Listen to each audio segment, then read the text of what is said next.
Disclaimer: this video is for documentary and educational purposes only and does not promote or endorse the actions of the individuals discussed. Viewer discretion is advised. And we're starting off at Tier 6, with our first entry on Tier 6 being the Ring Boy Scandal. The WWE Ring Boy Scandal refers to a controversy that unfolded in the early 1990s involving allegations of SA and exploitation of underage boys who worked as ring crew members for the WWE. The scandal first came to light in 1992 when Tom Cole, a former ring boy, filed a lawsuit against Pat Patterson, Terry Garvin, and Mel Phillips, who were all prominent figures in WWE at the time. Cole alleged that he and other boys had been SA'd by these three men. As the legal battle unfolded, more and more ring boys came forward with similar allegations. Pat Patterson, Terry Garvin, and Mel Phillips all had different accusations lobbied toward them. Tom Cole accused Pat Patterson of fondling his private areas on numerous occasions when he was only 13 years old, and constantly licking his lips while ogling him. Terry Garvin was very similar to Pat Patterson, but only in a more open way. Terry Garvin SA'd underage ring boys on a regular basis, and he used his job to arrange not safe for work rendezvous with the young boys. Tom Cole also said that when he was 16 years old, Terry Garvin offered him coke and all kinds of illegal substances if he were to fornicate with him, but he refused. It gets even worse with former WWE ring announcer Mel Phillips, who was once caught by a few wrestlers in the early 1980s doing some unspeakable things to a 10-year-old boy in a car. It was reported to a security guard right away, who said he'd handle it, but for whatever reason, nothing came of it. Tom Cole also claimed that he was SA'd by Phillips when he was 13 years old. Mel Phillips was also accused of videotaping some of the disturbing acts that he committed with these young boys. After all of these allegations came to light, Pat Patterson, Mel Phillips, and Terry Garvin were fired from WWE, and the case was settled out of court with Tom Cole. Pat Patterson was the only one of these predators to get rehired by WWE. And up next, we have the Matt Hardy, Edge, and Lita love triangle. One of the first actual cases of WWE receiving a retribution from the internet wrestling community was arguably one of the most well-known sex scandals of the 2000s, and it involved Edge, Lita, and Matt Hardy. According to the narrative, Lita was dating Matt Hardy, but she started an affair with Edge while Matt Hardy was away recovering from an injury. Because Matt Hardy was away, Edge and Lita started traveling together and became more than friendly. The two allegedly had a lot of backstage heat as a result of the affair going on. It makes sense that Hardy went crazy after learning of the affair, and he posted a number of offensive things online. All of this caused Matt Hardy to be let go from WWE, but this just caused the pressure to mount more on Edge and Lita. Despite the lack of recognition on television for what had transpired, this led to the emergence of "We Want Matt" chants at WWE events whenever the rated R superstar appeared in the ring. Matt Hardy was eventually rehired due to the fans' voices, and the affair and its consequences were taken into the ring and turned into a storyline. This storyline was one of the most realistic WWE storylines of the contemporary age and was very controversial. And up next, we have the Paige leaks. Paige, now known as Saraya, is one of the most important women in WWE history, and she was one of the women who were an integral part of WWE breaking out of the Diva era. However, 2017 was not a good year for Paige. She had a nasty drug habit and was battling alcoholism. On top of that, her neck was giving out on her, causing her to have surgery on it. She was on the cusp of getting fired by WWE, and then everything got much worse for her as her private videos of her fornicating leaked. The sources of these videos was Paige's ex-boyfriend, Brad Maddox, who had taken all of these videos fornicating with Paige. Maddox claimed that he was hacked, but Paige believed that the leaked videos were part of some sort of plot of revenge. One of her colleagues in WWE, fellow wrestler Xavier Woods, was in one of the X-rated videos, where he and another unidentified man were taking turns doing it with Paige. All of this completely destroyed Paige as her hair started to fall out due to stress. She also developed anorexia and she fell into a deep depression, causing her to even contemplate taking her own life. Luckily, everything turned out fine for Paige, but those X-rated videos are still up and will forever haunt her because you can't delete something from the internet. And up next, we have the Velveteen Dream scandal. The Velveteen Dream was one of the fastest rising stars in WWE in the late 2010s. He was destined for big things as he had cosigns from wrestlers like John Cena and more. He was expected to be one of the poster boys for WWE in the future, But all of that changed in 2020 when the speaking out movement reared its head in the wrestling industry. Velveteen Dream was accused by several male minors for inappropriate communications with them and trying to groom them. He even sent one of the male minors a picture of his private area and also pressured these boys to expose their body to him.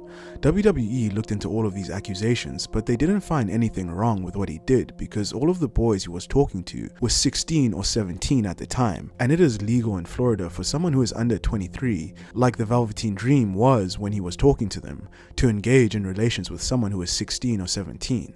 Even though this is weird, he technically didn't do anything illegal, and because of this, he was allowed back on WWE TV. Fans didn't like this, and they started the Fire Velveteen Dream hashtag, and it spread like wildfire. Because of the insane backlash, he was eventually released from WWE, but he still screams his innocence to this day. It's safe to say that he's never going to return back to WWE, but he has returned to the independent circuit. And up next, we have the Sunny, Shawn Michaels, and Chris Candido love triangle. Sunny was one of the WWE's most popular personalities in the 1990s. Chris Candido, her real-life boyfriend, was a talented wrestler who rose up the ranks alongside her. The two were together long before their WWE days. While Sunny and Chris Candido were still in a relationship, rumors began circulating that Sunny and one of WWE's biggest stars at the time, Shawn Michaels, were romantically involved. Allegedly, Sunny and Michaels had an affair during their time together in WWE in the mid-1990s. It is alleged that Sunny's boyfriend Candido knew what was going on, but was reluctant to do anything about it because Shawn Michaels was higher than him on the card, and he was scared of getting fired. This reportedly caused friction backstage, and many viewed Candido sympathetically due to his well-known devotion to Sunny. Some believe that Candido suffered professionally because of Michaels' relationship with Sunny. Candido was relegated to lower-tier matches and didn't receive the push his talent might have otherwise earned, possibly due to this personal issue. While Sunny and Michaels' relationship came to an end eventually, Sunny kept on cheating on Candido with multiple other wrestlers with Candido's knowledge, and Candido didn't do anything about it, and he tragically died in 2005. And up next we have the Plane Ride from Hell. The Plane Ride from Hell is one of the most infamous stories in professional wrestling history. It refers to a WWE chartered flight returning from a European tour on May 5, 2002. This flight became legendary due to the wild, unruly behavior of the wrestlers and staff on board, fueled by alcohol, tension, and lack of oversight. Ric Flair was being a menace on this flight. Allegedly, Ric Flair wore nothing but a jeweled cape with nothing underneath, and two flight attendants said that he flashed his nakedness, spinning the member in between his legs around, and he separately grabbed each woman's hand and placed it on his private areas, and then forced them to touch him. Ric Flair was not the only one to SA the flight attendants on this flight, as Dustin Rhodes was also accused of SAing the flight attendants. Dustin Rhodes allegedly grabbed one of the flight attendants' arms repeatedly and asked if her breasts were real, and also said, "You and me are gonna fuck," and allegedly also grabbed her rear and rubbing his privates into her. The two flight attendants who were SA'd eventually filed a lawsuit against WWE, but this case was settled out of court. And up next we have the Hulk Hogan leaks. Hulk Hogan is one of the most popular wrestlers of all time, but in 2012, a tape featuring Hulk Hogan and Heather Clam, the then wife of Hogan's best friend and radio personality, Bubba the Love Sponge, was leaked to the public. The tape was recorded without Hogan's consent, allegedly by Bubba, who reportedly had an open relationship with his wife, allowing her to sleep with other men. The tape was widely condemned and ridiculed, leading to significant embarrassment for Hogan. This scandal tarnished his public image as an all-American hero. It got worse in 2015 when audio leaked from the tape that revealed that Hogan had made racist comments. He used the N-word multiple times and expressed disdain for his daughter Brooke dating a black man. These comments led to widespread outrage, and Hulk Hogan being temporarily taken out of the WWE Hall of Fame. And up next we have the Fabulous Moolah allegations. The Fabulous Moolah was a legendary and pioneering professional women's wrestler. She gained prominence in the wrestling world during the mid-20th century and became one of the most successful female wrestlers of her time, but her legacy has been tarnished by the allegations lobbied towards her. Fabulous Moolah ran a wrestling school for women's wrestlers, and many women's wrestlers came forward alleging abuse and extortion. But But the worst of it is that various women's wrestlers came forward with stories accusing Moolah of being a pimp, who often provided various wrestling promoters with unsuspecting female wrestlers that would be used as objects. Moolah basically rented out her female trainees in bulk so that the trainers and male wrestlers could fornicate with them. The women sent on these tours were not told of this arrangement ahead of time, and those who refused to fornicate with wrestlers and promoters were then R-worded. On top of this, the women were often given hard drugs and made into addicts as an intentional attempt by Moolah to gain control of them. Some of the female trainees also had to engage in fornication with Moolah in order to get on her good side and secure bookings. This was very ironic because Moolah would often be homophobic but then engage in lesbianism. And up next we have One Night in China. In 2004, former WWE stars X-Pac and China made a sex tape titled One Night in China. This video would go on to win an Adult Video Award for the best-selling adult video of the year. While the tape was financially successful for the distributor Red Light District, the stories from both X-Pac and the late China tell tales of how much of a nightmare the making of the tape was. According to China, she claimed she was forced to make the video and called it an R-word tape. She also claimed that X-Pac was both physically and mentally abusive to her, not only while making the video, but before and after as well. X-Pac called China a habitual liar who was the brains behind making the video, but did add that she was receiving bad advice from the wrong people. China allegedly believed that the making of the tape would somehow revive her career as a celebrity, like how other similar tapes did for Kim Kardashian and Paris Hilton. While China was hoping for career resurgence, the exact opposite actually occurred and she was ostracized for the video, and WWE completely cut off contact with her. This caused China to go into a deep depression filled with alcohol and drug binges that she never truly recovered from. Because of this tape, WWE refused to put her in the Hall of Fame.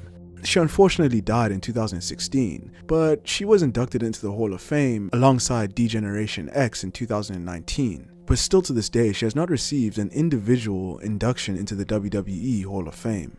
And up next we have the William Regal flight incident. When William Regal was working for WCW in the mid-1990s, he boarded a flight in Japan that was going to America. But the problem was that he was heavily intoxicated and was also off of many pills. William Regal then went to the toilet in a drunken state, but he didn't close the door properly, and because of that a stewardess came up behind him and he turned around and he peed on the lady's foot. The plane then did a forced landing and he woke up in a jail cell in Alaska. This incident was a significant embarrassment for Regal and WCW, and it further tarnished Regal's reputation during a time when he was already struggling with personal issues, including substance abuse. William Regal has described this period as one of the lowest points in his life. And up next we have the Joey Ryan scandal. In the late 2010s, Joey Ryan was one of the most popular independent wrestlers due to his controversial yet popular gimmick.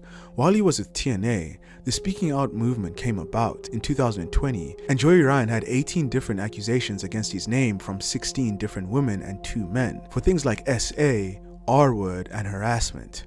One of these accusations were of him flirting with a minor, and later on, Joey himself confirmed that the accusation was true. After these allegations came out, he posted an hour-long explanation going through each accusation, and he denied almost every single accusation toward him. Because of these allegations, Impact fired him, but Joey responded to his firing by suing Impact for $10 million for breach of contract. This lawsuit ended up going nowhere though, as Joey dropped the lawsuit and he retired from professional wrestling. He actually got a job at Disneyland, but was fired when fans told Disney about his past. And up next we have the Toni Storm leaks. AEW star Toni Storm has previously opened up about her ongoing battles with depression and anxiety in the past, stating that it all began when she was 16 years old. Toni Storm got into wrestling to help her mental health, but already 3 years into the wrestling business, Storm suffered serious bouts of depression with the death of her grandfather, issues with family, and struggling to make it in a male-dominated industry. Things got progressively worse for Storm as a private video was leaked all over the internet of her pleasuring herself. She felt violated and mortified and feared the video leak could ruin her career. She decided to cut off mostly everyone, including some family and friends. Around that time, she won the NXT UK women's title, but admitted that the title victory was during some of her darkest days. Thoughts of ending her life creeped in and out of her mind during that time. Thankfully, she credits a close inner circle of friends and family that helped her through her dark times. And up next we have the Vince McMahon scandals. Despite being responsible for how popular wrestling is today, Vince McMahon is truly one of the most despicable human beings in the history of professional wrestling. If we went through every single Vince McMahon evil misdeed in depth, this video would be several hours long, but there's a lot.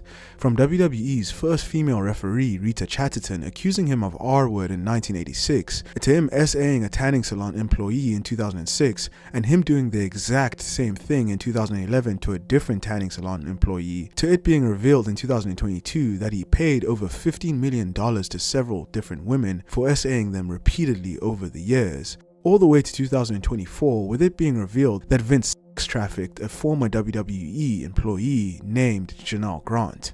The most recent accusation is especially damning because there's a plethora of evidence against him. The kicker in all of this is that this is just the stuff that we know that Vince has done, because Vince has paid so much in hush money that all of his deviant antics will likely never come to the light. All of this caused Vince McMahon to resign from the board of directors at WWE's parent company TKO, which means that now he essentially has no power in WWE. And now we're moving down the iceberg into Tier 5, with our first entry on Tier 5 being Randy Savage and Stephanie McMahon alleged affair. The Macho Man was a two-time WWE champion and one of the most popular figures in WWE history. However, at the end of 1994, on an episode of Monday Night Raw, Vince McMahon abruptly announced that Randy Savage had left the company. The Macho Man jumped ship to WCW, but he never returned to WWE after the closure of WCW and was barely acknowledged on WWE TV at all until he passed away in 2011. And Savage's WWE Hall of Fame induction came 4 years later in 2015. There was clearly some bad blood between Vince McMahon and Randy Savage, and many people attribute it to Vince McMahon taking it personally when Savage left for WCW. However, there are rumors out there that say that the real reason for Savage's exit from WWE and the subsequent fallout with Vince was due to Savage having a not safe for work affair with Vince's daughter Stephanie McMahon when she was only 17 years old. This was allegedly after Savage had divorced from Miss Elizabeth, and the Macho Man and Stephanie's alleged affair lines up perfectly with the timing of Savage's departure from WWE. What added even more fuel to the fire was when Triple H made disparaging comments about the Macho Man in 2004, and Savage responded by threatening to steal the game's girl, Stephanie. This rumor persists as one of the longest standing conspiracy theories in all of wrestling. And up next we have Jim Cornette Poultry. Two independent wrestlers called Phil Early and Josh Ashcroft came forward in 2020 accusing Jim Cornette and his wife Stacy of grooming and sexual misconduct. These two wrestlers said that they were approached by the Cornettes to fornicate with Stacy while Jim watched. They both said that the Cornettes threatened to ruin their careers in wrestling if they did not comply with them. In the case of Ashcroft, he said that he was threatened with being blackballed in wrestling if he said no to their advances. And when he did walk away, mysteriously he started getting drug tested randomly and inspectors came to his house looking for violations. Early then provided a series of text messages where Stacy was allegedly trying to seduce him. She also sent him a few nude pics of herself. Jim Cornette flatly denied that he and his wife threatened wrestlers or held back pushes if they did not fornicate with his wife. While many fans sided with Cornette regarding the issue, other former OVW talents and workers corroborated the initial accusations. Jim's former best friend and former OVW manager, Kenny Bolin, and his son Chris also said that the Cornettes were known to have a kinky sex life and that WWE officials were well aware of their antics and did nothing about it. And up next we have Charlotte Flair leaks. Charlotte Flair is one of the most successful women's wrestlers of all time. But in 2017, her world came crashing down when private photos of her were stolen from her cell phone and leaked to the public. Charlotte Flair tweeted, "Private photos of mine were stolen and shared publicly without my consent. These images must be removed from the internet immediately." Several fans showed their support to Charlotte with the hashtag #IStandWithCharlotte.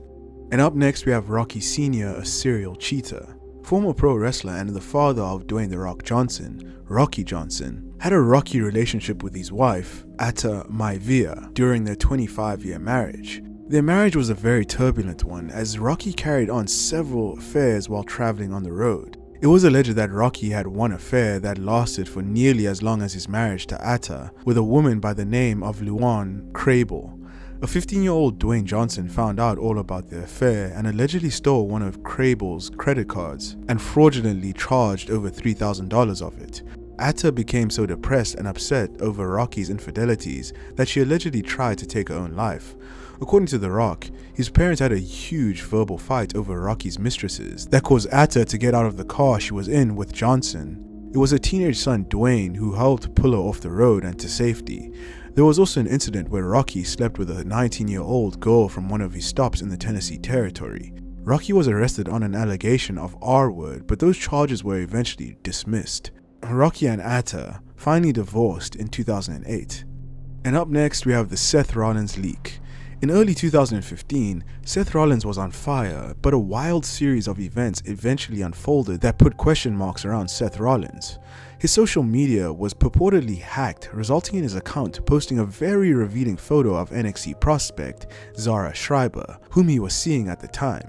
Unfortunately for Rollins, his relationship with Schreiber had been a secret because he was also engaged to a woman named Leila Schultz. His fiancée retaliated by posting a nude photo of Rollins. This all happened in a whirlwind while the architect held the Money in the Bank briefcase and introduced discourse about whether WWE might pull the plug on his main event push, if not cut ties with him altogether. Fortunately, things cooled off after the initial storm. Seth Rollins is now happily married to Becky Lynch. And up next we have the Matt Riddle allegations. Former WWE superstar Matt Riddle was accused of inappropriate behavior at an independent show back in 2016. Veteran wrestler Malia Hosaka recalled wrestling in the women's dressing room at an indie show in question. Hosaka claims that while she was wrestling with her eyes closed and feet up, she heard another female wrestler gasp, and when she opened her eyes to see what the commotion was about, she saw Riddle in the nude getting undressed. Hosaka immediately screamed at Riddle to leave the room and then went to the promoter and complained about what Riddle had done. Riddle laughed off the accusation, stating that there was only one room for all the wrestlers, both male and female, to get dressed and undressed in. He said that Hosaka completely overreacted to the situation. Hosaka and the promoter both denied this and stated that there was more than one dressing room for the wrestlers, including multiple bathrooms to change in. Matt Riddle eventually joined WWE, and he became a big star there, but towards the end of his WWE career, things came crashing down because he was written off WWE TV to enter drug rehab. His former girlfriend and adult film actress Jordan Max stated that he did go to rehab for drugs, and he also cheated on her with another adult film actress called Misha Montana. And up next we have Hulk Hogan and Brutus Beefcake homo relationship. Hulk Hogan and Brutus Beefcake were known to be close friends both inside and outside of the wrestling world. Their friendship dated back to the early days of their careers, and they were often seen working together in promotions like WWE and WCW. Because of their long-standing camaraderie and Beefcake's frequent appearances in Hogan-related storylines, some speculated about the nature of their relationship, leading to rumors that they were in a secret homo relationship. These rumors got inflamed by Hulk Hogan's ex-wife Linda in a 2011 memoir, Wrestling the Hulk: My Life Against the Ropes, where she accused Hogan and Brutus Beefcake being in a gay relationship. Hogan vehemently denied the accusations, and it turns out that he was telling the truth because Linda later came out and said that she actually lied about the accusations, and she even apologized to the Hulkster for making them up. And up next we have the Batista and Melina scandal. Batista has gone on record labeling women as his drug of choice during his time on the road with the WWE. This penchant for bedroom activity activated a locker room scandal involving him and diva Melina. It was reported in the past that the animal got together with the 5-time women's champion while she was still dating WWE star John Morrison. Just to add a bit more fuel to this alleged fire, it was also reported that Batista was still with his wife, who had been suffering from cancer when the alleged affair took place. After the affair ended, Melina would then end up back in a relationship with John Morrison, which reportedly rattled Vince McMahon up the wrong way, as in his eyes, it made John Morrison look weak. And up next we have Enzo Amore S.A. Enzo Amore and Big Cass were one of the most popular tag teams during the 2010s era, with Enzo Amore being the biggest star of the two.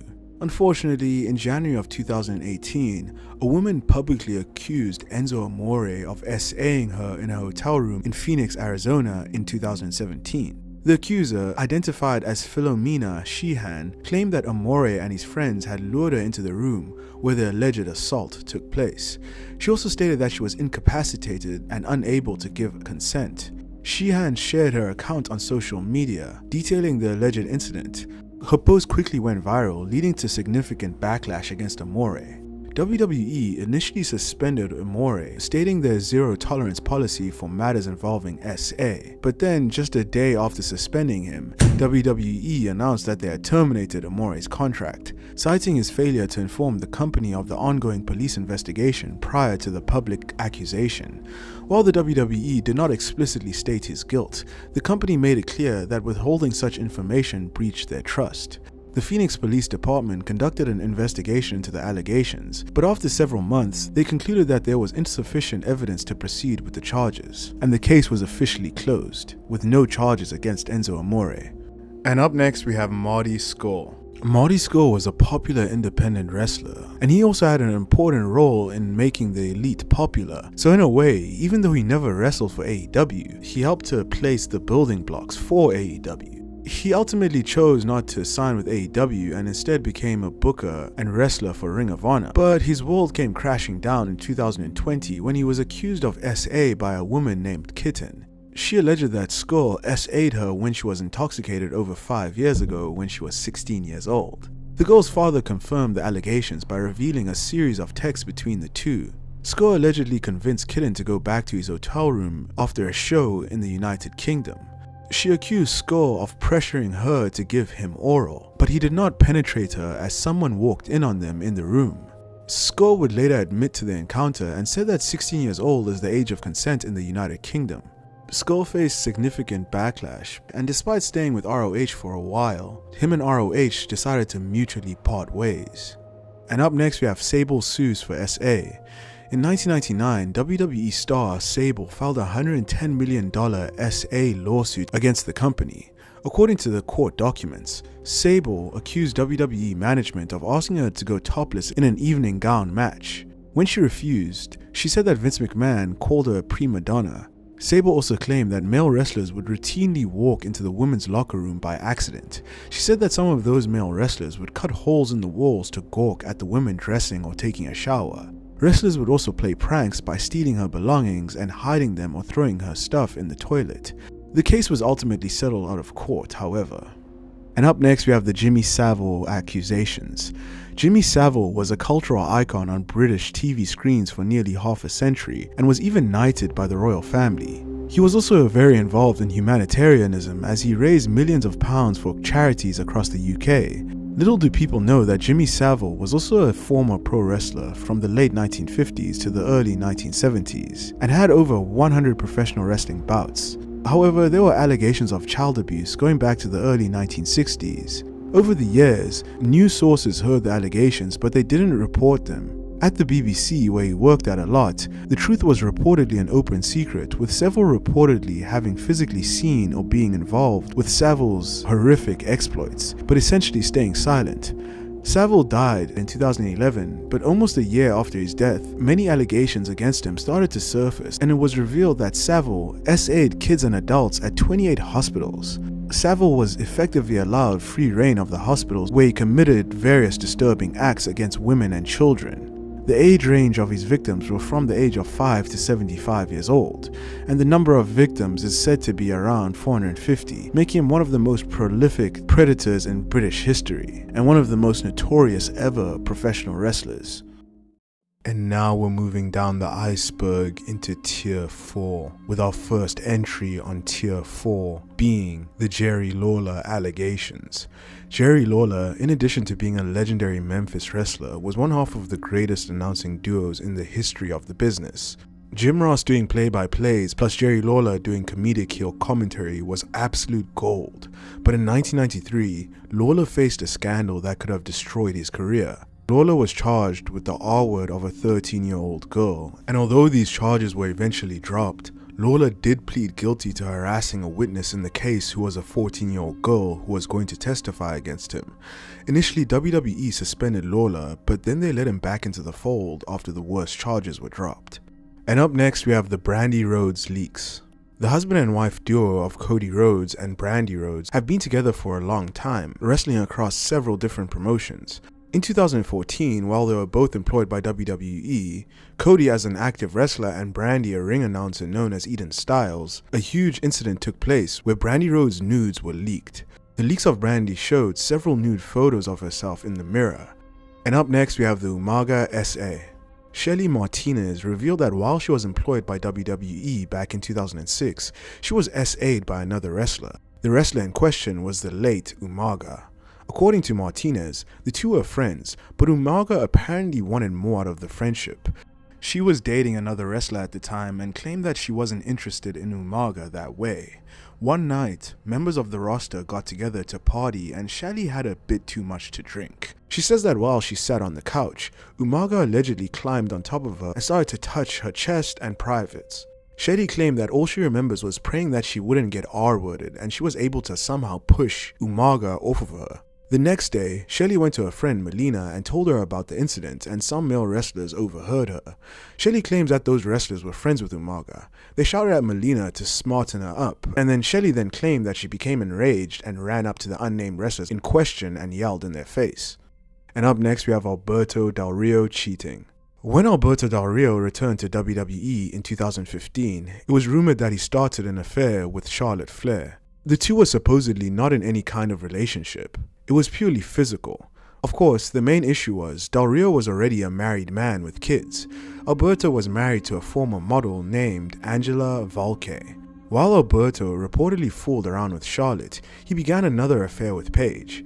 Alberto and Paige began to get serious, and when photos of the couple began to surface online, Alberto's wife, Angela, was not the only one a bit shocked.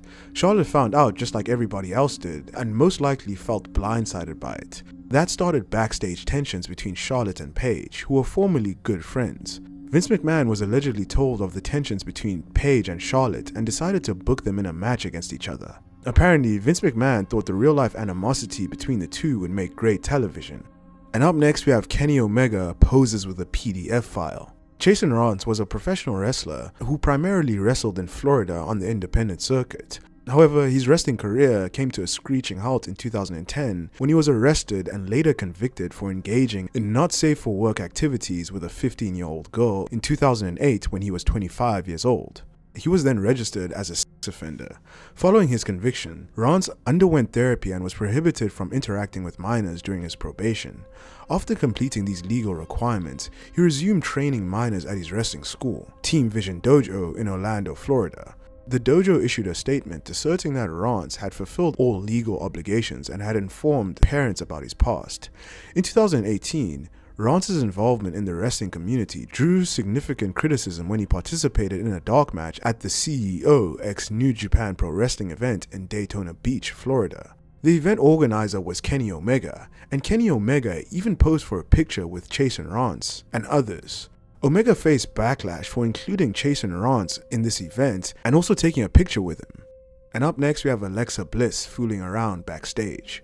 When Alexa Bliss was in NXT, she came under fire from another NXT wrestler who anonymously reported to the dirt sheets that Alexa was nothing but a glorified ring rat who fornicated with several members of the NXT roster, including wrestlers, announcers, and even trainers. Alexa Bliss didn't comment directly on any of the accusations, but she did allude to it on Twitter, where she responded by saying, "One thing my mother always taught me, your reputation is something you'll never outgrow, so make sure it's one that you're proud of." And up next we have the Taz SA. In 1998, Taz got into some legal trouble. At this time, he was wrestling for ECW and he went to the Moon Beach tanning salon to get a tan. While there, he inexplicably asked a 15-year-old girl who was working at the salon to lift her shirt and show him her chest. He then exposed his private parts to the girl in question. The police were called and they arrested Taz. Taz, however, couldn't pay the $10,000 bond and he was forced to sit in a jail cell. It is not known the outcome of his arrest, but seeing how he never missed any significant time out of his career in ECW in 1998 or 1999, one must conclude that he wasn't given a harsh sentence or was perhaps innocent of the charges. And up next we have Damian Priest cheating.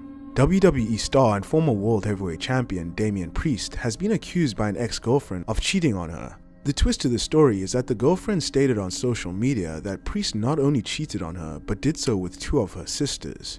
The ex-girlfriend made the accusation and added a series of texts that were allegedly of Priest and his sisters. Damian Priest did not acknowledge the situation with any statement. And up next, we have Marty Jannetty gets inappropriate with his alleged daughter. In 2014, Marty Jannetty revealed to the world on social media that he had a long-lost daughter that he never knew about.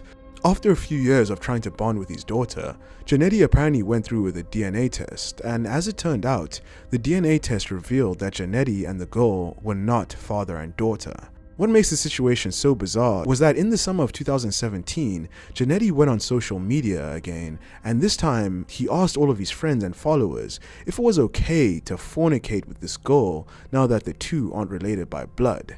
Marty at the time was 57 years old and the girl in question was 22. And up next we have Nicole Bass sues WWE for SA. In 1999, Nicole Bass filed a lawsuit for SA against the WWE for a reported sum of $120 million. The former bodybuilder alleged that the Brooklyn brawler, Steve Lombardi, assaulted her in an airplane on the way to England by pushing her against the wall, grabbing her chest, and grinding his private area onto her body. This claim was dismissed immediately by Lombardi's attorney, and his attorney also said that nobody else on the plane had seen the incident, even though Bass had claimed that the incident had taken place in full view of fellow passengers on the flight. Bass's lawyer also said that a client had been subjected to relentless SA during her 5 months with the company.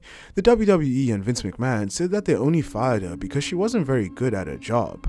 The lawsuit was unanimously thrown out as the jury decided that Bass was not SA during her time working in WWE, so she was awarded no damages.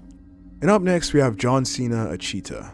Former WWE star John Cena has been rumored, speculated, and even in some circumstances outed as having numerous affairs both while dating and married to his high school sweetheart, Liz Herberdow. In 2012, Cena was romantically linked to adult video star Kendra Lust. Rumors spread of his affair with Kendra Lust ultimately led to his divorce from Liz. That is, until Kendra herself spoke out. According to Kendra, not only did she say she did not have an affair with John Cena, she also stated that the two never even met. The scandal prompted Kendra to make an adult video parody of the situation. That's not to say that Cena is 100% in the clear. While the Kendra Lust and John Cena affair might be nothing more than just a rumor, Cena was implicated as having an affair with former WWE divas Mickie James and Tara. And now we're moving down the iceberg into Tier 3, with our first entry on Tier 3 being Hulk Hogan SA. Hulk Hogan is no stranger to lawsuits and scandals, and in 1996, a woman named Kate Kennedy accused Hogan of SA. The alleged assault occurred just 2 days before the launch of WCW's Monday Nitro program in September of 1995. Kennedy was a publicist for Hogan's failed restaurant endeavor called Pastamania. She alleged that she met Hulk at the Marriott Hotel in Bloomington, Minnesota to talk business. During the course of their meeting, Hogan allegedly became rough with Kate Kennedy and allegedly forced his member into her mouth. According to Hogan, Kennedy's lawyers sent legal papers to his home demanding that a written apology be published in USA Today, complete a sexual rehabilitation class, and lastly, pay her $1 million. Hogan then went on to sue Kate Kennedy and her attorney, accusing them of extortion. The case was eventually settled out of court, and no details were ever released about the settlement. What we do know is, the scandal nearly ended his marriage to his wife Linda. He admitted that the scandal affected his marriage severely and it was never the same after that. And up next we have Jake Roberts, Ultimate Warrior, and Jim Powers in a fornication house. A group of WWE wrestlers that allegedly consisted of Jim Powers, Jake the Snake Roberts, and the Ultimate Warrior went to a brothel called the Mustang Ranch in Nevada back in the day. When they arrived, they were allegedly immediately noticed by all of the female workers and were swarmed by them wanting to party with the pro wrestlers. This angered many of the other patrons who were being ignored by the workers. The madam of the place had to step in and break up the crowd to keep business going.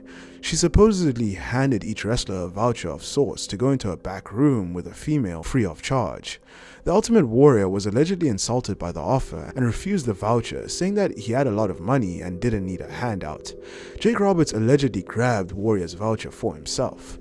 The Ultimate Warrior would later sit at the house's bar with a woman he had an interest in, and allegedly tried to convince the woman to leave with him and go back to his hotel room, instead of doing the boom boom inside of the establishment. The Madam had to step in once again and refuse Warrior's request. The other wrestlers supposedly felt that the Warrior was just miserable and no longer had him go out and party with them again. And up next we have the Maria Kanellis leaks. Maria Kanellis is a professional wrestler who has wrestled for several different promotions, but in 2017, she experienced a privacy breach when unauthorized, not safe for work photos and videos of her leaked online. This incident was part of a larger wave of similar breaches affecting several female wrestlers around that time. In response to the leak, Maria Kanellis addressed the situation publicly, expressing her distress and emphasizing the violation of her privacy. She urged fans to respect her and her family's privacy during the challenging period. And up next we have CM Punk cheating. CM Punk has had a pretty impressive resume of dating female wrestlers throughout his career, from names such as Maria Kanellis, Beth Phoenix, Lita, and AJ Lee, whom he is presently married to. Punk has dated them all. Punk has stated in interviews that is only natural considering the hectic traveling schedule of a professional wrestler. Some of the relationships that Punk has been involved in seemingly go on one after the other with no respites in between. In other cases, one or two may even intersect with another. Such was the case with two of his former lovers, Daphne and Tracy Brooks. The rumors are that CM Punk was dating both Daphne and Tracy at the same time, without either of them knowing. CM Punk was working and playing with Tracy Brooks in the Philadelphia area while a part of Ring of Honor, and then traveling to visit his other girlfriend Daphne while she was wrestling for Ohio Valley Wrestling in Louisville, Kentucky. Eventually, Punk broke it off with Daphne and started dating Tracy Brooks exclusively. Legend has it that Daphne even suffered a mental breakdown after she was dumped by Punk in favor of Tracy. And up next we have the Hurricane Helms SA. Pro wrestling photographer and personality Jessica Hyde came out and accused former WWE wrestler Gregory Hurricane Helms of touching her inappropriately in 2014. According to Hyde, Helms was wrestling on a show in the United Kingdom when Hyde approached Hurricane to talk wrestling. She accused Helms of grabbing her buttocks numerous times during the conversation. When she told Helms that she wasn't interested in him in that way, she claims that he continued to touch her in an inappropriate way. Hyde said that the late wrestler known as Lionheart noticed the situation and confronted Hurricane and went as far as to threaten him with physical harm if he didn't back off. Jessica Hyde said that she didn't name Hurricane Helms in the Speaking Out movement in June of 2020 because she said she feared being sued by Helms and the WWE. It wasn't until Helms appeared at the Royal Rumble in 2021 that triggered her to say something. Hurricane Helms has not addressed these accusations. And up next we have Francine and Beulah SA'd by ECW fans. On an ECW show, ECW valet Francine and Beulah got into a catfight that got completely out of control. According to Francine, the two women were having a scripted catfight when they decided to go over the safety railing and into the crowd. Francine said that some fans decided to take it upon themselves to start touching the women inappropriately and taking articles of their clothing. Francine said her and Beulah tried their best to keep kayfabe but realized they were being seriously violated and were in danger.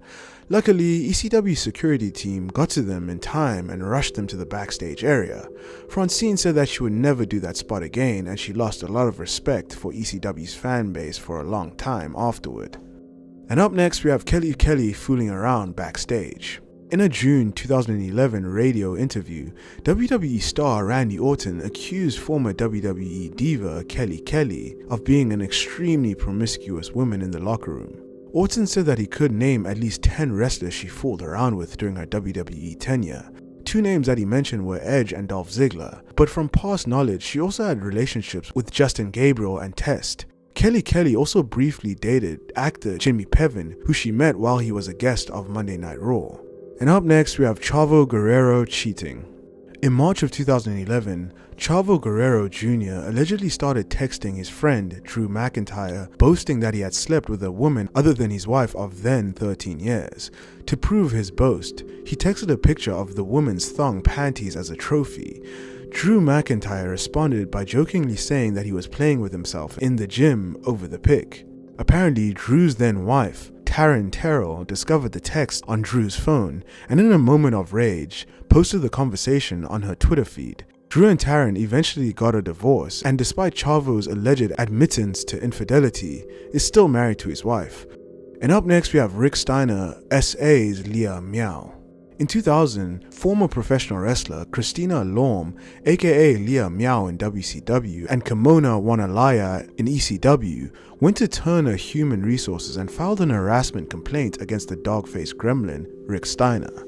Leah Meow was paired with Steiner, Mike Rotunda, and Kevin Sullivan as part of the New Varsity Club. The incident happened while the two were traveling as a unit, and allegedly, Rick Steiner S.A.'d Leah Meow. Both Meow and Steiner were held off WCW television for several months to try and sort things out, and at one point, Meow allegedly feared for her job because Steiner was good friends with Eric Bischoff. The situation was somehow resolved and Steiner was able to return to television. Meow, however, was eventually released by the company, along with several other talents in what was deemed as a cost-cutting move. And up next we have a AAA ref being a serial abuser. Copetes Salazar, pardon my pronunciation, was a referee and front office employee for AAA in Mexico for nearly 30 years. In 2016, Salazar was accused of SA by several luchadors who complained that Salazar used his power within the company to solicit fornication in order to get numerous female wrestlers booked on shows. When the wrestlers complained to ownership, their complaints were met with indifference and swept under the rug. Many reached out to Conan to help them in their complaints of Salazar's behavior. Conan himself went to management and was told that there would be a full-scale investigation, only to find out that nothing was really done. It took Conan to go public with the accusations and the media picking up on the story that finally actions were taken. Salazar quit or was quietly terminated from his position with AAA following the story becoming a bigger issue. And up next we have Missy Hyatt sues for SA. In the late 80s and early 90s, Missy Hyatt was one of the biggest female names in wrestling. Hyatt became known for her broadcast work and managing a range of talents. After she left WCW in 1994, she filed a lawsuit against WCW, claiming SA and that the company had underpaid her relative to her male counterparts. In her lawsuit, she said that the booker, Ollie Anderson, used to proposition her to perform oral on him constantly and used to frequently make not safe for work remarks toward her. The lawsuit was ultimately settled out of court in December of 1996, with Missy Hyatt receiving a big payout. And up next we have Arn Anderson SA. While Ollie Anderson and Arn Anderson share the same surname in wrestling, they're in fact not related. However, they did both SA female talents in WCW. In the case of Arn Anderson, allegations by some former front office staff of WCW arose that were detailed in a book called Ring of Hell. In this book, it was said that while Arn was a road agent for WCW, he propositioned some female valets and female office workers, all while he was married. The allegations also include Arn offering a cat bath to a female office worker.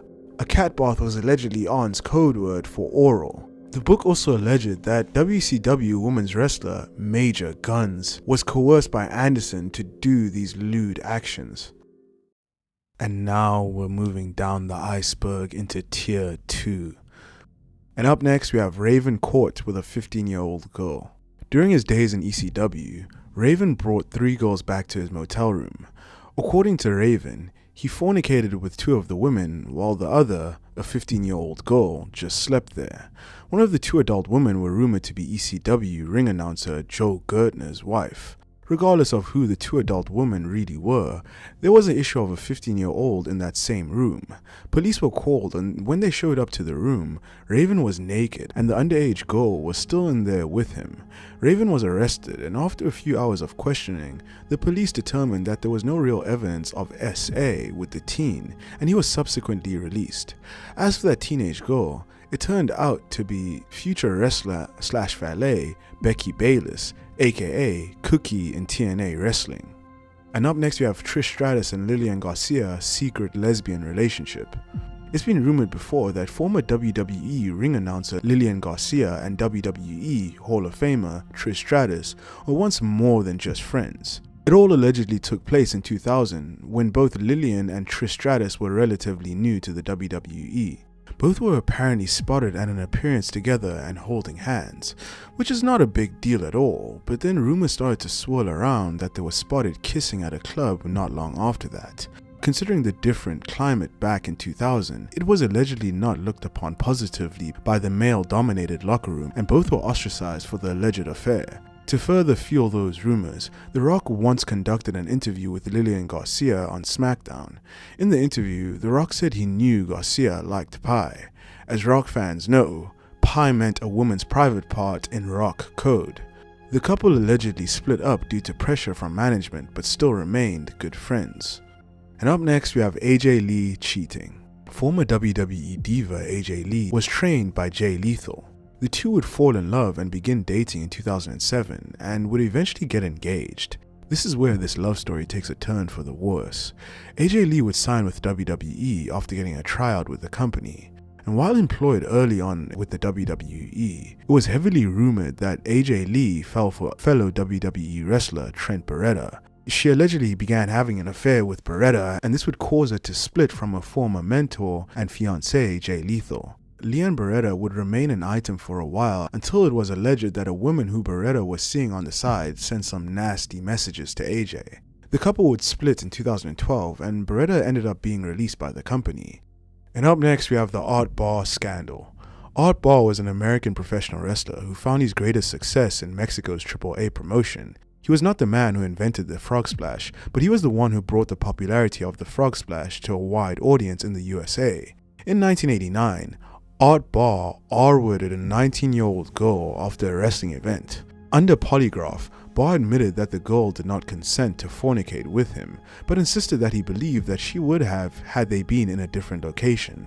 Barr worked a plea bargain and was convicted of first-degree SA and fined a mere $1,000, as well as being sentenced to a paltry 180 hours of community service. After this whole ordeal, Art Barr had a hard time finding work until WCW hired him, but WCW tried to hide his true identity under the makeup and powder wig of the Juicer character, which was a blatant Beetlejuice ripoff. This was in the days before the internet, so Art Barr's identity and crime were relatively unknown to a majority of fans, so WCW avoided controversy until a few years later. In 1994, Barr no longer worked for WCW and he died of a drug-induced heart attack. He was fondly remembered by his best friend Eddie Guerrero, because when he died in 1994, Eddie Guerrero adopted the frog splash into his moveset as a tribute to his departed friend. And up next we have Missy Hyatt and Sandman shenanigans. Missy Hyatt admitting to having a brief fling with the Sandman while they were both working in ECW. She said it was all innocent at first, and Sandman was a big fan of hers when she worked in other territories. He was shy and awkward around her, and she found that endearing about him. It wasn't until Sandman's real-life wife, Lori Fillington, got into the picture that things changed. According to Missy, Lori was extremely jealous of Missy working with her husband and suspected the two were having an affair, of which they weren't. Lori apparently went complaining to Paul Heyman about her husband working with Missy and demanded that they be split up or she herself be added to their storylines. This upset Missy a great deal, and she decided that if Lori was already suspicious of her and Sandman, she might as well give Lori a real reason to be jealous. Missy claims that she and Sandman then fornicated twice, and both times Sandman was really drunk and had a hard time getting it up. Missy said that she has no regrets about the affair. Lori and the Sandman would eventually divorce for various reasons. And up next we have Miss Patricia fooling around in the locker room. The term used in pro wrestling of a female fan who uses fornication to get close with the wrestlers is known as a ring rat. In the mid-90s, there was a woman simply known as Miss Patricia who had such a reputation. The difference is, she used it to get work in the business. According to several wrestlers, Miss Patricia allegedly used her feminine ways to get work in the USWA and ECW. As the stories of her promiscuity were legendary, she allegedly bedded names such as Raven, Stevie Richards, Jeff Jarrett, and many, many more. It apparently got so out of hand that while working for the USWA, promoters Randy Hales and Jerry Lawler confronted her. They sat her down and asked her directly how many men she slept with within the company. After a few times denying the allegations, Miss Patricia finally admitted to several names. And up next we have Hardbody Harrison. Hardbody Harrison was a wrestler who trained at the WCW power plant and debuted in WCW in 1995. Known chiefly for his physique and strange ring attire, Hardbody Harrison never moved above jobber status in WCW. Harrison's contract was not picked up after Vince McMahon and the WWF purchased WCW. He then subsequently retired from professional wrestling. However, somewhere along the way, things went wrong for the former WCW talent, as in 2007, local and federal authorities discovered that Hardbody Harrison had been living with several females in a Georgia home as part of a fornication selling ring, and the 8 women there were being held against their will and were being used as slaves. Hardbody's victims claimed that they were forced to complete a multitude of tasks and chores, in addition to being pimped out to clubs, trailer parks, parties, and were forced to do it with up to 8 men at one time. In this case, Hardbody decided to act as his own lawyer, and he contended that the women were willingly living in his home because they wanted to train as professional wrestlers. He said that many of them arrived on drugs and he was just trying to help them better their lives. Harrison was unable to convince anyone of his story and was instead sentenced to life imprisonment. And now we're moving on to the deepest part of the iceberg, Tier 1, with our first entry on Tier 1 being the Andre Hart trial. Andre Hart was an independent wrestler from the Ohio area, and he went under the aliases Gangsta of Love and Sweet Sexy Sensation. He was building his name on the independent circuit, and then in 2009, he got an offer to be a referee at WWE. But then when they did a medical check on him before he was to get hired, they found out that he had HIV, so they rescinded the contract. He then disappeared for months and then showed back up in Cincinnati and told everyone he knows that his contract with WWE was pulled because he had felonies relating to child support. Andre Hart continued as usual, and he wrestled in promotions like World Wrestling Coalition and Unstoppable Wrestling Alliance. And what makes this really disturbing was that some of his matches were bloody and he was bleeding on other wrestlers, even though he knew he was HIV positive. On April 13th, 2011, he was arrested by Cincinnati police for fornicating with someone in spite of the fact that he knew he had HIV since 2009. The following day, 2 additional women came forth to admit that Andre Hart also had unprotected fornication with them, and he did not disclose the fact that he had HIV. More women came forward, and prosecutors said that he had unprotected fornication with more than a dozen women. Andre Hart told the judge that he was a fornication addict and that his addiction grew worse when he lost his dream of becoming a professional wrestler after getting his test results back from the WWE. At the time of the trial, none of the women that he had unprotected fornication with, or the men he wrestled against, tested positive, but their status is unknown after the trial. Andre Hart got his justice served to him as he was sentenced to 32 years in prison. And up next we have PDF files in ECW. In the early days of ECW back in the 1990s, there was a wrestler / manager / valet named Angel the Virgin Princess. She managed the likes of Shane Douglas and Mr. Hughes. Angel has publicly and openly admitted to having sexual relations with a number of pro wrestlers before and during her career.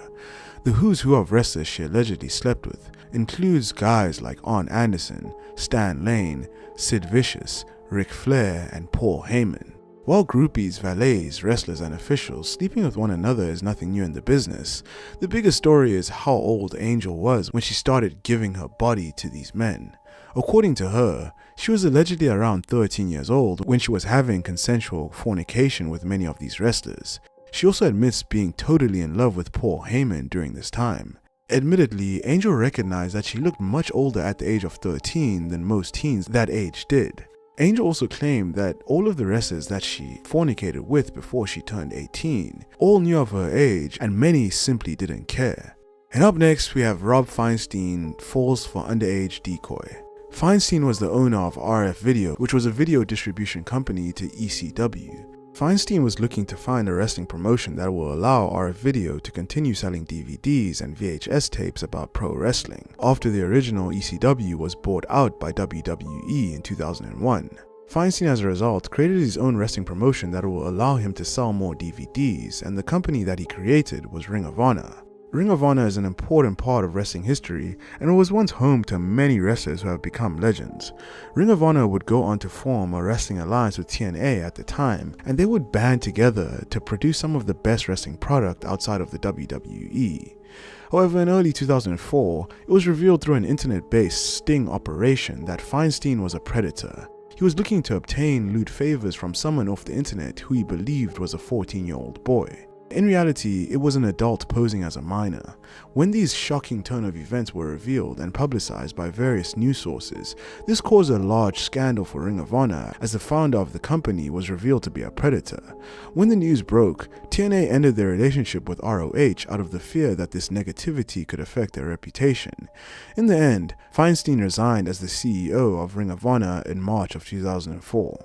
And up next, we have the Jim Cornette banana tape.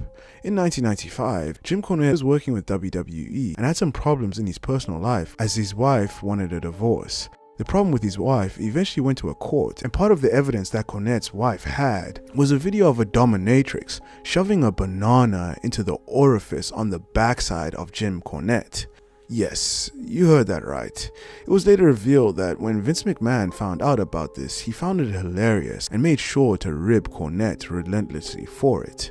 At this time, Cornette was working in the creative team in WWE, and Vince McMahon allegedly ribbed Cornette by having a bunch of bananas around for every creative meeting for a while. Even Kevin Nash referenced this when he said that the only match that Jim Cornette would do with him is a banana on a pole match. Even other wrestlers like Chris Jericho and Sean Waltman have also referenced the banana tape during interviews. Perhaps the most famous reference to the banana tape was during an episode of Raw in 1997, when Triple H and Shawn Michaels were doing commentary at ringside, and they were eating bananas live on air, allegedly as a rib to Jim Cornette backstage, who was working in creative.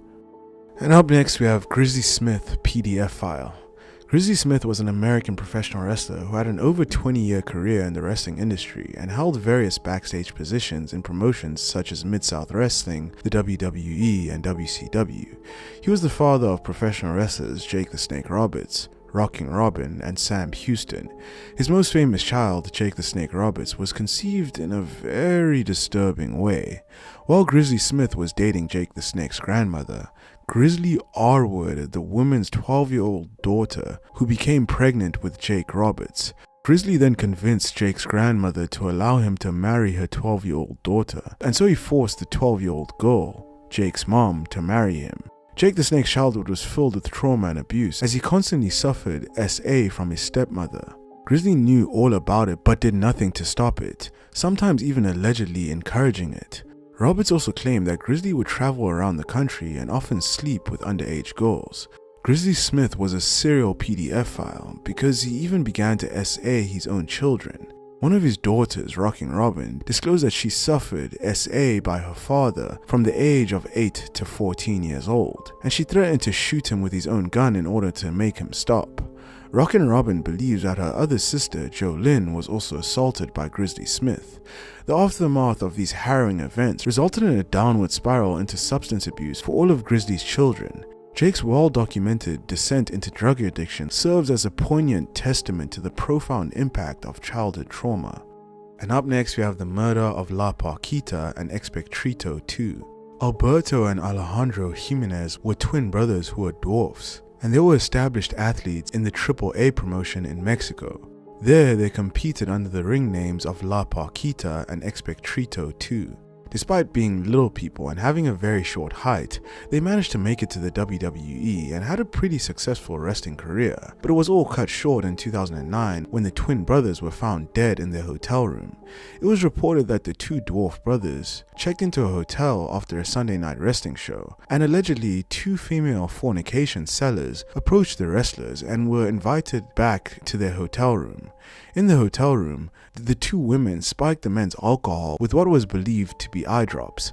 The brothers drank this toxic concoction, and the two women proceeded to rob them of their wallets and cell phones. The twins sadly died from the drugs added to their alcohol. Usually what these two fornication sellers did not kill the victims, but the size of La Parquita and Expectrito 2 played a significant role in their deaths. The two women were eventually arrested and were sentenced to 47 years in prison for the murder of the little twins. And up next we have Buck Zumhofe PDF file. Rock and Roll Buck Zumhofe was a staple in 1980s AWA, and he was the second ever AWA light heavyweight champion. In 1986, he was arrested and found guilty of misconduct with a minor. After he was a confirmed predator, he went back to wrestle for the AWA. His predatory behavior didn't stop there though, as in 1989, he was sentenced to 36 months in prison after being convicted of 4th degree misconduct with a minor. He spent his time in prison and was ultimately released and went back to wrestling like nothing had happened, even after the fact that he was a 2-time convicted offender. WWE hired him on several different occasions, having him even wrestle against The Undertaker one time. All of this is just scratching the surface though, because his story gets even worse as he was arrested again in 2013 when he was charged with 12 felony counts of criminal misconduct after he SA'd his very own daughter for 12 years between 1999 and 2011. He was convicted on all 12 counts, and after the verdict, he tried to flee from the courthouse, but officers stopped him and he was additionally charged with trying to escape from custody. He was officially sentenced to 25 years in prison. And up next we have the R word of Ashley Massaro. Ashley Massaro was a professional wrestler in WWE from 2005 until 2008, and she was a former WWE Women's Champion. During Massaro's time with the company, she was part of a 4-member group that traveled to Afghanistan, Kuwait, and Saudi Arabia. Massaro, along with Maria Kanellis, Ron Simmons, and Jimmy Hart, traveled to the Middle East with the US Army. At the time of her trip, she became the victim of R-word. After returning from the trip, she informed the WWE doctor about the incident, and the doctor told Vince McMahon. Vince McMahon then immediately called her and told her to not publicly disclose the incident. Massaro has said in interviews that she only agreed because she was completely traumatized. At that point, she also said that Vince McMahon convinced her to keep quiet because if she came out with her R-word, then it would ruin the relationship that WWE and the US military had. This is again another instance of Vince McMahon putting money and reputation over true justice and people. She also said that Vince McMahon didn't offer any therapy or counseling of any sort, and she did not get any support from WWE with regards to her R-word. She left the company soon after this incident, and in 2016, Massaro joined a class action lawsuit against WWE, alleging that the company concealed risks of injury that caused wrestlers neurological damage. In this lawsuit, Massaro also told her story of her R-word at a US military base during a WWE tour of Kuwait, and she went into detail about how Vince McMahon persuaded her not to speak up about the incident.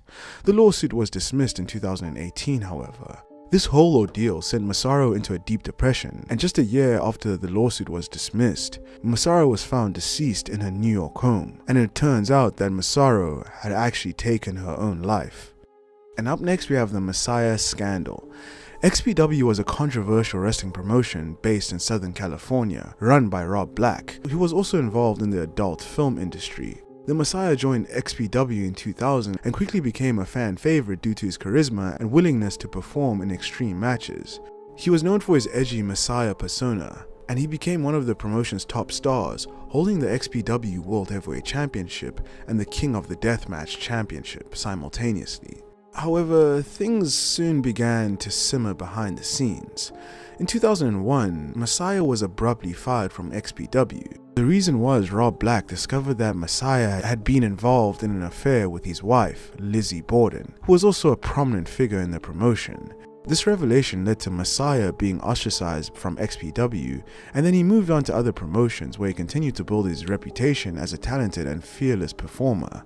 However, on August 1, 2002, Messiah's life took a horrifying turn as 2 masked men broke into his apartment in California, where Messiah was at home with a female friend. The intruders claimed that they were there to deliver a message before launching a brutal attack. Messiah fought back but was overpowered. The attackers savagely beat him in, and in a particularly gruesome act, severed his thumb with garden shears. They actually wanted to sever the member in between his legs, but Messiah fought too hard, so they looked at the next best option, which was his thumb. After the attack, the assailants fled, leaving Walsh injured and traumatized. He was rushed to the hospital, but doctors were unable to reattach his thumb. The attack immediately sparked rumors and speculation. Many in the wrestling community suspected Rob Black's involvement due to his personal vendetta against Messiah, stemming from the affair that Messiah had with his wife, Lizzie Borden.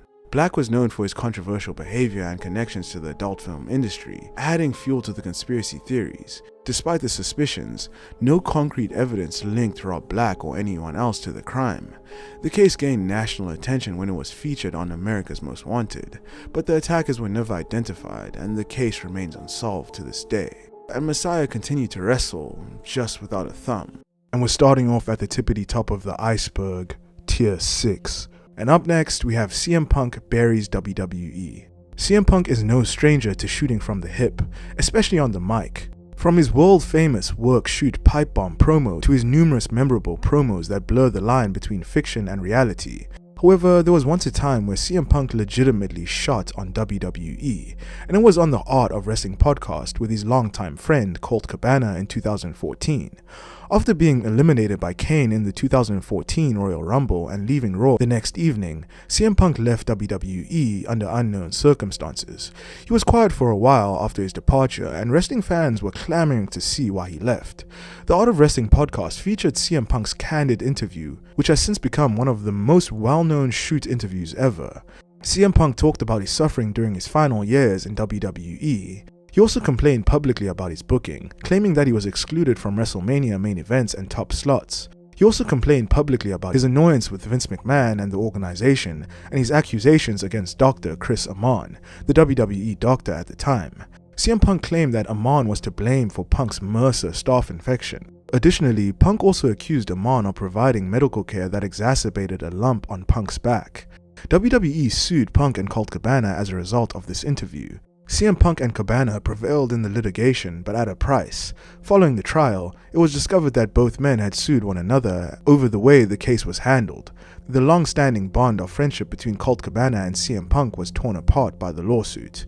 And up next, we have Antonio Inoki stomps out the Great Antonio. New Japan Pro Wrestling in its early days was not averse to bringing in somebody who didn't fit the typical mold to serve as an attraction. Enter the Great Antonio, a gigantic Canadian strongman who dabbled in wrestling in the Calgary Stampede promotion, but was more famous for his stunts and feats of strength, like dragging cars by his hair or eating 25 chickens in one sitting. On December 8, 1977, Antonio Inoki faced the Great Antonio in what was supposed to be a typical wrestling match in Japan, but what unfolded was one of the most brutal in-ring shoot beatdowns ever caught on camera. During the match, the Great Antonio no-sold Inoki's offense, refusing to go down and instead taunting the Japanese legend. Then the Great Antonio escalated things further by stiffing Antonio Inoki with real, uncontrolled blows to the back of the head in an act of blatant disrespect. That's when Inoki snapped, abandoning all pretense of a worked match. He took the Great Antonio down with a flurry of real strikes, and he straight up stomped him out, breaking his nose and leaving him in a bloodied mess. The referee quickly stopped the match as the Great Antonio lay dazed and humiliated on the mat. Inoki proved that in Japan, there were real consequences of failing to honor the unspoken rules of the business. The Great Antonio never wrestled in Japan again, and this shoot remains one of the most infamous in wrestling history. And now we're moving down the iceberg into Tier 5.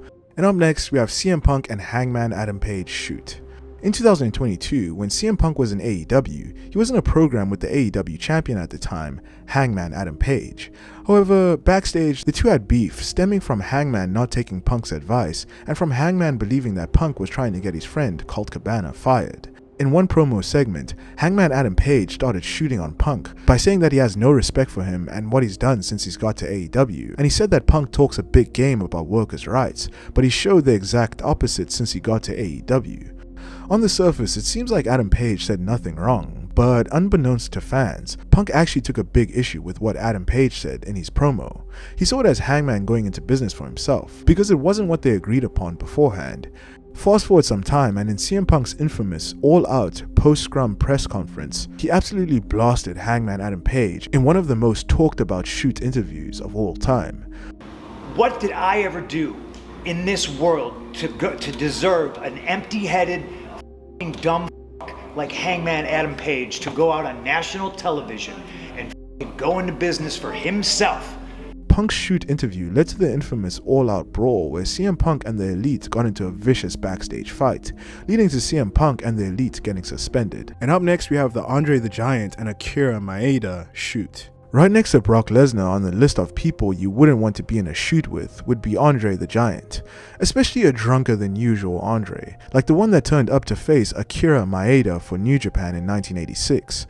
Drunk Andre didn't play nice, but neither did Maeda, a man who had a reputation for being difficult to do business with if things didn't go his way. Before the match, neither man would agree to lose, but went to the ring with the understanding that the 8th wonder of the world would have his hand raised at the end of the night.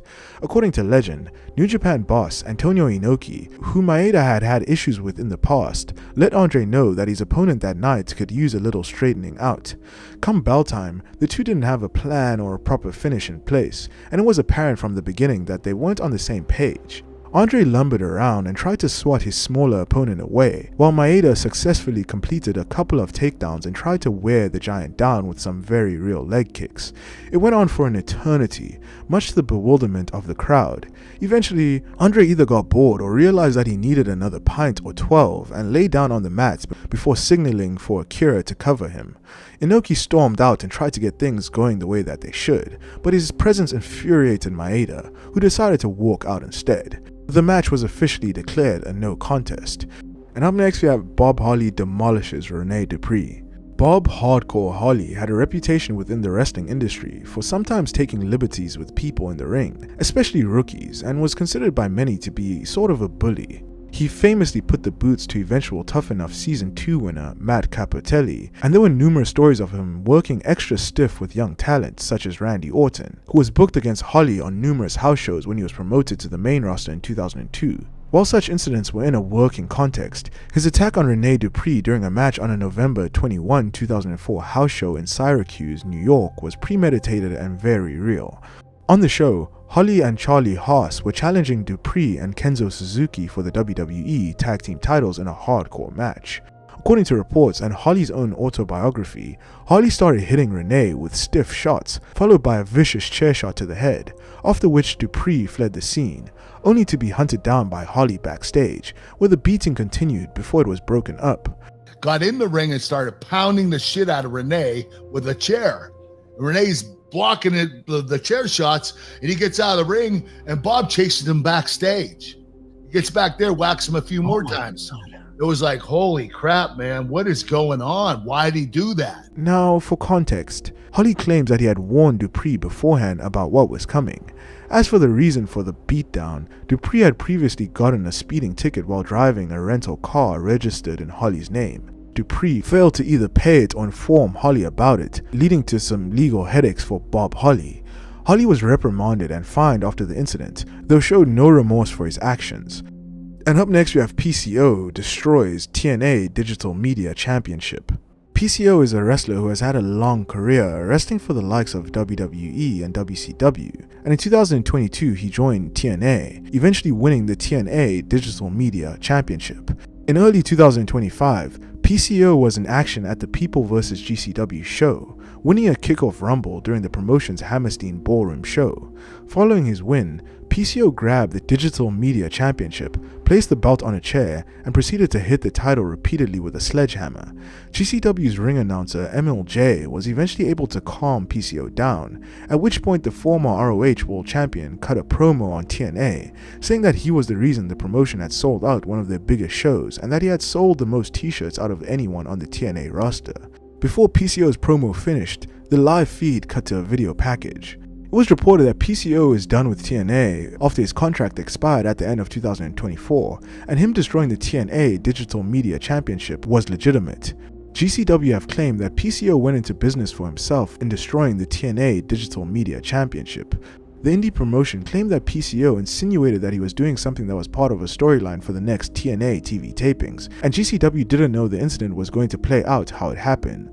Reportedly, TNA sources were shocked by the moment and noted PCO was supposed to finish up with the promotion at the upcoming tapings in San Antonio. He is not expected back in TNA following this shoot incident. And up next we have William Regal shoots on Goldberg. There's been a long-standing conspiracy theory that the widely respected William Regal, then known as Lord Steven Regal in WCW, tried to shoot on the green and heavily pushed the rising star Goldberg. The two stars met on a February 1998 edition of WCW Nitro during the early days of Goldberg's now iconic undefeated streak. This match was a lot longer than the typical Goldberg squash matches of the era, and it looked incredibly awkward as Regal was wrestling circles around Goldberg, exposing Goldberg's lack of wrestling knowledge and wrestling IQ. Some fans have speculated that Regal attempted to shoot on Goldberg during the match in an attempt to make him look bad, as there was growing discontent in WCW that Goldberg's push was getting to his head.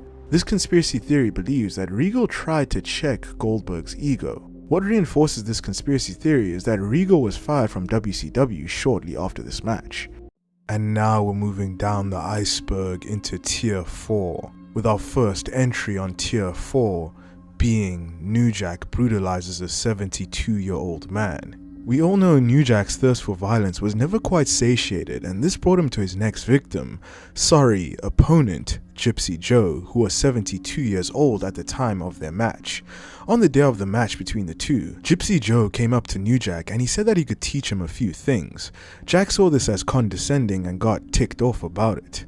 In the match, Joe, as per his gimmick as the man who could feel no pain, was no-selling New Jack's offense, and this enraged the already high on coke New Jack. This caused him to legitimately start beating the ever-living shit out of this poor old man. He was hitting him with chairs, a baseball bat, and was absolutely brutalizing him in a savage manner. It was basically elder abuse, and it was quite sickening to see. The crowd started to hurl racial insults at New Jack, and the more that they did that, the more enraged he got and the more he beat up the 72-year-old Gypsy Joe. This was supposed to be a wrestling match, but it crossed over into straight-up assault. The match ended with this assault and the two never spoke again after this. And then you got this 97-year-old dude that was around when gas was 12 cents a gallon and Jesus and Moses were tag teaming, and then he gonna get in the ring and try to handle me. I'm gonna kill Gypsy Joe, man. I got a baseball aluminum bat with some barbed wire wrapped around and whooped his ass, bro. And up next we have Paul Heyman shoots on TNN. One major aspect of ECW's downfall could come from their horrible television deal with TNN before they became Spike TV. ECW was getting very little promotion and hype from TNN when they first premiered in 1999, and TNN constantly censored their content. As time went on, it was very clear that ECW hated TNN, as there were constant jabs at TNN from ECW on their program. However, it all came to a head on June 2, 2000, when ECW owner Paul Heyman decided that he had had enough and he declared war on TNN in a shoot promo. On live television, he criticized TNN for giving them very little promotion and censoring them. He also goaded TNN to kick them off of the network. Paul Heyman also criticized TNN for being in talks with WWE to have WWE on their network. Paul Heyman's shoot interview did have consequences though, because around the time Raw is War debuted on TNN, ECW was officially kicked off the network. Paul Heyman's shoot promo was one of the most legendary moments of ECW's run and showed how raw and unfiltered he can be. And up next we have Scott Steiner buries Ric Flair. Scott Steiner was never one to mince words, and at WCW Uncensored 2000, he delivered a scathing, unscripted promo that became one of wrestling's most notorious shoots.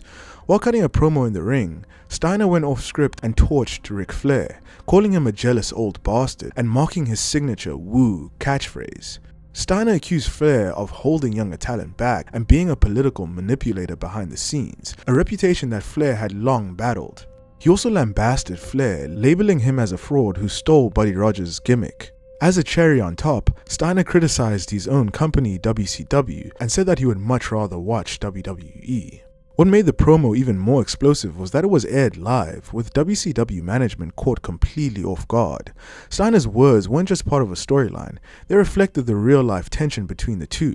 It stemmed from their first bout in 1991, where Ric Flair was accused of sandbagging Steiner, and Steiner had hated him ever since that day. Despite the controversy, WCW leaned into the chaos, booking matches between Steiner and Flair to capitalize on the heat.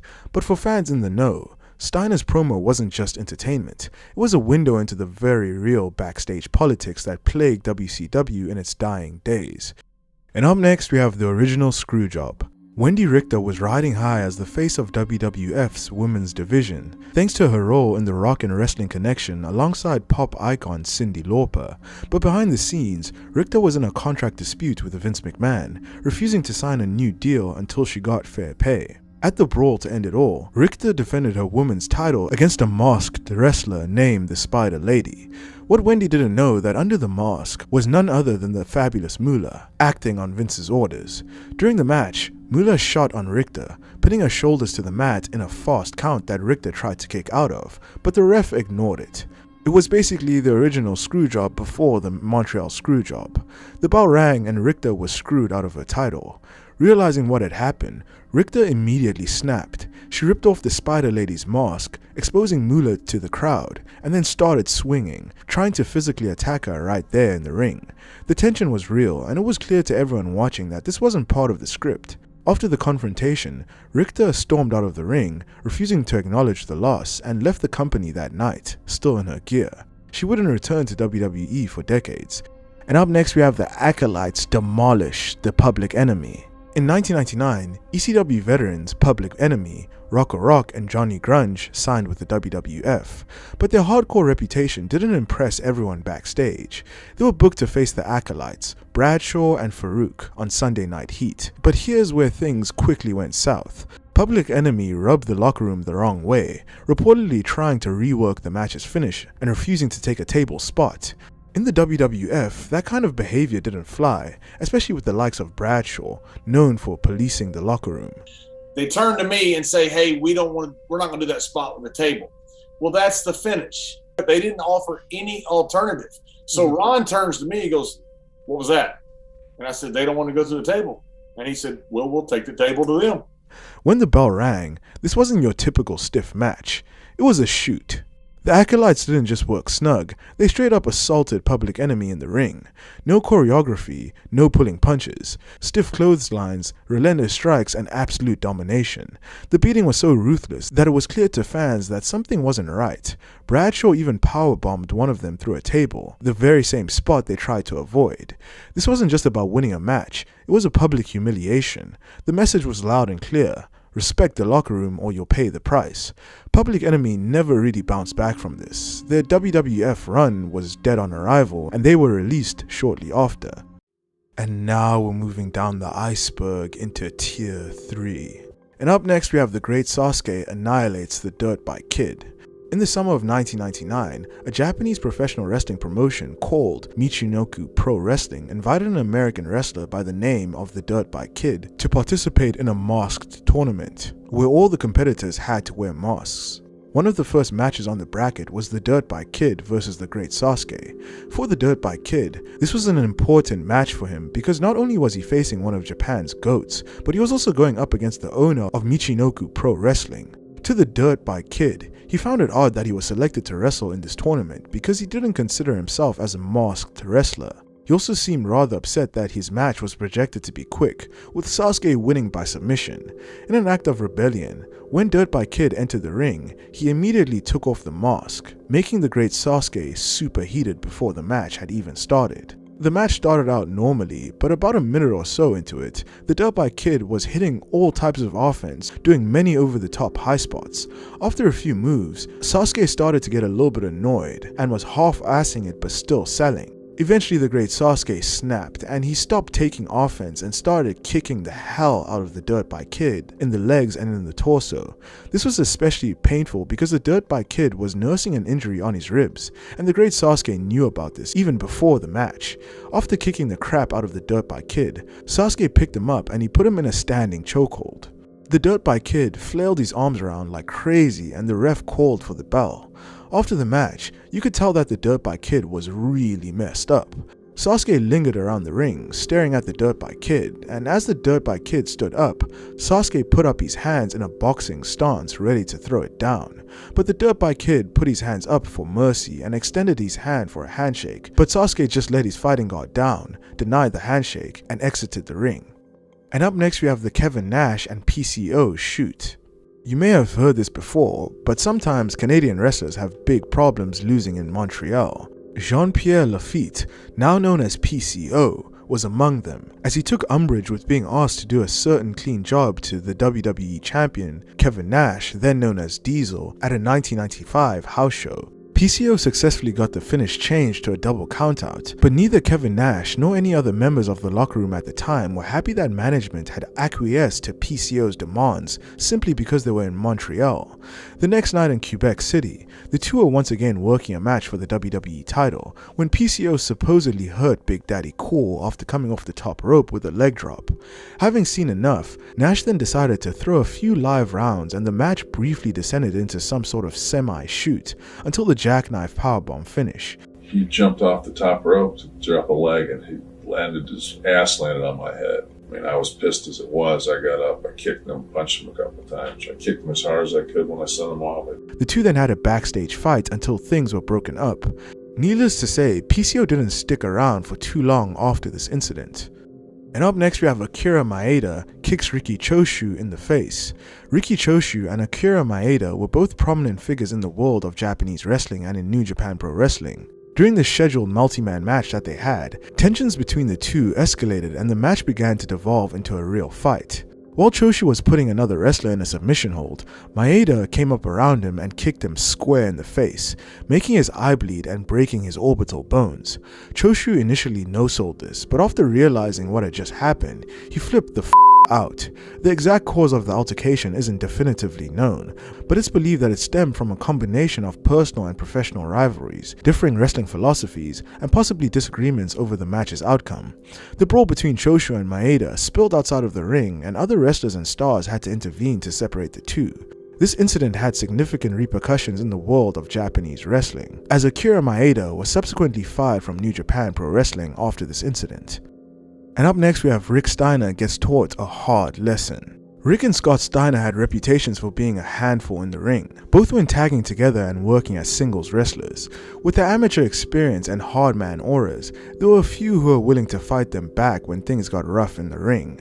In 2005, the Dogface Gremlin was added again, this time at the Southeast Championship Wrestling Day of the Legends show, an event which drew around 2,000 people and was headlined by Dusty Rhodes versus Jerry Lawler. The match most people were talking about after the show, however, was Steiner's, but for all the wrong reasons.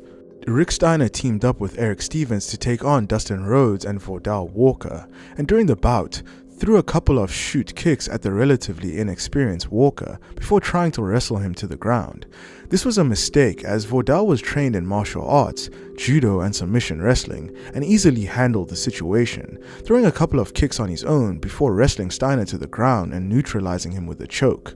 The match continued to fly off the rails, with Walker refusing to go up for a powerbomb off the apron through a table, before Steiner and Rhodes brawled into the concession area and left Walker and Stevens to salvage the match.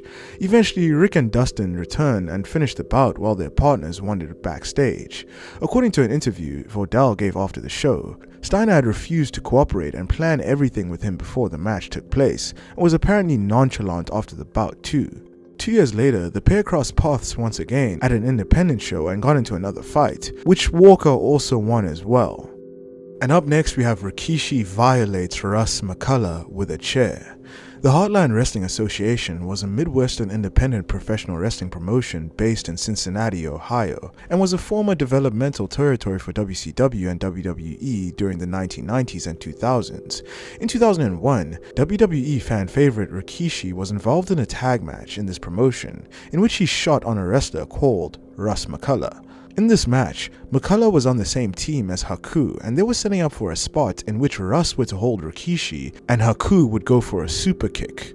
The plan was for Rikishi to duck and for Haku to mistakenly kick his partner Russ. However, Rikishi was held too tight by Russ and Haku mistakenly kicked Rikishi flush in the face. To the crowd this made sense, but that wasn't the actual plan. This caused Rikishi to get his bell rung and he laid on the floor for a while, but after he regained his composure, he saw red and grabbed a chair from a crowd. He then walked over to Russ and started pummeling him with brutal chair shots. Rikishi hit Russ so hard that the chair was bent, also brutally striking him in the head with the chair. After this incident, Russ immediately walked to the back and the match was over. Rikishi then went to the back and a fight ensued between the two men. And now we're moving down the iceberg into Tier 2, with our first entry on Tier 2 being Juventud Guerrera gets shot on by 12 other men. On March 20, 2009, during the AAA Cruiserweight tournament, Juventud Guerrera found himself in a 13-man domed cage match that quickly spiraled out of control.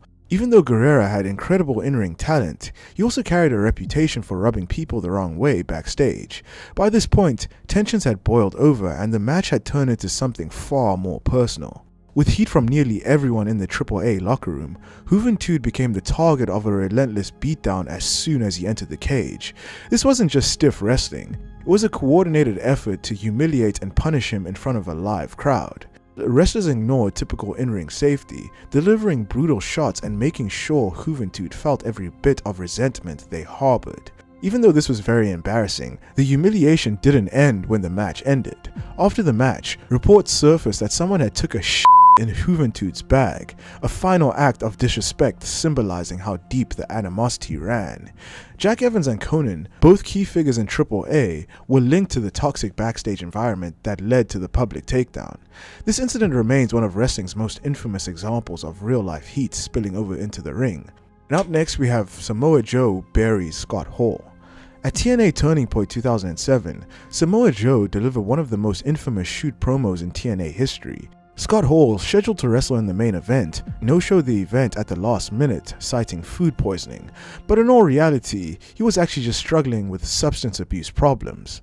This left the company scrambling, and they sent Samoa Joe to the ring to address the crowd live, but what TNA didn't expect was for Joe to go off script. Joe took the mic and unleashed a scathing, unscripted tirade on Hall, calling him unprofessional and criticizing veterans who treated the wrestling business like a joke. But he didn't stop there. Joe even took shots at TNA management for relying on unreliable stars like Scott Hall instead of the younger, hungrier talent in the back. The roster, gathered around the ring, was visibly uncomfortable, and Kevin Nash, Scott Hall's longtime friend, was very ticked off. Backstage, Nash confronted Joe, leading to a heated altercation that ultimately turned physical. This Samoa Joe shoot exposed the growing frustrations within TNA, highlighting the tension between the homegrown talent and the aging stars brought in for name recognition. Joe's promo became a defining moment in TNA history, showcasing the raw, unfiltered reality behind the curtain. And up next we have Koko B. Ware knocks out a jobber. Koko B. Ware, known for his high-flying moves and colorful personality, wasn't always the fun-loving fan favorite we remember.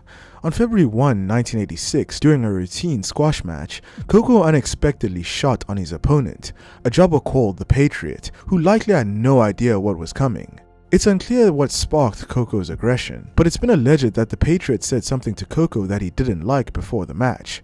Literally a few seconds after the match started, Koko started shooting from his hip and he gave the Patriot a clothesline that knocked him out cold. It was awkward watching Koko B. Ware trying to pick up the Patriot's lifeless body. Despite the Patriot evidently seeing stars, Koko began delivering stiff, real shots, laying into the jobber with unnecessary force. What was supposed to be an easy one-sided match turned into a brutal beatdown, leaving the jobber dazed and visibly shaken, struggling to keep up. Koko finished the match with one last bit of disrespect as he slapped the Patriot across the face as he was pinning him. And up next we have Bruiser Brody no-sells Lex Luger. In 1987, during a match for championship wrestling from Florida, Lex Luger faced off against the legendary Bruiser Brody in a steel cage. Luger, still green in the business, was rising fast thanks to his impressive physique and charisma, but he was about to learn a harsh lesson from one of wrestling's most unpredictable wild men. Midway through the match, Brody simply stopped selling Luger's offense. Punches, kicks, it didn't matter. Brody stood there unfazed, staring down Luger with that intense, unblinking stare. The crowd watched in stunned silence as Luger realized something was wrong. Brody wasn't playing along. Whether it was a test of respect, a reaction to something backstage, or just Brody's notorious unpredictability, the message was clear. Brody wasn't having it. Panicked, Luger did something rare in wrestling. He broke kayfabe.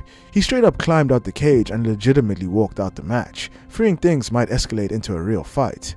This entry is kind of a grey area in terms of a shoot. Many in the wrestling community do consider Bruiser Brody no-selling Lex Luger to be a form of a shoot, just not in the traditional sense of a full-blown fight breaking out. However, this match became legendary, highlighting Brody's reputation as someone who wouldn't hesitate to blur the lines between scripted performances and real-life intimidation. And up next we have Low-Ki loses his mind at a CCW show. In the year 2000, during a combat wrestling event in Philadelphia, Pennsylvania, Low-Ki and Mercury faced off against Rick Blade and TCK in a hardcore tag team match. During this hardcore match, Blade was standing on top of a basketball hoop with Mercury lying prone on a table. Blade incorrectly performed a leg drop from the top hoop, resulting in him crashing through the table, but also hitting the back of his head onto the floor, instantly knocking himself out. As CZW personnel tended to Blade, Low-Ki became irate. It allegedly had less to do with Blade's health, but more so for consequently being unable to perform all of the high spots that he had planned. He started to flip out in front of the audience, with him assuming that he was being screwed by CZW as he was associated with a rival promotion. Nobody was able to calm Low-Ki down. Eventually, a member of security grabbed Low-Ki and carried the furious wrestler out of the ring and off backstage. Following these incidents, the match was declared a victory for Blade and TCK. The match itself is included in the official DVD release of the event. However, for unknown reasons, the Low-Ki tantrum was edited out of the video, and the full tape remains with CZW, so Low-Ki's tantrum can be considered as lost media. And up next we have Ron and Don Harris beat up a drunk Sandman. Back in the mid to late 90s in ECW, the Harris twins of Ron and Don Harris were involved in a match that was supposed to feature Sandman. The problem was, the Sandman missed his cue because he was too busy getting drunk backstage. The match continued without Sandman, but eventually Sandman made his way to the ring, but he was completely wasted. Sandman came in as he usually does, swinging his Singapore cane around at anybody within striking distance from him. During the melee inside the ring, the hopelessly drunk Sandman recklessly swung his cane and struck down Harris in the back of the head, stunning him. Don's brother Ron got ticked off after seeing his brother legitimately get hurt, so he started pummeling Sandman with legit punches and kicks to the face. Once Don shook off his pain, he joined in on the beating of Sandman. Afterwards, the Harris twins left an unconscious Sandman laying in the middle of the ring.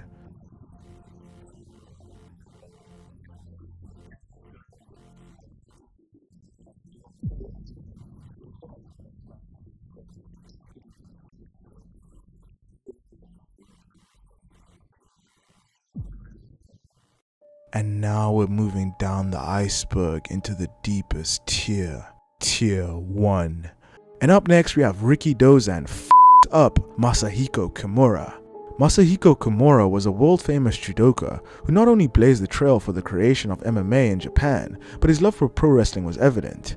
In the 1950s, he created the Japanese Pro Wrestling Association and extended a personal invite to one of the preeminent wrestling legends, Riki Dozan, who was seen as the father of Japanese wrestling. In the first 15 minutes of the match, Kimura aimed a kick at Riki Dozan's midsection and accidentally caught him in the groin. Normally, this would be grounds for disqualification, but the match was not meant to end that way, so the referee waved off the infraction, but it was too late because Riki Dozan had seen red because of this low blow. Riki Dozan unleashed his brutality, brutally striking Kimura again and again. Kimura slumped against the ropes and Riki Dozan kicked him twice in the face with all of his force. He pulled Kimura into the center of the ring and then stomped his head viciously. Riki Dozan then moved in for the kill as the crowd roared its approval. Another strike was followed by a clubbing blow to the back of Kimura's head, and a final strike hit Kimura in the neck, squared an artery, and he dropped like a felled oak. Kimura tried to get up to his feet, but he was unable because he was knocked out. The referee then counted to 10 and the bell sounded. The bout that was scheduled to go 60 minutes only lasted less than 15.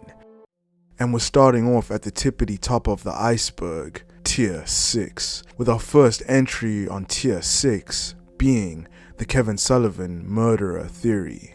One of the most chilling and persistent conspiracy theories surrounding the Benoit tragedy is the belief that Chris Benoit didn't actually take the lives of his wife, son, and himself, but instead their murder was orchestrated by Kevin Sullivan. Kevin Sullivan wasn't just any wrestler. He played a demonic, cult-like character in WCW, leading the Dungeon of Doom, a faction filled with supernatural overtones and satanic imagery. To some, it was just a gimmick, but others believe that Sullivan's ties to the occult were very real and he was an actual Satanist. Nancy and Kevin Sullivan's story is stranger than fiction. They were married while Sullivan, who was also a WCW booker, decided to script his wife into an on-screen affair with Chris Benoit. But what started as a storyline became real. Nancy fell for Benoit, left Sullivan, and later married Chris. Sullivan lost his wife to another man in front of the whole world, and Sullivan never remarried again. Despite Benoit publicly stating that he respected Sullivan's professionalism in the ring, their hatred for each other was undeniable. The day after Sullivan became WCW's head booker, Benoit abruptly defected to WWE, making it clear that he wanted nothing to do with Sullivan's leadership. Some say that Sullivan never forgave him. When Chris Benoit, Nancy, and their son Daniel were found dead in June of 2007, the case was immediately ruled as a murder-suicide. But something felt off, and one name kept surfacing in whispers: Kevin Sullivan. This theory suggests that Sullivan's ties to Satanism weren't just for show, and still harboring a hatred for Benoit, he orchestrated the killings in a ritualistic fashion, not only to eliminate Benoit, but to destroy his legacy forever. One piece of evidence that these theorists point to is the timeline of the murders.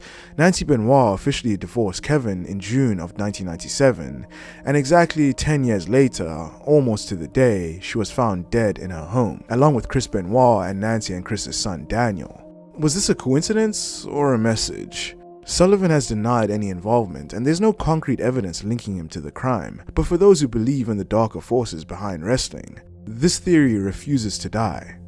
And up next, we have Nancy Benoit crime scene questions. The official story states that Chris Benoit murdered his wife Nancy on Friday, June 22, 2007, but there are strange inconsistencies in the police report that have fueled speculation for many years. The police reports on where Nancy's body was found changed a few times. At first, they said that Nancy was found in an upstairs bedroom, then they said that Nancy was found in the basement, and then they changed it back to that Nancy was found in an upstairs bedroom. Many people question why the police changed their reports. Also, Nancy's death was highly calculated. She was bound at the hands and feet with coaxial cables, gagged, her face wrapped in a towel, and strangled. Some people say that the methodical nature of the murder was too precise for someone suffering from a mental breakdown. And then there's the missing DNA evidence. Authorities never released a full forensic breakdown of the crime scene because they never took any fingerprints or DNA samples, which was very, very weird. Was this just sloppy police work, or is there more to the story than what we were told? Some believe the inconsistencies point to an unknown factor in the crime, one that has yet to be discovered. And up next, we have the Daniel Benoit crime scene questions. From everyone who ever knew Chris Benoit, they would always say how much he loved his son Daniel, which makes it so strange how the last weekend of Benoit's life played out. During their investigation, a knife was found underneath Daniel's bed, but there were no instances of it being used on Daniel. Benoit reportedly sedated his son with Xanax before smothering him to death. When news broke of this horrible tragedy, many news outlets said that Chris Benoit murdered his son by using his finishing move, the crippler crossface, but this was later debunked and confirmed as not true. Then there's the strange claim that Daniel had Fragile X syndrome, a genetic disorder that causes developmental delays. The media pushed this narrative after the murder, but no medical records or family testimony confirmed it. In fact, Daniel was reportedly in good health and showed no signs of the condition. The media pushed this narrative as a way to manipulate public perception, painting Benoit as a father who may have snapped due to stress of raising a special needs child. There were also reports of a needle mark on Daniel's arm, but this was never officially explained in the autopsy report. What is true though is that the police used the level of decomposition in the bodies to piece together a timeline, and they concluded that Nancy died on Friday, Daniel died on Saturday, and Chris died on Sunday. However, many conspiracy theorists have argued that the varying temperatures in the rooms where the murders took place may make decomposition an unreliable indicator, and that Daniel may have died earlier than reported. And up next, we have Chris Benoit crime scene questions. Chris Benoit's death was ruled as a suicide, but there are several strange details surrounding his body that have left room for speculation. One of the biggest inconsistencies is the presence of Xanax and hydrocodone in his system. Toxicology reports show that he had a significant amount of both substances in his body at the time of his death. Xanax and hydrocodone are powerful sedatives, meaning that if Benoit had willingly taken that much, he should have been nearly unconscious, yet he supposedly had the strength and coordination to set up a complex pulley system. He allegedly used a weight machine to do the deed, but some experts have pointed out that this would have required incredible strength and precision, even for a trained athlete. The body of Chris Benoit was also reported in different positions depending on the officer. One officer said that Benoit was found lying on the floor next to the machine, while another officer said that Benoit was slumped against the machine. Benoit was also allegedly found with a towel around his neck, and this has led to many conspiracy theorists to wonder why a person who was seeking to take their own life would care about the potential scars on their neck. Then there's the alcohol mystery. Around Benoit's body, investigators found 10 empty beer cans and a partially full bottle of wine. Despite this, his toxicology report showed no alcohol in his system at the time of his death. Even stranger, authorities never took DNA evidence from the cans or the bottle. If they had, would they have found only Benoit's DNA or someone else's DNA too? This critical lack of forensic testing has led many to question whether investigators really got the full story. The inconsistencies surrounding Chris Benoit's body leave a disturbing question hanging in the air. Was he truly in control of his actions that night, or was there something or someone else involved? And up next we have roids and CTE. When Chris Benoit's toxicology results came back, the media immediately blamed roids, fueling the idea of roid rage, but the truth was far more complicated and far more unsettling. Yes, Benoit's testosterone levels were elevated, but this wasn't due to anabolic roid use. It was because he was on testosterone replacement therapy, TRT. As a 40-year-old man with years of roid abuse behind him, his body had stopped producing normal levels of testosterone, so he was prescribed TRT legally. What many don't know is that testosterone alone doesn't typically cause violent behavior. In fact, studies suggest it often has a calming effect, not an aggressive one. And despite the media's insistence that this was roid-induced madness, Benoit's toxicology report found no anabolic roids in his system. However, investigators did find human growth hormone, HGH, in his house, leading to speculation that he was using it either for recovery or possibly to help with the long-term damage wrestling had done to his body. But HGH, like TRT, doesn't explain the brutal nature of the murders. Then came the real bombshell: chronic traumatic encephalopathy, CTE. Chris Nowinski, a former WWE-turned-concussion researcher, was one of the first to question the media's narrative. He pushed for Benoit's brain to be examined, and what doctors found was horrifying. Chris Benoit's brain was so severely damaged that it resembled that of an 85-year-old Alzheimer's patient. The damage was so extensive that doctors believe Benoit would have suffered from severe paranoia, dementia, and uncontrollable mood swings. Despite this, WWE tried to downplay the CTE link. They wanted to bury the concussion issue, knowing that admitting Benoit's brain was destroyed by years of unprotected chair shots and head trauma would open them up to massive liability. But the evidence was undeniable. Benoit's mind was broken, and no one saw the warning signs until it was too late. And up next we have Chris Benoit's last search. One of Chris Benoit's final internet searches before his death was for Elijah in the Bible, a detail that has fueled eerie speculation. The story goes that Elijah visits a widow whose son has died. Overcome with grief, she believes his death is a punishment from God, but Elijah takes the child, prays over him 3 times, and miraculously restores his life. It is one of the earliest biblical accounts of resurrection. If Benoit was truly fixated on this story, it suggests that by the end, his mind had completely unraveled. It wasn't just guilt. He may have been consumed by delusions of redemption and resurrection. This is enforced by another chilling detail. He left Bibles next to both Nancy and Daniel's bodies, but not one by his own. Some believe that this was a final act of desperation, as if he saw them as victims in need of salvation, while he accepted his own damnation. In one of the Bibles found in his house, Benoit had reportedly written a note that read, "I am preparing to leave this earth." And up next we have the neighbor Holly Schrepfer.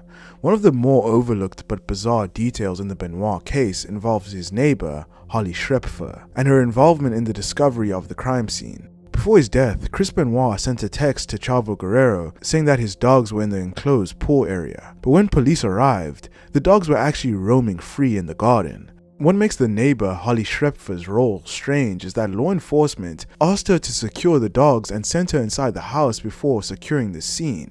This was an unusual decision for a case involving multiple deaths.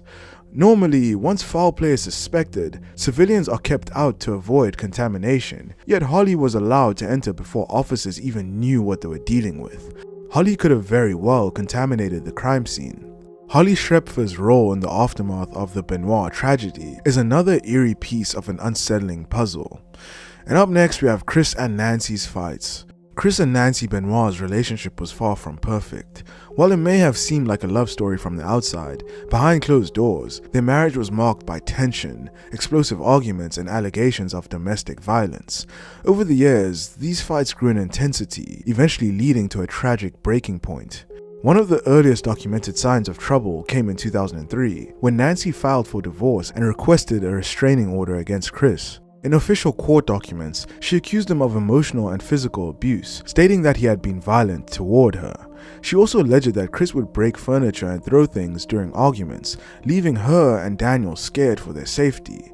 Nancy withdrew the divorce filing later that year, but the issues in their marriage didn't just disappear. People close to them often said that their fights often stem from Chris's cold, detached personality and his obsessive dedication to wrestling. Chris's anger would allegedly come out in unpredictable bursts. There were also accusations of infidelity. Some have claimed that Nancy suspected Chris Benoit of cheating with Michelle McCool in the final months of their marriage. The tension between them was worse than ever, and friends noticed that Nancy had grown distant, and some later even said that she seemed afraid. One of their last major fights happened just weeks before the murders. Nancy had confided in a friend that she and Chris were arguing constantly and she feared for her safety. She even mentioned that she thought about leaving him for good this time. By June of 2007, the fights between Chris and Nancy had built up over the years, leaving their marriage in a fragile, dangerous state, one that would soon reach its tragic end. And up next we have the death of Eddie Guerrero. When Eddie Guerrero died on November 13, 2005, something inside Chris Benoit broke forever. The two were more than just tag team partners. They were best friends, brothers in the business, bound by a shared struggle of pain, sacrifice, and the pursuit of greatness. When Eddie was found dead in his hotel room from heart failure, Benoit was inconsolable. At Eddie's funeral, Benoit wept uncontrollably, unable to hold himself together. He was known for his intense, cold demeanor, but that day he shattered and something changed in him. In the months that followed, Benoit spiraled into grief and depression. Friends noticed that he was never the same again, as he would break down in tears at random moments, and at times it was as if he had completely lost himself. One of the most unsettling details came from his diary. After Eddie's death, Benoit started writing letters to him as if he was still alive. It was clear that Benoit was lost without him. Losing Eddie didn't just devastate him, it pushed him closer to the edge, setting him on a path that would end in one of wrestling's darkest tragedies. And up next we have Chris Benoit's paranoia. As Chris Benoit's mental state deteriorated in the months leading up to the tragedy, those closest to him noticed a disturbing shift. He had become increasingly paranoid. He began obsessing over stories of famous people whose family members had been kidnapped, convinced that someone was watching him and that Daniel may be taken from him. His paranoia became extreme. He avoided main roads, taking different routes every day to shake off anyone who he believed was following him. He stopped trusting people, even longtime friends, and rarely let Daniel out of his sight.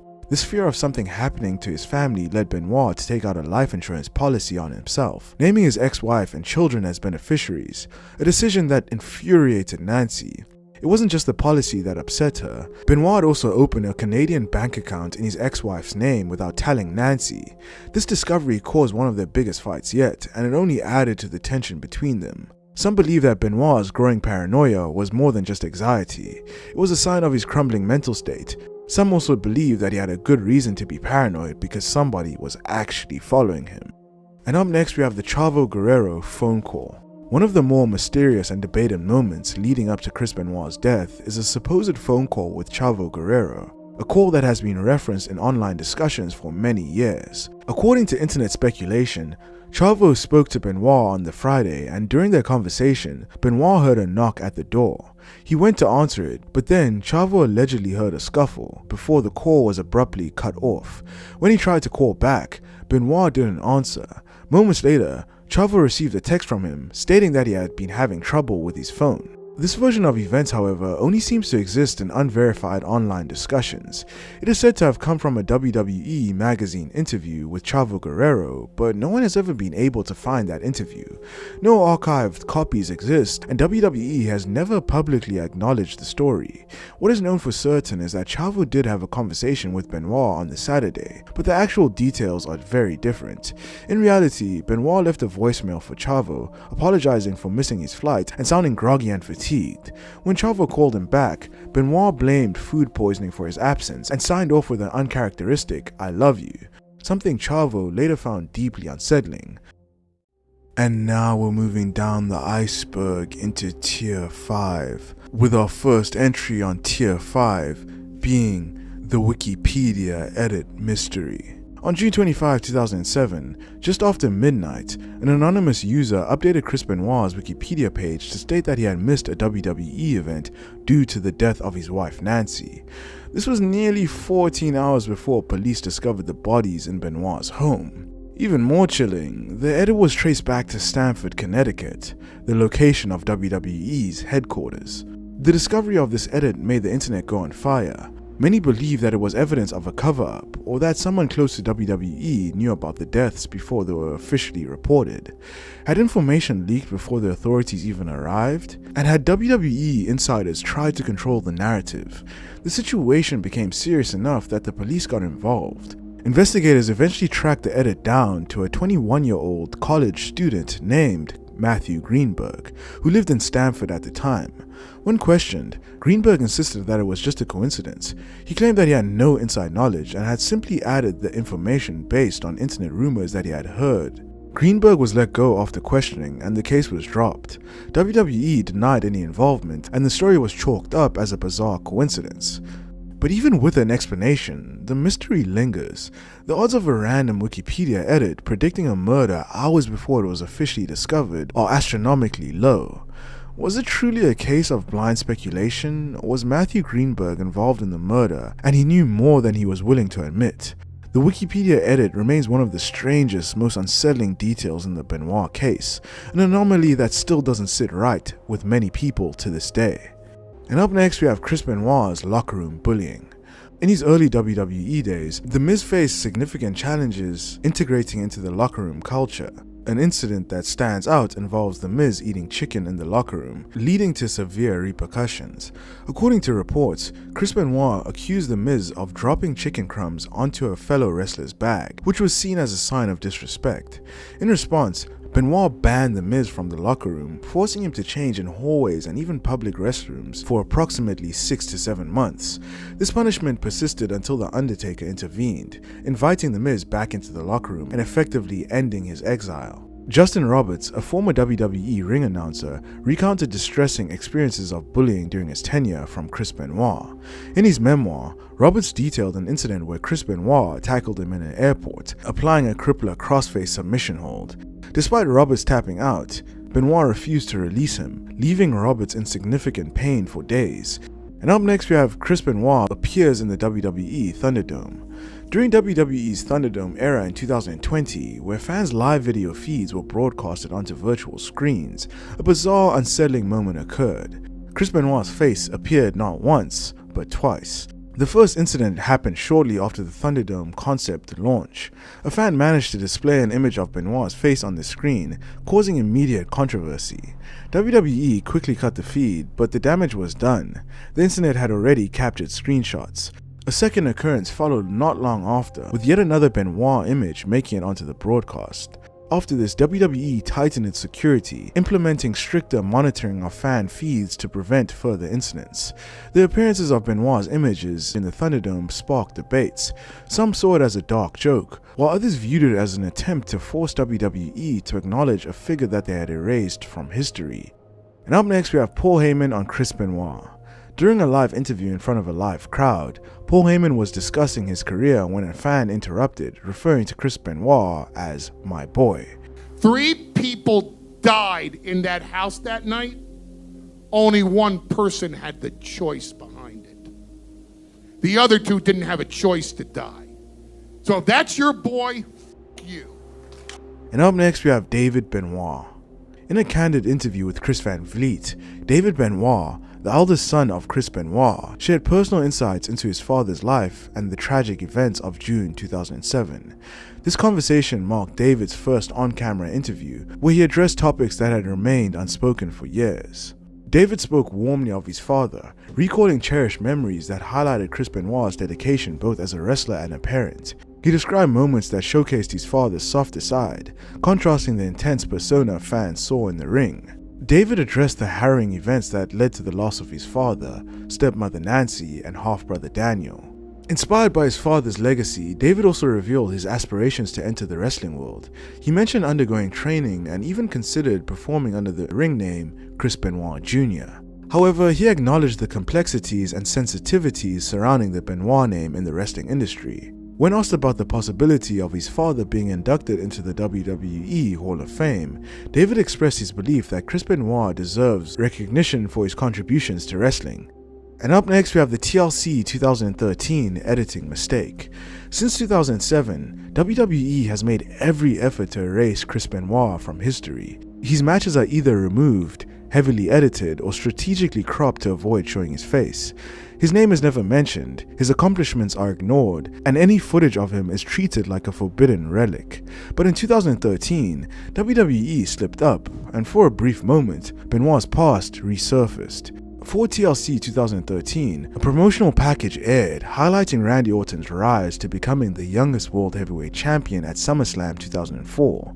Normally, any clip of Randy Orton's victory over Benoit would have been edited to cut out Benoit completely, but this time something changed. For the first time in years, WWE actually showed Orton pinning Benoit. It was a blink and you'll miss it sort of moment, but fans immediately noticed. This wasn't a brief glimpse of his arm or cropped out shot of the crowd. This was clear, undeniable footage of Chris Benoit being defeated in the ring. Many fans were very surprised that this slipped through the cracks, but whatever the reason for this slipping through the cracks, WWE quickly realized their mistake, and the next time the clip aired, Benoit was erased once again. And up next we have William Regal's unsettling tribute. When WWE aired its tribute show for Chris Benoit on June 25, 2007, before the horrific truth had finally surfaced, most wrestlers delivered emotional tributes, reminiscing about Benoit's in-ring skill and friendship. But one tribute stood out, that of William Regal. While others spoke warmly and nostalgically about Chris Benoit, Regal's demeanor was noticeably different. He looked tense, distant, almost as if he was choosing his words carefully. Unlike his colleagues, he didn't call Benoit a great man or father, nor did he share personal stories. Instead, he simply said, "Now all I'm willing to say is that Chris Benoit was undoubtedly the hardest working man in professional wrestling, and that's all I've really got to say at the moment." The tone and delivery felt off. At the time, many viewers didn't think much of it, but when the real details of the case emerged, Regal's reaction took on a whole new meaning. Why was he so reserved compared to others? And why did he seem to be holding back? This led to wild speculation, some even suggesting that Regal knew something before the full story came out. Adding to this, Regal lived in the same Atlanta area as Benoit, making some wonder if he had heard rumors or disturbing signs before the news broke. Others took it further, with theories implying that Regal was involved in some way. And now we're moving down the iceberg into Tier 4, with our first entry on Tier 4 being Bill Apter believes it was a professional hit. Bill Apter, a respected wrestling journalist, made headlines when he appeared on Chris Jericho's podcast and shared a controversial opinion. He doesn't believe Chris Benoit committed the murders. Instead, he suggested that Benoit and his family were victims of a professional hit. I think somehow Chris got in some sort of trouble. I don't know what it was. I don't know what it was after or whatever, but I think something happened. I think when he got home, Nancy and his son were already dead. And I understand that husbands and wives kill each other sometimes. They do. But not the boy. Mm-hmm. This is what didn't make sense to me. To me, if a hit, a murder, is done in a professional way, they can make it look like you did it and you committed suicide as well. To this day, the Chris Benoit I know couldn't have done that. And up next, we have the Sherry Martel connection to Chris Benoit.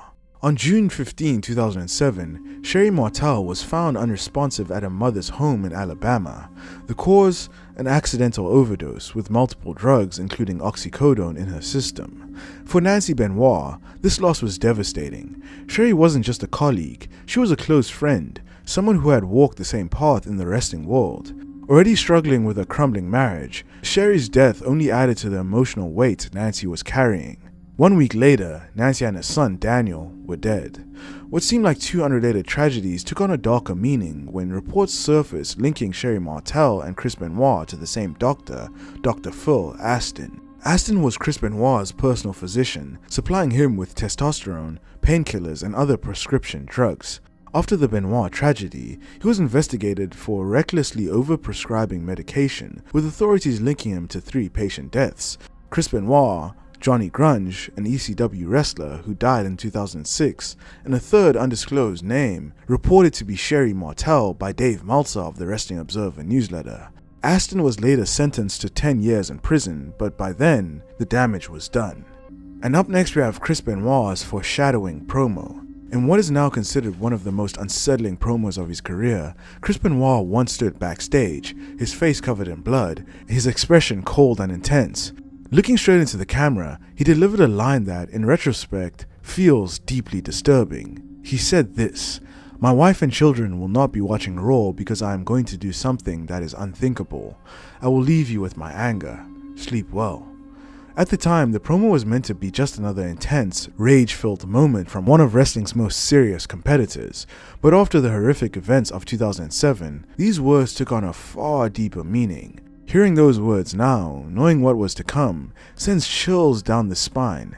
Was this just a scripted promo, or an eerie glimpse into the anger and torment that was already consuming Benoit's mind? And up next we have Our Lady Peace retires Whatever.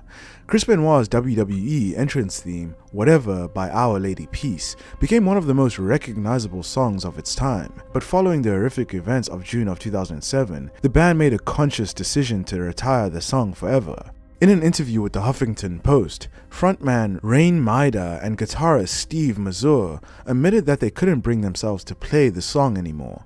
Mazur explained that the tragedy was too deeply tied to the track, saying, "I couldn't imagine singing that, to be honest. It's so tied to him and the tragedy that happened. I just couldn't get it out of my head." Maida also added that they removed the song from their catalog, and he thinks that it sucks that they no longer play it since it's such a kick-ass song. Even though the song was originally just a licensed track for WWE, its association with Benoit's dark legacy ensured it would never be performed again. Hi there, so it's me from the future, and it turns out that Our Lady Peace performed Whatever for the first time in almost 20 years at their concert in Canada just a day or two before the releasing of this video. So I guess they finally got to perform this kick-ass song one more time. And up next we have the untold history of WWE. In 2009, WWE released a special edition magazine titled The Untold History of WWE, and it was an in-depth look into the company's past, featuring Vince McMahon himself addressing controversial topics. Among the discussions was the issue of Chris Benoit, a subject WWE had gone to great lengths to erase from public consciousness. In a rare moment of direct acknowledgement, McMahon explained WWE's official stance, stating that while Benoit could be mentioned in a purely historical context, promoting him in any way was out of the question. To emphasize his point, McMahon compared Benoit's situation to that of O.J. Simpson. Despite the controversy surrounding Simpson, his role in NFL history was undeniable. Similarly, while WWE would never glorify Benoit, they couldn't completely erase him from history.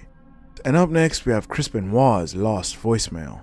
At 1:57 p.m. on Saturday, June 23, 2007, Benoit made a call to Michael Parker, a friend and business associate. According to police reports, Benoit left the voicemail after already murdering his wife and son. In the message, he shows no signs of distress or remorse for what had already happened in his home. The tone of the message is eerily calm, as if nothing was out of the ordinary. However, Benoit is slurring his words. Hey Parker, this is Benoit again. It's about 5 to 2 in the afternoon.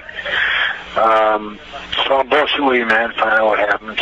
I was talking to one of the production crew guys on the flight home into Atlanta. He said you kind of got shafted over, and that really fucking sucks.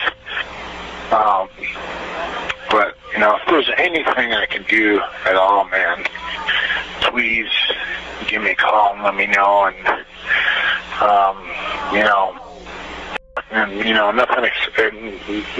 nothing changed the experience. Like, nothing could be better than experience, and you got that. It's like, I'm just talking to you right now. I don't know what the details are off the top of my head, but hope all's well with you, man. And just missed you the last couple of weeks. Wondering where you're at. I hope you're doing well.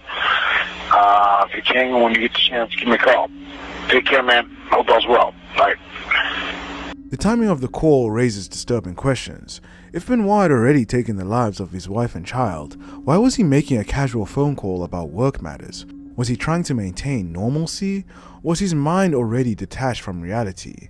Whatever the case, this voicemail remains one of the final recorded pieces of Benoit's voice, a chilling remnant from the hours leading up to his own death.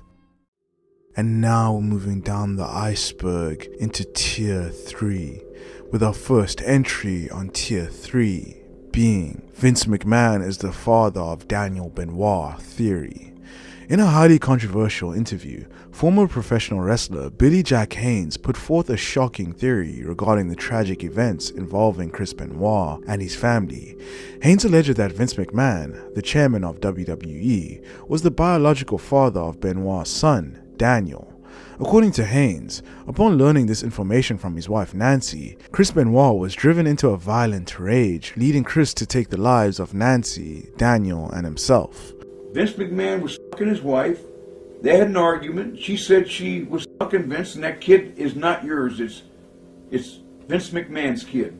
And he went over the edge and lost it. Because he would not kill that kid for nothing. So you murdered him, Vince, or you're a fucker, and he found out about it, and he went nuts in his own way and did his own thing. Billy Jack Haynes has said many ludicrous things, and this theory appears to have been dreamed up out of thin air in Haynes' mind because Daniel Benoit looked exactly like his father. What makes Billy Jack Haynes' claims even more crazy is the fact that he murdered his very own wife in 2024 and is now on trial, and it looks like he will likely die in prison. And up next we have CM Punk on Chris Benoit at Comic-Con 2012. WWE's presence at Comic-Con has always given fans the chance to ask their favorite superstars any question they want, but sometimes those questions go in directions WWE would rather avoid. This is exactly what happened during a WWE panel at Comic-Con 2012, where a fan boldly asked CM Punk, Sheamus, and Zack Ryder if WWE was actively trying to erase Chris Benoit from history. The question was met with an awkward silence, as the panel seemed unsure of how to respond. Breaking the tension, CM Punk took the lead, carefully addressing the situation. No, we're not trying to erase Chris Benoit from history, but due to the obvious horrific nature of what he did, it's not right to promote him. You know, he's in the history books. It's nothing we're ashamed of, his past accomplishments and stuff like that. But from here on out to further promote him and due to what he did, that doesn't make any sense. And up next we have WWE Encyclopedia. Despite WWE's strict efforts to erase Chris Benoit from history, an unexpected entry in the 2012 WWE Encyclopedia caught fans and industry insiders by surprise. The official WWE published book, meant to serve as a comprehensive guide to the company's history, included a detailed write-up of Benoit's career, something that directly contradicted WWE's stance on never mentioning him again. The entry highlighted Benoit's accomplishments, covering his time in WCW, his rise through WWE, and his WrestleMania 20 world title victory, though it was written in a cold, past tense manner. There was no reference to the 2007 tragedy, no references to his personal life, and no acknowledgement of why WWE had otherwise erased him from history. At the time, Dave Meltzer reported that Benoit's inclusion in the book raised eyebrows backstage in WWE, with some questioning why they dedicated a space to him while continuing to remove him from everything else. And up next we have Bob Holly's last conversation with Chris Benoit. On the morning of June 22, 2007, Chris Benoit called his longtime friend Bob Holly, asking him to come over to his house. Holly, who was in Atlanta rehabbing an injury, declined the invitation, suggesting that Benoit spend his time with Nancy and Daniel instead. Just hours later, Nancy Benoit was dead. Bob Holly reflected on the call, wondering if things would have been different if he had accepted the invitation. I talked to Chris that day at 11:30, left the doctor's office, and he called me because I was supposed to go see him, and I didn't go. And he called me and he asked me, he said, "Why didn't you come over?" I'm like, "Well, I knew you just got home, and I figured you want to spend some time with Nancy, blah, blah, blah." No, I was waiting for you to call me. We were going to go get something to eat and blah, blah, blah, all that. And it's like, okay, well, next time I'll come over, Chris. And maybe they wouldn't have gotten a fight that day, or, if I'd have went there and hung out with them. And, I don't know, and it bothered me for a little while that, I should have went and saw him, because then maybe it wouldn't have happened. And up next, we have Dave Taylor at the Benoit home. Of all the strange and unexplored details surrounding the Benoit tragedy, one of the most peculiar is the reported sighting of former WWE wrestler Dave Taylor outside the Benoit residence just after police arrived. After authorities reached the home, Benoit's neighbor Holly was sent inside first. Inside, she discovered the bodies, and in shock, she fled the house. And in her report to the police, as she ran outside, she saw something even stranger. She saw Dave Taylor and his wife, Lisa, walking toward the house carrying a platter of deli food. Taylor's appearance at the scene raised questions that have never been fully answered. Benoit had missed events that weekend, and WWE had been told his family was sick. Perhaps Taylor had somehow found out and was simply checking in, bringing food to a friend, but others believe his presence was not a coincidence. Conspiracy theorists have proposed a more cynical theory, that Taylor may have been sent by WWE to gather early intel before the news went public, and other conspiracy theorists have theorized that Dave Taylor was in fact involved in the murder in some way. Was Dave Taylor's visit an eerie coincidence, or was there more to it? No evidence ever linked him to anything beyond a well-intended visit, yet his unexpected presence that day remains one of the many lingering mysteries in the Benoit case. And now moving down the iceberg into Tier 2, with our first entry on Tier 2 being the Chavo Guerrero was involved theory. While most accounts of the Benoit tragedy place Chavo Guerrero as a concerned friend and a recipient of Chris Benoit's lost messages, Irvin Muchnick's book, Chris and Nancy, raises unsettling questions about Chavo's exact role in the timeline of events. One of the most controversial points Muchnick brings up is Chavo's connection to Matthew Greenberg, the mysterious Wikipedia editor who somehow updated Benoit's page with news of Nancy's death 14 hours before the police discovered the bodies. Irvin Muchnick wasn't convinced of Matthew Greenberg's innocence. What made things even stranger was that Greenberg had previously edited Chavo Guerrero's Wikipedia page. This raised a question. Did Chavo Guerrero know Greenberg personally, or was this just a coincidence? And if they were connected, did Chavo tip off Greenberg about what was happening before the authorities even arrived? Muchnick also dissects Chavo's retelling of events, pointing out inconsistencies in his timeline of when he received Benoit's final text messages.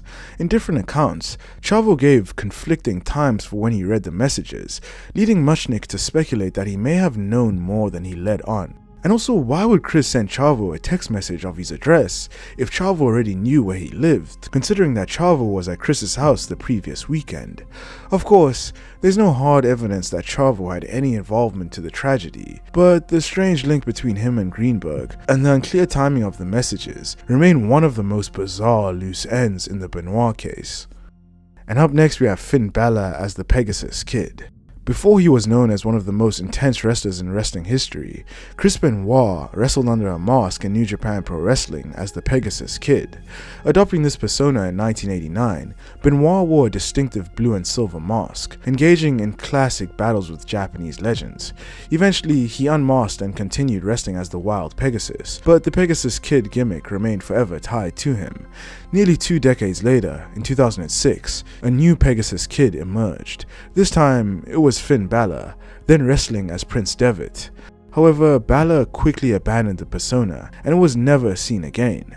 And up next we have Chris Benoit almost leaves WWE for TNA. In late 2005, Dave Meltzer reported that Chris Benoit's WWE contract was nearing its expiration, and negotiations for a new deal weren't going smoothly. WWE's offer was reportedly lower than expected, and with both sides far apart on financial terms, there was a real chance that Benoit could have walked away from the company. With increasing pressure from Nancy, Benoit also had plans to quit wrestling and start a wrestling school. Benoit even reportedly made merchandise to promote the new wrestling school that he was planning on launching. Benoit was also reportedly listening to interest from TNA as well. At the time, TNA Wrestling was aggressively signing ex-WWE stars, looking to establish itself as a legitimate alternative. Given Benoit's reputation as a workhorse and a technical master, he would have fit perfectly in the TNA main event scene. He also would have had a much lighter schedule, something that might have spared him from further physical and mental deterioration. But just weeks before his contract officially expired, tragedy struck. Eddie Guerrero died on November 13, 2005. The loss devastated Benoit. It remains unclear if Eddie's passing influenced Benoit's decision to stay in WWE, but ultimately he never left and he re-signed, continuing to work WWE's grueling schedule, and continuing to stay on the path that would lead to one of wrestling's darkest tragedies. Many still wonder though, if Benoit had gone to TNA, would things have ended up differently? Would a lighter schedule, new environment, and different influences change the course of his life? It's a question that will never have an answer, but still lingers as one of wrestling's greatest what-ifs. And up next we have John Cena on Chris Benoit. At a Q&A session in Melbourne on June 8, 2017, John Cena was asked the question that WWE has spent years avoiding. Why has Chris Benoit been erased from history? Cena, never one to shy away from tough questions, gave his answer. Oftentimes, we get caught up in a person's ability and their performance. And this transcends WWE. This is a problem with sport. It is also a problem with entertainment. People will do bad things, but if they are good at what we do, or what they do, sometimes those things are overlooked. I don't believe in that. I believe you should take ownership for your actions, all of them, not just ones that are performed in front of an audience. I think our company's stance on the entire situation should set a precedent for athletics and a precedent for entertainment of taking ownership for your actions.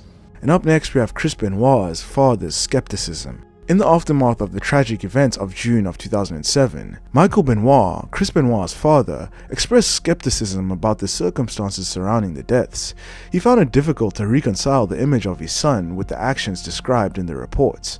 One particular detail that raised doubt was the manner in which Nancy was restrained. The method of binding appeared to be executed in a professional and thorough manner, leading Michael Benoit to question whether his son was solely responsible for it if other factors were at play. These uncertainties have fueled various theories and discussions, with some suggesting the possibility of external involvement. While the official investigation concluded that Chris Benoit was responsible for the deaths, the doubts raised by his father and others continue to prompt further examination and debate over the true nature of the tragedy. And now we're at the bottom of the iceberg, Tier 1, with our first entry on Tier 1 being the MK Ultra theory. One of the most bizarre and out there theories about the Benoit case suggests that Chris Benoit was not acting of his free will when he committed the horrific murders of his wife Nancy and his son Daniel. Instead, according to this theory, he was a mind control sleeper agent, a product of MK Ultra programming. Now, for those unfamiliar, MK Ultra was a real-life, top-secret CIA mind control program that ran from the 1950s to the 1970s. The goal of MK Ultra was to experiment with ways to control the human mind through hypnosis, LSD, sensory deprivation, psychological torture, and other disturbing methods. Declassified government documents confirm that the CIA attempted to break people psychologically to turn them into obedient, programmable assets, essentially human weapons that could carry out orders without remembering them. The program was supposedly shut down in the 1970s, but conspiracy theorists argue that it never truly ended, and it just went underground. At first glance, it sounds like something straight out of a movie, but those who push the MK Ultra Benoit theory point to several eerie connections. One of them is Benoit's bizarre behavior leading up to the murders, as he displayed paranoia and erratic mood swings. Some people believe that this was evidence of programming, And also Benoit felt like he was being followed. And according to this theory, Benoit was actually being followed by supposedly a handler of sorts. Another eerie connection is the methodical nature of the crime. Some believe that this was far too clean for a man in emotional breakdown. The crime scene seemed chillingly calculated. Did Benoit do this out of rage, or was it something more mechanical? Another eerie connection is the prevalence of MK Ultra celebrities within the entertainment industry, including Hollywood, music, and even pro wrestling. The idea is that some celebrities and athletes are broken individuals and have a large following, so they can be easily programmed and used for hidden agendas. This theory does not claim that Benoit was innocent. It suggests that he did commit the murders, but not of his own free will. If that's the case, the biggest question remains, who would want Chris to carry out this horrific act? Some believe it was a test of psychological control, others think he knew far too much about something bigger, and some suggest that he was simply chosen as a subject for reasons unknown. And up next we have the 911 call. The call came on June 25, 2007, a call that would unravel one of wrestling's darkest tragedies. On the line was Dennis Fagan, a retired NYPD detective and WWE's head of security. The request was simple, a welfare check, but the details, something was wrong. Hi, I just spoke to one of the other officers there. My name is Dennis Fagan. I'm a retired detective in New York City. I run the security for World Wrestling, and one of our wrestlers that lives down there is missing, and he told me to say we need a welfare check done. Okay, what's the address? 130 Green Meadow Lane. All right, Dennis, what's your last name? Fagan, F-A-G-A-N. And what's his name? Chris Benoit. It's spelled B-E-N-O-I-T. Okay, and he's a wrestler? Yes, what happened, he's a very religious gentleman, and yesterday he was supposed to show up at a pay-per-view and never got on the plane, never showed up. They tried to reach his wife, Nancy. She doesn't answer. They tried to call his house. It's out of character for him.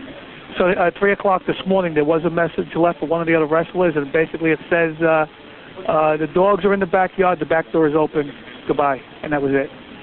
And up next we have the Chris Benoit house curse.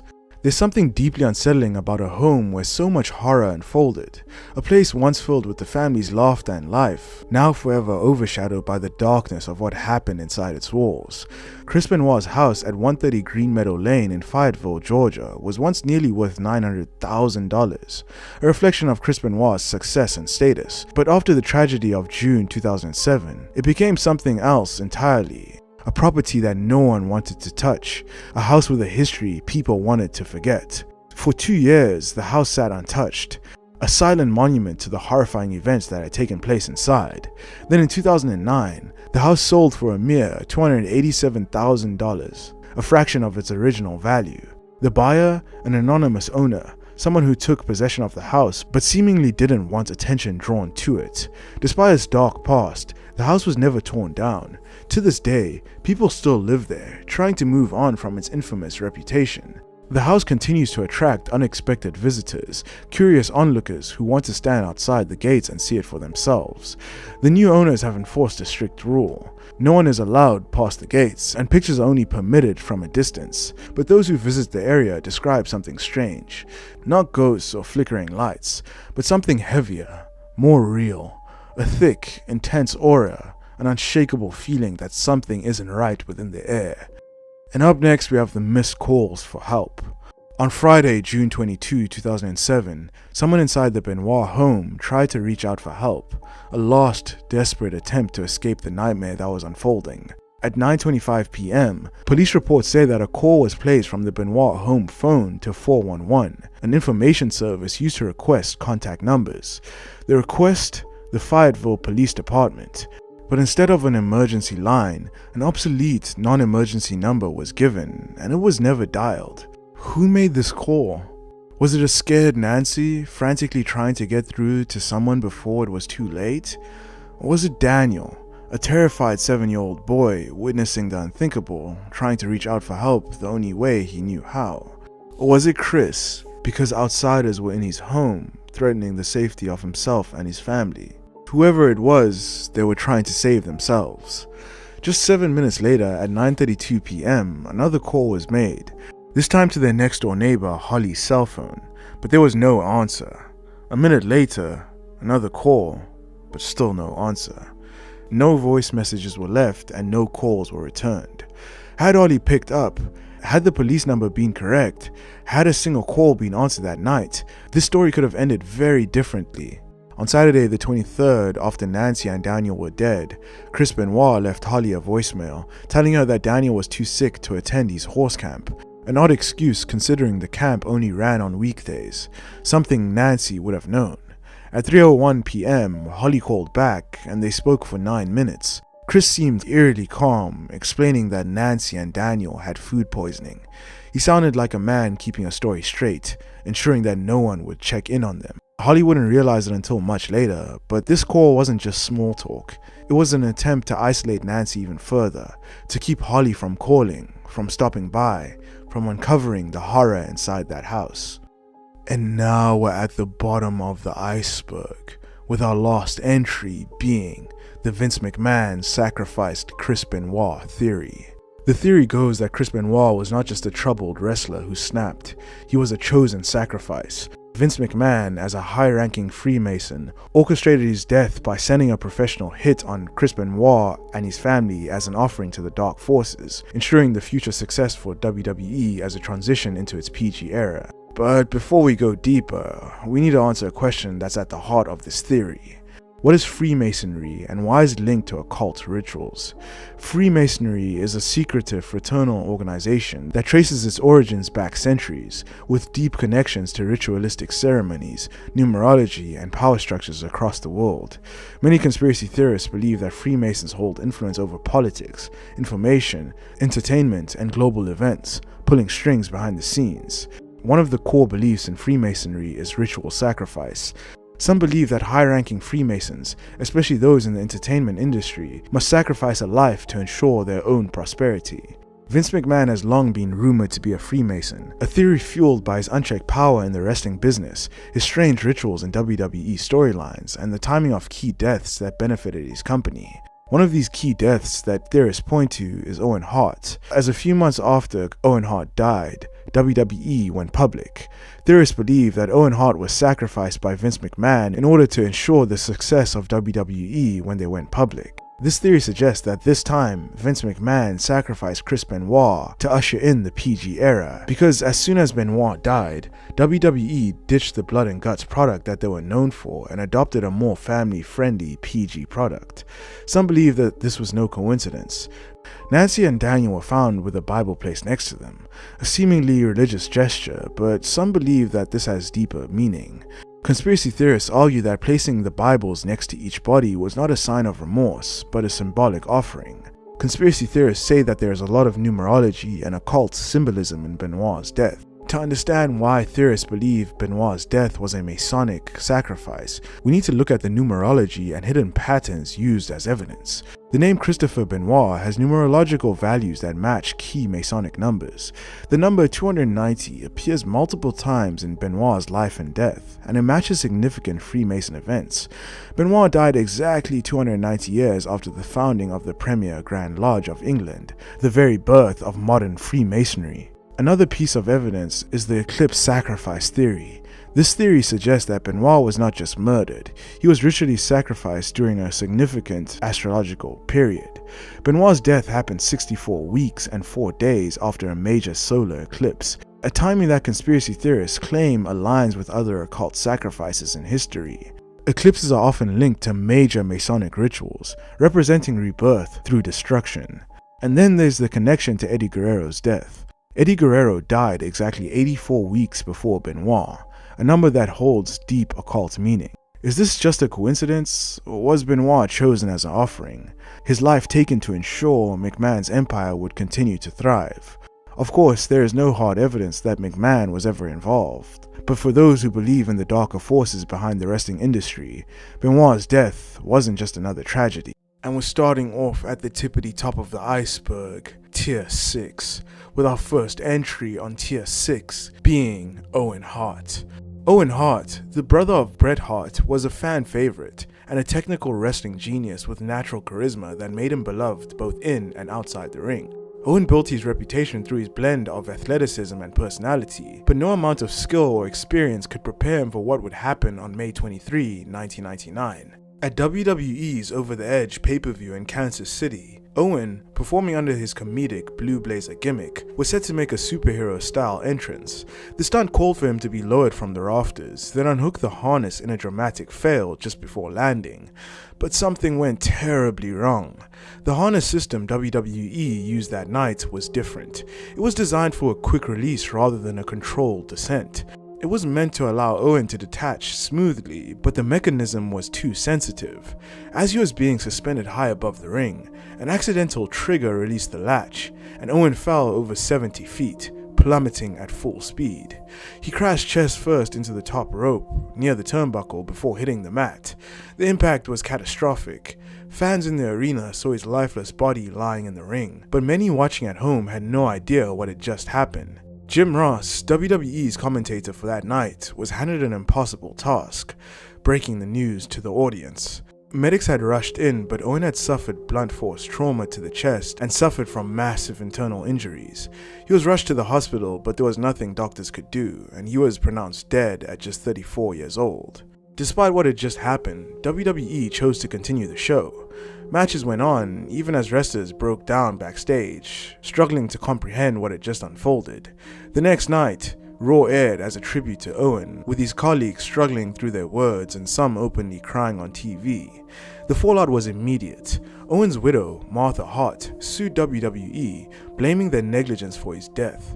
The case was settled for $18 million, but the damage was done, and to this day, Owen Hart has never been inducted into the WWE Hall of Fame, as Martha refuses to let WWE profit from his name. And up next we have Droz. Droz was a natural athlete, a former NFL player who transitioned into wrestling with an unconventional gimmick, as he had the ability to vomit on command, earning him the nickname Puke. However, on October 5, 1999, during a taping of SmackDown, Droz's life would change. Droz faced D'Lo Brown in what should have been a routine match, but one move changed everything. Brown went for his running powerbomb, a move that he had executed countless times before, but this time something went wrong. Accounts vary. Some say Droz's loose shirt made it difficult for D'Lo Brown to get a proper grip. Others suggest it was a slip. But what's undeniable is the landing. Droz didn't rotate fully. Instead of taking the impact across his back, he came down directly on his head. The arena fell silent as the reality of what had just happened set in. Droz couldn't move. The referees and medical staff rushed into the ring and the match was immediately stopped. He was rushed to the hospital where doctors confirmed the worst. He had fractured 2 vertebrae in his neck and he was paralyzed from the neck down. D'Lo Brown was devastated, taking responsibility for the accident even though Droz never blamed him. In fact, Droz repeatedly defended Brown, insisting that it was a tragic accident and not his opponent's fault. Despite losing his ability to walk, Droz remained a part of WWE, contributing to their website and magazine. Over the years, he regained limited movement in his upper body, but never fully recovered, and in 2023, he passed away at the age of 54 due to complications from his paralysis. And up next, we have the Von Erichs. The story of the Von Erich family is one of the most haunting tragedies in wrestling history, as 4 or 5 brothers all died before their own father. It all began with Fritz Von Erich, the patriarch of the family and a wrestling promoter. He built World-Class Championship Wrestling, WCCW, with his sons becoming the promotion's biggest stars. David, Kerry, Kevin, Mike, and Chris Von Erich were young, athletic, and idolized in Texas. But behind the fame was a legacy of pain that would slowly destroy the family. The tragedy started in 1984.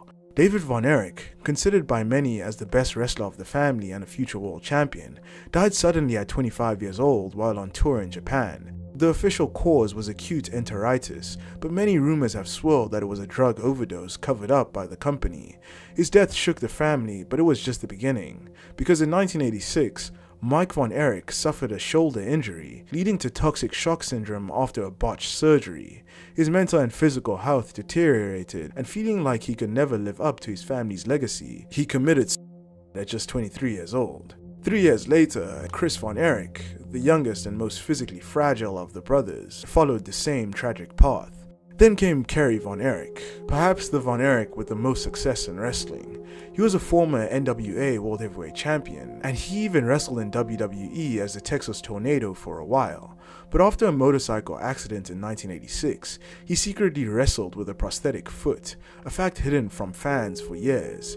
His drug addiction also spiraled, leading to multiple arrests. Facing a prison sentence and unable to cope with these demons, Kerry committed in 1993 at just 33 years old. Kevin Von Erich, the last surviving brother, was left to carry the weight of it all. He walked away from wrestling, later speaking about how he nearly followed the same path, but chose to live for his family. And up next we have Hana Kimura.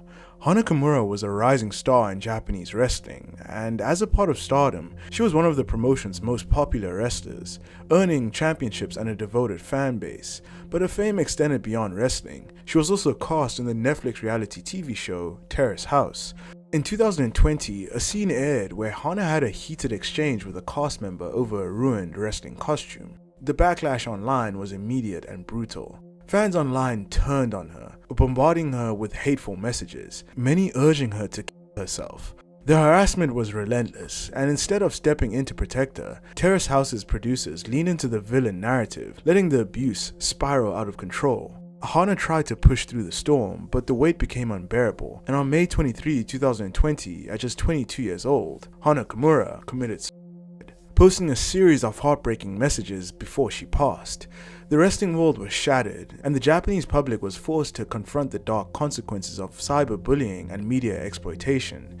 3 men were arrested for their role in harassing Hana online, but their punishment was laughable, with the lowest fine being just $80. Her mother, Kyoko Kimura, continues to fight for her justice, refusing to let her daughter's memory be defined by the cruelty she endured.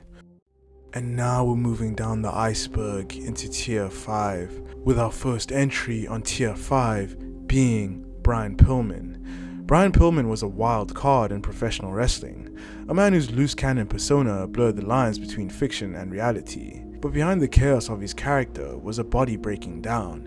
Years of injuries, including a devastating ankle injury in a car crash, left him reliant on painkillers just to keep performing. His body was deteriorating, but he refused to slow down. He signed with WWE in 1996, but by then he was a shell of the athlete that he once was, wrestling through excruciating pain. On October 5, 1997, Pillman was scheduled to face Dude Love at WWE's In Your House Bad Blood pay-per-view, but he never showed up. Concerned, police forced their way into his Bloomington, Minnesota hotel room. Inside, they found Pillman dead at just 35 years old. The cause was a massive heart attack caused by an undiagnosed heart disease, the same genetic condition that had taken his father's life at a young age. Years of painkiller use and physical abuse had only exacerbated the inevitable. WWE's handling of his death was disturbing. The next night on Raw, WWE aired an interview with Pillman's grieving widow, Melanie, pressing her about her drug use and financial troubles in a moment that many saw as insensitive and exploitative. And up next we have Miss Elizabeth. Miss Elizabeth was wrestling's first lady, the elegant, soft-spoken valet who became a household name alongside Macho Man Randy Savage. Though her relationship with Randy Savage was legendary, by the late 1990s, Elizabeth had moved on. She found herself in a relationship with Lex Luger, but it was toxic from the start. Their bond wasn't built on love, it was fueled by alcohol, pills, and domestic violence. On April 19, 2003, police were called to their home after Luger brutally assaulted Elizabeth, leaving her with 2 black eyes, a swollen lip, and a head injury. Luger was arrested, but Elizabeth still stayed with him. Less than 2 weeks later, on May 1, 2003, tragedy struck. Elizabeth overdosed in their Georgia home from a lethal cocktail of painkillers, vodka, and muscle relaxers shutting down her body. Luger was there when it happened, and he called 911, but it was too late. Miss Elizabeth was only 42 years old at the time of her death. Fans immediately grew suspicious. Many refused to believe that her death was accidental. Conspiracy theories spread, with some suggesting that Luger was responsible, and that the abusive relationship had escalated into something more sinister. But an investigation cleared him of any wrongdoing in her death. And up next we have Mitsuharu Misawa.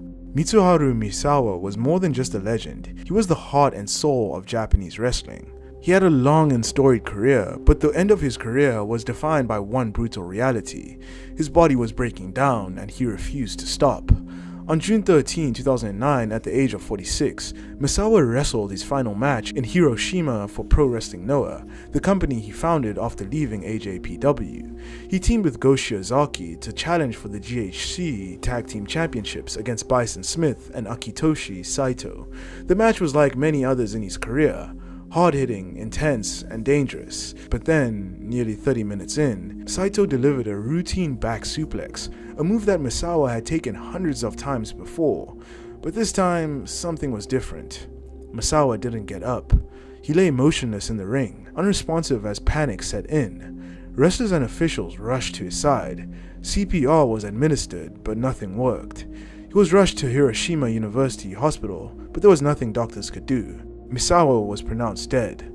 The wrestling world stood in shock. Though the move seemed like the cause, experts pointed out that Misawa's body had been a ticking time bomb. Years of wrestling a dangerously stiff, neck-breaking style left him in chronic pain, with doctors wanting him to stop.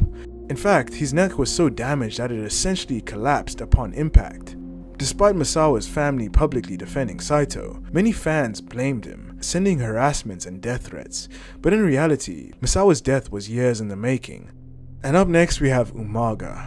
Eddie Fatu, best known as Umaga, was a force of nature within the WWE. A member of the legendary Anoa'i family, his raw intensity and brutal in-ring style made him one of the most feared superstars of his era. But behind the destruction in the ring, Umaga was battling demons.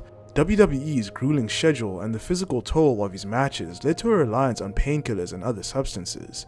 In 2009, he was released for violating WWE's wellness policy and refusing rehab. His career should have continued elsewhere, but instead, his story took a tragic turn. On December 4, 2009, Umaga was found unresponsive in his Houston home. He had suffered a massive heart attack. He was rushed to the hospital and placed on life support, but doctors couldn't save him. Hours later, Umaga was pronounced dead at just 36 years old. The autopsy revealed the cause: acute toxicity of multiple drugs, including painkillers, muscle relaxers, and anxiety medication. His passing sent shockwaves throughout the wrestling world. And up next we have Curt Hennig. Curt Hennig, better known as Mr. Perfect, was one of the most naturally gifted wrestlers to ever step into the ring. But by the early 2000s, years of injuries, pain, and the wrestling lifestyle had taken their toll. Hennig struggled with addiction, using a mix of painkillers, roids, and recreational drugs to cope. His once legendary career was winding down, and while he was still making appearances, he was no longer the same Mr. Perfect that fans once knew. Then, on February 10, 2003, tragedy struck. Hennig was found dead in his Florida hotel room at just 44 years old. The official cause was acute coke intoxication. However, his father, Larry the Axe Hennig, later stated that roids and painkillers also played a role in his death. The wrestling world mourned the loss of a true great, but the reality was all too familiar: another case of substance abuse and a body pushed past its limits. Hennig, though, was eventually inducted into the WWE Hall of Fame in 2007. And up next we have Shad Gaspard. Shad Gaspard was best known as one half of Crime Time in WWE, and he was charismatic, powerful, and beloved by fans. However, on May 17, 2020, Shad and his 10-year-old son were swimming at Venice Beach, Los Angeles, when a powerful rip current pulled them and a group of swimmers into deeper waters. Lifeguards rushed in, trying to save as many people as they could. As the waves crashed around them, Shad made a split-second decision. He told the lifeguards to save his own son first. That decision cost him his life. When Shad's son was pulled to safety, a massive wave struck Shad, dragging him beneath the surface. He never resurfaced, and for 2 days, search teams, fellow wrestlers, and the Coast Guard scoured the ocean, but hope faded. Then, on May 20, his body washed ashore, confirming the worst. Shad Gaspard was gone at just 39 years old. His death was devastating, but his final moments cemented his legacy as a father first and foremost. His widow later filed a lawsuit against the state of California and the city of Los Angeles, claiming negligence and a lack of warning signs about the dangers of swimming there. In 2022, WWE posthumously awarded him the Warrior Award, recognizing his bravery and selflessness. And up next we have Rick Rude. Ravishing Rick Rude was the ultimate heel. a man who oozed arrogance with every word, every flex, and every smirk. He is widely considered to be one of the greatest wrestlers to never win a world championship.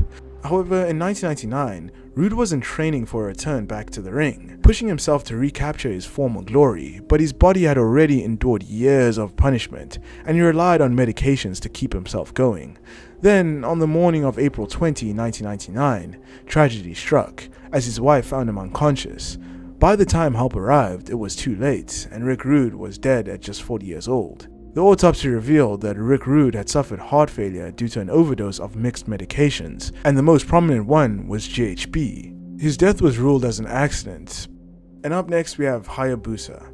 Hayabusa was the heart and soul of Frontier Martial Arts Wrestling, FMW, and he was a man whose high-flying style and masked persona made him one of the most beloved figures in Japanese wrestling. His innovative offense, especially his signature springboard moonsault, captivated fans and inspired a generation of wrestlers. On October 22, 2001, Hayabusa was in the ring for what should have been a routine match. He attempted a springboard moonsault, a move that he had executed countless times before, but his foot slipped on the ropes.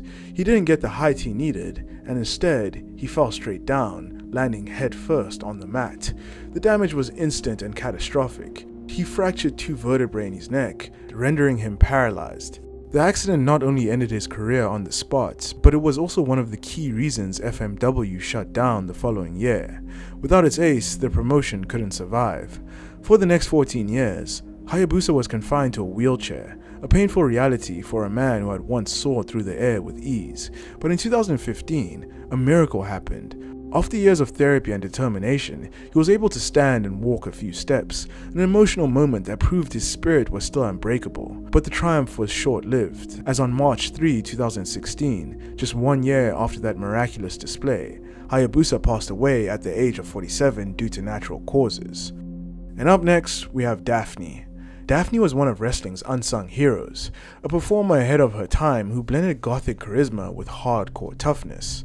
She became known for her willingness to take brutal punishment, proving that women's wrestling could be just as extreme as the men's. But that same fearlessness ultimately cost her everything. Daphne suffered multiple concussions, the most severe being in 2010 when she was chokeslammed onto a barbed wire board. The effects were devastating. Lingering post-concussion symptoms made it impossible for her to wrestle again, but instead of helping her with her medical bills, TNA just released her, leaving her to deal with the aftermath alone, and Daphne never returned to the ring.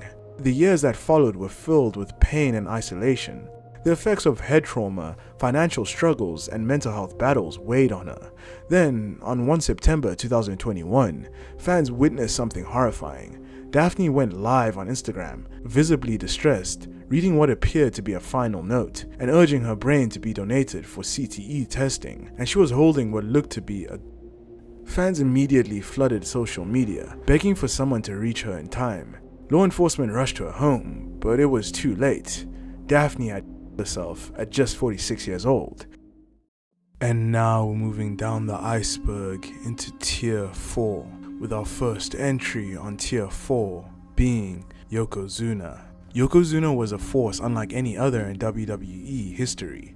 Standing at over 500 pounds, he moved with an agility that defied his size. But behind the dominance was a man battling his own body, as in 1998, Yokozuna's weight had spiraled out of control, and WWE released him after doctors warned of serious health risks. Despite attempts to lose weight and return, he continued wrestling on the independent circuit, unable to let go of the business, but his body just couldn't keep up. Then, on October 23, 2000, tragedy struck. While in Liverpool, England, Yokozuna passed away in his hotel room from pulmonary edema, a condition where fluid builds up in the lungs, making it impossible to breathe. He was just 34 years old. And up next we have Plum Mariko. Plum Mariko was a technical genius in Japanese women's wrestling and a master of submissions and precision-based offense. Competing for Japan Women's Pro Wrestling, JWP, she was respected for her skill and toughness, but behind the scenes, her body was deteriorating. Years of brutal matches had left her with numerous concussions, and by the late 90s, her memory had started to fade. She would often forget match sequences, a clear sign that something was very wrong. Yet, like so many wrestlers before her, she pressed on. But on August 15, 1997, Plum Mariko stepped into the ring for what would be her final match. As the match unfolded, she took a Liger Bomb, a move that she was supposed to kick out of, but she never moved. The referee, sensing something was off, counted to 3 and ended the match, but still, Plum Mariko remained motionless on the mat. Panic set in as the ring crew rushed to check in on her, but she was unresponsive. She was immediately taken to a hospital, but hours later, she was pronounced dead at 29 years old. Later, an autopsy revealed the tragic truth. Plum Mariko didn't die from the move itself, but from years of accumulated brain trauma. Doctors discovered an abscess on her brain, caused by years of repeated concussions and head injuries. The damage had been building up for years, and that final match was simply the straw that broke the camel's back. And up next we have Reid Flair. Reid Flair was supposed to be the next great wrestling prodigy, carrying on the legacy of his father, the Nature Boy Ric Flair. Growing up surrounded by the business, he had the pedigree, the talent, and the potential to follow in his father's footsteps, but behind the promise of a bright future was a battle with addiction that he couldn't escape. For years, Reid struggled with substance abuse, an issue that haunted him despite his many attempts to get clean. He had been arrested several times for drug-related offenses, but each time, he tried to pick himself back up. His family never stopped believing in him, and his father especially had high hopes that he would one day rise above his demons and become a star in wrestling. But on 29 March 2013, tragedy struck, as Reid was found unresponsive in bed at a residence inn in Charlotte, North Carolina. He was just 25 years old. The autopsy revealed the cause, which was a fatal dose of H, combined with Xanax. Ric Flair was devastated. He had tried everything to help his son, but his addiction had taken him too soon. The wrestling world mourned another young life lost, and another story of potential never fulfilled. And up next we have Chris Kanyon. Chris Kanyon was one of the most underrated wrestlers of his time. With his willingness to push boundaries, he entertained millions, but behind the scenes, Kanyon was fighting a deep personal battle. Kanyon struggled with bipolar disorder, a condition that caused severe mood swings and bouts of depression. He kept much of his personal turmoil hidden, but the weight of his struggles grew heavier over the years. One of Kanyon's biggest personal conflicts was with his sexuality. At a time when being openly gay in wrestling was almost unheard of, Kanyon kept his truth a secret, fearing how it would affect his career. When he eventually came out backstage, he claimed that WWE had held him back because of this, though some disputed this. Still, the isolation, the industry's rejection, and his ongoing mental health struggles took their toll. In the weeks leading up to April 2, 2010, Kanyon spoke openly about himself, but many hoped he was just venting. Then, his worst fears became reality when Kanyon's brother found him dead, having killed himself at just 40 years old. And up next we have Luna Vachon. Luna Vachon was one of the most unique and intense figures in wrestling history. With a raspy voice, chaotic energy, and unmatched presence, she stood out in an era where women in wrestling were often pushed aside. However, after her career, in 2009, she suffered a devastating loss. Her home was destroyed in a fire, taking all of her wrestling memorabilia and personal possessions with it. The fire left her emotionally shattered, and despite support from friends like Mick Foley, the damage was done. Luna had completed rehab in 2009, with WWE even paying for her treatment, but the grip of addiction pulled her back in. She refused to return to wrestling, officially turning down an offer from TNA in early 2010. Then, on August 27, 2010, tragedy struck. Luna was found dead in her Florida home by her mother. She was just 48 years old, and the cause was an overdose of oxycodone and Xanax. Investigators found crushed pills and snorting straws in multiple locations, evidence of an addiction she had been fighting for years. And up next we have Riki Dozan. Riki Dozan was the father of modern Japanese wrestling. A former sumo wrestler turned pro wrestler, he became a national hero in post-war Japan. Without him, Puroresu as we know it wouldn't exist. However, on October 8, 1963, things would change, as Riki Dozan was in a nightclub in Tokyo when he got into a drunken altercation with a Yakuza member. The situation escalated, and Riki Dozan was stabbed in the abdomen. Initially, the wound was declared non-fatal and he underwent surgery to repair the damage, but what should have been a survivable injury turned into a death sentence because as soon as he returned home from the hospital, he began drinking heavily. The alcohol caused his condition to worsen rapidly, leading to a severe infection at the wound site, and just 1 week later, on December 15, 1963, Rikidozan died from an infection of the abdominal lining. He was only 39 years old. And up next we have Test. Andrew Test Martin had all the makings of a top star. The look, the size, and the in-ring ability, standing in at 6'6" with a chiseled physique. But while his career had promise, his lack of charisma and mic skills kept him from breaking into the main event scene. Throughout his career, Test also had substance abuse problems, and in 2009, those problems would come to a head. On March 13, 2009, Test was found dead in his apartment in Tampa, Florida at just 33 years old. The cause was an overdose of oxycodone. Later, a test showed that he suffered from severe CTE, the same brain condition linked to repeated head trauma in contact sports. It was clear that years of punishment in the ring had taken a toll not just on his body, but on his mind as well. And up next we have Pero Aguayo Jr. Pero Aguayo Jr. was a legend in the making, a second-generation wrestler who carried the weight of his father's legacy while carving out his own path in Mexican wrestling.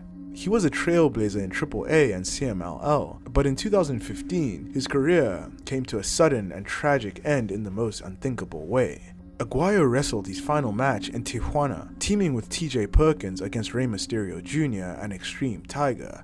The match was supposed to be a routine contest, with Aguayo taking Mysterio's signature 619 finisher, but something went terribly wrong. During the sequence, Aguayo was meant to be draped over the second rope, but he slumped forward, motionless. Mysterio's dropkick to set up the move caused severe whiplash, and the impact snapped Aguayo's neck, breaking his C1, C2, and C3 vertebrae. The damage was instant and fatal. He suffered a cervical stroke, leading to cardiac arrest almost immediately. At first, no one in the ring realized what had happened. Conan, who was ringside, rushed over to check on him, but he was unresponsive. It wasn't until minutes later that the severity of the situation became clear. He was rushed to Del Prado Hospital, but by then, it was too late. Pero Aguayo Jr. was pronounced dead at just 35 years old. The wrestling world was devastated, and Rey Mysterio was especially heartbroken, later stating that Aguayo was not just a great wrestler, but a great human being. And now we're moving down the iceberg into Tier 3, with our first entry on Tier 3 being Crash Holly. Crash Holly was one of WWF's most entertaining underdogs, bringing energy, humor, and chaos to the hardcore championship scene during the Attitude Era. But behind the fun-loving persona, Crash Holly was fighting a battle that no one could see. After leaving WWE in 2003, his life took a dark turn. He went through a divorce from his wife, which sent him into a deep depression. As the wrestling world moved on, Crash struggled with drug abuse and alcohol, and his mental state continued to deteriorate. Then on November 6, 2003, Crash Holly was found dead at the home of his friend, wrestler Stevie Richards. The cause was a drug overdose combined with alcohol, and later his death was ruled as a... He was just 32 years old. And up next we have Emiko Kato. Emiko Kato was a young, promising wrestler who had her entire career ahead of her, wrestling for Ataz, formerly Arcean. Despite losing all of her matches, her trainers and promoters saw something special inside of her. But on March 31, 1999, during her 15th match in professional wrestling, disaster struck. During the match, Emiko Kato took a back suplex and landed hard on her head. As she laid unconscious in the ring, the match was immediately stopped and she was rushed to a nearby hospital. Doctors performed emergency brain surgery, discovering that she had suffered a brain hemorrhage. She was placed in a coma, but after 9 days of fighting for her life, Emiko Kato passed away on April 9, 1999 at just 23 years old. And up next we have Mike Awesome. Mike Awesome was a powerhouse wrestler who redefined what a big man could do in the ring. Standing in at 6'6" and over 290 pounds, he wasn't just a brute, he was athletic, fast, and had a cruiserweight moveset. By 2006, Mike Awesome had retired from the business and transitioned into real estate, but at the same time, his personal life was falling apart. His marriage, something he believed was stable, was crumbling without him realizing it. Then one day in 2007, his wife dropped a bombshell that she was leaving him.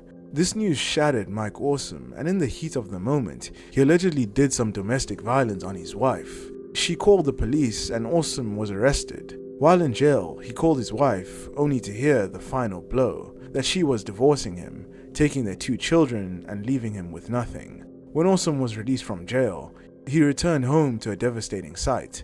His house was nearly empty, many of his personal belongings destroyed or thrown away. Reports also claim that his wife had even disposed of some of his most valuable possessions, leaving him completely alone and lost. And on February 17, 2007, Mike Awesome found himself in his home. He was only 42 years old. And up next we have Bam Bam Bigelow. Bam Bam Bigelow was a one-of-a-kind athlete, a 400-pound monster who moved with the agility of a cruiserweight. But behind his intimidating persona was a man whose body and mind were breaking down. By the early 2000s, Bigelow's career had slowed down due to numerous injuries. Years of punishment, high-risk moves, and a physically demanding style had taken their toll. Like many wrestlers of his era, he turned to painkillers and other substances to cope. And on January 19, 2007, Bam Bam Bigelow was found dead in his home at just 45 years old. The autopsy revealed a lethal combination of coke and Xanax in his system. His death was ruled as accidental. And up next we have Sherry Martel. Sherry Martel was one of wrestling's greatest valets. She brought a unique mix of charisma, toughness, and intensity, but while her career was filled with legendary moments, her personal life took a much darker turn. After leaving the spotlight of WWE and WCW, Sherry's life spiraled into substance abuse. She developed a dependence on painkillers and other drugs. Then, on June 15, 2007, Sherry was found dead at her mother's home in Alabama. She was 49 years old. The autopsy later revealed that she had overdosed on multiple substances, with oxycodone being the most prominent. And up next we have Brian Christopher Lawler. Brian Christopher Lawler, better known to WWE fans as Too Sexy Brian Christopher, was a natural entertainer who made his name in the WWE. Despite the bright lights of his career, he lived in the shadow of his father, Jerry the King Lawler. After leaving WWE, Brian Christopher Lawler's life took a downward spiral. He wrestled on the independent circuit and TNA, but legal troubles followed him everywhere. DUI arrests, drug possession charges, and run-ins with the law began stacking up, and in early 2018, things had reached their breaking point. On July 7, 2018, Brian Christopher Lawler was arrested for DUI and evading police, leading to his incarceration at the Hardman County Jail in Tennessee. His mental state deteriorated behind bars, and just 3 weeks later, on July 29, 2018, he was found unresponsive in his cell. He was rushed to the hospital but was pronounced dead at 46 years old. His death was ruled a suicide, but many, including his father, Jerry the King Lawler, have questioned the official report, believing there was more to the story. Jerry Lawler has spoken publicly about mysterious injuries found on Brian's body, hinting that foul play may have been involved, though nothing has ever been confirmed. And up next we have Hiromitsu Gonpai. Kensuke Sasaki is a Japanese wrestling icon and a multi-time IWGP heavyweight champion and former WCW United States champion. His career is filled with legendary battles, but one incident that he's involved in is rarely discussed, and that is the death of Hiromitsu Gonpai. The New Japan Pro Wrestling Dojo is known for its brutal training system, where young wrestlers, young lions, are pushed beyond their limits to prepare for the unforgiving world of Japanese wrestling. It was in this intense environment that Hiromitsu Gonpai, a trainee struggling to meet expectations, met his tragic fate. According to the book Ring the Bell, Gonpai was not performing up to standard, which reportedly led to the trainer, Kensuke Sasaki, punishing him with repeated suplexes and physical beatings. The blows to his head caused severe trauma, and he collapsed during training. Gonpai was rushed to the hospital, but he did not survive. The incident has never fully been acknowledged by New Japan Pro Wrestling, and Sasaki was never formally charged, but wrestlers such as Scott Norton and Bam Bam Bigelow have referenced Sasaki's involvement in shoot interviews, fueling speculation that the dojo's harsh training methods went too far that day. And up next we have Sarah Lee. Sarah Lee was a name full of promise in WWE, a rising star who captured the attention of fans by winning Season 6 of WWE's Tough Enough in 2015. Her victory earned her a $250,000 contract with WWE, seemingly setting her up for a bright future in wrestling. But despite her athletic ability and determination, things didn't work out. Her time with WWE was brief, and after just 1 year, she was released from her contract. One of the positives from her WWE experience, however, was that she met and later married Wesley Blake, formerly of the faction Forgotten Sons. Together, they built a life outside of wrestling and had 2 children. From the outside, it seemed like she had moved on, focusing on family and new opportunities, but behind the scenes, Sarah was struggling. On October 5, 2022, Sarah Lee killed herself at just 30 years old. The autopsy report revealed that she had alcohol and pills in her system, and that the bruising on her head and body was consistent with falls while heavily intoxicated. Police also discovered letters of intent, confirming that this was a deliberate and heartbreaking decision. And now we're moving down the iceberg into Tier 2, with our first entry on Tier 2 being Brian Ong. Brian Ong was a young aspiring wrestler training at All Pro Wrestling's boot camp in Hayward, California, with dreams of making it in the business, but those dreams were cut short in the most tragic way possible. In 2001, Dalip Singh, later known as the Great Khali, was still a rookie, standing in at an immense 7 foot 3 inches and 420 pounds, but he only had 7 months of experience in the business. Ong, meanwhile, was still a trainee. During a training session, the Great Khali executed a flapjack, a move where the opponent is supposed to land flat on their stomach, but Ong landed awkwardly on his head instead. Shockingly, APW's medical staff allowed him to keep training that day. Not long after, he took another move from the Great Khali, but this time it was fatal. Ong collapsed and died from severe head trauma at just 27 years old. His grieving family sued APW and the Great Khali for wrongful death, arguing that Ong should have never been allowed to continue training after his first injury. The court ruled in their favor, and the family was awarded $1 million in damages. As for the Great Khali, he was cleared of any wrongdoing, as the court ruled that the negligence fell on APW's trainers and medical staff. The Great Khali would then go on to become a world champion in WWE. However, he has never publicly spoken about the incident. And up next we have Mirai. Mirai was a young and promising wrestler, entering the world of Joshi Puroresu with high hopes and determination. She began training at the All Japan Women's Pro Wrestling Dojo, AJPW, at just 18 years old, debuting in 2001. After wrestling for less than 6 months, she left AJW in 2002, becoming inactive for a year. Eventually, she found a new home in Arcian in 2003, where she stayed for almost 2 years. However, by 2005, Mirai's struggles with depression became overwhelming. She was diagnosed with bipolar disorder, leading her to leave Arcian. During this time, she kept an online diary where she spoke openly about her depression, frustrations with medication, and previous attempts to commit. She wanted to get better, but nothing seemed to help. Despite her personal battles, Mirai returned to wrestling in mid-2005, continuing to push forward even while suffering in silence. Then, on September 14, 2005, everything changed, because at 2 p.m., Mirai was found unconscious in the bathtub of her apartment. She was rushed to the hospital, but was pronounced dead at just 22 years old. Despite her history of depression and past attempts, her death was officially ruled as accidental. And up next we have Gino Hernandez. Gino Hernandez was the embodiment of excess, as he was a wrestler who lived as fast as he worked. He was successful in the ring, but outside he lived a lavish, reckless lifestyle, with far more dangerous company, and his personal life was spiraling out of control. Then, in February of 1986, tragedy struck. Hernandez was found dead in his apartment, his body laying on the bedroom floor for days, before anyone discovered him, and the cause was acute coke toxicity, but the details surrounding his death only fueled speculation. The coroner found 8 times the lethal dose of coke in his system, an amount so high that many questioned whether this was truly an accidental overdose. His apartment door was also unlocked, despite him reportedly always being paranoid and deadbolting it shut every day. People close to him believe that his ties to the drug underworld led to his death being a hit, an example made by very dangerous people. No formal murder investigation was opened. Authorities ruled it as a coke overdose, but the mystery has never really been fully put to rest. And up next we have Giant Ochi. Giant Ochi was a former MMA fighter who transitioned into professional wrestling. Standing in at 6'1" and weighing nearly 300 pounds, he was a powerhouse in the making. Ochi's MMA career was modest but respectable, with a record of 3 wins, 3 losses, and 2 draws. His transition into wrestling seemed like a natural step forward, and he entered World Japan's dojo to train under Kenzo Suzuki. However, Japan's dojo system is notoriously brutal, often pushing trainees to their absolute physical limits, and for Ochi, the consequences were fatal.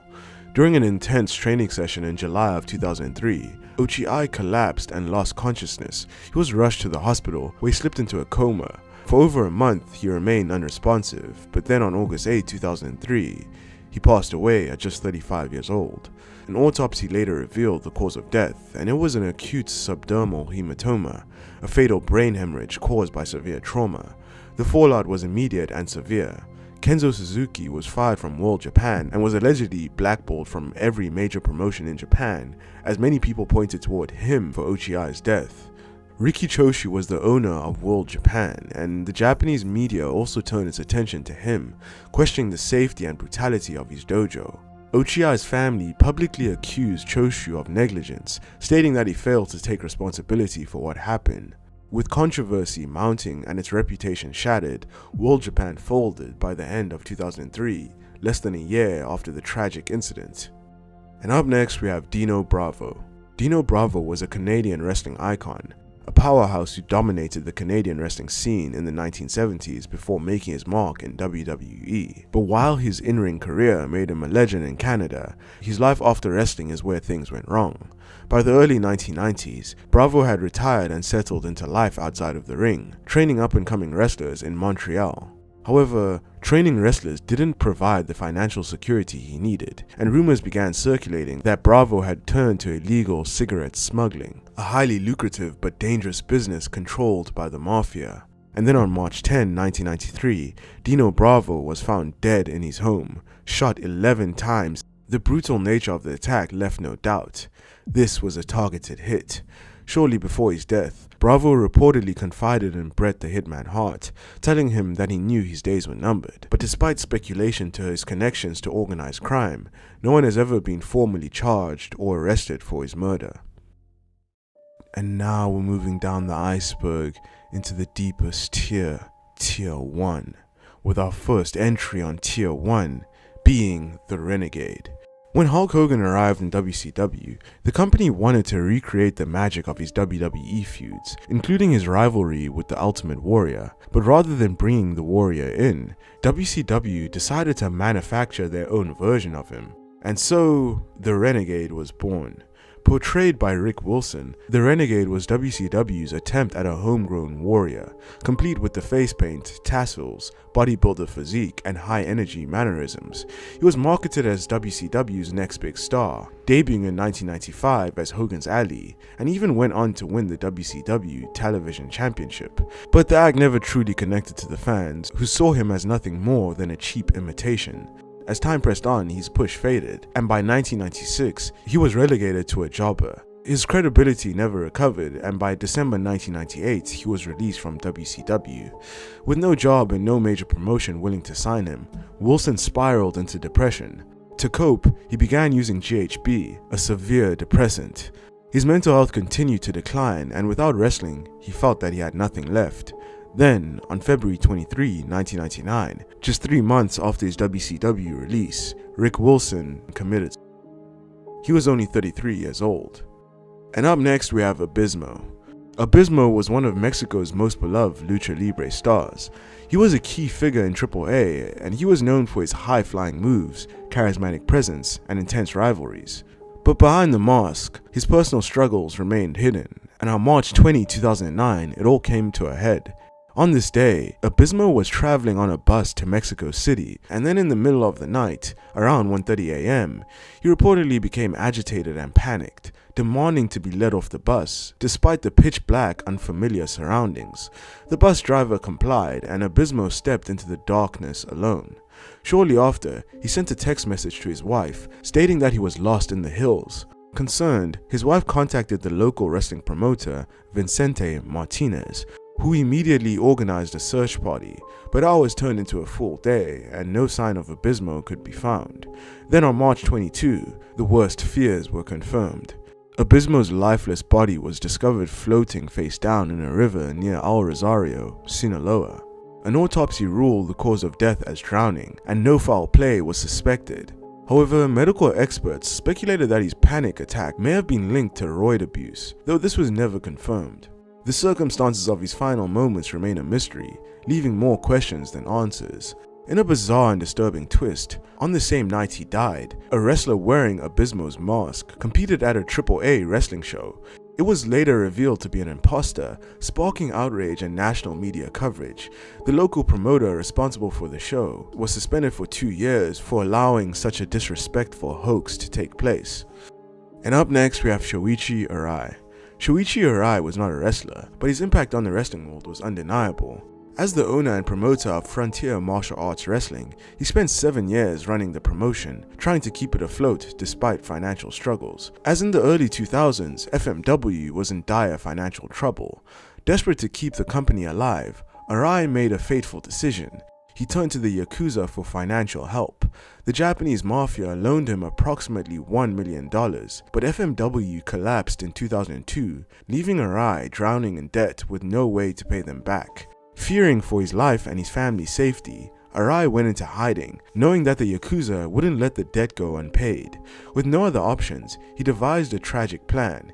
He would take his own life so that his life insurance money could cover the debt, and in May of 2002, Arai followed through on his plan in a public park. His insurance payout went to his wife and child, who then used the money to pay off the Yakuza, but the amount wasn't enough to fully clear the debt, and for years after his death, Arai's family continued making payments, haunted by the weight of Arai's final decision. And now we're at the deepest entry of the iceberg, Rockin' Rebel. Chuck Williams, better known as Rockin' Rebel, was a journeyman wrestler who competed in ECW, WCW, and various independent promotions. Trained by the legendary Rock and Roll Express, he became a familiar face in early ECW, often appearing in preliminary matches. The Rockin' Rebel's wrestling career was unremarkable though, and eventually he retired from wrestling. The Rockin' Rebel was married to his childhood sweetheart Stephanie, and together they had twin children, but behind closed doors, their marriage was anything but happy.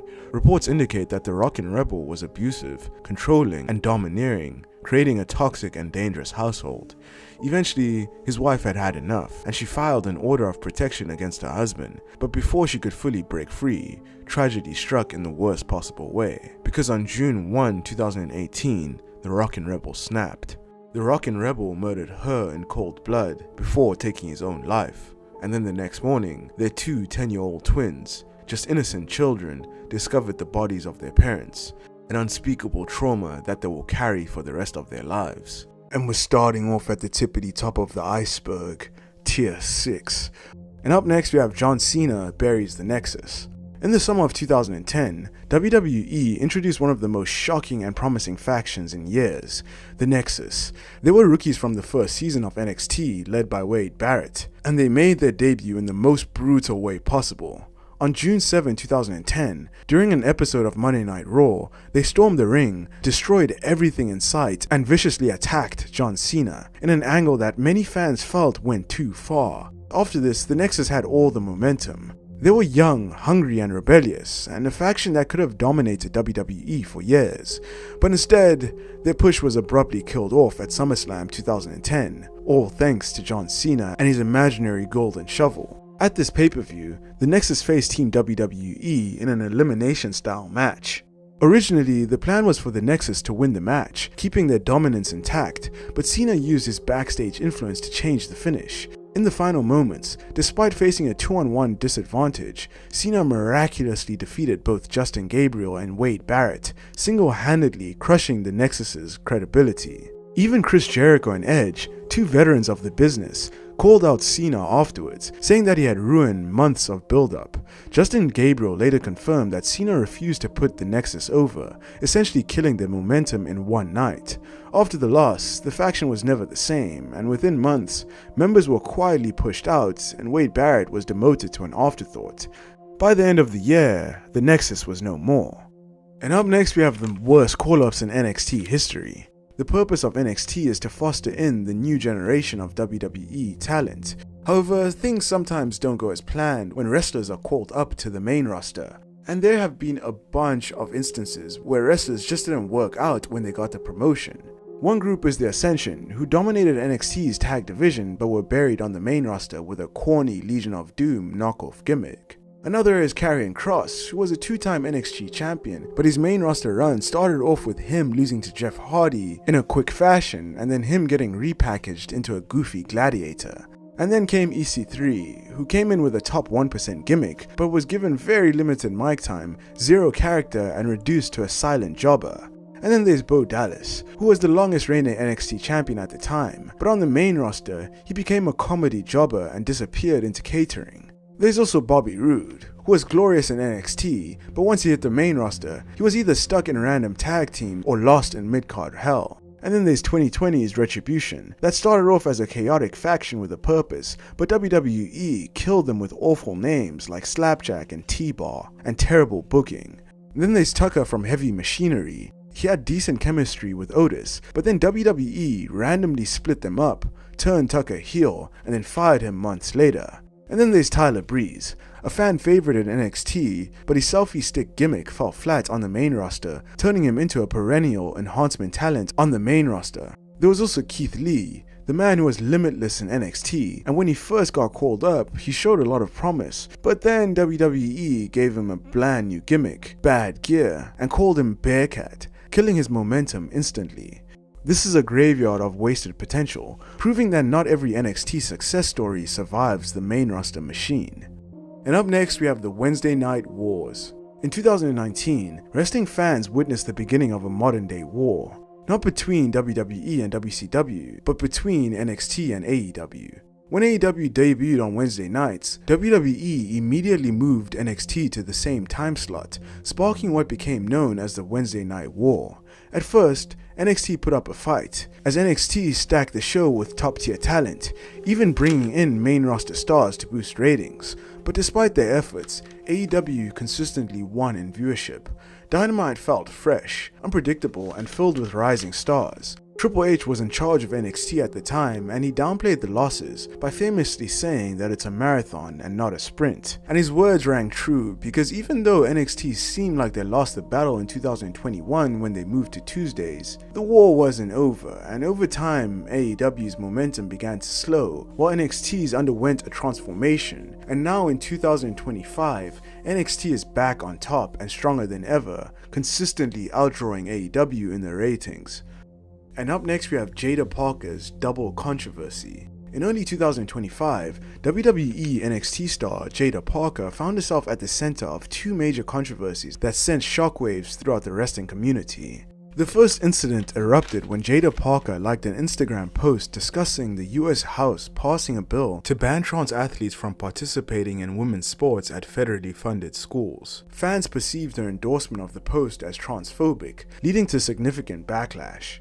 Jada Parker clarified her stance on social media, expressing her support for the LGBT community while emphasizing her perspective as a former Division I athlete. Despite this, many fans were still pissed off, and it caused them to dig deep into her life to find dirt. And what they found was shocking, as shortly after the transphobia allegations, a video surfaced from a 2023 nightclub event appearing to show Jada Parker intimately interacting with fellow wrestler Jey Uso by rubbing his leg. This was a problem because Jey Uso had been married to his high school sweetheart, Takesha Travis, for over a decade, and fans were accusing Jada Parker of being a homewrecker by allegedly trying to seduce Jey Uso. Parker remained silent on the affair allegations, while Jey Uso dismissed the rumors. And up next we have NXT 2.0.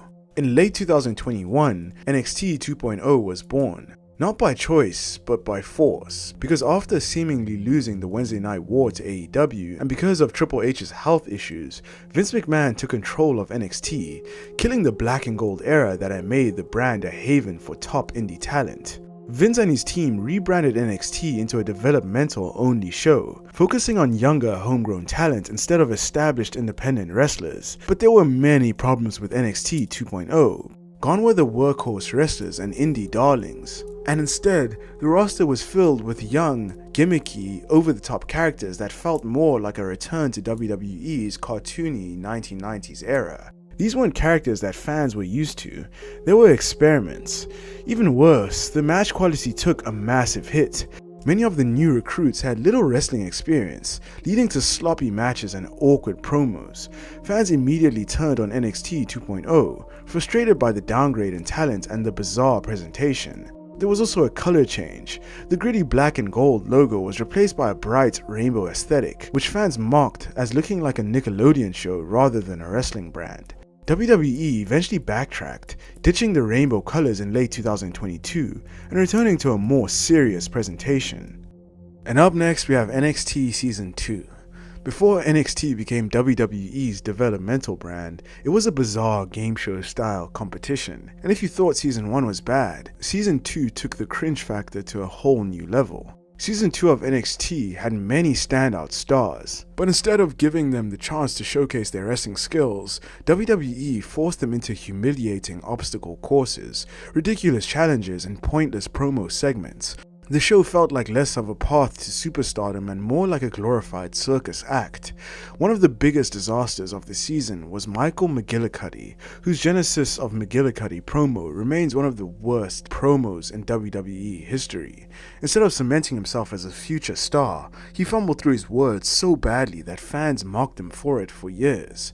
But perhaps the biggest slap in the face was how WWE handled Kaval. Kaval had spent many years perfecting his craft on the independent scene as Loki, and even though he won the competition, WWE treated him like an afterthought afterwards. Rather than positioning him as a serious competitor, they threw him into random, meaningless segments, completely wasting any momentum that he had. He was gone from WWE within months, proving his win meant absolutely nothing. The only saving grace was that Husky Harris was a part of the season, and he later reinvented himself into Bray Wyatt. And up next we have Bill DeMott allegations. Bill DeMott was best known for his run in WCW as Hugh Morris. After retiring in 2003, he took on a full-time role training the next generation of WWE superstars, working in Deep South Wrestling, FCW, and later NXT. But while he was meant to mold future stars, he instead became famous for his brutality, bullying, and disturbing training methods. Multiple wrestlers accused DeMott of outright abuse, painting him as a sadistic trainer who relished humiliating his students. His allegations fell into three major categories.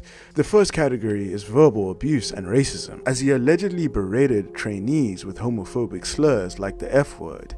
He also told a black wrestler to go back to Africa, and he also allegedly mocked a Middle Eastern trainee by saying that he should go back to building bombs. The next category is physical abuse and injury negligence. DeMott was accused of intentionally injuring trainees, including kicking Ryan Nemeth's broken leg. The third category is covering up SA allegations, but perhaps the most bizarre and disgusting accusation involved naked stink faces. For those unaware, Rikishi's stink face was a move where he shoved his rear into his opponent's face. DeMott allegedly forced trainees to perform stink faces but naked, a completely unnecessary and humiliating exercise that had zero place in a professional wrestling school. Despite multiple complaints, WWE ignored the allegations for years, but when the controversy finally became too public, DeMott stepped down in 2015, though he denied any wrongdoing. And now we're moving down the iceberg into Tier 5, with our first entry on Tier 5 being Austin Theory PDF file. During the Speaking Out movement in 2020, several wrestlers faced allegations of misconduct, and one of them was Austin Theory, who was actively performing in both NXT and the main roster at the time. A female fan accused him of sending her inappropriate messages when she was just 13 years old. According to the accuser, Theory added her on Snapchat, where he allegedly sent her explicit messages. She claimed he instructed her not to save their chats, ensuring that there would be no proof of the conversations. When she eventually spoke out, Theory never addressed the allegations publicly, and he simply blocked her. The fallout was that WWE quietly took Theory off of TV for a few months, allowing the controversy to fade. No official statement was made, and no internal investigation was reported. Then once the heat cooled down, Theory returned like nothing had ever happened. Unlike other wrestlers who faced career-ending consequences during the Speaking Out movement, Theory's allegations were brushed under the rug, and his career only continued to thrive. And up next we have the Jordan Myles t-shirt. In 2019, Jordan Myles, formerly known as ACH, seemed destined for big things in NXT. After winning the breakout tournament, he secured a shot at the NXT Championship and quickly won over the fans with his explosive in-ring performances. But just as his career was picking up steam, everything came crashing down in one of the most explosive exits in NXT history. The controversy began when WWE released a Jordan Myles t-shirt, a shirt design that looked eerily similar to blackface imagery, with a red smile on a black background. Myles was furious, immediately calling WWE out on Twitter. WWE denied any wrongdoing, claiming that Myles had approved the design before it was made public, but Myles wasn't backing down. He escalated things with a profanity-laced video where he publicly quit WWE, calling Jordan Myles a slave name and branding WWE as racist. The fallout was immediate. His contract was quietly terminated. And up next, we have fans' turn on Eva Marie. In the early 2010s, Eva Marie seemed tailor-made for WWE's Divas division. Back then, in-ring skills weren't a priority. It was all about looks, marketability, and reality TV appeal. And in that role, Eva fit right in. But by the mid-2010s, everything changed. With the rise of the Four Horsewomen and the women's wrestling revolution, NXT had become a proving ground for the best female wrestlers in the world. But Eva Marie didn't fit that mold. Instead of being a respected competitor, she became a symbol of everything fans wanted to leave behind. Her return to NXT in 2015 wasn't just a failed experiment, it was outright despised. WWE sent her back to develop her skills, but instead, she was pushed over fan favorites, racking up wins despite showing little improvement in the ring. The breaking point came when she was positioned as a legitimate challenger to Bayley for the NXT Women's Championship. At this point, fans were horrified. The idea of Eva Marie, who had struggled to put on a decent match, winning the championship was a nightmare scenario.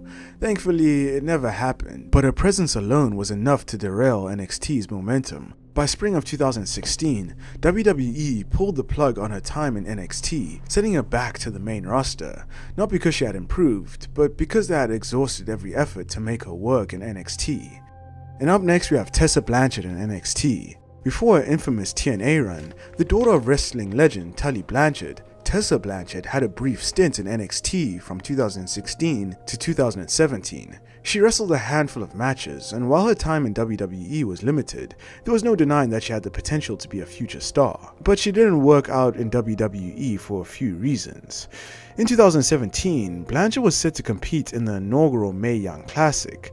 However, when she was informed that she would be losing in the first round to Kairi Sane, she threw a tantrum backstage. Blanchard allegedly exploded, reportedly becoming heated and argumentative. Instead of handling it professionally, she allegedly leaked the entire tournament results to wrestling journalist Dave Meltzer. This incident killed any chance of her returning to WWE, as management viewed her as untrustworthy and difficult to work with. Blanchard went even further. While Ricochet was in NXT, Blanchard and him were dating each other, but things reportedly ended badly, and instead of moving on, she drove to the WWE Performance Center uninvited. Once inside, she allegedly caused a scene, confronting Ricochet in what quickly became a heated altercation. The situation allegedly escalated to the point where security had to physically remove her from the premises, and police were called in order to escort her away. This bizarre and unhinged moment solidified WWE's stance that Blanchard was completely off limits. And up next we have Drake Maverick fired during the pandemic. On April 15, 2020, amidst the pandemic, WWE made a shocking decision to release over 100 employees, citing cost-cutting measures. Among those affected was Drake Maverick, a beloved figure in WWE's Cruiserweight division. What happened next blurred the lines between reality and wrestling in one of the most controversial moments in NXT history. After receiving the devastating news, Maverick posted an emotional video online, barely holding back tears as he described getting the phone call he had always feared. His vulnerability struck a chord with fans who sympathized with the man who had just lost the career he had fought so hard for. However, there was a twist. Maverick had already been scheduled to compete in the Cruiserweight Championship tournament, and despite his release, he vowed to wrestle his remaining matches. This created an odd situation, as WWE began to incorporate his real-life firing into an ongoing storyline, making it seem like he was fighting for his job in the tournament. While some saw it as an inspiring underdog tale, Others felt disgusted, accusing WWE of exploiting real-life unemployment during a global crisis. Fans questioned whether the company was capitalizing on the pandemic's harsh realities to generate sympathy for a storyline. In the end, Maverick was re-signed after the tournament, with Triple H publicly praising his heart and determination, but the damage had been done. Was his firing ever real to begin with, or was it a carefully crafted work? And up next we have Nash Carter's photograph. In April of 2022, Nash Carter was riding high in NXT. He had just won the NXT Tag Team Championships at Stand and Deliver alongside Wes Lee, but just 4 days later, he was gone from WWE. His career shattered by one of the most shocking scandals in NXT history. The controversy erupted when Carter's estranged wife, Kimberly, posted a photo of him performing a Nazi salute while sporting an Austrian painter mustache. She also accused him of domestic abuse, but according to wrestling journalist Dave Meltzer, it was the Nazi image specifically that led to his immediate firing. Carter later addressed the scandal, claiming the photo was taken in 2015, back when he was uneducated on the topic and didn't understand how offensive it was. He also alleged that the picture had been used against him before, by explaining that in 2020, someone tried to extort him by threatening to post the picture on social media, and he sent it to his wife Kimberly to discuss the situation. She then kept the image, and because their relationship wasn't going well, she decided to post it publicly. And up next we have NXT Season 3. If NXT Season 2 was a failure, then Season 3 was an outright embarrassment. Billed as the first ever all-women season of NXT, it should have been a step forward for women's wrestling. Instead, it became a complete joke, proving that WWE had zero interest in taking female wrestlers seriously at the time. Season 3 was treated like a joke from day one. The competitors had all the potential in the world, but WWE sabotaged them at every turn. Instead of being positioned as future champions, they were thrown into degrading, pointless challenges that had nothing to do with wrestling. One of the most infamous aspects of Season 3 was the commentary team, which spent more time mocking the women in the ring than actually calling the action. Michael Cole and Josh Matthews openly ridiculed the show, making it clear to fans that even WWE's own employees didn't care about it. It was peak Divas era nonsense, and it made every single one of them look like filler for WWE's outdated approach to women's wrestling at the time. The only saving grace of the season was the talent involved. Despite WWE's best efforts to bury them, AJ Lee, Naomi, and Caitlyn eventually became big names, but it took years of hard work for them to shed the embarrassment of the season. And up next we have Ronda Rousey accuses Drew Gulak of SA. In April of 2024, former WWE and NXT star Drew Gulak found himself at the center of controversy after Ronda Rousey publicly accused him of inappropriate conduct backstage. I was standing there, and this guy that I was like barely an acquaintance with grabs the string of like my sweatpants as I'm walking by, and like nobody, like I wasn't even looking at him, you know, and this guy grabs the string of my sweatpants, and nobody else reacts as if this is abnormal, and he grabs it and he starts going down the hall, and I'm just like, what the was that? Drew Gulak. Drew Gulak.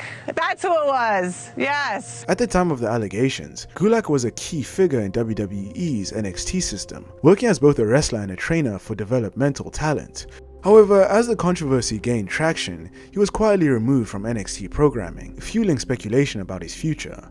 Gulak later denied any malicious intent, claiming that the incident was an accident and that he apologized immediately. Despite this, WWE launched an internal investigation into the matter. As scrutiny increased, Gulak was officially released from WWE in May of 2024. And now we're moving down the iceberg into Tier 4, with our first entry on Tier 4 being the JD McDonough allegations. In 2020, during the Speaking Out movement, former NXT Cruiserweight Champion JD McDonough, formerly known as Jordan Devlin, was accused of both physical and mental abuse by multiple women, with the most serious claims coming from his ex-girlfriend, Hannah Francesca. Francesca publicly stated that Devlin had physically abused her, posting photos of bruises she claimed he inflicted. She also revealed that when she initially tried to report McDonough to someone within WWE, she was dismissed. She further alleged that this person gaslit her, telling her to reach out to Devlin as the situation may have been a misunderstanding. In addition to the abuse allegations, another woman named Hope Brooks, who was a wrestling fan, came forward with graphic details of her alleged relationship with JD McDonough, claiming that he SA'd her. JD McDonough denied all of these allegations, and WWE responded cautiously, releasing a statement saying that they take allegations seriously and were looking into the matters. While some wrestlers accused during the speaking out movement were released immediately, Devlin was simply taken off television for a few months before quietly returning, and then he was promoted to the main roster under the name JD McDonough. And up next we have Emma wins by accident. In 2015, while Emma was competing on the main roster and in NXT, she competed in a fatal 4-way match against Charlotte Flair, Becky Lynch, and Dana Brooke, but what should have been a routine match turned into an infamous botched finish. During the match, Emma hit Becky Lynch with a move and went for the pin, and the ref counted 1, 2, 3. But the problem was Becky wasn't supposed to stay down. Charlotte was originally booked to win the match. Becky accidentally forgot to kick out, handing Emma a completely unplanned victory. Charlotte's reaction said it all. Her face shifted to pure rage, realizing that the planned finish had just been completely thrown off. And up next we have NXT Japan. In its quest for global expansion, WWE set its sights on Japan, a nation with a deeply rooted and vibrant wrestling culture. The plan was to establish NXT Japan, a regional branch akin to NXT UK, in order to tap into the Japanese wrestling market. However, this endeavor faced significant hurdles. In 2019, they approached Pro Wrestling Noah and Stardom with purchase offers, intending to use these promotions as the foundation for NXT Japan. Both promotions declined WWE's offers, and a primary reason for these refusals was the desire to maintain independence and avoid foreign ownership. Specifically, Stardom and Noah resisted WWE's offers because of WWE's intention to integrate WWE personnel into those companies. The Japanese market wasn't budging, as efforts to negotiate partnerships with other promotions such as Dragon Gate also fell through. And up next we have alternate endings. One of the most well-documented cases of an alternate ending occurred when Johnny Gargano defended his NXT North American Championship against the Velveteen Dream. The match was taped on 31 January 2019, but WWE planned to air it 3 weeks later, creating a gap where spoilers could spread online. To avoid ruining the outcome, WWE filmed 2 different endings, one where Gargano retained the title and another where Dream won. When the match finally aired, fans saw Velveteen Dream capturing the title, but the alternate finish, where Gargano retained, has never been released. The only known evidence of its existence is a single photo of Johnny Gargano in the ring after the match, holding the North American belt. Another lost NXT finish came during the pandemic era, where WWE held the Great American Bash 2020. The main event was a winner-takes-all match between NXT champion Adam Cole and North American champion Keith Lee. Since the match was pre-taped, WWE feared that the results would leak before airing. To counteract this, they filmed multiple endings, one where Keith Lee won and one where Adam Cole won. Keith Lee winning and becoming a double champion was the version that aired. Despite the alternate finish being filmed, WWE has never released the footage, and the chances that any of these alternate endings being released is very slim. And up next we have Lars Sullivan's bigoted comments leaked. In November of 2018, an ugly chapter from Lars Sullivan's past resurfaced, one that would permanently stain his reputation and derail what WWE once saw as a promising career. Old posts from a bodybuilding forum made between 2007 and 2013 revealed Sullivan had engaged in racist, sexist, homophobic, and transphobic discussions, and he also made derogatory remarks about R-Truth and Kofi Kingston. Once these posts resurfaced, WWE had no choice but to respond, and they issued a public apology on Sullivan's behalf. However, the damage was done. Fans and wrestlers alike were disgusted, and WWE even fined Sullivan $100,000, which is one of the biggest fines ever issued for a non-physical offense. Despite this controversy, WWE still gave Sullivan a main roster push. After NXT, he briefly appeared on Raw and SmackDown, but between injuries, panic attacks, a complete lack of fan support, and videos leaking of his past as a gay adult video star, his career never took off. By early 2021, WWE quietly released him, ending his scandal-ridden tenure. And up next we have Finn Balor losing as the Demon. Finn Balor's Demon King persona was one of the most captivating elements of NXT's golden era. With his haunting body paint, supernatural presence, and eerie entrance, the Demon became a must-see attraction at every takeover event. Most importantly, the persona was protected, and Balor never lost when channeling the Demon in NXT. But all of that changed at TakeOver The End in 2016. Before this, Balor's NXT Championship reign ended on an untelevised house show match against Samoa Joe. This was a controversial decision, as many believed he should have lost on a grander stage. However, the true mistake came when NXT booked a rematch at TakeOver The End, where Balor once again faced Joe, but this time as the Demon King. What made this so controversial is that the Demon had never lost in NXT before, but in a shocking moment, Samoa Joe defeated the Demon King, marking the first time Balor had ever lost in the paint. Fans questioned why NXT would break the streak for a rematch that didn't even need to happen. In the grand scheme of things, this decision marked the beginning of the end for the Demon King's invincibility. After this, the persona would go on to suffer more questionable defeats, most notably against Roman Reigns at Extreme Rules 2021. And up next, we have NXT Season 6. By 2012, WWE was preparing to transition NXT from a cringe-inducing reality show into a legitimate developmental brand. But before that change took place, there were plans for one last season of the game show format. Despite never airing, Season 6 of NXT had a surprisingly stacked rookie class. Promotional materials revealed that it would have included WWE champions and top-tier stars, such as Seth frickin' Rollins, Big E, Xavier Woods, Bo Dallas, Jinder Mahal, Sin Cara, Adam Rose, and Damian Sandow. Given the talent involved, this season could have been one of the best yet, at least on paper. And up next we have the Jack Gallagher allegations. During the Speaking Out movement in 2020, former WWE and NXT UK wrestler Jack Gallagher was accused of SA in an incident that allegedly took place on New Year's Eve in 2014. According to the accuser, Gallagher forced his way into a bathroom stall where she was doing her business, and he attempted to SA her, even going as far as ripping her skirt. She stated that she managed to escape before anything further happened and fled the scene. When confronted with the allegations, Gallagher claimed that he had been too drunk to remember the incident, offering no real denial, but also not fully admitting to it either. Because of his ambiguity, WWE took swift and decisive action, releasing Jack Gallagher from his contract just days after the accusations surfaced. This was notable because WWE did not issue a statement or conduct an internal investigation as they had done with others. They simply cut ties with him immediately. And now moving down the iceberg into Tier 3, with our first entry on Tier 3 being the Velveteen Dream and EC3 drama. In 2022, former NXT star EC3 lobbied a serious accusation toward the Velveteen Dream. According to EC3, while they were both in NXT, the Velveteen Dream attempted to secretly record him urinating. We had a party and it was at my place, and he came over because I'm being friendly and I'm top guy, and I try to welcome everybody into a thing, and he left his phone in my bathroom with the camera on, trying to capture people taking pisses. The Velveteen Dream then retorted back, lobbing some serious allegations of his own toward EC3. You throw this dirt on my name saying that I tried to record you in your bathroom. Let's be honest, Mike. You're leaving out a lot of details. What were we doing that night, Mike? What type of powder was on the table, Mike? Cocaine is a hell of a drug, EC3. And up next, we have Emma fired and rehired on the same day. In 2014, NXT star Emma found herself in one of the strangest controversies ever. Emma was arrested after being accused of stealing an iPad case from a Walmart store. The news quickly spread, and WWE reacted immediately, releasing her from the company the same day the arrest was made public.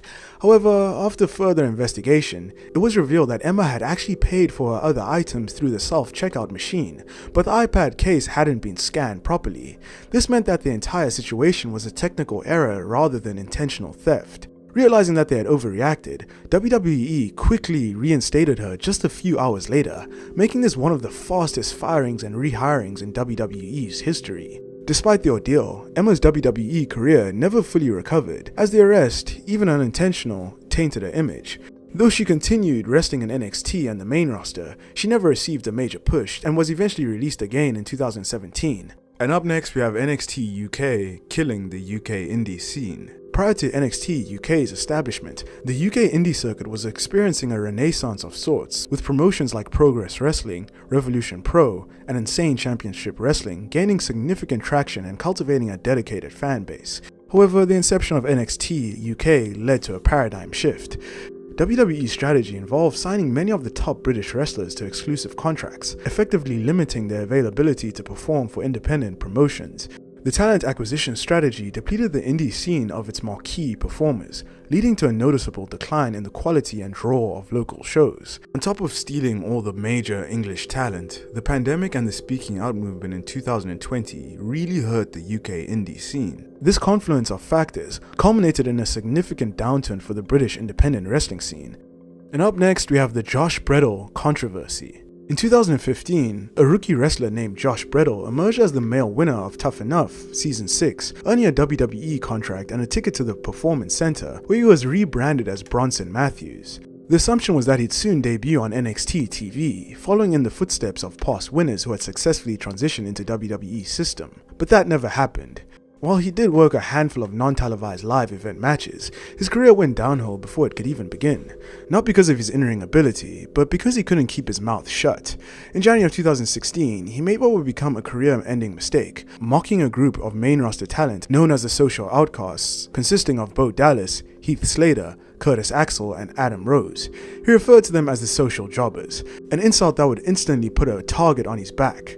To a guy still trying to earn respect in the business, this was a massive miscalculation. It didn't take long for WWE veterans to clap back. Backstage, the response was even worse. Bredel was reportedly banned from the NXT locker room, a clear message that he had rubbed people the wrong way. After that, his career was dead in the water. He was never given an opportunity to recover, and by November of 2016, WWE quietly cut him from the roster. And up next, we have the Hideo Itami flop.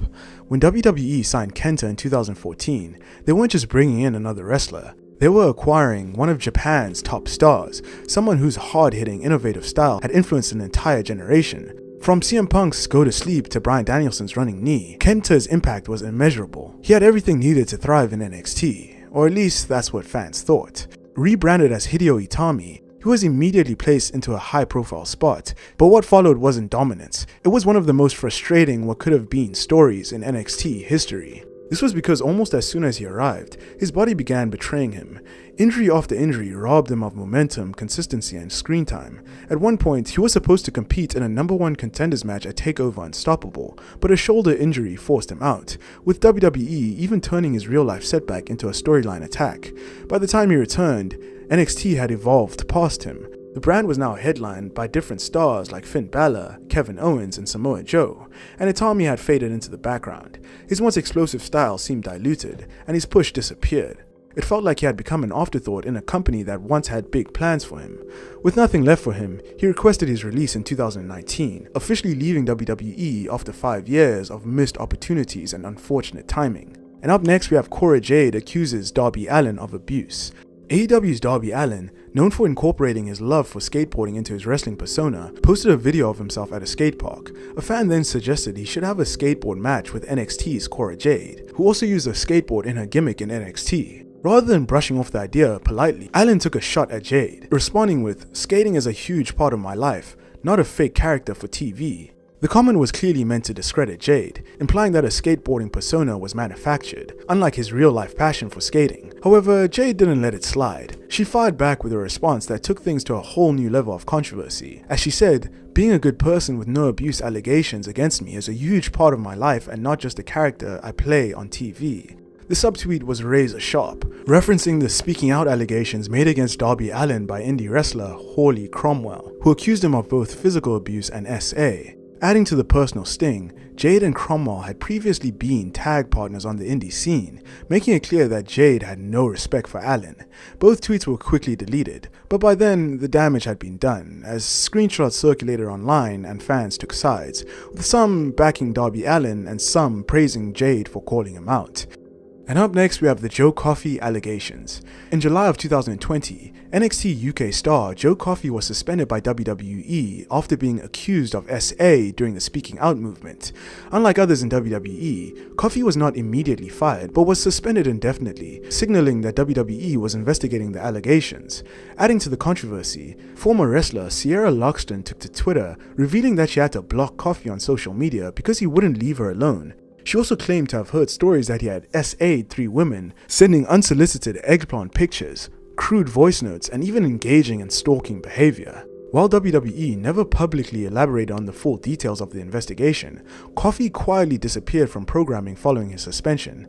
With several NXT UK wrestlers being outright released due to similar allegations, many expected Coffey to be next. However, he eventually returned and is now wrestling on the American version of NXT. And now moving down the iceberg into Tier 2, with our first entry on Tier 2 being Aleister Black's Satanism. When Aleister Black, now known as Malachi Black, arrived in NXT, he immediately stood out. His dark, brooding persona, complete with ominous entrance music, occult symbols, and eerie promos, made him one of the most intriguing stars of the Black and Gold era. But reportedly behind the scenes, his image wasn't sitting well with certain WWE higher-ups. Rumors circulated that some within WWE's management and locker room were uneasy about Aleister Black's gimmick, particularly due to his use of satanic and occult imagery. While Black himself had repeatedly stated that his aesthetic was inspired by European folklore, black metal, and mysticism rather than outright Satanism, that didn't stop some traditionally minded individuals backstage from viewing him as a problem. Despite these reported issues, Triple H had a lot of faith in him, and that led to Aleister Black becoming NXT champion. But even after winning the NXT championship, there were reportedly whispers of WWE officials hesitant to fully invest in him, fearing that his character could be too controversial for the company's corporate image. And up next we have the NXT parking lot. If there's one place in WWE that should be under permanent police investigation, it's the NXT parking lot. This isn't just a dangerous area, it's the most lawless, ungovernable place in the entire company. The list of assaults, kidnappings, and ambushes that have happened in the NXT parking lot is way too long to count. At this point, it's not even a question of if someone will get attacked, it's a matter of who's next. Everyone from top stars to enhancement talent has been blindsided, dragged away, or left unconscious, and no one ever seems to see it coming. The most recent victim was Rhea Ripley, who was brutally beaten down by Liv Morgan and Raquel Rodriguez right before she was about to leave the arena. And honestly, she should have known better. If there's one rule in NXT, it's never to linger in the parking lot. Over the years, this spot has become a running joke among fans that it's no longer just a location, it's a full-blown urban legend. And up next we have the NXT vs SWA legal battle. While the initials of NXT have long been associated with WWE's developmental brand, the truth is, they weren't the first ones to use it. Before WWE's version of NXT debuted in 2010, the name belonged to a Scottish wrestling promotion, specifically the Scottish Wrestling Alliance. Their NXT brand was a developmental division, serving as a training ground for up-and-coming UK talent. At one point, it was home to wrestlers like Wolfgang, Nikki Cross, Killian Dane, and the late Lionheart, all of whom would go on to become bigger names in wrestling. When WWE decided to rebrand their failed ECW revival into a game show style competition, they wanted the NXT name. However, the problem was that SWA already owned the trademark. This led to a legal battle between WWE and the Scottish promotion, with the two sides eventually reaching a deal. WWE was allowed to purchase the NXT name, while SWA renamed their developmental system to SWA Source. And up next we have the NXT Hardcore Championship. Over the years, rumors have circulated about a supposed NXT Hardcore Championship, a title that was allegedly considered but never officially introduced. The idea of a hardcore division in NXT sounds bizarre, given the brand's focus on technical wrestling and high work rate matches, but there were enough whispers about it backstage that it became a part of NXT's hidden lore. The rumor suggests that at some point during NXT's early years, WWE toyed with the idea of bringing back a hardcore-style title exclusively for the Black and Gold brand. The idea would have reportedly added a grittier, more chaotic element to NXT, leading into the underground Fight Club aesthetic the brand was cultivating at the time. However, it's unclear how far this concept ever actually got. Some people believe that Triple H and the creative team scrapped the idea early on, fearing that it wouldn't fit the brand's vision and could turn into a gimmick rather than something prestigious. And up next we have NXT Kids. WWE has always tried to appeal to younger audiences, but in 2015, they took things way too far with NXT Kids, which was a show that was so cringe-inducing that it never even made it past a single unaired pilot. On paper, the idea made sense. WWE was firmly in its PG era, and it was growing in popularity, so why not create a kid-friendly show? The problem, the execution was an absolute disaster. The pilot episode, which was never officially aired, featured two matches, Bayley vs Billie Kay and Kalisto vs Ty Dillinger. While the in-ring action was fine, the real issue was everything surrounding it. The commentary team was handled by Corey Graves and Michael Cole, alongside a child who was clearly just there to say random things. Instead of adding anything insightful, they spent most of the show making awkward, forced jokes, like repeatedly calling Billie Kay a kangaroo lady because she was Australian. But perhaps the most embarrassing part of the whole mess was that the pilot wasn't even supposed to be seen by the public. Someone at WWE uploaded the full episode to Vimeo without a password, allowing anyone to watch it. This meant that before WWE could even properly scrap the show, fans had already seen just how bad it was. Despite the clear effort WWE put into it, with graphics, commercials, and post-production commentary, the show came off as patronizing, awkward, and completely unnecessary. And up next we have Travis Banks' PDF file. In June of 2020, during the Speaking Out movement, professional wrestler Millie McKenzie accused NXT UK star Travis Banks of engaging in a secret relationship with her when she was 17 years old, a dynamic she described as damaging to her mental health and self-confidence. McKenzie alleged that Banks would cheat on her and exhibit manipulative behavior, including an incident where he allegedly stood outside of a hotel room for hours, despite her pleas for him to leave. In response, Banks issued a statement acknowledging the consensual relationship with the 17-year-old at the time, but expressing regret for any pain that it caused. He stated that McKenzie was a trainee and a close personal friend, and the relationship developed past that friendship. He apologized for any hurts resulting from the relationship. As a result of these allegations, NXT UK terminated their association with Banks. And now we're moving down the iceberg into the deepest layer, Tier 1, with our first entry on Tier 1 being the NXT Performance Center stalker. There are very few fans in WWE history that are as disturbing and persistent as Armando Alejandro Montalvo. Montalvo started frequently trespassing at the WWE NXT Performance Center in Orlando, Florida. This wasn't a case of an overzealous fan trying to get a glimpse of his favorite wrestlers. His behavior was outright deranged. He claimed that he was trying to get a job, but his actions constantly crossed the line. And on August 31, 2015, things took a dark and bizarre turn. Montalvo showed up at the Performance Center once again, this time engaging in one of his most unsettling acts yet, smearing a revolting mixture of milk and shit all over the building. As if that wasn't bad enough, he began ranting incoherently, shouting at WWE staff and causing a full-on disturbance. Security was already familiar with him by this point, and WWE had previously filed an injunction to keep him off the property, but he completely ignored it. Eventually, the police were called in, but instead of complying, Montalvo continued his erratic behavior. Officers on the scene suspected that he was carrying a knife, and when he refused to stand down, they opened fire, shooting him in the chest.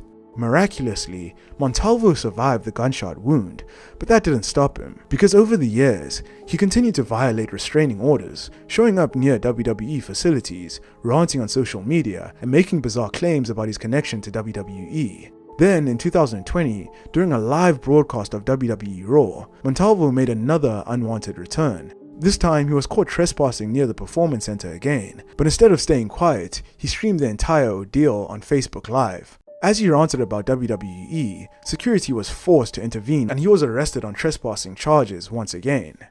And up next we have Amari Miller's attempt. For many fans, Amari Miller was a young and exciting talent in NXT, but behind the scenes, she was fighting a battle much bigger than anything inside the ring. In January of 2023, she took to TikTok to reveal that she tried to commit just a week prior. The revelation was heartbreaking as she spoke about her struggles with mental health, how she felt isolated, and how she ultimately found strength to push forward and speak out. However, her WWE career never quite found its footing after this moment. She had already suffered a torn ACL, which kept her out of action for most of 2023, and while she returned to the ring in December, she only competed in a handful of matches before making a big decision.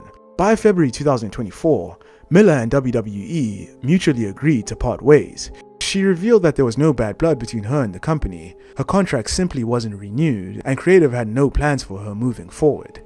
And up next we have Terrence T-Bone Jean-Jacques.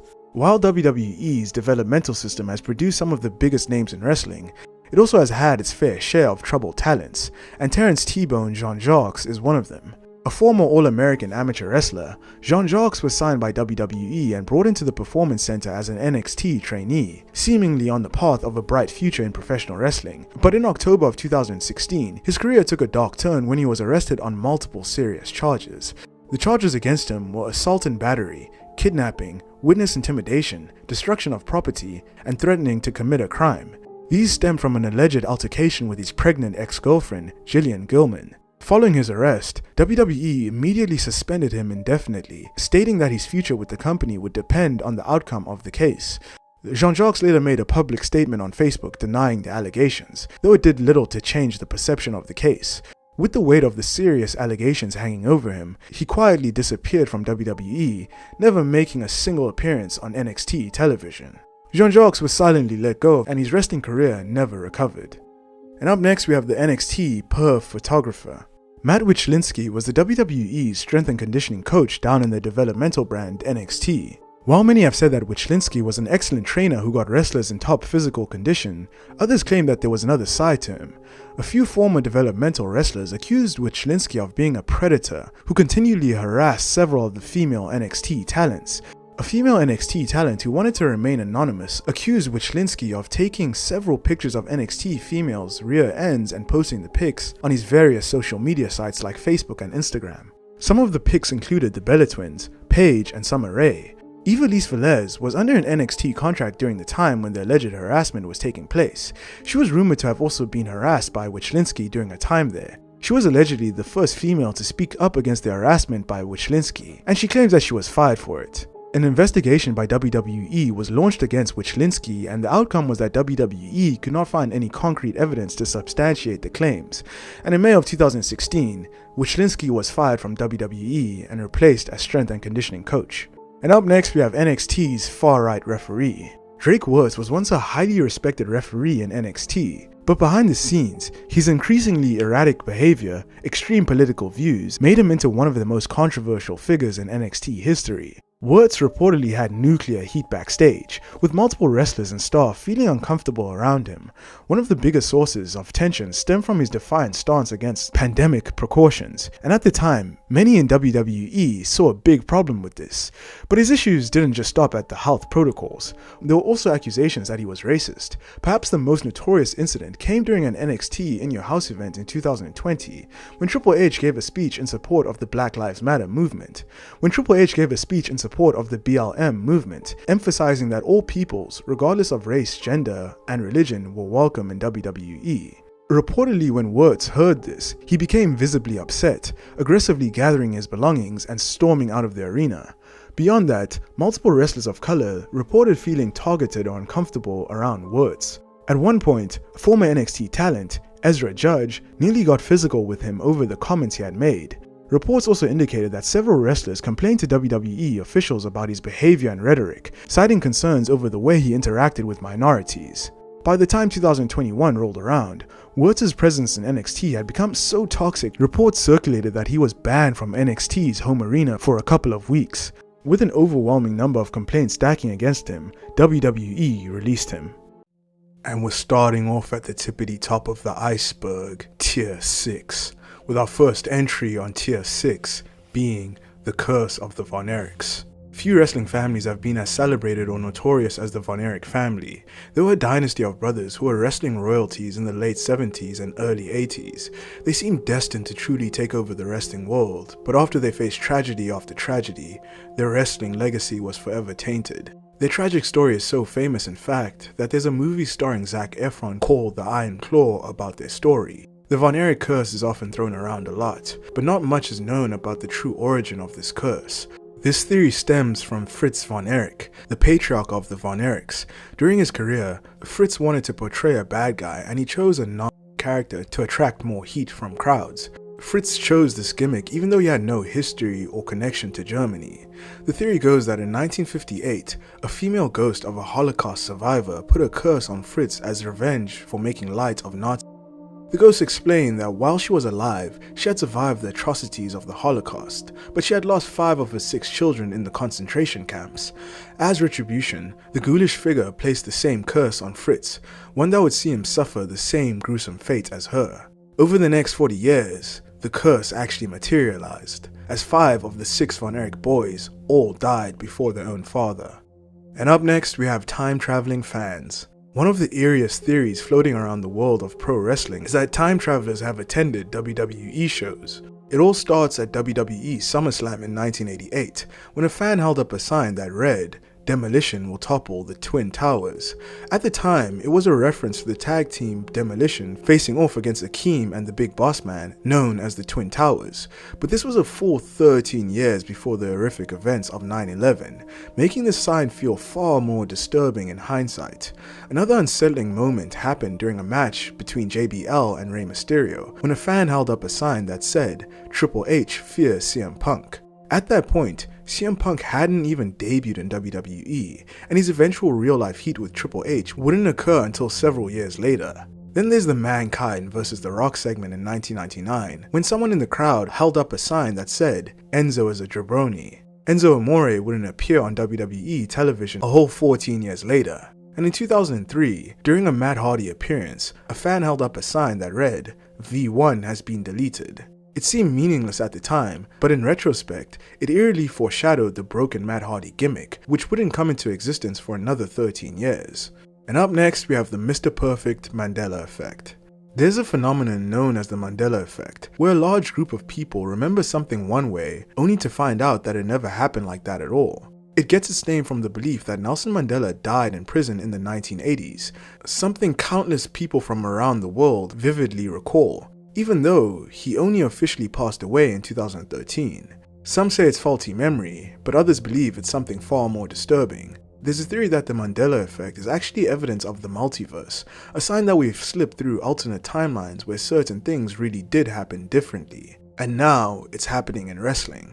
Many fans swear that they remember Mr. Perfect as Kurt Hennig, spelt with an N. They're absolutely certain that's how WWE introduced him. But in this timeline, it's Kurt Hennig, and it always has been Kurt Hennig. Some say it's mispronunciations from commentators or production crew typos, but even when you see the correct version, it still feels off.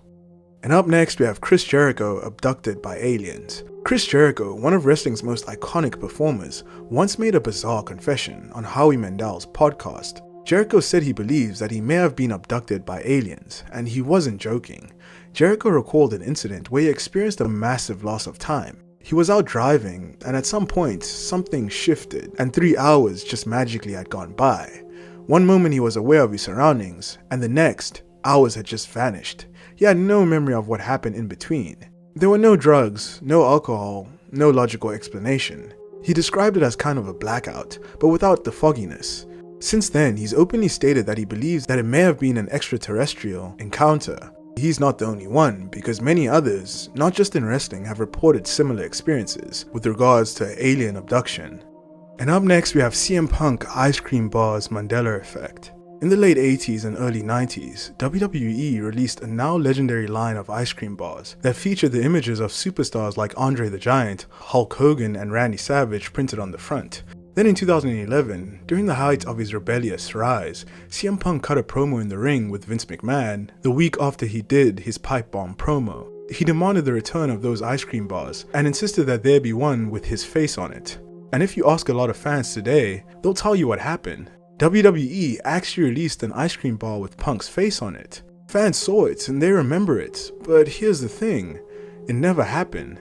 WWE only released a t-shirt with Punk's face on an ice cream bar. Years later, they did bring back dessert-themed products with other wrestlers, and when Punk made his AEW debut, he himself had real ice cream bars made and handed them out to fans. But those official WWE CM Punk ice cream bars, the ones that people swear they remember, they don't exist and they never did. And it makes you wonder, are people remembering wrong, or are they remembering something from another timeline?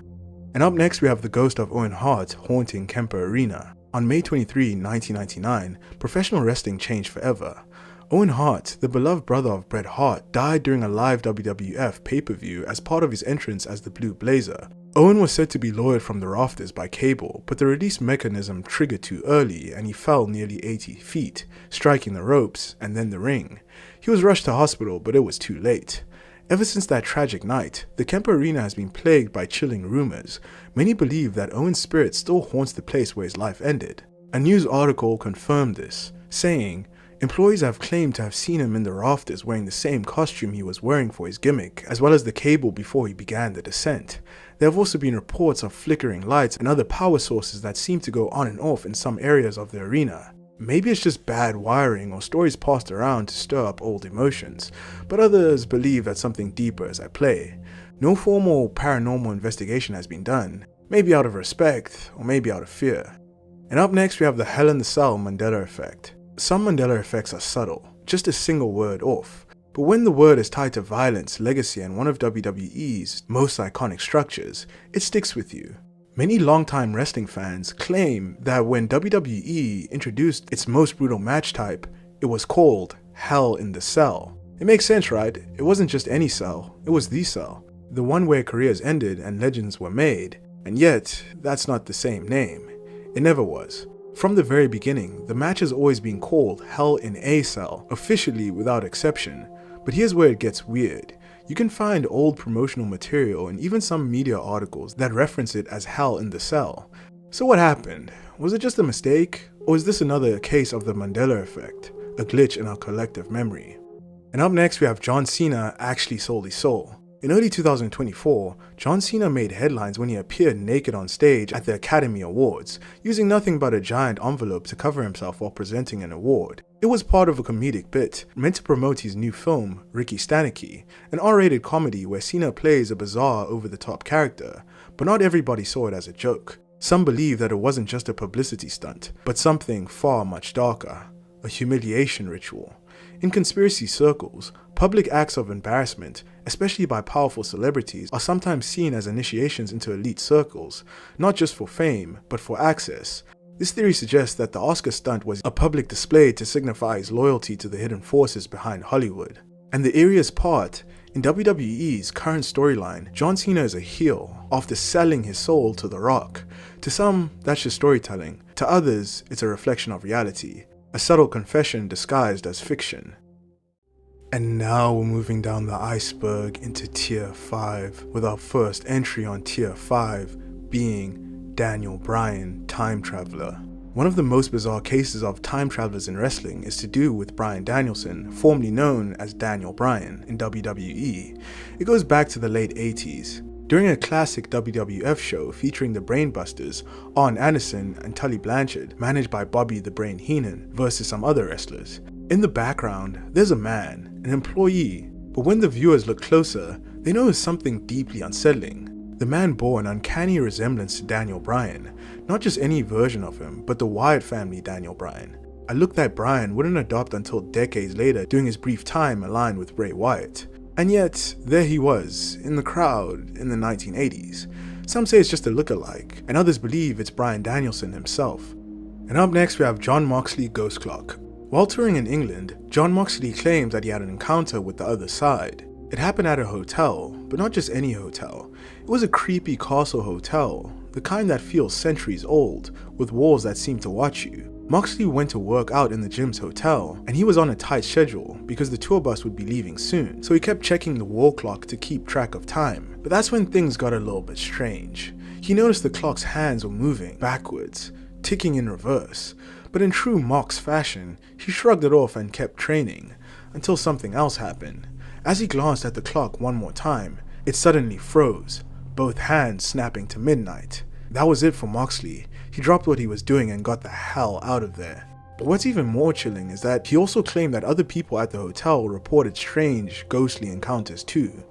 And up next, we have the Green Cane Mandela effect. There's a strange memory shared by many wrestling fans, a memory of Kane, the big red machine, stepping into the ring wearing green. This wasn't just any green, it was a full green bodysuit, matching his alliance with D-Generation X. Some recall it vividly, the mask, the gear, the moment. Others even claim to have seen photos, or they swear it aired on TV. But here's the thing, it never ever happened. In 2022, on an episode of WWE's The Bump, Kane himself addressed the rumor by saying, "There's no green gear. There was never going to be any green gear, and there will never be green gear." So why do so many fans remember it differently? Some say it's a case of misremembered fan art or digital edits, but others believe it's an example of the Mandela effect. And up next we have the Y2J Countdown Mandela effect.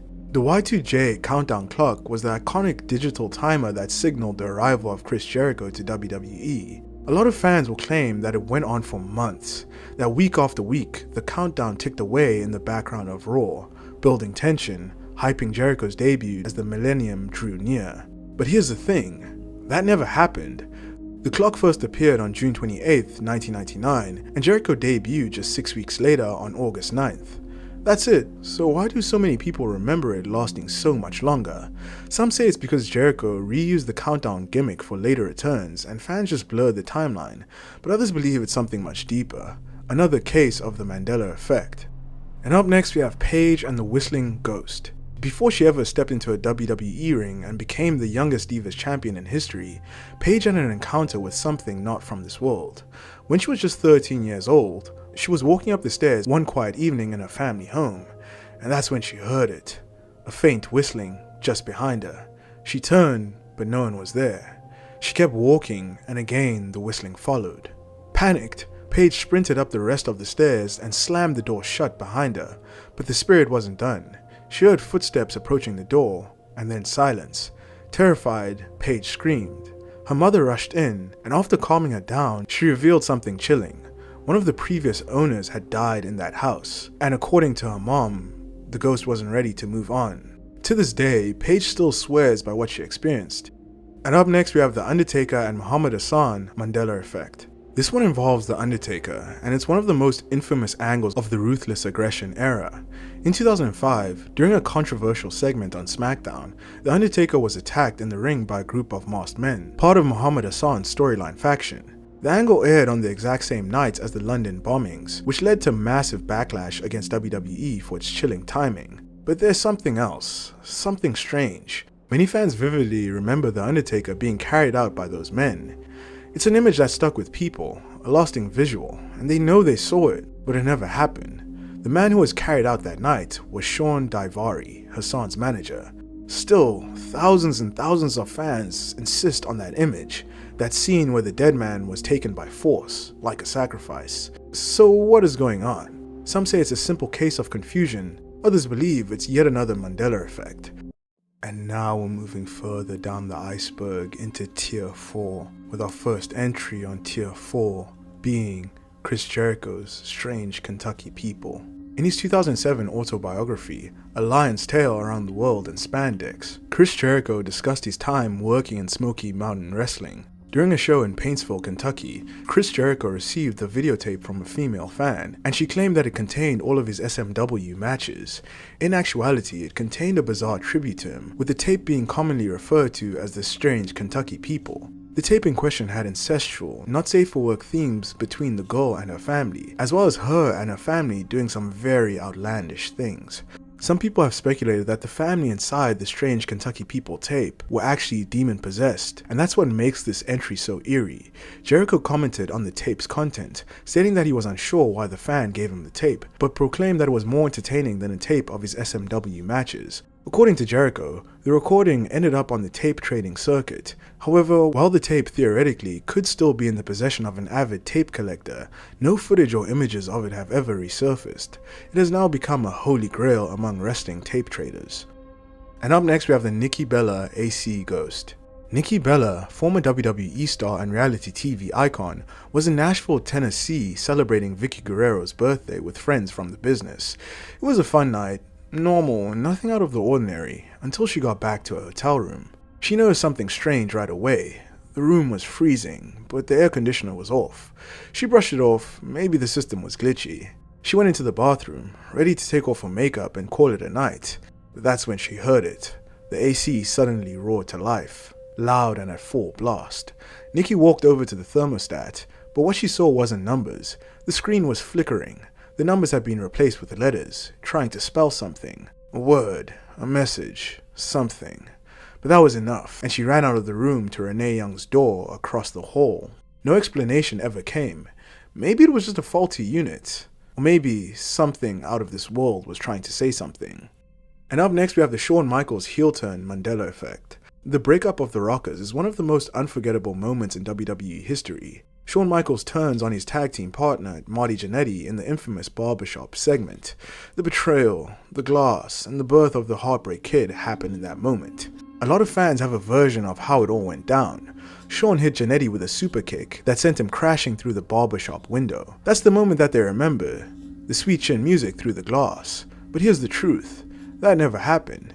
Yes, Michaels hit Jannetty with a super kick, but the glass didn't shatter then. It wasn't the kick that sent him through the window, because after dropping Jannetty, Michaels picked him up and threw him through the glass. It was two separate actions and two separate beats. And yet, thousands of wrestling fans remember it as one. And up next we have the That's Gotta Be Kane Mandela effect. Some moments in wrestling are burned into our minds. As for many fans, the voice behind those moments is Jim Ross. He was there for it all, for Mick Foley flying off the cell, Stone Cold's rise, and of course, Kane's debut. It was In Your House, Bad Blood 1997, the first ever Hell in a Cell match between The Undertaker and Shawn Michaels. The lights dimmed, the organ hit, and through the smoke, a towering red figure emerged with Paul Bearer by his side. Then came the line, loud, frantic, and iconic. It was Jim Ross who screamed it. They can hear it in his Oklahoma drawl. But here's the twist, it wasn't Jim Ross, it was Vince McMahon. At the time, Vince McMahon was still on commentary, and he was the one that shouted that now famous phrase. But a lot of wrestling fans remember it differently, which is another Mandela effect. Maybe it's just the way our brains assign voices to emotion, or maybe, in another version of reality, it was Jim Ross who said it. And up next we have Dolph Ziggler encounters the devil. When Dolph Ziggler was just 4 years old, he started having a recurring vision. Not just once, but night after night. His closet door would burst open, and inside, he'd see it. Flames, red light, and something far more terrifying. A devil watching him from the shadows. His family, concerned but practical, came up with a plan. They gave young Dolph a baseball bat, and had him wrap a crucifix around the closet door handle, just in case. And for a while, it worked, because the dream stopped and the closet stayed quiet. Until one night, feeling brave, Dolph left the crucifix off the door. Just once. And that night, the dream came back. That was the last time he ever slept in that room. Was it just a child's nightmare, or did Dolph Ziggler come face to face with something much darker lurking in the shadows, waiting for him to let his guard down? And up next we have The Rock Brahma Bull Belt Mandela effect. The Rock was one of the biggest stars of the Attitude Era, and just like Stone Cold Steve Austin had the Smoking Skull Championship, fans remember The Rock having his own custom title too, the Brahma Bull Belt. But fans don't just remember it, they swear they saw him wear it on TV. The leather strap, the bull's head, the attitude, everything about it screamed the people's champ. But the truth is that it never happened. The belt was real, WWE even had it made. Photos exist and replicas were sold. And in 2024, The Rock even carried a modified version called the People's Championship. But the original Brahma Bull title was never ever used on WWE programming. The idea was scrapped before it ever made it to air. Was it the promos? The ads? Was this yet another Mandela effect? And now we're moving down the iceberg into Tier 3, with our first entry on Tier 3 being Aleister Black, reincarnation of Aleister Crowley. Aleister Black has made his way back to WWE after being in AEW for a few years, and throughout wrestling history, few characters have captured true darkness the way that Aleister Black has. But according to one chilling theory, Aleister Black isn't just portraying a dark character. Some believe that he is the wrestling spiritual reincarnation of Aleister Crowley, the infamous occultist once called the wickedest man in the world. The parallels are unsettling. Both Crowley and Black were born into extreme religious environments, strict homes where fear and control shaped their early years, and both rebelled in terrifying ways. From a young age, they both became obsessed with forbidden knowledge, reading into esoteric, dark, and occult teachings that most would never dare touch. Black's body tells the story even deeper. His tattoos, from the Ave Satanis inscription to the Lucifer sigils, mirror Crowley's long-life devotion to occult symbolism. Even his name carries the weight of the theory. When signing with WWE, Tommy N became Aleister Black, a direct nod to Aleister Crowley. Crowley had changed his own name to Aleister based on mystical numerology, believing it would make him infamous. And now, history seemed to be repeating itself. And then there's the Dark Father, first introduced when Aleister Black was on the main roster before he got fired. The Dark Father was a shadowy figure inside Black's story who slowly corrupted him, just as Crowley believed in spirits guiding him toward darker enlightenment. The black mist that Black spits out is also said to carry a curse, not just hurting opponents physically, but spiritually. This arc continued on into AEW, and some resisted the mist and some completely fell. Aleister Black will one day be no more. Only the spirit of Aleister Crowley will remain, wearing a wrestler's body like a mask. And up next we have DX rides a tank, Mandela effect. Ask almost any wrestling fan today about the Monday Night Wars, and one of the things that they'll bring up is when D-Generation X invaded WCW's Monday Nitro. In their minds, it's crystal clear. D-Generation X riding in on a tank, heading straight toward enemy territory. The imagery feels larger than life, iconic and undeniable. But here's the thing, it never happened, because DX never rode a tank. They pulled up in a Jeep, a regular Jeep with a toy cannon strapped on top. No treads, no heavy machinery. Yet today, countless fans vividly remember it as a full-blown military tank. Maybe the rebellious spirit of DX made the moment feel bigger than it was, or maybe, somewhere in a different version of reality, they really did roll up in a tank. And up next we have Renee Young's haunted house. Some wrestlers claim to have crossed paths with the paranormal, but for Renee Young, the haunting didn't just happen once, it was her entire childhood. In a 2015 interview, Renee revealed that she grew up in a haunted house in Ontario, Canada. Not just creaky floors and cold spots, but something much darker. Because between the hours of 3 AM and 4 AM, the time often called the demonic hour, Renee and her brother would hear loud banging sounds above their heads, coming from the ceiling of their bedrooms. When friends came over for sleepovers, they too would hear it. Footsteps, pacing slowly up and down the stairs, even when no one was there. The presence was undeniable, and sometimes strangely even helpful. Renee claimed that the spirit would occasionally empty the dishwasher, almost as if it wanted to earn its keep. But even after leaving that house behind, Renee believes the ghost never really left her. And up next we have Xavier Woods and the Possessed Pandas. As a child, future multi-time WWE Tag Team Champion and member of the New Day, Xavier Woods had an encounter that still haunts him. Growing up, Woods had several stuffed animals in his room, but one night he claims that one of them came to life. Woods woke up to find one of his stuffed panda bears sitting in his room, holding a knife. The bear spoke to him, and it said that it was going to murder him and then eat him. Terrified, Woods wet the bed in fear, then sprinted out of his room to find his father. His dad, trying to calm him down, told him it was just a dream, but Woods wasn't convinced. He demanded the panda be removed and destroyed. His father agreed, also Woods thought. Weeks later, digging through a closet, he found the panda again, hidden but not destroyed. Furious and terrified, he demanded that the bear be dealt with properly. This time, Woods made sure that it was done right, as the panda was set on fire and burned to ashes. And up next we have the dog poop on a plate match Mandela effect. One of the stranger Mandela effects in wrestling centers around The Rock and the British Bulldog. Many longtime fans will confidently tell you about the time the two squared off in a bizarre match, a dog poop on a plate match. It's described with detail, The Rock and the Bulldog battling it out, with dog feces as part of the match stipulation. Fans remember it clearly, the humiliation and the smell of it all. The only problem, that match never happened. The Rock only had 2 singles matches against the British Bulldog, and while there was a moment involving dog poop, it wasn't during a match. On the October 4, 1999 edition of Monday Night Raw, during an in-ring segment, The Rock slammed the British Bulldog into a pile of dog feces, but there was no official dog poop on a plate match. Yet somehow, the memory persists. Maybe it's just memory playing tricks on us, or maybe somewhere in a timeline just slightly different than ours, there really was a match fought in humiliation. And up next we have Roddy Piper and the ghost of Adrian Adonis. Roddy Piper wasn't just known for his wild promos and unfiltered energy, he was also known for believing in something beyond this world. According to Piper, the spirit of his close friend and fellow wrestler, Adrian Adonis, never left him. In life, Adonis had been one of Roddy's dearest friends, the man who encouraged him to buy his first home when he was just 22. Years after Adonis's tragic death in a car accident in 1988, Piper claimed that his spirit was still with him, and not just in memory. One night, Piper said that his house nearly caught fire, but something stopped it, and he believed that it was Adrian. He claims that as the flames threatened to spread, he saw Adrian put out the fire, and then after that Adrian said, "Hey Roddy," then disappeared. Roddy never doubted what he saw. Some say grief can play tricks on the mind, others believe that some bonds don't end with death. And now moving down the iceberg into Tier 2.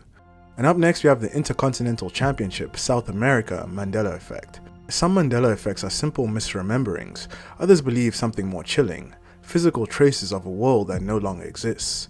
One of the strangest collective memories out there is about the location of South America. Many people vividly recall it being positioned further west, almost directly under North America, not tilted off to the side as it is now. It sounds unbelievable, but this is a real Mandela effect that many people believe. And then you look at one of wrestling's most iconic titles, the Intercontinental Championship. If you take a closer look, there, etched in gold, South America appears in a position that doesn't match today's maps. It looks different, like it belongs to another version of Earth entirely.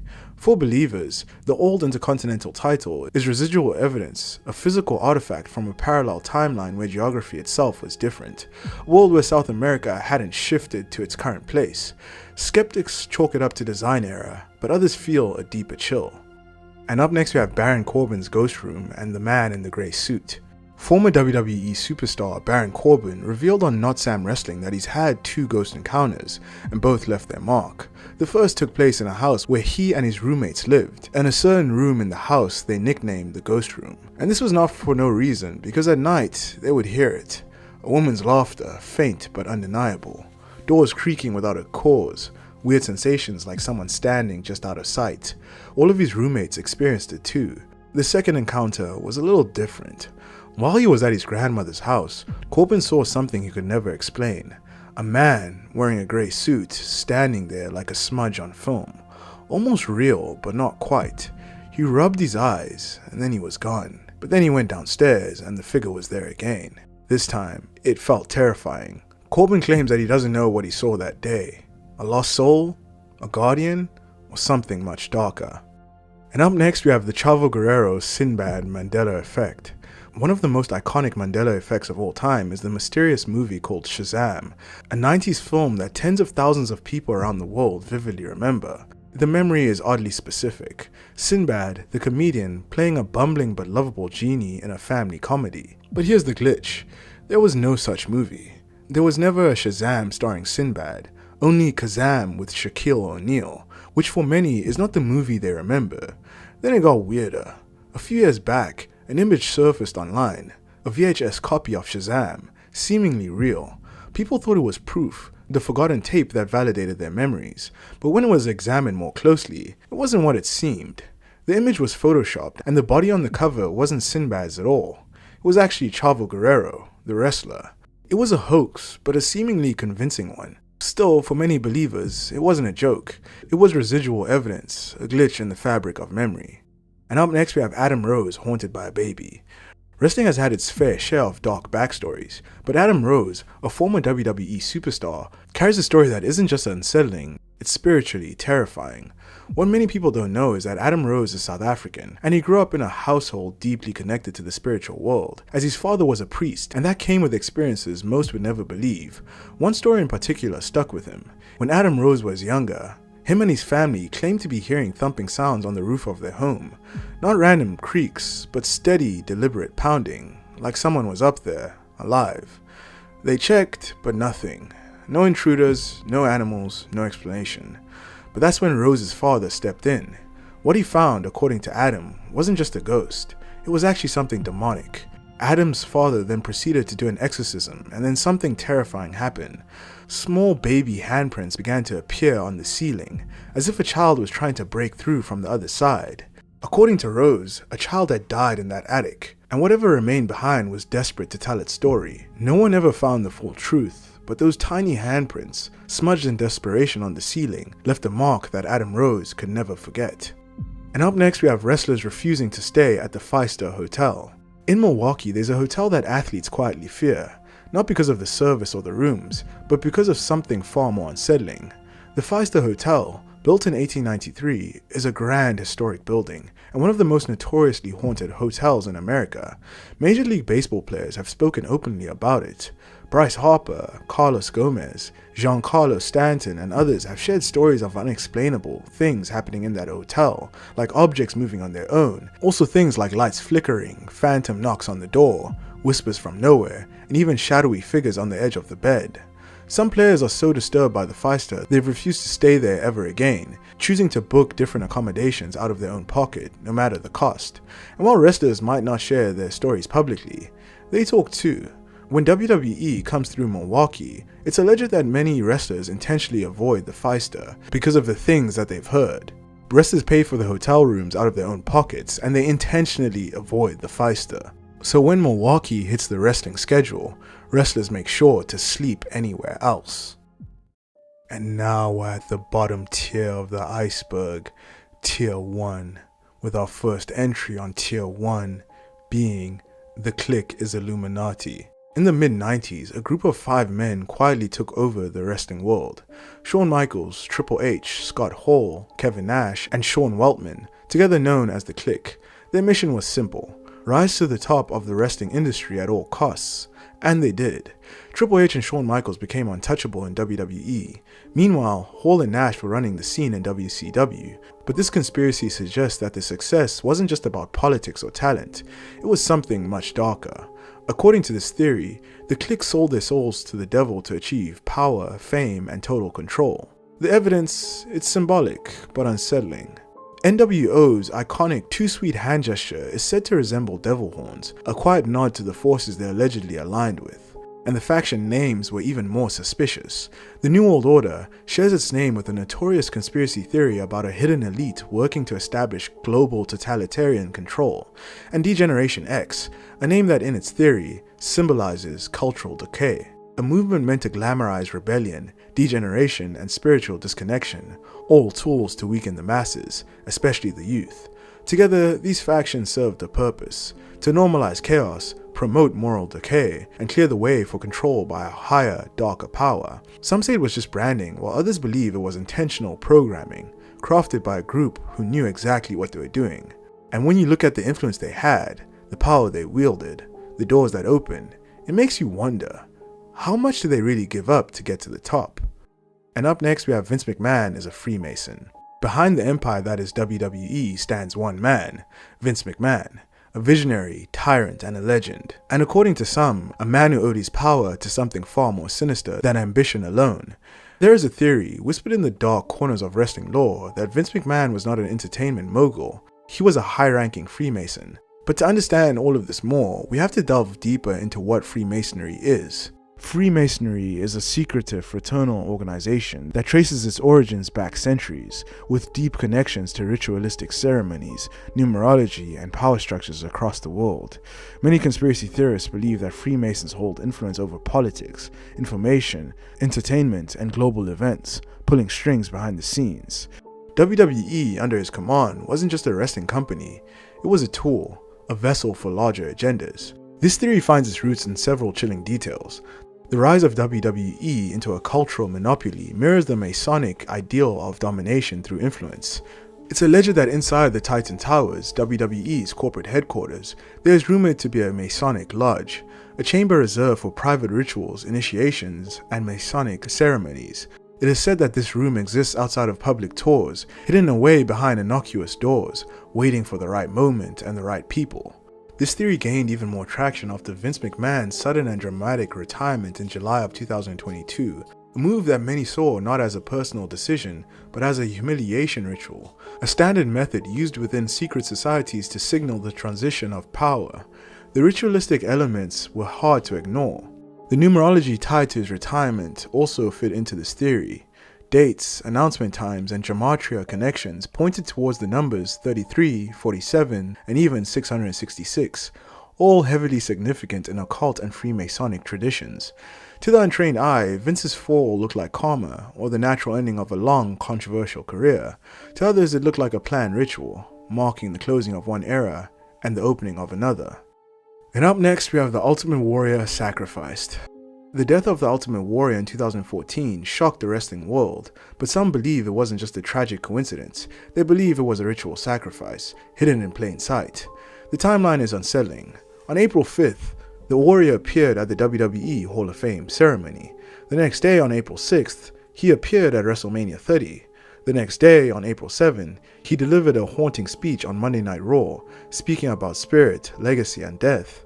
On April 8, just one day after telling fans that no one truly dies, he collapsed and died. Theorists point to those 3 appearances on the Hall of Fame, WrestleMania, and Raw as a symbol of ancient death and resurrection cycles, much like the sun dying during eclipses or winter solstices. They call it the ultimate eclipse sacrifice.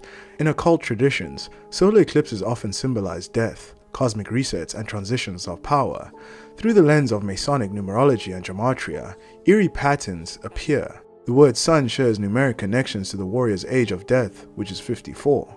Warrior's final speech, where he also foreshadowed his own demise, fits the pattern of predictive programming often associated with occult ritual theories. Official reports listed his cause of death as natural heart failure. No signs of foul play were ever found, but the timing, the symbolism, the message, it leaves a heavy question lingering. Was the Ultimate Warrior's final battle already written by forces far beyond the squared circle? And up next we have Vince McMahon sacrificed Owen Hart. A growing theory claims that Owen Hart's death was not an accident. It was a ritualistic sacrifice, orchestrated by one man, Vince McMahon. But when you look closer, the signs around Owen's death become harder to ignore. According to conspiracy theorists, Vince McMahon held a deep grudge against the Hart family, and this was primarily for two reasons. Owen's brother, Bret Hart, humiliated Vince McMahon during the infamous Montreal Screwjob, and the other reason is that Owen himself had accidentally broken Stone Cold Steve Austin's neck, almost crippling Vince McMahon's biggest star during the peak of the Monday Night Wars with WCW. For Vince, some believe, the Hart family had become a problem that had to be buried. They point to Vince burying Owen with the humiliating Blue Blazer gimmick, relegating a world-class wrestler to a cartoonish mid-card joke, setting the stage for the ultimate humiliation. And then came the day that he died, May 23, 1999. But the coincidence doesn't end there. Exactly 1 year to the day before Owen Hart's death, on May 23, 1998, an episode of Batman, the animated series, aired an episode called Over the Edge. And that same name of that episode of Batman was the same name as the pay-per-view where Owen died at, Over the Edge. But the eeriness doesn't end there. In that episode, Batgirl falls from a rooftop to a death, leading to grief, revenge, and chaos. To some, this isn't just a coincidence. It is seen as satanic foreshadowing, a symbolic prophecy used in ritualistic sacrifice to bind the act with dark forces. And the timing of WWE's success only adds more fuel to the fire. Just 4 months after Owen Hart's death, WWE went public, launching on the stock market, securing millions, and ushering in an era of corporate dominance Vince had long dreamed of. Some say that Owen Hart was sacrificed in order for WWE to be successful on the stock market. Publicly, it was mourned as a tragedy, but many people also claim that it was a deeply carefully timed ritual, a sacrifice hidden in plain sight. And we're starting off at the tippity top of the iceberg, Tier 8. And up next we have the Montreal Screwjob was a work conspiracy theory. The Montreal Screwjob is one of the most controversial and infamous incidents in wrestling history. The plot by Vince McMahon to screw Bret Hart and prevent him from taking the WWE title to WCW has been talked about ad nauseum. However, there are several wrestling fans and even wrestlers like Scott Hall, Kevin Nash, and Road Dogg who believe the Montreal Screwjob was one big work. This is mainly because everyone involved benefited massively from the ordeal. It garnered mainstream media attention for WWE, and Shawn Michaels was crowned WWF champion and became the unquestionable top heel in the company. Vince McMahon also became an on-screen character as the evil boss, which in turn allowed Stone Cold Steve Austin to become the biggest babyface in company history. And despite how things transpired, in the long term, Bret Hart secured a lucrative deal with WCW and left WWF as a sympathetic babyface, someone who could have been a huge success in WCW if booked properly. And up next we have Stone Cold Steve Austin gets domestic. Steve Austin is one of the biggest names in wrestling history. Even though he's not the most decorated WWE superstar in history, his character and gimmick made him the biggest name in the industry during his prime. However, outside the ring, Austin hasn't always been a model citizen. In June of 2002, Austin's then wife, Deborah Marshall, complained to police after the rattlesnake reportedly assaulted her at their home. Austin was arrested and given 12 months probation, fined $1,000, and required to complete 80 hours of community service. Since Stone Cold was one of the biggest stars in WWE at the time, Vince McMahon reportedly made Deborah sign a non-disclosure agreement, ensuring the story of abuse wouldn't go public. This wasn't the last time Austin was involved in a similar incident. In March of 2004, police were once again called after his then-girlfriend, Tess Broussard, alleged that Austin had assaulted her.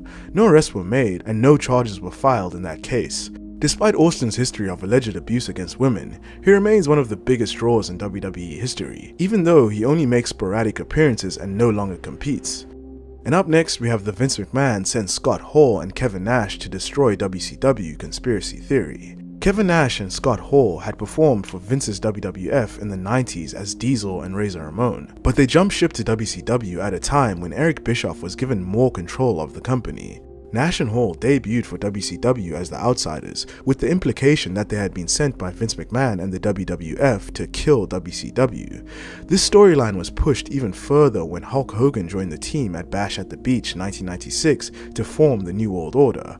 Several conspiracy theorists have claimed that this storyline wasn't entirely fictional. They believe Hall and Nash didn't go to WCW just for the money, but were actually sent to destroy Vince's rival promotion from the inside, allowing WWF to rise to dominance once again. Even though the NWO initially put more eyes on WCW's product, they eventually played a massive role in the company's downfall, and allegedly this was all part of Vince's master plan. And up next we have the Brock Lesnar and Braun Strowman shoot. Brock Lesnar, the former UFC heavyweight champion and NCAA Division I heavyweight wrestler, is the one person you probably don't want to shoot on. Brock's sports entertainment career has gone by without him feeling the urge to humiliate an opponent, even though the Next Big Thing's credentials speak for themselves and he could handle almost any player on the roster at will. Even though Lesnar is a pro and won't shoot on anyone for fun, he also won't take a hard shot without returning a receipt, as Braun Strowman discovered during the 2018 Royal Rumble pay-per-view. In the triple threat WWE Universal Championship bout against Lesnar and Kane, the monster among men became a bit too enthusiastic and gave the beast incarnate a full-on knee to the side of the face. Brock was roused by it, and he struck Braun with a shoot strike to the middle of his abdomen and then again to his head. Lesnar definitely rocked Strowman, as Strowman legitimately stumbled to the floor before getting back to his feet. Lesnar allegedly told Braun to slow down and not punch so hard in the future. And up next we have the Roman Reigns fakes cancer conspiracy theory. In 2018, Roman Reigns shockingly relinquished the Universal Championship after revealing that he had been diagnosed with leukemia. This segment was one of the most emotional moments, not just of the year, but in Monday Night Raw and WWE history. However, this incident led to some wrestling fans questioning whether Roman Reigns actually had cancer. After years of WWE trying their best to get Roman Reigns over with the fans, some believe the company had resorted to faking a leukemia diagnosis to gain sympathy and support for him. Fans online pointed out that Roman Reigns showed minimal hair or weight loss, which they felt was suspicious. They also questioned the legitimacy of the illness because, during his 4-month absence, Roman Reigns filmed Fast and Furious Hobbs and Shaw, and then returned just in time for WrestleMania. And up next we have Andre the Giant arrested. Andre the Giant is one of the most recognizable and significant WWE superstars of all time. He stood at a massive 7 foot 4 inches and weighed 520 pounds, making him a colossal draw for WWE. However, he had his fair share of legal troubles. It started in the mid-1980s when Andre was involved in a confrontation with a group of rowdy fans at a hotel bar. Reportedly, one of the fans became aggressive toward Andre, leading to a scuffle. During the incident, Andre's patience ran thin, and he ended up flipping over a car belonging to one of the fans. As a result, Andre was arrested, but due to his immense size and celebrity status, the charges were eventually dropped. This wasn't the only time Andre faced legal issues, as in 1989, he assaulted a cameraman. Apparently, the cameraman had been told not to film Andre's match, only his entrance. However, after the match, Andre believed the cameraman had filmed the whole thing, and he went berserk. He assaulted the cameraman and destroyed his camera. When police arrived on the scene, Andre initially refused to go with them, but eventually complied, on the condition that they wouldn't handcuff him. He was then booked for assault and property damage. Andre was eventually found not guilty of assault, but was fined $100,000 for criminal mischief and ordered to pay $233 in restitution to the cameraman for the damaged equipment. The cameraman was reportedly roughed up pretty badly and wore a neck brace for a short time, though he recovered fully. And up next we have the Brock Lesnar shoots on The Undertaker conspiracy theory.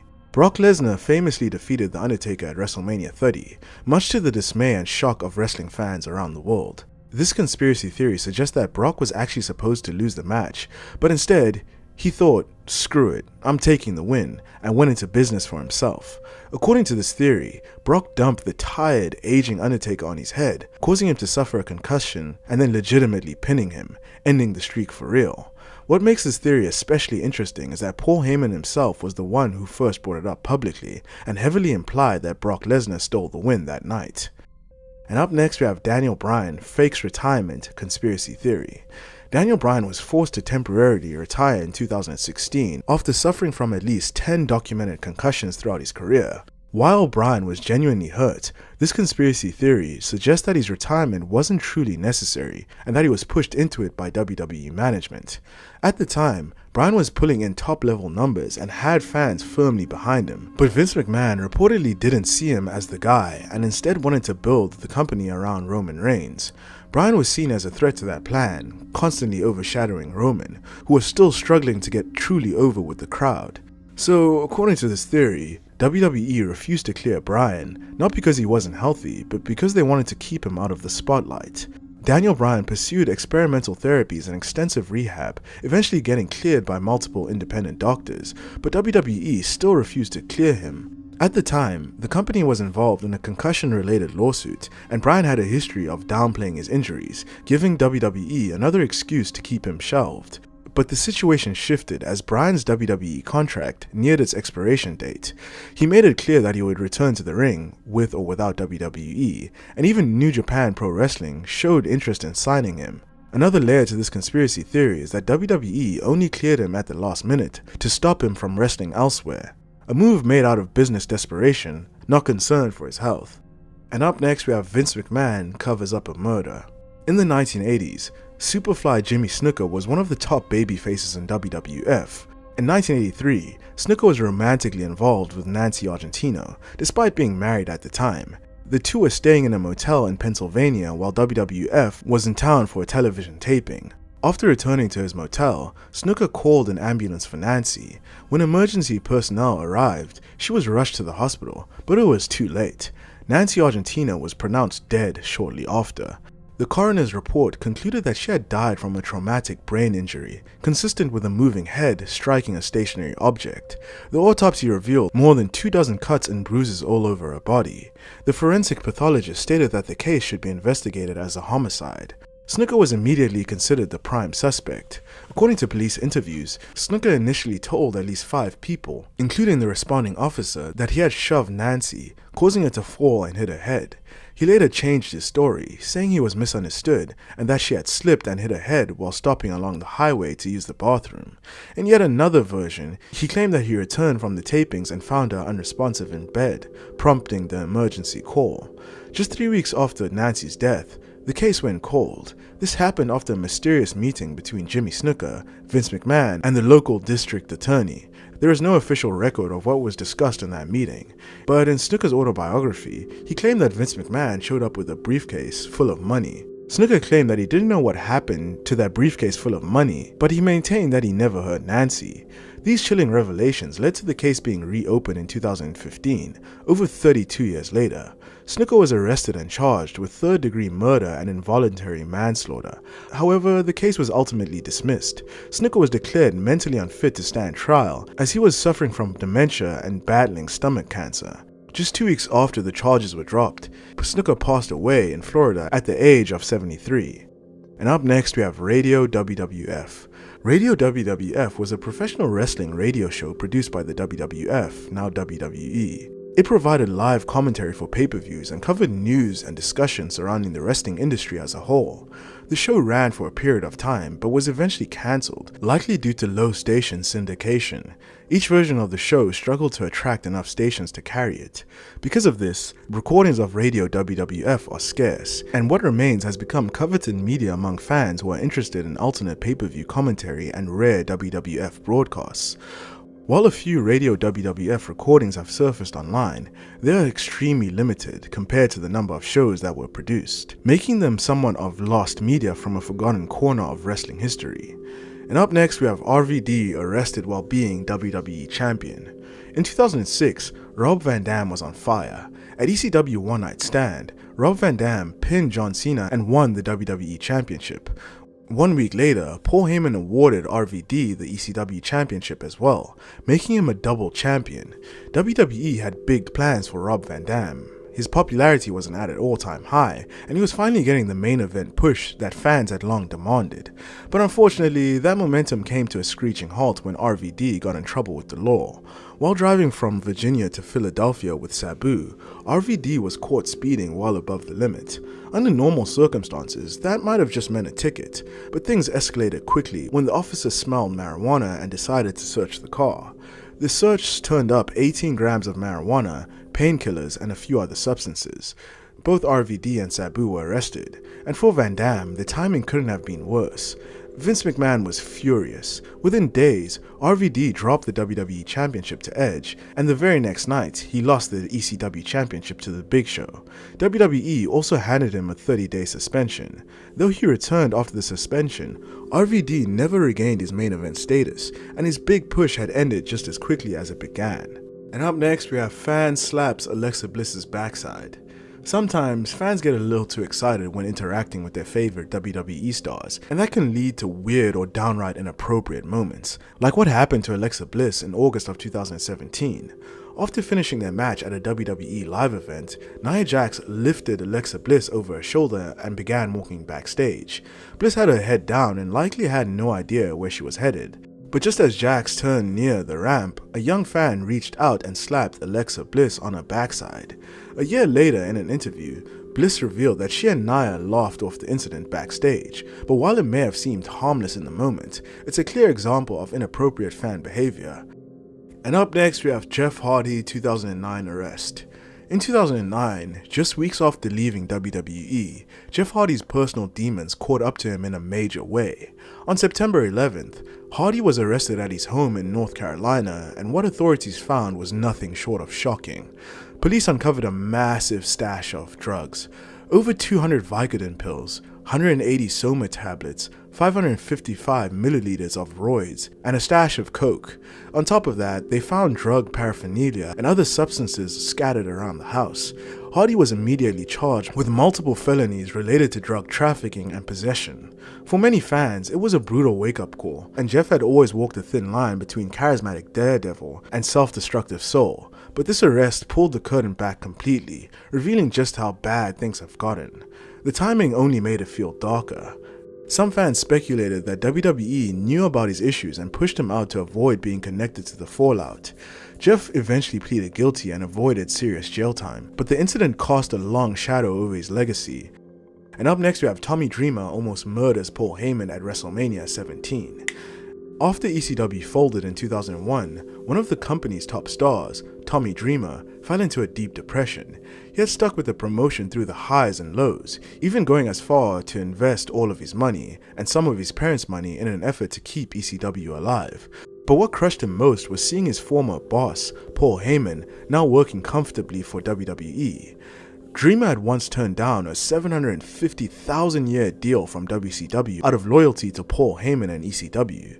But to Dreamer, it became clear that that loyalty wasn't mutual. The breaking point came when Dreamer received an offer to appear at WrestleMania 17, only to have that offer pulled at the last minute. This situation even forced him to move back in with his parents, and that caused him to snap. He then bought a gun and made a plan. He would attend WrestleMania 17 at the Houston Astrodome with or without invitation. His intent, according to his own words, was to murder Paul Heyman while he was on commentary, and then take himself out in front of tens of thousands of people. Fortunately, before the event, Jim Ross called Dreamer and promised him that WWE would hire him. That phone call snapped him out of the darkness. Dreamer later admitted that he had been inches away from making a life-altering, irreversible decision. And up next we have the Charlotte Flair and Nia Jax shoot. A shoot incident happened during a match between Nia Jax and Charlotte Flair on the August 30, 2021 episode of Monday Night Raw. At one point, the match took a turn for the worse, and it became evident that the two were clearly not cooperating. Nia Jax's back suplex on Charlotte, which dropped her hard at a slight angle, may have set the stage because after that, the two started to hit each other with legitimate strikes, with Jax trying to swat her away and audibly yelling, "Go, don't," to her opponent. After a few pushes and slaps, the Queen began sandbagging on maneuvers, and Nia responded with a few retorts. There were other embarrassing situations where one of them attempted to execute some prearranged maneuvers, but the other person failed to receive the memo, throwing their timing entirely off. When Nia Jax pinned Charlotte after a very stiff powerbomb, the situation thankfully ended. And up next we have Hulk Hogan chokes out a TV host. In the build-up to the very first WrestleMania, just 5 days before the event, Hulk Hogan appeared on a talk show called Hot Properties, hosted by comedian Richard Belzer. Belzer, known for a sarcastic tone, repeatedly insisted that Hogan and Mr. T demonstrate a wrestling move on him. His attitude was that wrestling was fake, a dangerous opinion to voice during the kayfabe-heavy era of the 1980s. Hogan and Mr. T initially resisted, clearly uncomfortable with the idea of breaking character or exposing the business on live television, but Belzer wouldn't let it go. He kept pushing, and eventually Hogan gave in. What followed was no demonstration. Hogan legitimately locked Belzer into a front chinlock and applied real pressure. Within seconds, Belzer was choked out unconscious, collapsed limp to the studio floor, smacking his head hard as he landed. The moment was caught live on camera and left the audience stunned. Belzer later sued Hulk Hogan for $5 million, citing serious personal injury. The case was eventually settled out of court, but the incident has since become a legendary cautionary tale in wrestling. And now we're moving down the iceberg into Tier 7, with our first entry on Tier 7 being The Ultimate Warrior replaced Conspiracy Theory. The Ultimate Warrior was one of the biggest stars in the WWF during the late 80s and was seen as the heir to Hulk Hogan's throne after defeating him for the WWF Championship at WrestleMania 6 in 1990. However, Warrior didn't quite pan out as the long-term top guy WWE had always hoped for. After losing the title the following year, a series of creative disagreements culminated in the Warrior being fired following SummerSlam 1991.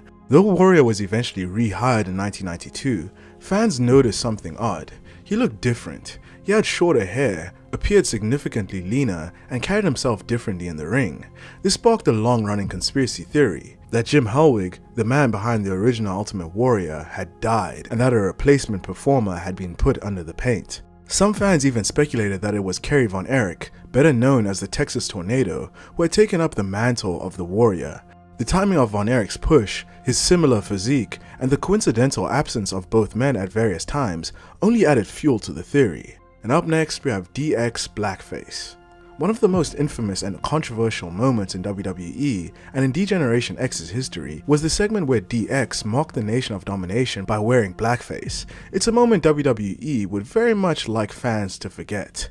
In the segment, Triple H portrayed The Rock in full blackface, Sean Waltman dressed as Mark Henry, Road Dogg as D'Lo Brown, and Billy Gunn as The Godfather. This skit was meant to be comedic at the time, but in retrospect, it's widely condemned as tone-deaf, racist, and deeply offensive.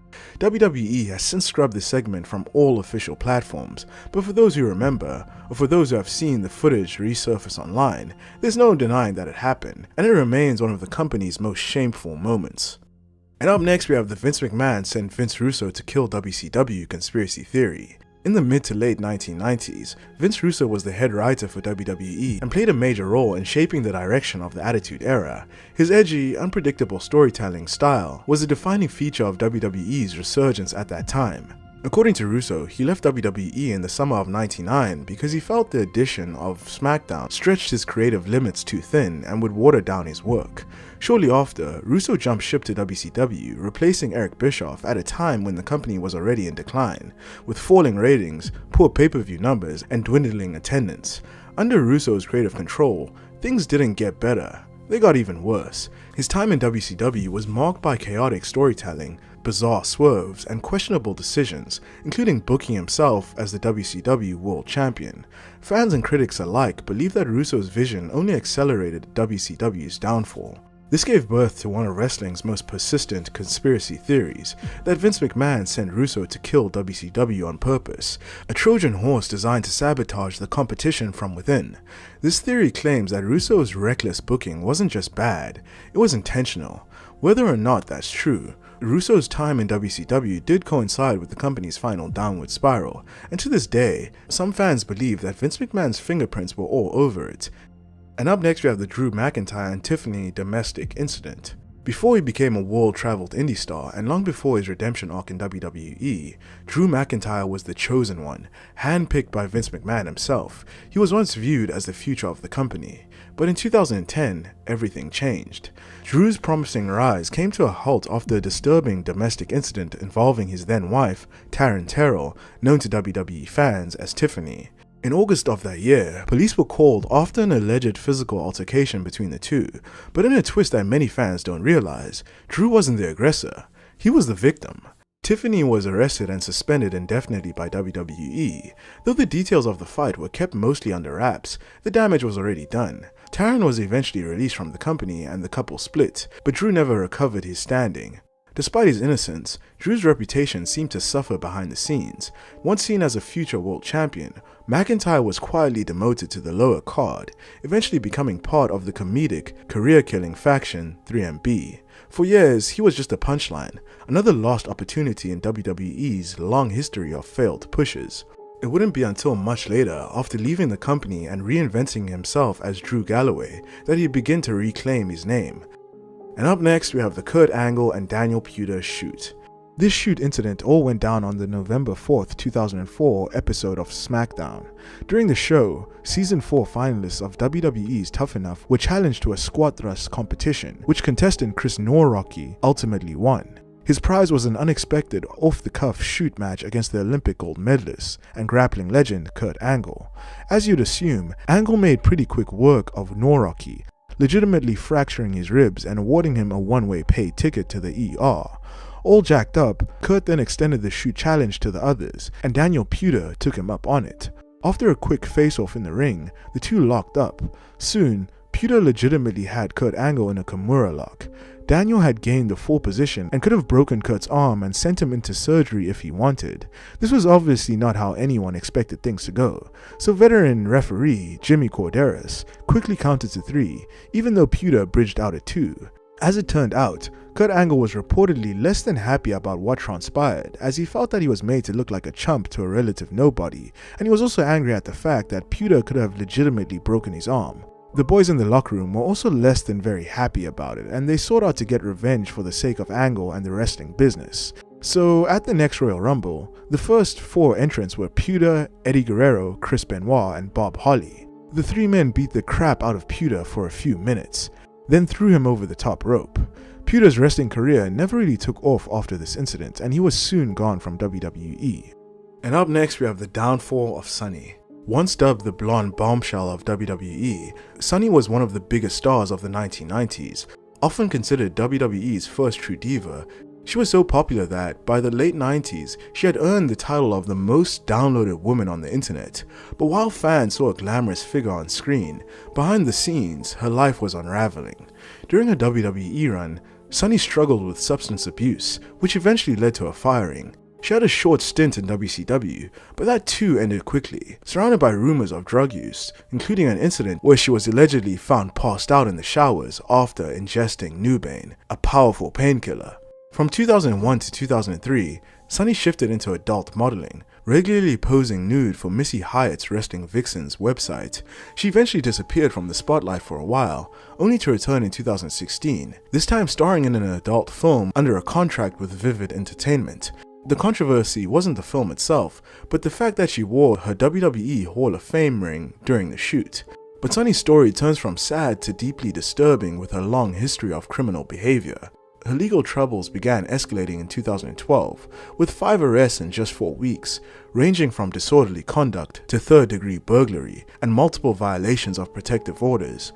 Over the years, she would rack up numerous DUIs and other charges, including an arrest for threatening to murder her partner with a pair of scissors, and another for making terroristic threats in January of 2022. But her darkest chapter came just 2 months later. In March of 2022, while driving under the influence of alcohol and weed, Sunny slammed into the back of a car driven by a 75-year-old man, causing a fatal crash. Her blood alcohol content was 0.280, more than 3 times the legal limit, and she was driving without a valid license too.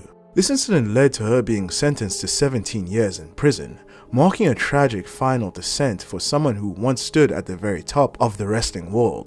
And up next we have Edge was cleared for in-ring action long before his return, conspiracy theory. Many years before his epic comeback, Adam Copeland, better known as the rated R superstar Edge, was considered one of the biggest names in professional wrestling. After a successful final babyface run, he was forced to retire in 2011 due to severe neck injuries. At the time, doctors told him that if he ever wrestled again, he'd be putting his life at serious risk.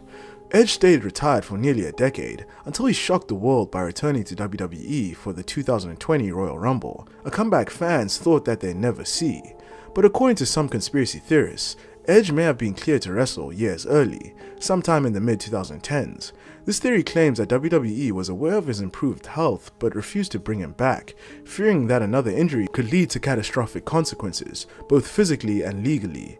And back then, there wasn't a major alternative promotion in the US for Edge to consider, so instead of going rogue, he simply waited, quietly sitting out. That changed with the rise of AEW.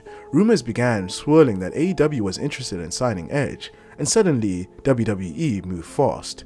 The theory suggests that WWE only cleared Edge for in-ring action out of fear that one of their most legendary stars might jump ship to a fresh, rising competitor. And up next we have Charlotte Flair arrested. Before becoming a 14-time WWE Women's Champion and one of the most decorated female wrestlers in history, Charlotte Flair found herself in serious legal trouble, and it had nothing to do with wrestling. In 2008, years before her WWE debut, Charlotte was arrested and charged with assault on a law enforcement officer. According to police reports, concerned neighbors called 911 after hearing a violent commotion coming from the Flair family home. When officers arrived, they found Ric Flair, his daughter Charlotte, and her boyfriend in the house. Rick was reportedly bloodied and bruised, the apparent result of a physical altercation between him and Charlotte's boyfriend. Although Ric Flair declined to press charges, things escalated when Charlotte allegedly kicked a police officer during the investigation. As a result, she was tased by the officer and taken into custody. At just 22 years old, Charlotte Flair was charged with assaulting a law enforcement officer and resisting arrest. Though she would eventually move past the incident and go on to become one of WWE's most dominant stars, the arrest remains as a lesser-known chapter in Flair's turbulent legacy. And up next, we have fans trying to attack wrestlers. There's been many incidents of fans trying to attack wrestlers, but one of those incidents was when a fan attacked Seth Rollins, claiming the wrestler had scammed him. During an interview with Mail Sports in June of 2023, Rollins had talked about this fan who tried to attack him during a Monday Night Raw in November of 2021. The fan had been catfished by someone who pretended to be Rollins and got scammed for thousands of dollars. Rollins said that he had felt very bad about this fan after learning the whole story. The security was a bit late this time, as the fan had managed to jump the barricade and tackle Rollins to the ground, but he was taken care of quickly and later was arrested as well. Another incident of a fan attacking a wrestler is when a fan ruined Bret Hart's WWE Hall of Fame speech. What should have been an emotional moment for Bret Hart was ruined by one fan who somehow managed to get in the ring and tackle him down. He was quickly taken away by wrestlers and security though. And up next we have the Roy trials of 1993 and 2007. In 1993, WWE chairman Vince McMahon found himself at the center of a major federal investigation. The U.S. Attorney for the Eastern District of New York charged McMahon with violating federal laws regulating roid distribution. He was accused of distributing and encouraging roid use among WWE performers in order to enhance their physiques. The stakes were massive because if found guilty, Vince McMahon was facing up to 11 years in prison and a $1.5 million fine. The trial became one of the most infamous moments in wrestling history. Multiple talents were called to testify, including Hulk Hogan, who admitted to use, but claimed he had never received them from Vince. On the other hand, Nails, a former wrestler with a personal grudge against Vince McMahon, testified that Vince ordered him to juice, though his credibility was heavily questioned. Ultimately, McMahon was acquitted, but the damage was already done. But the juicing controversy didn't end there, because in 2007, following the horrific events of the Chris Benoit tragedy, juicing in wrestling came under intense public scrutiny once again. The US Congress requested that WWE hand over documents relating to its juicing policy. At the time, law enforcement targeted the pharmacy that had supplied Benoit with juice and other drugs. While WWE was never formally charged with wrongdoing, the incident reignited concerns about drug use in the industry. In response, Vince McMahon launched the WWE Wellness Policy, a comprehensive drug testing program intended to clean the company's image and protect its performers. The tragedy, combined with mounting legal and media pressure, also marked a turning point for WWE as the company shifted into the PG era, a rebrand toward a more family-friendly product. And up next we have the Fabulous Moolah and Mae Young's secret lesbian relationship conspiracy theory. Fabulous Moolah and Mae Young are regarded as legends in women's wrestling, pioneers whose legacies span decades. Throughout their lives, they were known to be inseparable best friends, both on and off the screen. They lived together, supported one another through the ups and downs of the wrestling world, and were even buried next to each other after their passing. However, some conspiracy theorists believe that their bond went far deeper than friendship. This theory suggests that the Fabulous Moolah and Mae Young were actually in a romantic relationship. Over the years, numerous disturbing allegations have surfaced online about Moolah, many of which confirming that she was at least bi. As for Mae Young, she never married and never had any children, which fueled fan speculation even further. With their deep and personal connection, cohabitation, and lifelong loyalty to each other, some fans began to connect the dots, arguing that their relationship was not purely platonic, but rather a secret romantic partnership that was kept under wraps due to the social taboos of their era. While nothing has ever been confirmed, this theory persists, casting a new layer of mystery and intrigue over two of women's wrestling's most iconic figures. And up next we have Triple H married Stephanie McMahon purely for power conspiracy theory. In 1996, Triple H was involved in the now infamous curtain call, a moment where he, Kevin Nash, Scott Hall, and Shawn Michaels broke kayfabe at Madison Square Garden, embracing in front of the live crowd in a move that defied everything the wrestling business stood for at the time. Because Nash and Hall were leaving for WCW, and Michaels was the top guy, Triple H took the fall alone. He was punished by Vince McMahon and booked into the ground, derailing his momentum for months, but he clawed his way back up the card and, according to some, never forgot what it felt to be out of favor. The basis of this theory is that Triple H was so shaken by the aftermath of the curtain call that he became ruthlessly political, doing whatever it took to ensure he'd never fall from grace again. That includes, according to the conspiracy, pursuing a relationship with the boss's daughter, Stephanie McMahon, as a calculated move to gain Vince's trust and secure long-term power. Triple H began dating Stephanie in 2000, the same year he dubbed himself The Game. Some believe that nickname wasn't just a gimmick, but a statement of intent. He was willing to play any game, even faking love, to win the ultimate prize, control of WWE. After he got with Stephanie, his reign of terror began, a period in the early 2000s where he dominated the world title scene, often at the expense of rising stars. Over the years, he gradually moved behind the scenes, rising through WWE's corporate structure. Now with Vince essentially removed from the company following a series of scandals, Triple H is in charge, leading many to believe that his long-term plan succeeded and that marrying Stephanie was the ultimate power play. And up next we have the real reason Shawn Michaels took a break from wrestling conspiracy theory. In 1998, Shawn Michaels was forced to step away from WWE because of back injuries. He was on the shelf for 4 years and eventually returned to the ring in 2002. There are actually two popular conspiracy theories relating to the real reason why Shawn Michaels stepped away from the ring. One of these theories believes that Shawn wasn't nearly as hurt as everyone thought, but he was running Vince up for essentially an extended vacation with pay, since he knew that Vince wouldn't want him to jump ship to WCW. The second conspiracy is that Shawn Michaels was actually absent for so long to deal with his massive drug problem, which could have ended up really bad if he hadn't addressed it. Conspiracy theorists believe that it's too strange that Shawn Michaels came back just a few years from a career-threatening industry, and not only was he fine, but somehow an even better professional wrestler than he was before. And up next we have the Brock Lesnar arrest. Brock Lesnar is one of the biggest names in the wrestling industry and has made his name in WWE as one of the most legit tough guys in the business. Lesnar signed with WWE in 2000, and a year later he was arrested by police in Louisville, Kentucky, as they suspected him of possessing large amounts of roids. However, the charges were dropped when it was found that the substances recovered were legal growth hormones, and he was released with a clean slate. About a decade later in 2011, Lesnar was charged with hunting violations during a trip to Alberta in late 2010. Lesnar is known to be an avid hunter, and his love for outdoors got him in trouble. He pleaded guilty to a charge of improper tagging of an animal, which led to Lesnar paying a $1,700 fine and receiving a 6-month hunting suspension for the offense. And up next we have the Ultimate Warrior blackmails Vince McMahon. Even though the Ultimate Warrior was one of the biggest stars in WWE during the late 80s and early 90s, behind the scenes, his relationship with Vince McMahon was extremely rocky.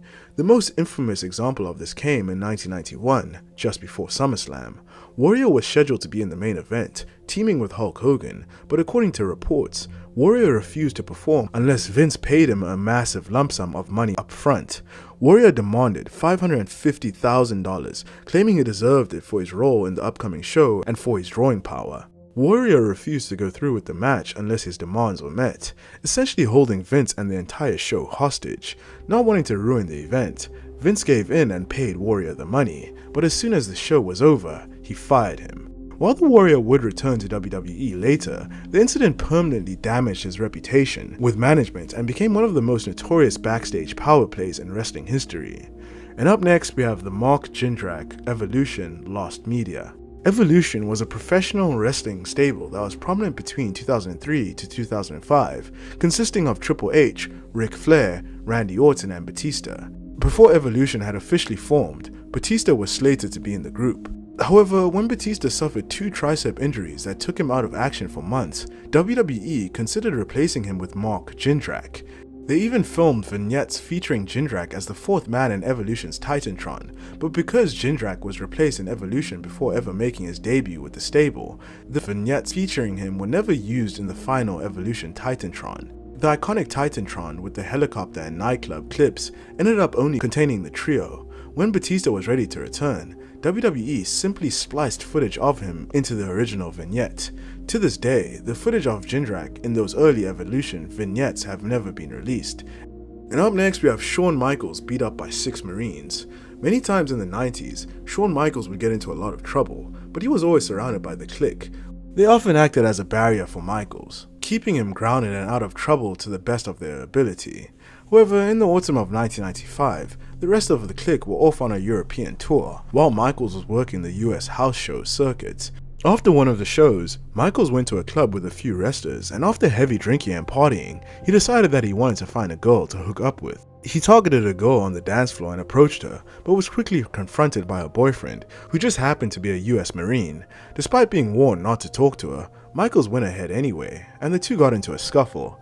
A bouncer stepped in and kicked both men out the club, but waiting outside were 5 more Marines, friends of the man Michaels had just confronted. The 6 Marines beat the living crap out of Shawn Michaels, leaving him with a torn eyelid, black eyes, and other minor injuries. On TV, the events were glorified in Michaels' favor to explain his broken face, but after the Marine in question threatened a lawsuit, the storyline was dropped quickly. Following the incident, Michaels relinquished the Intercontinental Championship due to being unable to compete. However, the real-life beating led to his babyface turn, gaining him sympathy from fans, eventually leading him to winning the Royal Rumble the following year and capturing the WWE Championship at WrestleMania. And up next we have David Schultz, Slaps reporter. David Schultz was a wrestler who competed in many promotions during the 1970s and 80s, including his most well-known stint in the Hart family's Stampede Wrestling promotion. He eventually joined WWE, but something happened that would forever alter his career. In 1984, ABC ran a story aiming to expose the behind-the-scenes aspects of the professional wrestling business. During a WWE house show at Madison Square Garden, reporter John Stossel went backstage to gather material for his expose on pro wrestling. When Stossel started interviewing David Schultz, who had wrestled at the event, things got heated. Things took a violent turn when Stossel told Schultz that he believed that wrestling was fake, which prompted Schultz to slap Stossel twice in the head. After the second slap, Stossel ran off as Schultz continued yelling at him. As a result of the incident, Schultz was suspended by the New York State Athletic Commission, and John Stossel filed a lawsuit against the WWE, though it was later settled out of court. Despite claiming that WWE management told him to hit Stossel, Schultz was fired from the company. And up next we have Alicia Fox wrestles drunk. Alicia Fox joined WWE in 2006 and was a member of the Ohio Valley Wrestling roster before jumping ship to the main roster, where she made a name for herself. However, Alicia Fox's time on the main roster wasn't always smooth, and she was on thin ice several times due to her behavior.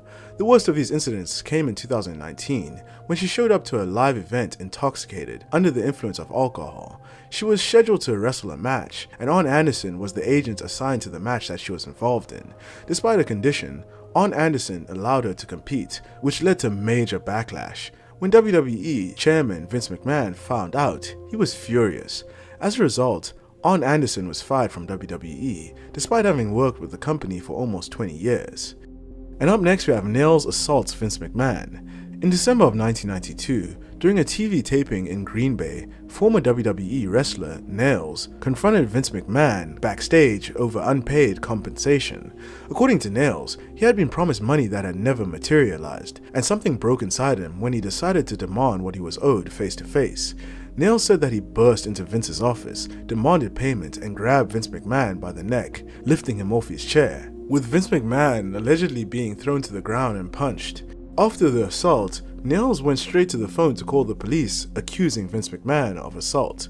The incident led to Nails' immediate firing, followed by lawsuits by both parties. Nails sued for wrongful termination, while WWE counterclaimed. All legal action was eventually dropped. Looking back years later, Nails said that he doesn't regret the confrontation, calling it necessary because McMahon owed him money, and most wrestlers were afraid to stand up to him. And up next we have the John Cena Golden Shovel conspiracy theory. Behind the smiling face and the never give up slogans lies one of the most infamous reputations in modern wrestling lore, John Cena and his so-called Golden Shovel. The term became symbolic of his alleged backstage influence, a power many believe he used to bury rising stars and kill momentum dead in its tracks. Names like Wade Barrett and the rest of the Nexus, Rusev, Bray Wyatt, Damian Sandown, Jack Swagger, Alex Riley, and more were seen as casualties of the Golden Shovel, wrestlers who had white-hot momentum only to be decisively defeated by Cena when it mattered most. Critics argue that Cena's clean wins often came at the expense of long-term storytelling and the future of the roster. Still today, the legend of the Golden Shovel lives on, a metaphorical weapon said to have ended more pushes than bad booking ever did. And up next we have The Undertaker threatens Shawn Michaels backstage at WrestleMania 14. By the time WrestleMania 14 rolled around, Shawn Michaels was known for being a backstage menace, arrogant, erratic, and notoriously difficult to work with. And on that night, the stakes were huge. HBK was set to defend the WWE Championship against a red-hot Stone Cold Steve Austin in what was supposed to be a passing of the torch moment, but no one really trusted him to do the right thing. Still riding heat from his role in the Montreal Screwjob months earlier, many backstage feared that Michaels would pull something shady or outright refuse to put Austin over. One man wasn't taking any chances, and that man was The Undertaker. As the story goes, Taker sat in the locker room, taping up his fist while staring straight at Shawn as he was about to head out to the crowd. It wasn't a bluff, it was a warning. If Michaels didn't do the job, the dead man would have handled it his own way. HBK later confirmed that The Undertaker made it clear to everyone, if Austin didn't walk out as champion, he was gonna knock Shawn's head off the moment he came through the curtain. With Mike Tyson at ringside, Vince watching closely, and The Undertaker literally preparing to throw fists backstage, Shawn played it straight that night, and dropped the belt to Austin. And up next we have the Sonya Deville attempted kidnapping. Sonya Deville signed with WWE in 2015, but in 2020 she faced one of the scariest moments of her life. In August of that year, a man from South Carolina was arrested for attempting to kidnap her. Philip Thomas, 24, had allegedly been stalking Sonya on social media for years and planning the abduction for over 8 months. He drove from South Carolina to a home in Lutz, Florida, and parked at a nearby church. Armed with a knife, mace, and duct tape, he cut a hole in the patio screen and waited outside. At 2:43 a.m., he entered through the sliding glass door, setting off the home's alarm system. Sonya and her guest, fellow WWE star Mandy Rose, managed to escape and call 911 just in time. When deputies arrived, Thomas admitted that he had driven out of state with the intention of taking Sonya hostage. He was charged and later pleaded guilty to attempted kidnapping, aggravated stalking, and armed burglary. Thomas was sentenced to 15 years in prison. And now we're moving down the iceberg into Tier 6. And up next we have Roddy Piper Blackface. Roddy Piper was known for his wild promos and mind games, but during his feud with Bad News Brown, things went a little bit too far. For their WrestleMania 6 match, Piper appeared in a bizarre look, painting half his body black. He even wrestled the entire match like this, supposedly to play psychological warfare against his opponent. The strangest part, Piper was booked as the babyface in the feud, making the decision even more confusing. In later interviews, Piper gave half-baked explanations for the stunt, but none of it really justified what happened. This segment aged terribly, and in 2021, WWE removed the promo and match from streaming platforms like Peacock, clearly acknowledging how tone-deaf the moment was. Today, it stands as one of the most controversial missteps in wrestling history. And up next, we have the Melina leaks. Former WWE superstar Melina won 3 women's championships and 2 Divas titles in WWE, so she is somewhat of a big deal in women's wrestling. However, in 2017, nude pictures of her leaked, and these images were only intended for a significant other. In a candid interview, Melina spoke out, calling the incident horrific and comparing it to her past when she was R-worded. Melina also explained that she had refused Playboy offers in the past because she wanted her body to be shared only with someone that she loved, not the world. This incident left a lasting emotional mark, but she ultimately found strength in coping with it and speaking out. And up next, we have Randy Savage giving Hulk Hogan a black eye before WrestleMania 9 conspiracy theory. After stepping away from the ring at WrestleMania 8, Hulk Hogan made his big return a year later at WrestleMania 9, teaming with Brutus Beefcake against Money Inc. But when Hogan showed up, fans noticed something strange. He had a nasty black eye. The kayfabe explanation was that Ted DiBiase paid off some thugs to rough Hogan up before the match. But the official story from Hogan himself was that he got into a jet ski accident. But of course, there's a conspiracy theory that says otherwise. According to the rumor, Randy Savage punched Hogan in the face after finding out that Miss Elizabeth had left him due to Linda Hogan's influence. Some even speculate that Hogan and Elizabeth were secretly having an affair, and when Savage found out, he gave Hogan the black eye himself. The truth has never been confirmed, but to this day, fans still debate what really happened. And up next, we have Brock Lesnar flashes Terry Runnels. In 2020, former WWE diva Terry Runnels came forward with shocking new claims. She claimed that in 2004, backstage at WWE, Brock Lesnar once flashed her in the locker room, exposing himself and calling her a name as she walked past. She emphasized that this wasn't a joke or a casual comment. It was very, very wrong, from both a professional and SA standpoint. Runnels only elaborated this during the speaking out movement in 2020. Lesnar, still a major figure in WWE at the time, faced intense scrutiny. WWE issued a statement affirming their zero-tolerance policy for SA, though no official disciplinary action was confirmed. And up next, we have JBL shoots on the Blue Meanie. At ECW One Night Stand 2005, the atmosphere was electric as ECW originals clashed with WWE talent in a chaotic post-show brawl. But things took a turn for the worse when JBL, known for his stiff in-ring style and backstage bullying, legitimately targeted the Blue Meanie during the melee. With no script or warning, JBL began throwing real stiff punches, reopening a nasty cut on the Meanie's forehead, leaving him in a bloody mess. The animosity reportedly stemmed from an interview that the Blue Meanie did a few years prior, where he said that JBL was a bully. JBL used the unscripted chaos of the brawl as an opportunity to settle the score, turning what was supposed to be a worked fight into a brutal shoot. And up next, we have Alexa Bliss stalker. In 2023, WWE superstar Alexa Bliss became the target of a chilling harassment involving an obsessive stalker. This individual was so fixated on her that he began harassing both Alexa and her fiancé online, claiming that they were already married and sending multiple accounts of menacing message over an extended period of time. His behavior escalated to a frightening level as he created multiple social media accounts to evade blocks. He also sent cryptic texts implying he was warning her fiancé about perceived threats from someone else, all part of his twisted narrative that only he believed. His online activity reportedly matched patterns seen in previous stalking cases within WWE, raising alarm about the very real risks female superstars face. Alexa appeared to have addressed the situation calmly, but the gravity of the ordeal is unmistakable. And up next, we have Booker T's criminal past. Booker T might very well be the most successful African-American wrestler of all time. The 5-time WCW champion went on to win major accolades not only in WCW but also some of the biggest titles in WWE later on. However, not many people know much about Booker's past and how far he's come since then. In his youth, he was involved in a string of serious crimes, including multiple armed robberies. In 1987, Booker was arrested after attempting to rob a Wendy's restaurant, the same one he was working at. Police suspected it was an inside job and arrested him along with several accomplices. Booker ended up serving 19 months in prison and was released on parole. Many would have expected him to continue down that same dark path, but luckily he found wrestling and the rest is history. And up next we have Randy Orton overdose. In 2006, Randy Orton was one of WWE's fastest rising stars, but behind the scenes, he was spiraling. Years of abusing painkillers and sleeping meds caught up to him one night when he accidentally overdosed alone in a hotel room. In his own chilling words, he said this, "I was gonna kill myself. I hate myself for it, you know? But it didn't make me want to stop. I woke up in a hospital one morning because I had accidentally overdosed on some sleeping medications. Randy's wife was the one who found him unconscious and called for help, just in time. Doctors later told him that if she had arrived even a few minutes later, he likely would have died." Following the overdose, Orton was suspended for 60 days under WWE's wellness policy and sent to rehab.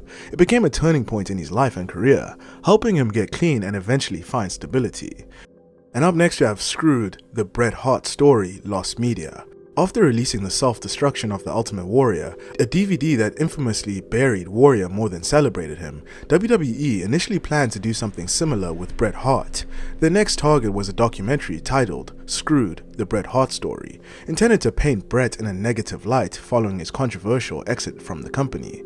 WWE recorded exclusive interviews for this version of the documentary, featuring people like Shawn Michaels, Jerry Lawler, and Hulk Hogan, many of whom spoke negatively about Bret.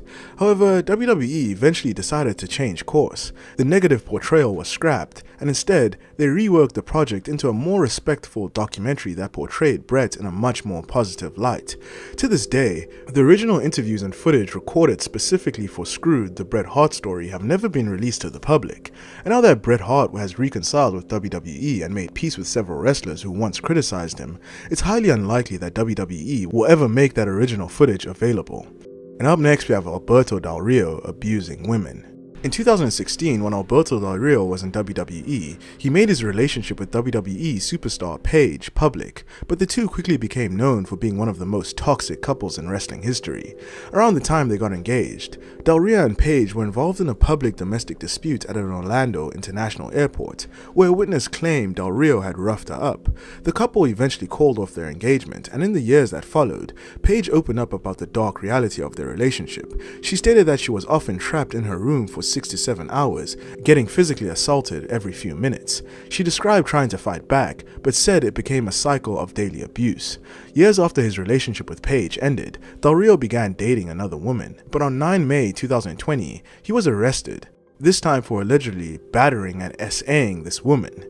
According to reports, Del Rio held her captive for hours and abused her. This lady also claimed that he smashed her phone and laptop and even tried to burn her passport to prevent her from leaving. A grand jury in Texas indicted Del Rio on 1 count of aggravated kidnapping and 4 counts of SA. He was facing the possibility of life in prison, but the charges were ultimately dropped about a year later. And up next we have the Finn Balor fake injury conspiracy theory. In 2016, just 1 month after being called up to the main roster, Finn Balor defeated Seth Rollins at SummerSlam to become the inaugural WWE Universal Champion. However, just 22 hours after his victory, he was forced to relinquish the title due to a reported shoulder injury. But not everyone bought the official story. Some fans believed it was all part of a plan concocted by Vince McMahon. According to this conspiracy theory, Balor wasn't actually injured. Instead, Vince forced him to give up the belt because he didn't see him as a long-term top guy. These theorists argue that Vince only made Balor a champion as a favor to Triple H, who was heavily pushing NXT talent at the time and wanted to see Balor succeed on the main roster. Supporters of this theory also point to Vince's alleged preference for larger, more physically imposing wrestlers, the so-called big sweaty men archetype, which Balor didn't fit. Plus, Balor's reputation as a top star in New Japan Pro Wrestling may have worked against him in Vince's eyes, as McMahon historically hasn't been fond of pushing talent who found success in other promotions first. And up next we have Dawn Marie fired while pregnant. WWE has gone through many changes over the years, but some of its darker moments still linger, like the controversial firing of former ECW and WWE star Dawn Marie. In 2005, while pregnant, Dawn Marie was shockingly released from a WWE contract. The company has long hidden behind the independent contractor label to justify questionable decisions, but this was seen as a new low. Vince McMahon showed no loyalty or compassion, cutting ties with her simply because she was unable to perform in the ring due to her pregnancy. The firing sparked major backlash, with fans and fellow wrestlers outside WWE speaking up in support of Marie, who was considered a well-liked and respected figure in the industry. The move was widely considered as one of the most heartless firings in WWE history. Dawn Marie later took legal action against WWE for terminating her while pregnant. The case was eventually settled out of court, with reports suggesting that Vince McMahon had to pay a hefty sum to make things right. And up next we have the Jim Duggan and Iron Sheik arrest. Hacksaw Jim Duggan and the Iron Sheik may have played bitter enemies on TV, but behind the scenes, they were actually very good friends who often traveled together. Since they were feuding on screen, they tried to keep their friendship under wraps, knowing that being seen together would break kayfabe, which was still taken very seriously at the time. But that secret couldn't be kept for long. In May of 1987, Duggan was driving himself and the Iron Sheik to a WWE event in New Jersey when a state trooper noticed Duggan drinking a beer while driving. He was pulled over, and Duggan, being honest, admitted to having a small amount of marijuana in the car. This prompted the officer to search the vehicle, and that's when things spiraled out of control. Unbeknownst to Duggan, the Iron Sheik had cocaine in his luggage. Both men were arrested on the spot. Duggan was quickly released, but the Iron Sheik was hit with a felony drug charge and later released on bail. The news spread fast, and it completely shattered the illusion of kayfabe. So when fans found out the two fierce rivals were not only traveling together but also doing drugs, the fallout was massive. WWE had no choice but to act. Both Duggan and the Iron Sheik were suspended and later fired, but by then, the damage was done. The curtain had been pulled back and the fans would never look at the wrestling business the same way again. And up next we have the Roddy Piper kills Rick McGraw conspiracy theory. In late 1985, on an episode of WWF Championship Wrestling, Roddy Piper absolutely demolished the enhancement talent Rick Quick Draw McGraw in a squash match. The beating was stiff, vicious, and personal. Piper was rabid, treating McGraw like a crash test dummy in front of the world. But just days later, Rick McGraw was dead, as he was found unresponsive in his home. The official cause? A heart attack, but fans weren't buying it. Here's where it gets weird. The match with Piper had actually been taped weeks before, yet it aired just before McGraw's death, creating the illusion that Piper had beaten a man to death on live television. Wrestling was deep in the kayfabe era, and to fans, the lines between reality and storyline were razor thin. Rumors spread like wildfire, and fans began asking the unthinkable. Did Roddy Piper kill Rick McGraw? And up next we have Jake the Snake Roberts blackmails Vince McMahon at WrestleMania 8. Backstage politics are nothing new in wrestling, but what Jake the Snake Roberts pulled at WrestleMania 8? That was next level. Jake had already grown frustrated with his spot in the company. He wanted a backstage role after Pat Patterson stepped down, and when Vince passed him over, the writing was on the wall. Jake wanted out, but Vince wouldn't let him go. So Jake waited, and right before his scheduled match with The Undertaker at WrestleMania 8, on the night of the show, he blackmailed Vince McMahon by saying, "Give me my release or I'm not walking through that curtain." Vince was trapped. With thousands in the arena and millions watching at home, he couldn't afford a no-show. Jake had him, and just like that, Vince gave in. Jake got his written release on the spot, right before walking out to put over The Undertaker in what would be his final appearance in WWE at the time. Roberts knew WCW was waiting with a contract. He had leverage, and he used it. He finished the match like a pro, then walked away from the WWE on his own terms. And up next we have the Sid Vicious Squall. Life on the road can drive a man mad, especially in the wrestling world of the 80s and 90s. Sid Vicious, already known for his unpredictable behavior, was no stranger to the mental toll of non-stop travel. Looking for companionship, Sid made a strange decision. Instead of a dog or a cat, he adopted a squirrel. No one knows where he got it, but Sid had one, and he brought it with him everywhere.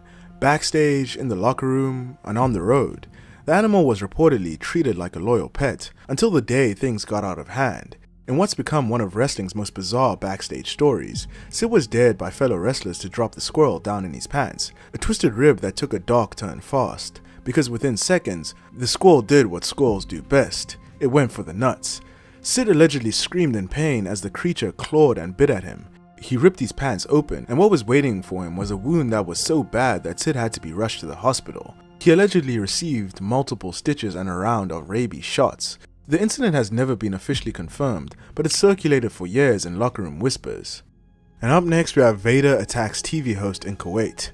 Vader is known for his legendary runs in Japan and WCW, where he won the WCW World Heavyweight Championship 3 times and the IWGP Heavyweight Championship another 3 times. However, during his time in the WWF, he got into some legal trouble overseas, specifically in Kuwait. While appearing on a talk show, things went sideways fast. During what was supposed to be a kayfabe moment, the Kuwaiti host asked Vader the infamous question, "Is wrestling fake?" Vader immediately flipped the table, grabbed the host by his tie, and violently jerked him around and asking him if wrestling was fake. Vader claimed that he was simply playing out a scripted segment as instructed by Jerry Briscoe, but apparently the host wasn't in on the act, and the situation quickly escalated. Vader ended up being arrested and later convicted of assault. Fortunately for him, he got off with just a $166 fine, but the incident has since become one of the most surreal international moments in wrestling history. And up next we have William Regal smuggled roids from Egypt and India. Before becoming one of WWE's most respected veterans and on-screen authority figures, William Regal lived a darker life behind the curtains, one filled with addiction, deception, and risk. In the early 90s, during his time touring globally as a wrestler, Regal wasn't just carrying boots and gear in his luggage. In his own words, he was smuggling roids across international borders. While performing overseas, Regal once flew out of India with 50 vials of juice hidden in his bag. He confessed to making several similar runs, even smuggling substances from Egypt, all while under the radar. Regal claimed he did this without thinking twice, so deep in addiction and ego that consequences didn't register. But he got lucky. No arrests, no scandals, just near misses. These stories stayed buried until Regal casually recounted them on a podcast years later. And up next we have the Dynamite Kid, Scandals. The Dynamite Kid is considered one of the greatest wrestlers to ever come out of the UK. He was one half of the iconic 1980s tag team, alongside his cousin Davey Boy Smith. But while he was celebrated in the ring, behind the scenes, he was despised by many of his colleagues. According to numerous wrestlers, and even his own brother-in-law, Bret the Hitman Hart, the Dynamite Kid was one of the biggest a-holes backstage. He had a reputation for bullying and constantly pulling obnoxious and cruel pranks. One infamous example involved him putting sleeping pills in another wrestler's drink and then taking a shit in the man's bag. His aggressive attitude frequently led to fights in the locker room. Eventually, his life started to spiral. He was fired from WWE, suffered a severe back injury, and struggled with alcoholism. His personal life turned even darker. Apparently, he constantly physically abused his wife. His constant abuse pushed his wife to the brink, to the point where she reportedly considered taking her own life and her children's lives just to escape the nightmare. Eventually, the couple separated, but by then, Dynamite's career and body were ruined. Without the roids, he was nearly unrecognizable. In 1996, he became paralyzed and was confined to a wheelchair for the rest of his life. He passed away in 2018, a broken man with a legacy as tragic as it was influential. And now we're moving down the iceberg into Tier 5. And up next we have Charlotte Flair's racist tirade. Back in 2017, Charlotte Flair was involved in a DUI traffic stop in Texas. Recently, her ex-boyfriend filed a lawsuit claiming that Charlotte went into a hailstorm of racist insults during the stop. No screenshots or clips have ever leaked, but the suit alleges video proof exists of Charlotte using racially charged language against the officer involved. The lawsuit was ultimately dismissed without any footage ever being released, and WWE made no official statement. And Charlotte Flair is still a top face in the company. And up next we have Umaga shoots on Steve-O. In 2006, Jackass stars Steve-O and Chris Pontius made a guest appearance on WWE Raw, and things quickly spiraled out of control. They were scheduled for a lighthearted segment, and the duo entered the ring to taunt Umaga, who was booked as an unstoppable savage force at the time. Umaga attacked them, and while Pontius sold Umaga's attack properly, Steve-O, true to his daredevil persona, didn't take the segment seriously. After being slammed to the mat, he kept laughing and no-selling Umaga's offense, which is a major sign of disrespect in wrestling. Umaga, a seasoned pro with little tolerance for that kind of behavior, didn't take it lightly. He snapped and turned the segment into a full-on shoot, legitimately beating down Steve-O with stiff shots and real aggression. Steve-O quickly realized that the situation had turned serious, but by then, Umaga was in full beast mode. Umaga pummeled Steve-O into a blackout with extremely stiff elbows, after Steve-O kept on moving around rather than seeming knocked out. The segment was eventually cut off, but the damage was done, literally. And up next we have MVP tries to attack Triple H with a screwdriver. One of the more underground wrestling conspiracies centers around a rumored backstage altercation between MVP and Triple H. At the height of MVP's WWE run in the mid-2000s, when he was holding the US title and gaining momentum, There were whispers of serious personal beef between him and Triple H. According to this long circulating rumor, MVP once confronted Triple H during a heated exchange and at some point allegedly attempted to go in at him with a screwdriver.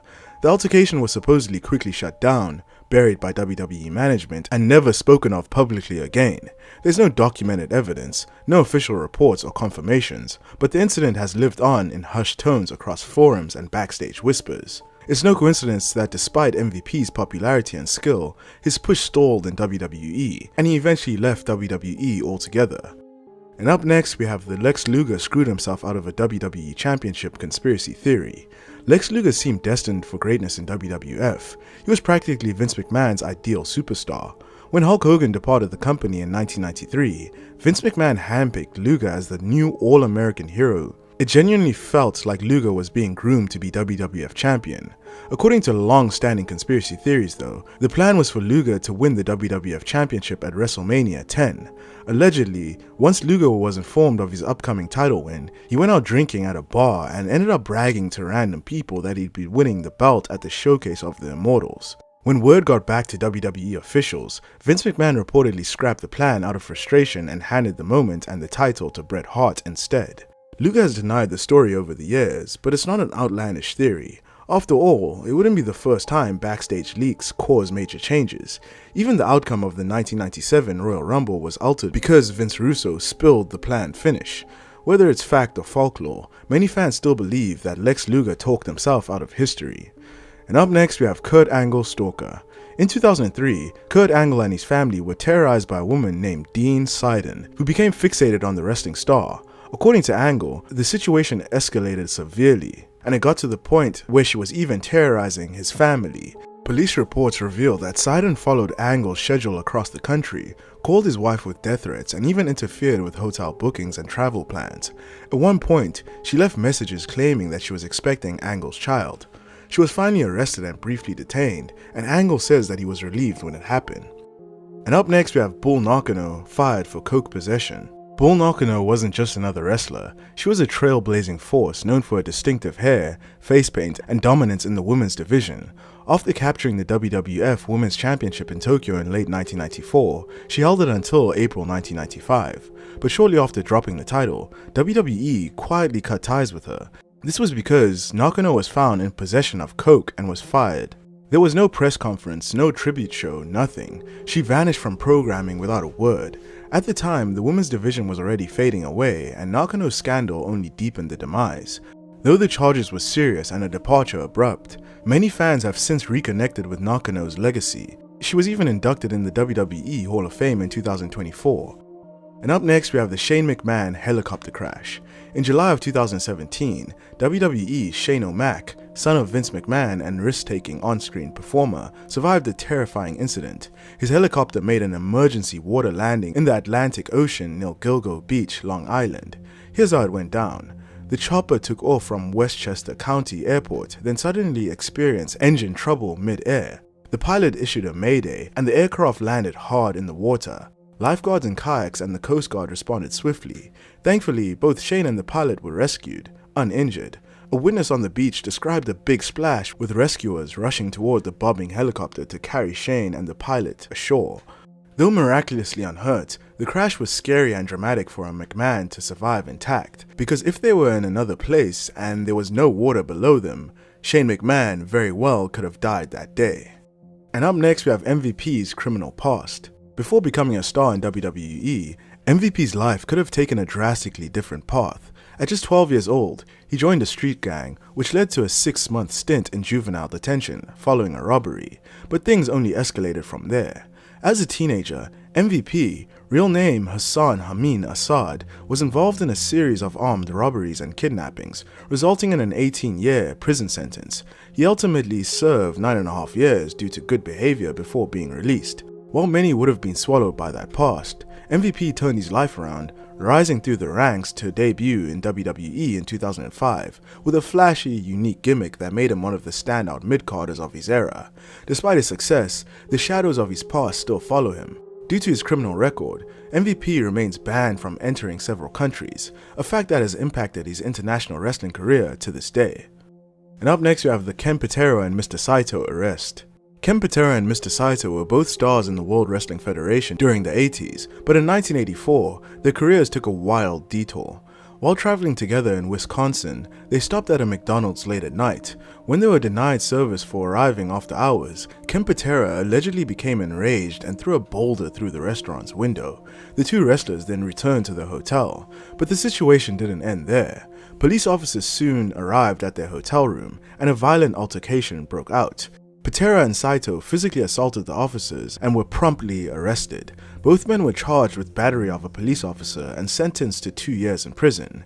Due to good behavior, they only served 18 months, but the incident remains one of the most bizarre and damaging scandals in wrestling history. And up next we have promoters plotting to kill Vince McMahon. In the early days of WWE's meteoric expansion, Vince McMahon wasn't just shaking up wrestling, he was making enemies. The sport was territory-based. Local promoters had iron-fisted control over their regions, and when Vince began invading them in the 80s, resentment grew into real hostility. According to Jim Ross, he was once in a bathroom and overheard promoters like Bill Watts and others from the NWA promotion group plotting on how they were going to kill Vince McMahon. It made Jim Ross literally stifle himself in the stall to avoid being found, and it was real talk, not kayfabe banter. Vince also himself later confirmed on the Pat McAfee show that those promoters genuinely brought up assassination as a solution. All of this just makes you wonder, if those other promoters had been successful, how would wrestling look today? And up next we have the DiBiase family embezzlement scandal. The DiBiase name was once associated with championship gold and $1 million charisma. Ted DiBiase Sr., the $1 Million Man, was one of WWE's most iconic heels, a man who lived the lavish gimmick both in and out of the ring. His sons, Ted Jr. and Brett, followed in his footsteps, but what began as a proud wrestling legacy has since been tainted by one of the biggest fraud cases in wrestling history.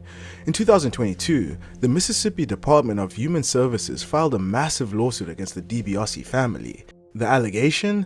They helped embezzle over $3 million in federal welfare funds from the Temporary Assistance for Needy Families program, which was money meant to help the poorest families in Mississippi.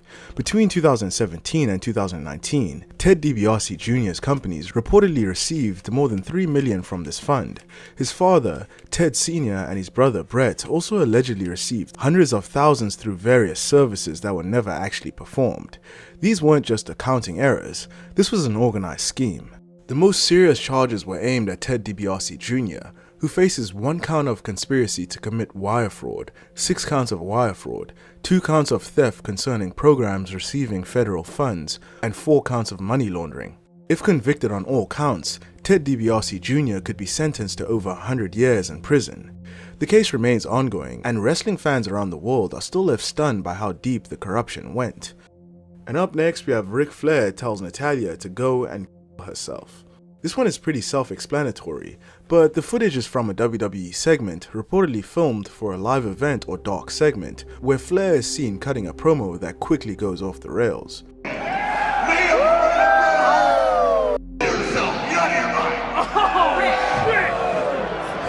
And up next we have Shawn Michaels makes Vader cry.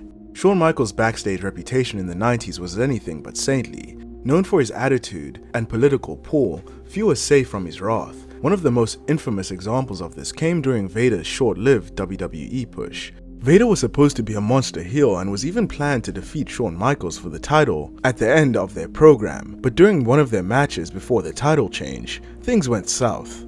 At one point, Vader missed his cue in the ring, and Shawn very visibly screamed at him and even kicked him in the head mid-match, completely breaking character. But what happened backstage is what turned this into legend.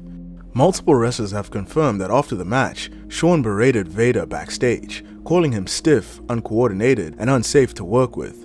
Reportedly, the verbal abuse was so intense that the 450-pound Vader, one of wrestling's most intimidating figures, broke down in tears. And up next we have WWF In Your House 8, Beware of the Dog, Blackout. WWF In Your House 8, Beware of the Dog was one of the strangest technical disasters in wrestling pay-per-view history. It was held in 1996 in Florence, South Carolina. The event was headlined by a WWF Championship match between Shawn Michaels and the British Bulldog, but the show is less remembered for the in-ring action, but more for the complete chaos. During the event, a massive power outage struck the arena, knocking out not just the building's lights, but also the pay-per-view feed. Despite the blackout, several matches still took place in almost total darkness. WWE still managed to tape these matches in the dark, but fans in attendance could barely see what was happening and those watching at home missed it entirely. What's eerie is that some of the matches that happened during the blackout have never been released, not on DVD, not on the WWE network, not anywhere. Footage of the lights going out has surfaced online, but the 4 original matches remain locked away. And up next we have the Christian Blue Dot. This next entry sounds like a joke, but it's a truly bizarre idea that came straight from the top, Vince McMahon. Former WWE writer Alex Greenfield once recounted a surreal conversation with Vince McMahon during a flight to Sheffield, England. At the time, Christian was gaining momentum and was reportedly considered for a push toward the World Heavyweight Championship, but Vince had other thoughts. Vince allegedly said this: "I just don't like his face. It's not that he's ugly, it's just ratty." In the same breath, McMahon floated a wildly absurd idea, placing a blue dot over Christian's face on television every time he appeared. The inspiration? A 1990s media case involving a Kennedy family member accused of assault, where the accuser's face was censored on TV using a blue dot. That's what Vince McMahon wanted for Christian, a literal censored dot, permanently masking his face on broadcast. The idea never made it to air, but Greenfield swears it was pitched seriously during this flight. To this day, it remains one of the strangest almost happened stories in WWE lore. And up next we have Roddy Piper predicts his own death.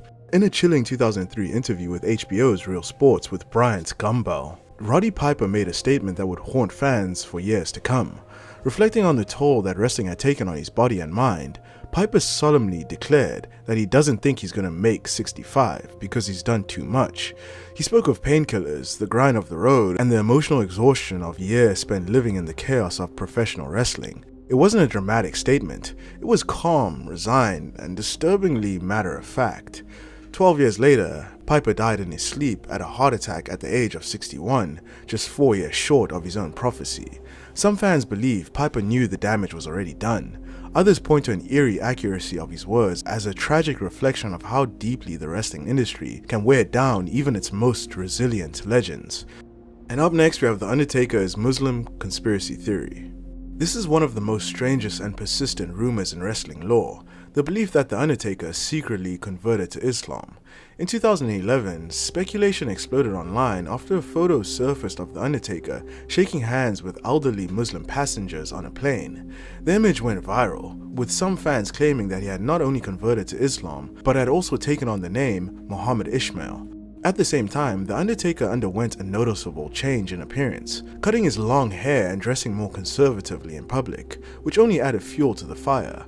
Despite there being no official statement or credible source confirming the rumor, the theory continues to circulate in some corners of the internet till this day. And up next we have Scott Hall kills a man. Before becoming a wrestling legend, Scott Hall was involved in an incident that would haunt him for the rest of his life. In 1983, while working as a bartender at a Florida nightclub, Hall got into an altercation with another man, allegedly over a woman. The argument spilled outside, where things turned deadly. According to Hall, the man pulled a gun on him during the confrontation. A struggle followed, and Hall managed to wrestle the weapon away. In the chaos, Hall then pulled the trigger, and the man that he was fighting died on the scene. Hall was arrested and charged with second-degree murder. However, due to insufficient physical evidence and conflicting witness testimonies, the charges were eventually dropped. Hall was never convicted, but he was never the same. Hall admitted in interviews that the event haunted him deeply. Though he walked free, the psychological scars remained. Many believe this moment marked the beginning of Hall's long public battle with addiction, depression, and inner demons. And now we're moving down the iceberg into Tier 4. With our first entry on Tier 4 being CM Punk breaks straight edge for one night. One of the most iconic figures in wrestling, CM Punk built his entire persona around being straight edge. No alcohol, no drugs, no shortcuts. That unwavering conviction was the foundation of his character and his real-life identity, until one night it wasn't. In a 2017 episode of Something to Wrestle with Bruce Pritchard, the former WWE writer revealed a momentary crack in Punk's hardened armor. It happened during a Harley Race birthday celebration in Kansas City, one of those rare moments where legends gather and everything's casual. Everyone took shots except CM Punk. His strict ethos meant no drinking, no smoking, no messing around, except when Harley Race asked him to take a shot and CM Punk obliged. CM Punk later explained to Bruce Pritchard that one shot isn't going to kill him, and he took a shot out of respect for Harley Race. That tiny breach, out of camaraderie, not rebellion, made headlines among fans. For CM Punk, it wasn't about weakness, it was about humanity, but for others, it's a crack in the straight edge armor. And up next we have Lita Sold Her Body. Lita, one of the most iconic figures in WWE women's history, started her journey in Mexico under the tutelage of luchadors like Al Dandy. But backstage rumors and internet forums claim Lita allegedly exchanged lewd favors with Al Dandy and maybe others just to earn her place in wrestling. Of course, there's no confirmation and no credible source, but still, the whispers live on, feeding the mythology around her controversial rise. And up next we have Vince McMahon and Shawn Michaels, secret gay lovers. It's no secret that Vince McMahon gave Shawn Michaels special treatment, especially in the 90s when Shawn was at his most volatile. Despite constant problems backstage, Vince kept on giving him chance after chance. Some people chalk this up to Shawn being one of the biggest stars and top draws in WWE at the time, but conspiracy theorists believe there was something more going on. According to these conspiracy theorists, Shawn Michaels allegedly hooked up with Vince McMahon behind the scenes in exchange for preferential treatment. There are also plenty of rumors surrounding Shawn's sexuality, partly due to his flamboyant behavior and his nearly nude photoshoot for Playboy, a magazine marketed to both women and gay men. Even in the WWE locker room, some wrestlers believed Shawn and Vince had something romantic going on, especially since Shawn was constantly seen entering Vince's office and staying in there for unusually long periods of time. Even Bret Hart himself once alluded to the idea that there might have been something more than business between them. I mean, I don't know, because you never know what goes on behind closed doors, but I really strongly think there's a link between some kind of a homosexual tie-in between Shawn Michaels and Vince McMahon. What do you say? And up next we have Owen Hart's signed over the edge ticket. This one might be one of the most chilling pieces of wrestling memorabilia in existence. A fan shared a 1999 over the edge ticket, signed by Owen Hart just hours before he tragically fell to his death at that very show in Kemper Arena. The ticket is for the exact event where he passed away, making it potentially the last thing Owen Hart ever signed. And while Owen's autograph was common due to his generosity with fans, this one hits different. It's not just a signature, it's a timestamp, a final imprint, the kind of artifact that gives you goosebumps when you realize what happened later that night. And up next we have Dustin Rhodes is the father of Cody Rhodes' conspiracy theory. Cody and Dustin Rhodes are one of the most well-known brother duos in wrestling, achieving major success as both a team and as rivals, but according to a strange conspiracy theory, they might not be brothers at all. The rumor goes that back when Dustin was about 15 or 16 years old, he got a girl pregnant, and because teenage pregnancy carried a heavy social stigma in the 1980s, his father Dusty and stepmother allegedly raised the baby, Cody, as their own child to protect Dustin's future. This kind of cover-up wasn't unheard of back then, and it's led some to believe that Cody is actually Dustin's son.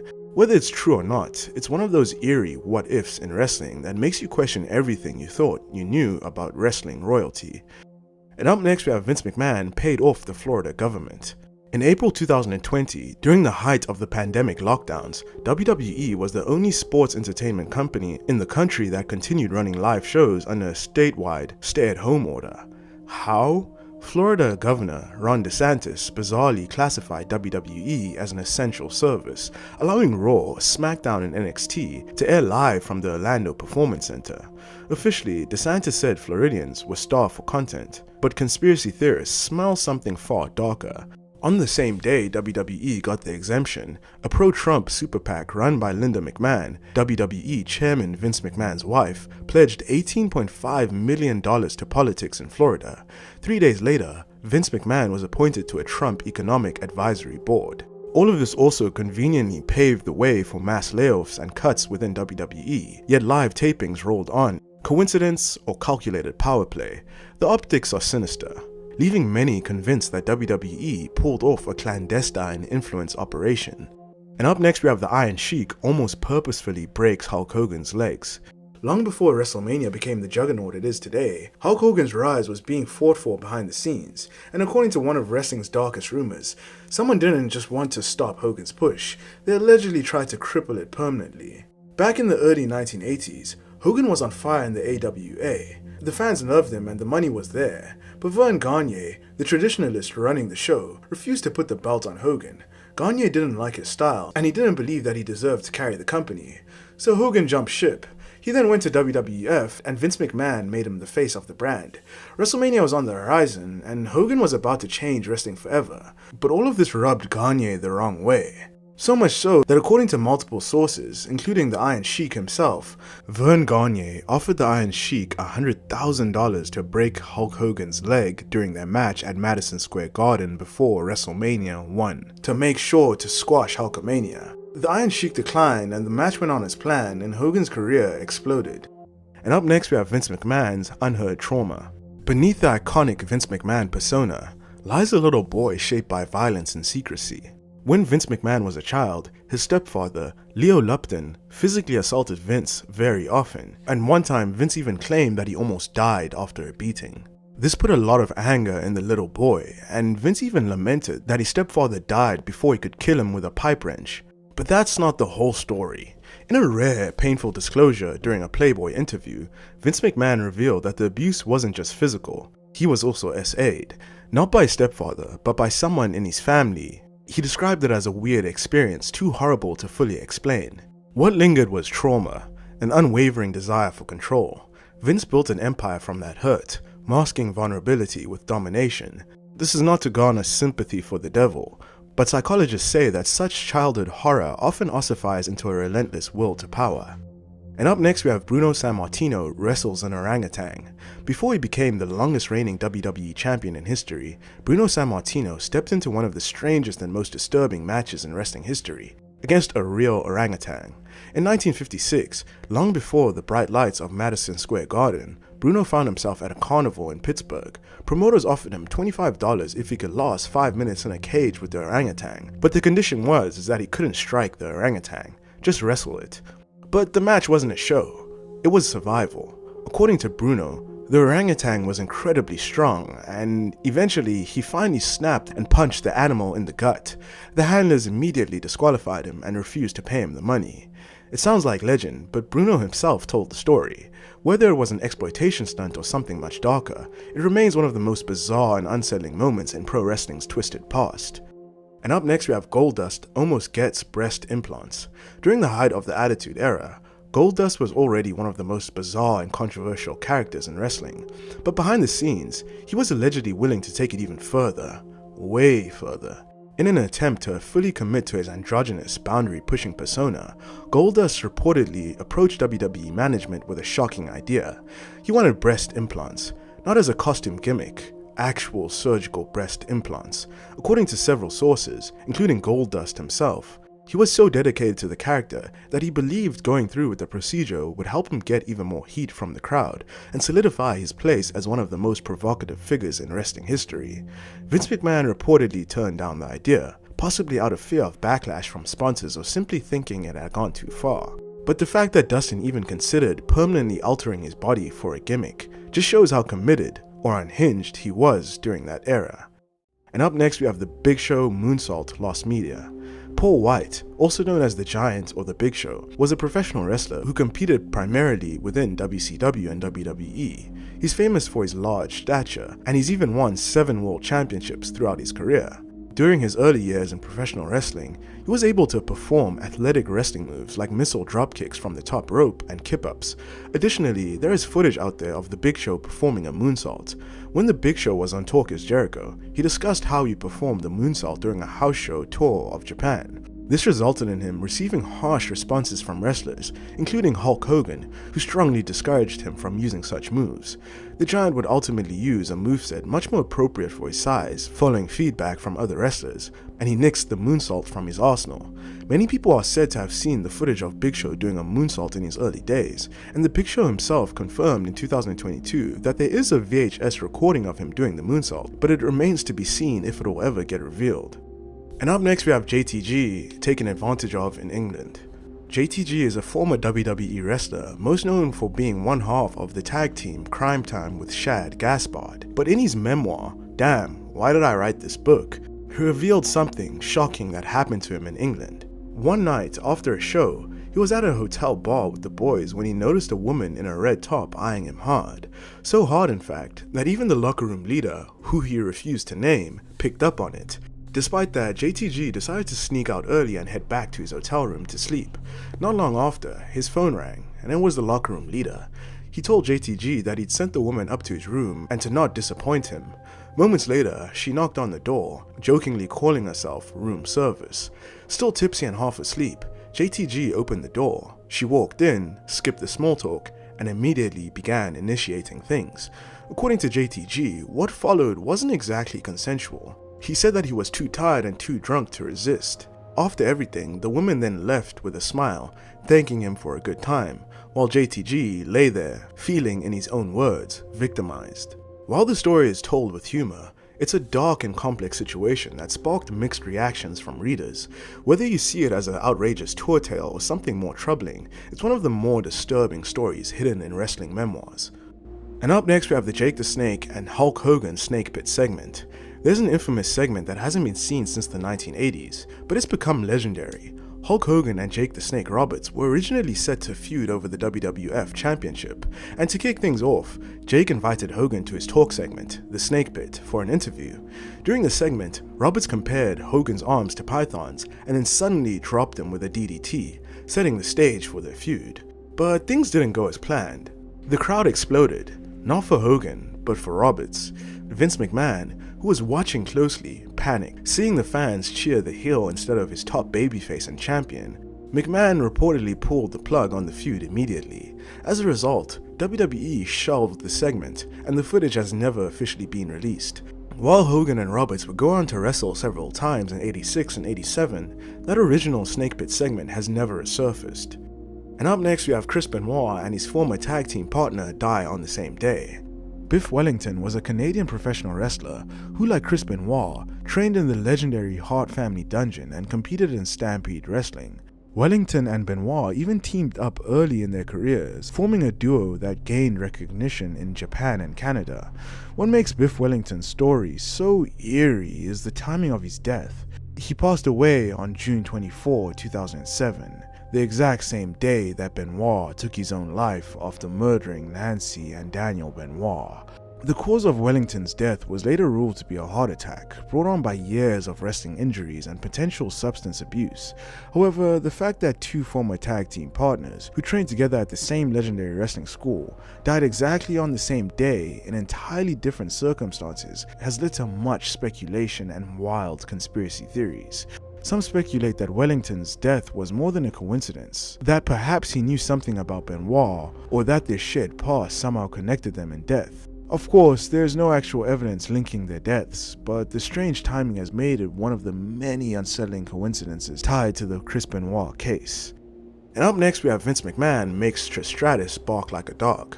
One of the most uncomfortable in-ring segments in WWE history saw Trish Stratus calling Vince McMahon to the ring after he humiliated her the previous week by having Stephanie cover her in dirty mop water. After Vince comes out, Trish surprises everyone by actually apologizing to him and begging to make everything up to him. Vince is skeptical and wants Trish to prove just how sorry she is. At this point, he orders her to get on her hands and knees like a dog before insisting she bark into the microphone. Vince then tells Trish that he's seen her on all fours before, and that if she's really sorry, she'll take off her clothes. Trish then strips down to her underwear, and Vince orders her to remove her bra too, but just as she's about to drop it, he stops her. In a move that somehow makes Vince McMahon simultaneously a face and a heel, he spares Trish further humiliation by telling her the fans have seen enough.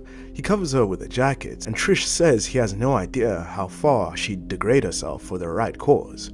Vince then sends her back to the locker room. The whole 10-minute segment makes most fans' skin crawl, and it remains one of the most embarrassing reminders of Vince's ego run amok. And up next we have the Hells Angels crash WrestleMania 1. WrestleMania 1 was a gamble, but the show sold out at Madison Square Garden, but there was a very unsuspected twist. According to backstage sources, the Hells Angels, one of the most notorious biker gangs in the US, showed up the night of the event. The problem, the show was already sold out. Did that stop them? Not at all. The gang allegedly bypassed both MSG and WWF security, sneaking in through a loading bay entrance and somehow making it to ringside. Rather than risk chaos or confrontation, WWE officials brought out extra chairs and let them stay. The logic was simple. Don't poke the bear, especially when the bear rolls 30 deep wearing leather and patches, and probably having some sort of weapons with them too. WrestleMania survived, and so did everyone working security that night. And up next we have Undertaker burned by his own pyro. During the Elimination Chamber pay-per-view on February 21, 2010, The Undertaker's entrance went horribly wrong. As he walked through his usual ring of fire, a pyrotechnic malfunction caused the flames to erupt directly in his path. His chest and neck were scorched, leaving him with first and second degree burns, but in true Deadman fashion, he pushed through, competed in the Elimination Chamber match and stayed in character the entire time. Backstage, he was seen pouring water over his burns, with his skin literally bubbling. Later on the Broken Skull sessions with Stone Cold Steve Austin, he recalled how the flesh on his chest felt like it was on fire. What made it worse was that he had previously warned the pyrotechnic crew about the flame placement, but his warnings were ignored. The technician responsible was reportedly fired immediately after the incident. Undertaker may be known as the Dead Man, but that night he walked through hell for real. And up next we have Perry Saturn shoots on Mike Bell. Perry Saturn was a former bouncer and army ranger, and he was not a man to mess with. During what should have been a routine win over Mike Bell during a WWE Jack taping in 2001, Perry Saturn saw red and began leathering his opponent. Despite what some think, it was not a simple act of malice on Saturn's part. Early on, Bell attempted a hip toss on Perry, and the former European champion took an awkward bump on his head and neck. As Saturn explained later, he was knocked a little silly from the spill and instinctively went into attack mode, getting to his feet and peppering Bell, a veteran WWE enhancement talent, with real shots before throwing him hard out of the ring. He explained after the fact that it was to create some separation so that he could get his bearings and calm down. Unfortunately, Bell took a very hard bump onto his head and neck that could have ended up very badly. Thankfully though, he was okay in the end. The rest of this match went as planned, but when an apologetic Saturn got backstage, he was told in no uncertain terms that things like that were not to happen ever again. And up next we have Ashley Massaro and the escort agency Rumor. Before WWE's PG era cleaned things up, the Divas division was more about eye candy than athleticism, and Ashley Massaro was the poster girl for that era. After winning the 2005 Diva Search, Ashley became a staple of mid-2000s WWE, posing for Playboy and appearing in everything from bra and panties matches to risque storylines. But after she left the company in 2008, darker rumors started to swirl. According to multiple internet whispers, Ashley was allegedly linked to an escort agency called Bella Models. The agency, which many believe was a front for high-end fornication selling, was said to offer services including celebrities and models, with reports claiming that Ashley Massaro's price was $25,000. While nothing was ever confirmed, the rumors spread fast. Whether there's truth to it or not, the Ashley Massaro escort theory remains one of the grimiest pieces of WWE lore. And now we're moving down the iceberg into Tier 3, with our first entry on Tier 3 being Chavo Guerrero involved in Chris Benoit's death. While most accounts of the Benoit tragedy place Chavo Guerrero as a concerned friend and a recipient of Chris Benoit's last messages, Irvin Muchnick's book, Chris and Nancy, raises unsettling questions about Chavo's exact role in the timeline of events. One of the most controversial points Muchnick brings up is Chavo's connection to Matthew Greenberg, the mysterious Wikipedia editor who somehow updated Benoit's page with news of Nancy's death 14 hours before the police discovered the bodies. Irvin Muchnick wasn't convinced of Matthew Greenberg's innocence. What made things even stranger was that Greenberg had previously edited Chavo Guerrero's Wikipedia page. This raised a question. Did Chavo Guerrero know Greenberg personally, or was this just a coincidence? And if they were connected, did Chavo tip off Greenberg about what was happening before the authorities even arrived? Muchnick also dissects Chavo's retelling of events, pointing out inconsistencies in his timeline of when he received Benoit's final text messages. In different accounts, Chavo gave conflicting times for when he read the messages, leading Muchnick to speculate that he may have known more than he let on. And also, why would Chris send Chavo a text message of his address if Chavo already knew where he lived, considering that Chavo was at Chris's house the previous weekend? Of course, there's no hard evidence that Chavo had any involvement to the tragedy, but the strange link between him and Greenberg and the unclear timing of the messages remain one of the most bizarre loose ends in the Benoit case. And up next we have the Bella Twins' deviant allegations. WWE Hall of Famer Tony Atlas was on YouTube's You Shoot series and once alleged that the Bella Twins were known for performing certain acts with wrestlers. Tony Atlas claimed that the Bella Twins would relieve themselves on others when asked to do so. Just thinking about this is pretty disturbing. The Bella Twins have never responded to this, and perhaps it's for the best, if it's true or even if it's not. And up next we have the crazy Vince McMahon and Stephanie McMahon angle. Throughout his career, Vince McMahon has shown that he's willing to do just about anything in the name of what's best for business, and sometimes what he proposed was truly disturbing. In the 2006 McMahon DVD, it was revealed that when Stephanie became pregnant with Triple H's baby, Vince pitched the idea of a storyline surrounding the mystery of the child's father, with the big twist being that Vince himself was the father. Naturally, Stephanie shut it down immediately, but Vince didn't stop there. He offered a compromise, suggesting that instead, her brother, Shane McMahon, be revealed as the father in the storyline. Once again, Stephanie refused. Still, the fact that these ideas were even proposed just shows how unhinged Vince McMahon can truly be. And up next we have WrestleMania 24's pyro injures fans. WrestleMania 24 was meant to end in glory. The Undertaker had just won the World Heavyweight Championship and fireworks filled the sky. The crowd was electric. And then it turned dangerous. A cable snapped, and instead of sending sparks into the air, they shot sideways into the crowd. Dozens of fans in the upper deck were suddenly pelted by exploding pyros, smoke, and fire. Some described it as raining sparks, with one man's shirt literally catching on fire. Another fan had blood pouring down his head from a falling object, and in total, 45 people were injured and at least 3 people had to be hospitalized. WWE quickly played down the incident with a brief statement and a few apologies, but no real coverage. It wasn't even acknowledged ever again, just silence. This incident remains one of the most underreported tragedies in WrestleMania history and could have actually been way worse than what it was. And up next we have Val Venus's SU. Val Venus was a former adult film star character who found solid mid-card success in the late 90s and early 2000s, but by 2007, his character had fallen by the wayside. To revive him, WWE launched a short series called Sex University, or SU, on their broadband service. It debuted in 2007 and quickly became the most viewed series on the site, racking up over 800,000 views. Only 4 episodes were released, and in each one, Val Venus shared his vast bedroom experience. The show debuted just months before the Chris Benoit tragedy, and after that incident, WWE made a major push toward cleaning their image and shifting more to a PG product. As a result, SU was quietly cancelled. No screenshots or clips from the show exist online, and while it's likely WWE still has the footage archived, it's extremely unlikely that it will ever be released. And up next we have AJ Styles, a flat earther. AJ Styles is widely considered one of the best in-ring performers of his generation, but there's a strange conspiracy tied to his name that's circulated for years.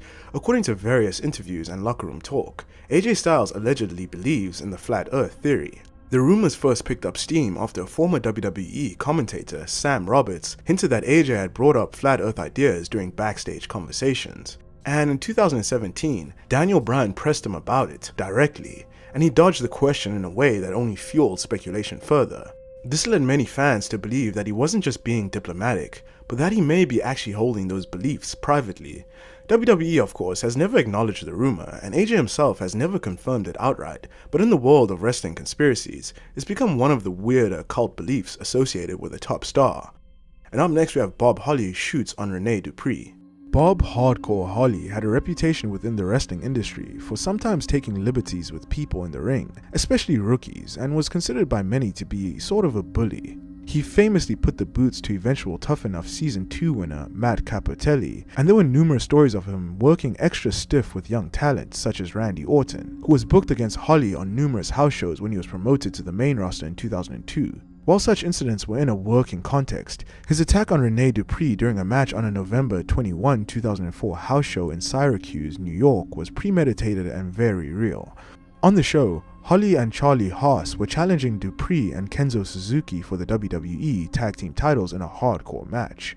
According to reports and Holly's own autobiography, Holly started hitting Renee with stiff shots, followed by a vicious chair shot to the head, after which Dupree fled the scene, only to be hunted down by Holly backstage, where the beating continued before it was broken up. Now, for context, Holly claims that he had warned Dupree beforehand about what was coming. As for the reason for the beatdown, Dupree had previously gotten a speeding ticket while driving a rental car registered in Holly's name. Dupree failed to either pay it or inform Holly about it, leading to some legal headaches for Bob Holly. Holly was reprimanded and fined after the incident, though showed no remorse for his actions. And up next we have Michael Hayes calls Mark Henry the N-word. In 2008, former WWE writer and producer Michael Hayes was suspended by the company after allegedly using a racial slur. The incident occurred during WrestleMania weekend, where Hayes reportedly told fellow superstar Mark Henry, who is black, that he was more of an N-word than he was. The comment was said to be made while Hayes was intoxicated. Mark Henry filed a formal complaint, and WWE responded by suspending Hayes indefinitely. This wasn't Hayes' first brush with controversy though, because over the years, he had been known for making inappropriate remarks backstage. But this time, the situation reached the public, and WWE had no choice but to take action. Hayes was later reinstated after going sensitivity training, but the incident left a stain on his legacy and exposed the racial tension that sometimes simmers behind the curtain in WWE. And up next we have Donald Trump actually bought Raw, conspiracy theory. In 2009, WWE shocked fans with a storyline where Donald Trump purchased Monday Night Raw from Vince McMahon. On screen, Trump immediately promised sweeping changes, no commercials, ticket refunds, and a complete shift in control. While it was pitched as just another WWE stunt, the fallout said otherwise. The day after the announcement, WWE's stock dropped by 7%. Investors panicked. Within a week, Vince McMahon came back on television and bought Raw back from Trump, claiming the whole deal had gone too far. But this abrupt reversal, combined with the real-world financial implications, led to something darker. Some conspiracy theorists believe that the sale wasn't entirely scripted. The theory suggests that Trump may have quietly invested in Raw, or even WWE itself, in a short-term financial move. The public storyline may have just been a cover, and when WWE's stock plummeted, Trump didn't want to own WWE anymore, and Vince McMahon bought it back in order to prevent further damage. The official line is that it was just entertainment, but the timing, the stock market reaction, and the sudden retraction have fueled rumors for years that Trump may have briefly, very quietly, owned a piece of WWE. And up next we have Ric Flair and the train photo incident. In 2016, a photo began circulating online that sent wrestling fans into a frenzy. The image showed a man, who looked strikingly similar to Ric Flair, allegedly performing oral on a woman aboard a train. The internet exploded with speculation, jokes, and accusations. Many believed that it was the Nature Boy himself, caught in the act, citing the man's similar hairstyle, build, and infamous wild past. But Flair quickly responded, denying that it was him in the photo. Despite the denial, many fans weren't convinced, given Ric Flair's decades-long reputation for partying, womanizing, and public excess. The image only added fuel to his legend, or to his downfall, depending on who you ask. And up next we have The Big Show death. On December 10th, 2016, the internet exploded with reports that WWE legend, The Big Show, real name Paul White II, had gotten into a car crash and died.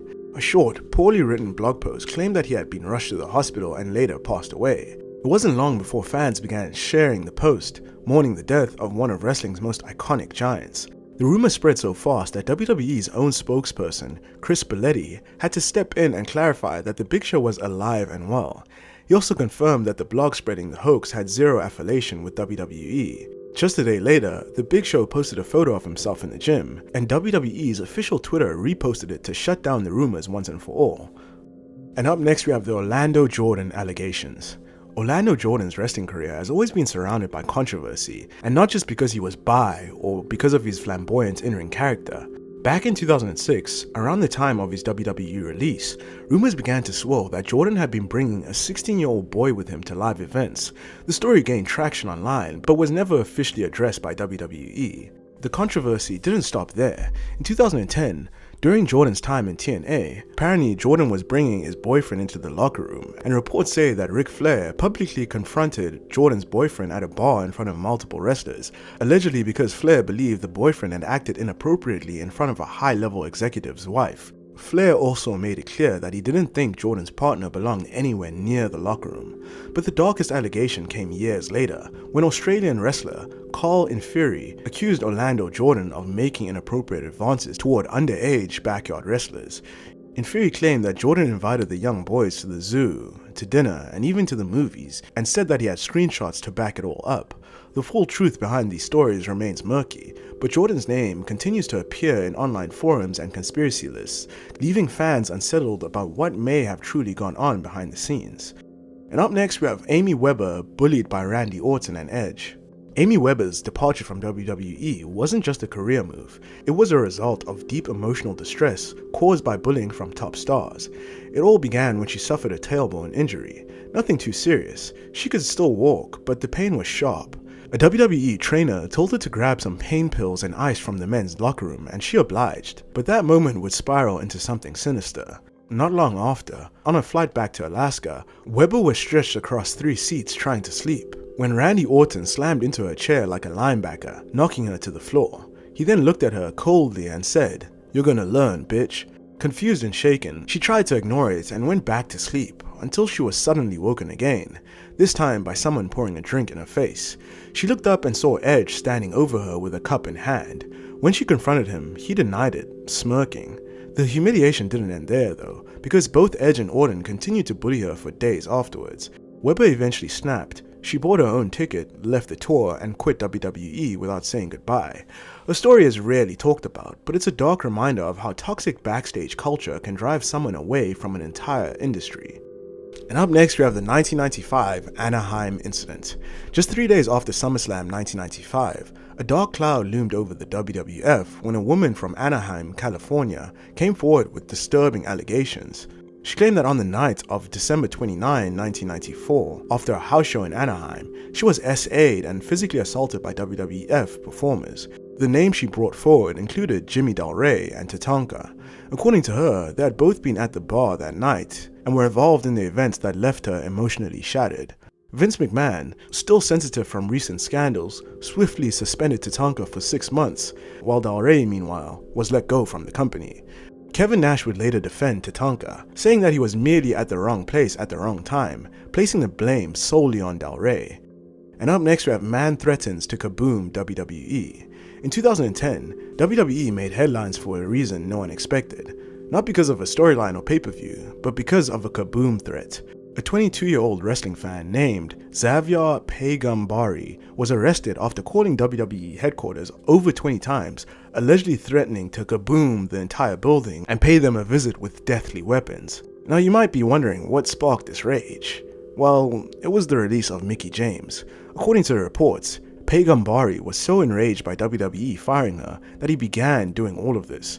He was arrested and arraigned on multiple charges, including harassment and multiple counts of threatening behavior.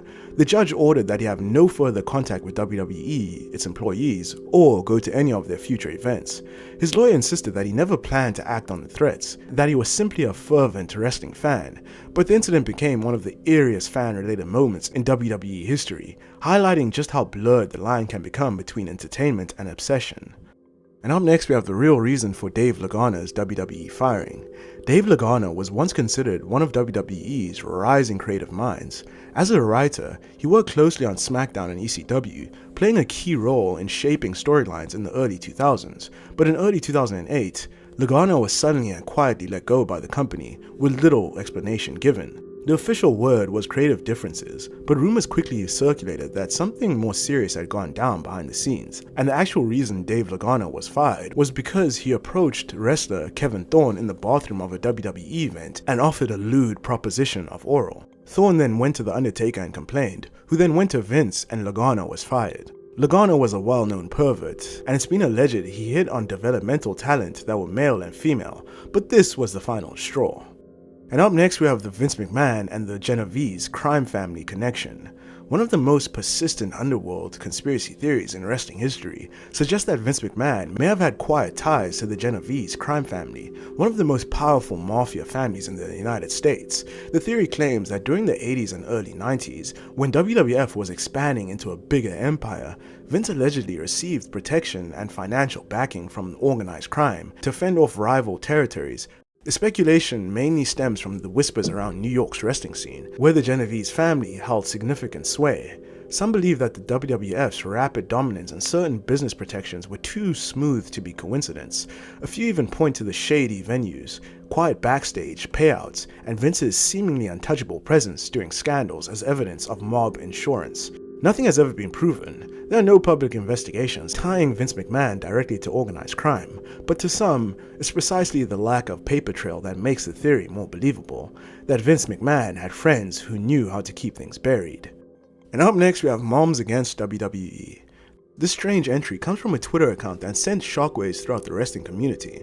Moms Against WWE was a group claiming to fight the moral decay allegedly caused by WWE programming, warning parents about the satanic influence of professional wrestling. The account gained traction after an over-the-top accusation went viral that Daniel Bryan had sent Kane to hell by slamming him through a flaming table at Extreme Rules, and that WWE was trying to portray Bryan as a Christ-like figure while casting Kane as Satan. This account claimed that such imagery was corrupting children and promoting Satanism, triggering outrage from religious groups and confusion among fans. What made the whole thing eerie was that multiple wrestling news sites and blogs ran the story. Whether this account was real or parody, the account tapped into something very real: wrestling's long history of religious controversy and public moral panic. And up next we have Vince McMahon almost bought Newcastle United. One of the most bizarre rumors in wrestling lore involves Vince McMahon and the English football club Newcastle United. Reports first surfaced around 2011 and again in 2014, suggesting that McMahon was sniffing around the club, potentially eyeing it as part of expanding his sports empire. Much like how AEW's Tony Khan's family owns London-based football club Fulham FC, Vince McMahon was allegedly planning to do the same thing. According to multiple reputable sources like Bleacher Report and Sports Illustrated, Vince McMahon saw England as an untapped market for his wrestling empire and was allegedly considering hosting WWE events in Newcastle's St. James Park. In the end though, no deal happened, but the rumor endures in the darker corners of wrestling lore as a what-if scenario. And now we're moving down the iceberg into Tier 2. And up next we have WWE Girls Gone Wild, live from Spring Break. In March of 2003, while still trying to recover from the Attitude Era's end, WWE teamed up with the infamous adult franchise Girls Gone Wild for an experimental crossover pay-per-view titled Girls Gone Wild, live from Spring Break. Hosted by Jonathan Coachman and Stacy Keibler, the event featured bikini contests, body challenges, and heavy branding from WWE. This pay-per-view was just the start of a broader, ambitious but creepy media push. It was marketed heavily on Raw and SmackDown, including segments teasing Tori Wilson and Playboy. The whole pay-per-view cost $20 and was a mess, as it featured a drunken Snoop Dogg, bikini contests, and scant wrestling with no divas and matches. WWE broadcast it as a pay-per-view, but it was a painful flop and has since been scrubbed from WWE history. Today, Girls Gone Wild, live from Spring Break, lives as a bizarre, buried relic of wrestling's raunchy past, a commercialized collision of adult exploitation and sports entertainment that WWE would never publicly acknowledge again. And up next, we have Asuka's nasty gear. Before joining WWE, Asuka, then wrestling under the ring name Kana, was known for her bold, sometimes shocking produced shows on the Japanese indie scene. One moment that's drawn intense scrutiny online is when she wore gear in which she appeared to wear attire strongly resembling the SS uniform. This wasn't just an ambiguous symbol, as she had the whole military getup, reminiscent of World War II era Nazi imagery. While some fans tried to justify it as cosplay or shock value art, others were disturbed by the decision. Historically, Japan and Germany were allies during World War II, and remnants of that past sometimes show up in the tone-deaf pop culture references, costumes, or promotional material that Western audiences may find offensive. And up next we have Dolphins 1925. In early 2013, a Redditor by the name of Dolphins 1925 began posting on the subreddit Squared Circle, claiming he, or someone he knew, had advanced knowledge of WWE match outcomes. Debuting with absolute accuracy with the February 2013 Elimination Chamber show, he delivered on every prediction, and it didn't stop there. By mid-year, he nailed 38 consecutive match results across multiple events. What made this eerie wasn't just the accuracy, it was the timing. These predictions were posted minutes or even hours before events even started, leaving fans wondering if someone inside WWE was feeding him information or he himself worked for WWE. Rumors quickly spread that Dolphin's 1925 was actually Dolph Ziggler, hence Dolphin's 1925. WWE itself indirectly acknowledged the leak, quipping that they might have a modern-day Nostradamus on their hands, and hinted that they were monitoring upcoming pay-per-views. Eventually, the post slowed down, and Dolphin's 1925 faded into obscurity, but for a brief period, he was the boogeyman of spoilers, a ghost in the machine who knew everything before it happened. To this day, nobody knows who he really was. And up next we have Christian bought a slave in Malaysia. This is one of the strangest and most uncomfortable wrestling urban legends to circulate online, the story that Christian bought a slave in Malaysia. This bizarre theory was originally published by the now infamous wrestling dirt sheet ProWrestling.net, and from there, it took on a disturbing life of its own. According to the report, Christian, while in a WWE sanctioned tour of Malaysia in 2011, allegedly bought a human being with the intent of bringing them back to the United States. They claimed that he had somehow been caught in the act and chose not to follow through with it at the last minute. The supposed whistleblower was a man named Jose Gonzalez, who claimed to be part of an organization called the Anti-Slavery Union. The details were never corroborated, of course, and many fans believe that the story was entirely fabricated for shock value. To this day, neither Christian or WWE have addressed the rumor, adding another layer of mystery to a story that somehow managed to embed itself in wrestling internet lore. And up next we have man steals $50,000 from WWE. In March of 2012, the Stamford Advocate reported one of the most audacious real-world scandals involving WWE, a man who stole over $50,000 from the company's bank accounts. The accused was a 34-year-old James Dwayne Bass from Tennessee. Between October and November of 2011, he orchestrated 61 unauthorized withdrawals, totaling over $50,000. He used the funds for everyday living expenses, like food and bills. He did it by obtaining WWE's routing and account numbers. He made payments and forged checks through various aliases like Kelly Malik and Timothy Battles. He was eventually extradited to Connecticut, charged with first-degree larceny and multiple counts of forgery, and held on a $50,000 bail. Unfortunately, there is no information online on what happened after this, whether he was convicted, sentenced, or received probation. And up next we have Ken Wayne CP. Ken Wayne, famously one half of the Nightmares tag team along Danny Davis, was a fixture in wrestling territories during the 70s and 80s. At one point, he even appeared in WWF as enhancement talent before retiring in 2005. However, his legacy took a nightmarish turn in 2014. Investigators with the Mississippi Attorney General Cybercrime Unit found Wayne in possession of numerous CP files. In February of 2016, he pleaded guilty to his charges and was sentenced to 20 years in prison. He then served 5 years in prison, followed by 15 years of post-release supervision.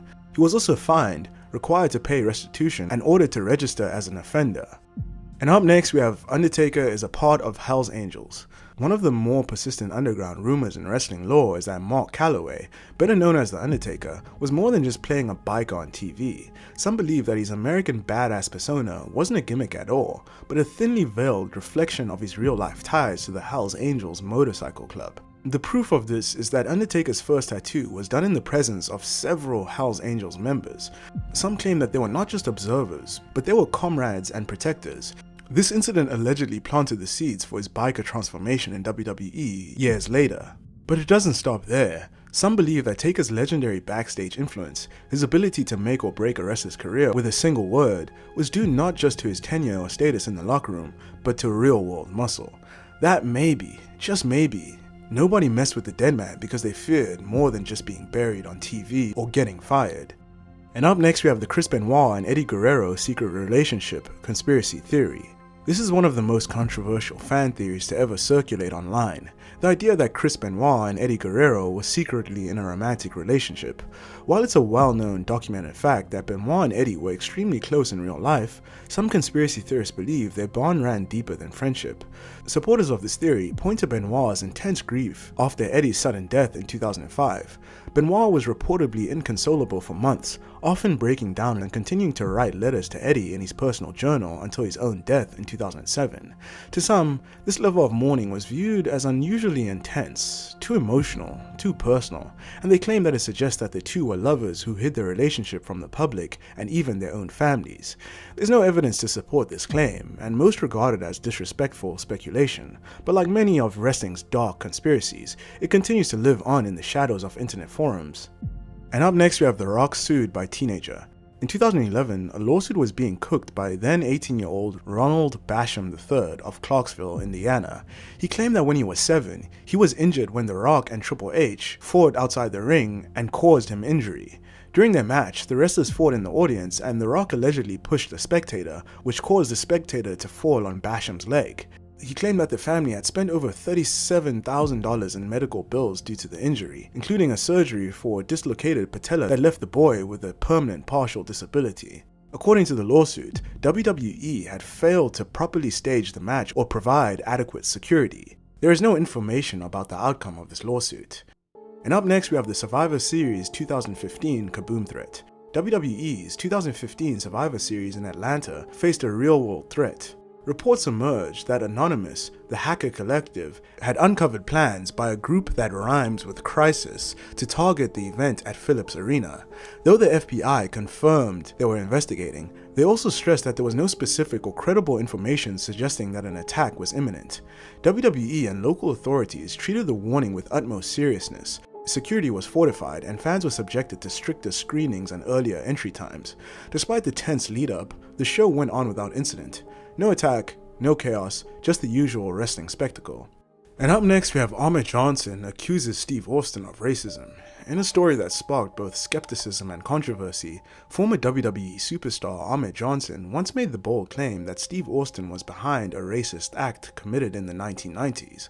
According to Johnson, during his time with WWF, his rental car was vandalized and spray painted with racist slurs and symbols. At the time, he had no idea who did it, but years later, while watching the movie The Longest Yard, that featured Stone Cold Steve Austin, Johnson said that he saw Austin casually using the N-word in a scene, and something clicked. He became convinced that Austin was the one who defaced his car all those years ago. Johnson claimed that the vibe, the word choice, and Austin's demeanor in the movie matched the energy of the racist attack he had experienced. The accusation has never been backed by any evidence. In fact, Mark Henry publicly defended Austin, saying Ahmed was full of shit and there was no basis for the claim. Still, the story persists in corners of wrestling fandom, casting a shadow of conspiracy over one of WWE's most beloved legends. And up next we have WWE Tailor a PDF file. In 2005, a man named Raymond Rawls, better known on the independent scene as Rick Michaels, was quietly working as a costume tailor for WWE. His job was designing and fitting gear for some of the top names in the company, but while traveling and working behind the scenes, he was also hiding something truly disturbing. While he was working for WWE, Rawls was arrested and charged with the R-word of a minor in Georgia. Once the news broke, WWE acted quickly and terminated his contract, wanting to distance themselves from the horrifying charges, but the damage was already done. A man trusted with intimate access to the WWE locker room and its talent turned out to be a predator. The case didn't make mainstream headlines, perhaps because WWE wanted it buried, or maybe because it involved a backstage employee rather than a wrestler. Still, this incident stands as one of WWE's most quietly sinister scandals. And up next we have the Jason Sensation incident. Jason Sensation was once seen as a rising comedic talent in WWE, famously making eerily accurate impersonations of legends like Owen Hart, Shawn Michaels, Bret Hart, and others. This quickly made him a fan favorite, so much so that WWE signed him to a 3-year contract. For a brief period, it looked like Jason was there to stay, but behind the curtain, tension was brewing. Wrestlers began complaining that Jason's gimmick was cheapening theirs. What started as harmless fun was now being seen as mockery. It wasn't long before the laughter backstage stopped, and due to too many complaints, WWE quietly released him. Years passed, then in 2018, everything turned dark. When WWE Raw came to Toronto, Jason posted a now infamous tweet claiming that he was going to sneak a gun into the arena and do the unthinkable to himself and others in the venue. Panic spread and fans were terrified. Police detained him at the venue and no weapon was found. In a later interview, Jason revealed that he had no real intention of doing anything, but that he had been suffering from depression and other mental health struggles. The tweet, he admitted, was a cry for help, a desperate move to get WWE's attention after years of feeling discarded. He said he felt shattered by how suddenly things had ended, especially after signing that long-term deal. And up next we have JBL's shower test. One of the most bizarre backstage hazing stories in WWE history involves JBL and his so-called shower test. According to Edge's own autobiography, when he was new in the company, JBL walked into the shower while he was bathing, and without warning, JBL began soaping up Edge's backside with his bare hands. The twisted logic behind this ritual was to weed out the prima donnas. If a wrestler reacted negatively or showed discomfort, they'd be labeled soft or difficult to work with. But Edge, instead of freaking out, played along and even offered to return the favor, an unsettling interaction that he claimed helped him gain acceptance in the locker room. This wasn't a one-off incident, as JBL was known to pull the stunt on other new talent as part of a disturbing backstage initiation process, and while Edge eventually became a top star, the story remains a chilling reminder of WWE's old-school toxic locker room culture where abuse was disguised as just part of the business.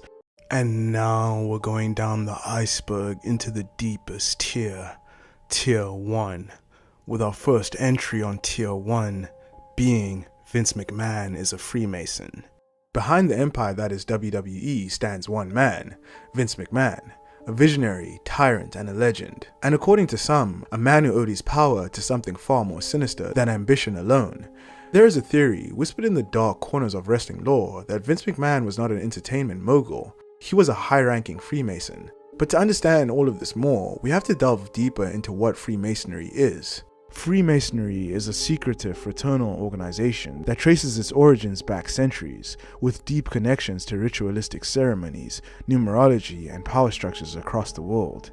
Many conspiracy theorists believe that Freemasons hold influence over politics, information, entertainment, and global events, pulling strings behind the scenes. WWE, under his command, wasn't just a wrestling company, it was a tool, a vessel for larger agendas. This theory finds its roots in several chilling details. The rise of WWE into a cultural monopoly mirrors the Masonic ideal of domination through influence. It's alleged that inside the Titan Towers, WWE's corporate headquarters, there is rumored to be a Masonic lodge, a chamber reserved for private rituals, initiations, and Masonic ceremonies. It is said that this room exists outside of public tours, hidden away behind innocuous doors, waiting for the right moment and the right people. This theory gained even more traction after Vince McMahon's sudden and dramatic retirement in July of 2022, a move that many saw not as a personal decision, but as a humiliation ritual, a standard method used within secret societies to signal the transition of power. The ritualistic elements were hard to ignore. The numerology tied to his retirement also fit into this theory. Dates, announcement times, and gematria connections pointed towards the numbers 33, 47, 74, and even 666, all heavily significant in occult and Freemasonic traditions. To the untrained eye, Vince's fall looked like karma, or the natural ending of a long, controversial career. To others, it looked like a planned ritual, marking the closing of one era and the opening of another. And up next, we have Lex Luger killed Miss Elizabeth. Miss Elizabeth is without a single doubt wrestling's most famous valet. Sure, others came along who were more lewd or shocking, but Elizabeth didn't need that. Her gimmick was the shy, quiet girl next door, timid but loyal, who stood by her man and even got physically involved from time to time. Her most well-known relationship was with the Macho Man Randy Savage, but not many people know that towards the end of her life, she was actually dating Lex Luger, and these two clearly weren't meant for each other. Their relationship was built on pills, alcohol, and constant fighting. Luger was even arrested for assaulting Elizabeth while they were both high, leaving her with 2 black eyes, a busted lip, and a bump on her head. He was later released on bail. But less than 2 weeks after that incident, Miss Elizabeth overdosed in the presence of Lex Luger and died. Fans found this suspicious, and over the years, some have come up with the conspiracy theory that something more sinister was at play, that Luger may have actually been responsible for Elizabeth's death. And up next, we have Shawn Michaels and Marty Jannetty, allegations. In a shoot interview with Brutus the Barber Beefcake, he revealed something truly disturbing about Shawn Michaels and Marty Jannetty. Brutus Beefcake claimed that Shawn Michaels and Marty Jannetty would regularly spike girls' drinks, take them back to the hotel room, and then while the girls were passed out, they would have their way with them, and then afterwards they would toss them into the hallway, sometimes even naked. These allegations are truly heinous, and Shawn Michaels and Marty Jannetty have since denied these allegations. However, if true, this shows just how out of control Shawn Michaels' life was, and it would mean that fans have been propping up a serial abuser in Shawn Michaels for years. And up next we have The Undertaker is a secret Nazi. This entry stems from a photo where The Undertaker is seen wearing a shirt with iconography that strongly resembles the Nazi SS symbol, specifically two lightning bolt-like S-shapes, nearly identical to the emblem used by the SS. It's important to note that this kind of imagery was disturbingly popular in certain biker subcultures, especially during the 70s and 80s. Many bikers wore Nazi-inspired patches, not out of political allegiance, but because they saw it as rebellious, edgy, and deliberately offensive. That said, racism was undeniably present in some of those circles, and for many, the shock value was part of the appeal. Still, some fans believe that this isn't just about shock. They argue it's proof that The Undertaker is a genuine sympathizer for Nazi ideology, and that his American badass persona wasn't just a gimmick, but a reflection of something darker beneath the surface. And up next we have Mr. Fuji feats dog Terestas. Mr. Fuji, known for his evil persona, reportedly didn't limit his antics to the ring. He took backstage pranks to a new disturbing extreme. According to multiple accounts from the Bushwhackers and more, Fuji once hosted a barbecue where he shockingly took the life of a neighbor's pet, a dog, and cooked it for the unsuspecting roster, even sprinkling laxatives into the food to trigger violent diarrhea later. Hulk Hogan confirmed the story on Eric Bischoff's podcast, describing it as the legendary rib of all ribs. Fuji didn't stop there though. He would also shit in people's bags, glue their clothes to ceilings, sabotage cars, spike the boys, and much more. His sadistic streak was as legendary as it was vicious, but this was the time he took it too far. And up next we have the DT Porter murder. DT Porter, real name Brian McGee, was known by his ring name DT Porter. He worked on the independents before signing a WWE developmental contract in 2010.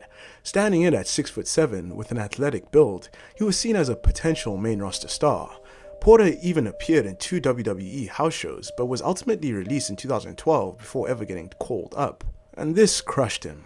After his release, he reportedly spiraled into alcoholism and his life quickly went off the rails. In the summer of 2013, witnesses saw him exit his car at his girlfriend's apartment complex and murder his girlfriend with a knife in broad daylight before fleeing the scene. In a horrifying act, Porter then posted a photo of what he had done to his girlfriend as his Facebook profile picture. A high-speed chase followed, ending with Porter crashing his car and being apprehended. He was later charged with first-degree murder and sentenced to life in prison. And up next we have the McMahon family or actors. One of the most bizarre yet strangely captivating conspiracy theories in the wrestling world is that the McMahon family isn't real. Not in the sense that they don't exist, but they're not who they say they are.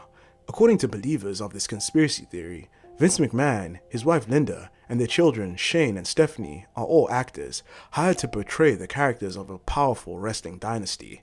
In this version of reality, the entire McMahon family saga, the corporate battles, the scandals, the bizarre storylines, was all part of a larger orchestrated performance. This theory hinges on the idea that WWE itself is a shell organization, owned and operated by hidden elites who stay far away from the spotlight. The McMahons then are paid performers tasked with maintaining the illusion of control, playing out a decades-long theater act in front of the world. Some theorists even argue that this deception extends beyond wrestling, pointing to Linda McMahon's real-life political career and ties to the Trump administration as evidence that the kayfabe stretches into actual politics and business.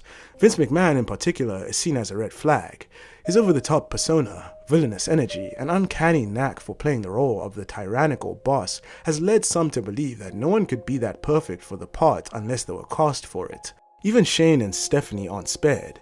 Shane's rebel son character, who fights against Vince McMahon, and Stephanie's transformation into the polished corporate queen are said to be too scripted, too on brand, too perfect to be organic.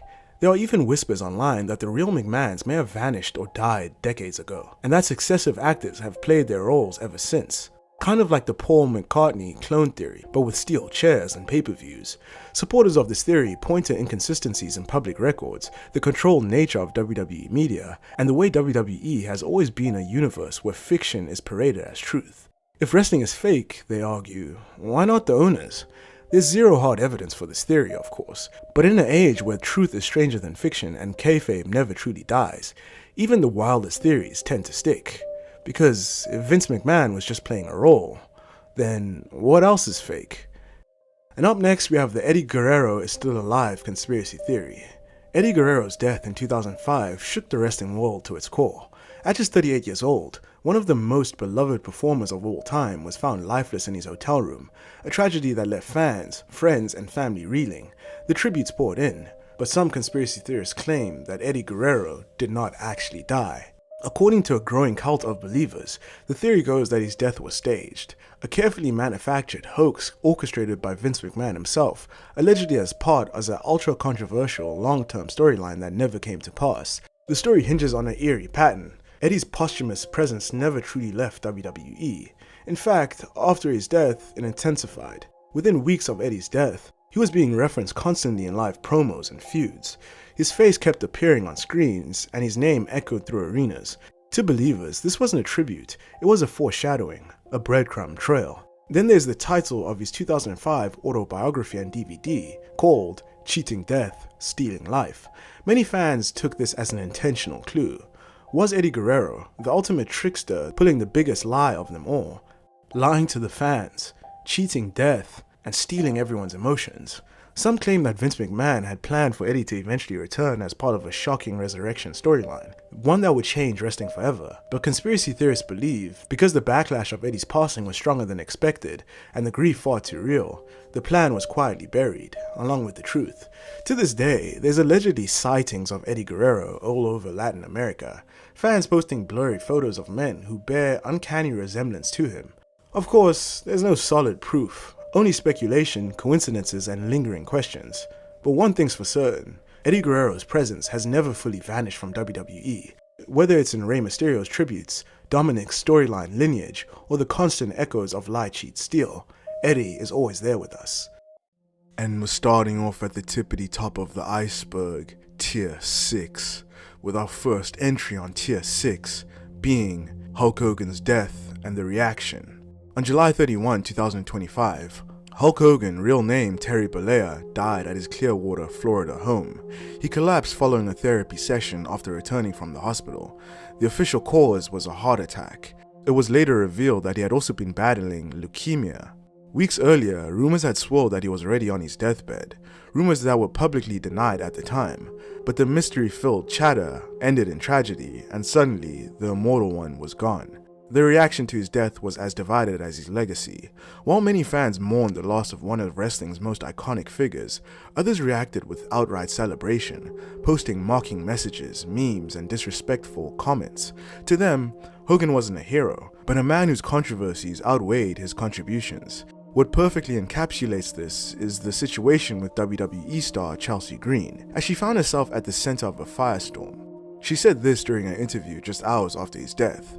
I mean, polarizing political views aside, he was an absolute icon. And if it weren't for Hulk Hogan, there are many of us in the wrestling industry that would absolutely not be here. She also followed up with a tweet sending condolences to Hulk Hogan. What followed hit hard. Fans accused her of glossing over his more controversial sides. Chelsea Green tried to clarify the situation by saying that her stance on racism is unwavering, and she apologized if her words felt dismissive, but the backlash intensified. She received harassment, death threats, and ultimately stepped away from social media entirely. Hogan's death didn't just mark the death of an era, it reopened old wounds, dredged up past controversies, and turned grief into a battleground. Even in passing, his presence continues to ignite fierce divides. And up next we have the many lies of Hulk Hogan.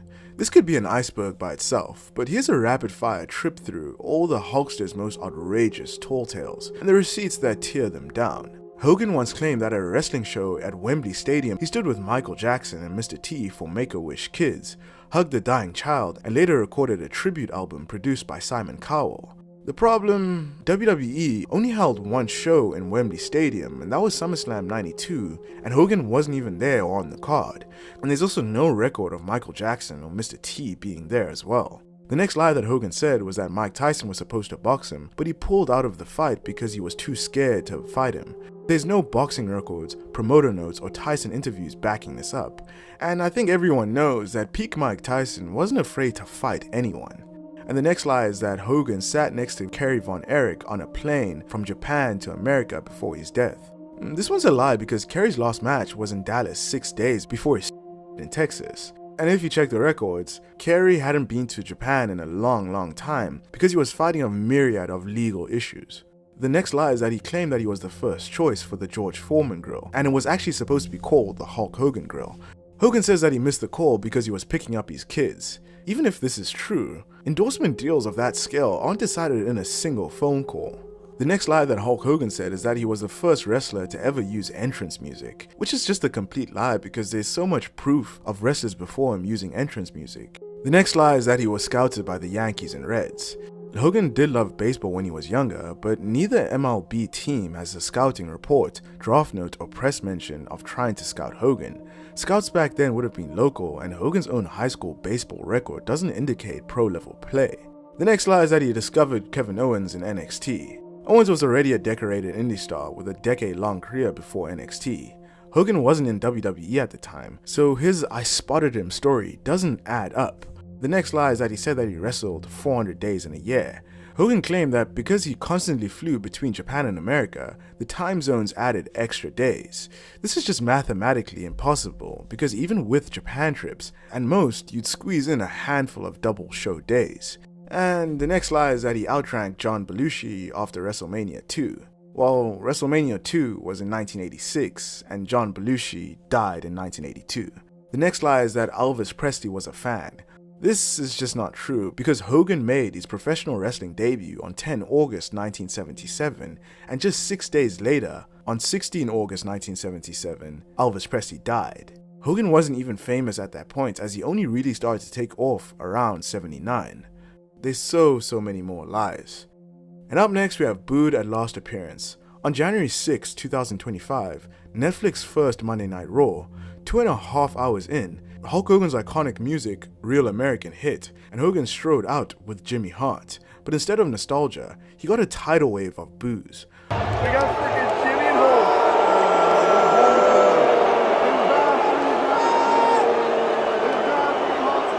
Hogan congratulated WWE on the Netflix deal and then leaned hard into a pitch for his Real American beer, name-dropping the brand and trying to spin the moment into an ad read. But the crowd keeps on getting louder and louder, drowning him out with boos.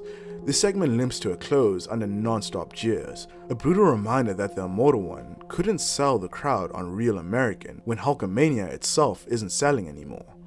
And up next we have Hulk Hogan banned from AEW. While WWE eventually forgave Hulk Hogan for his racism and quietly brought him back, AEW has made it clear he's not welcome. The ban isn't just symbolic. AEW President Tony Khan stated it outright in 2020. During the nationwide unrest that year, Hogan's ex-wife Linda posted a racist tweet claiming that African Americans weren't civilized because they were looting. Khan quickly responded, saying, "You've now joined your husband in being banned from all AEW shows. Congratulations." The message was blunt. AEW wanted no association with either of them. Unlike WWE, which timed Hogan's return for Damage Control and Nostalgia Pops, AEW has kept the door locked. In their world, Hogan isn't just controversial, he's permanently persona non grata. AEW even ignored Hulk Hogan's death with much backlash from fans, but eventually they got around to it. And up next we have Hulk Hogan sues WCW.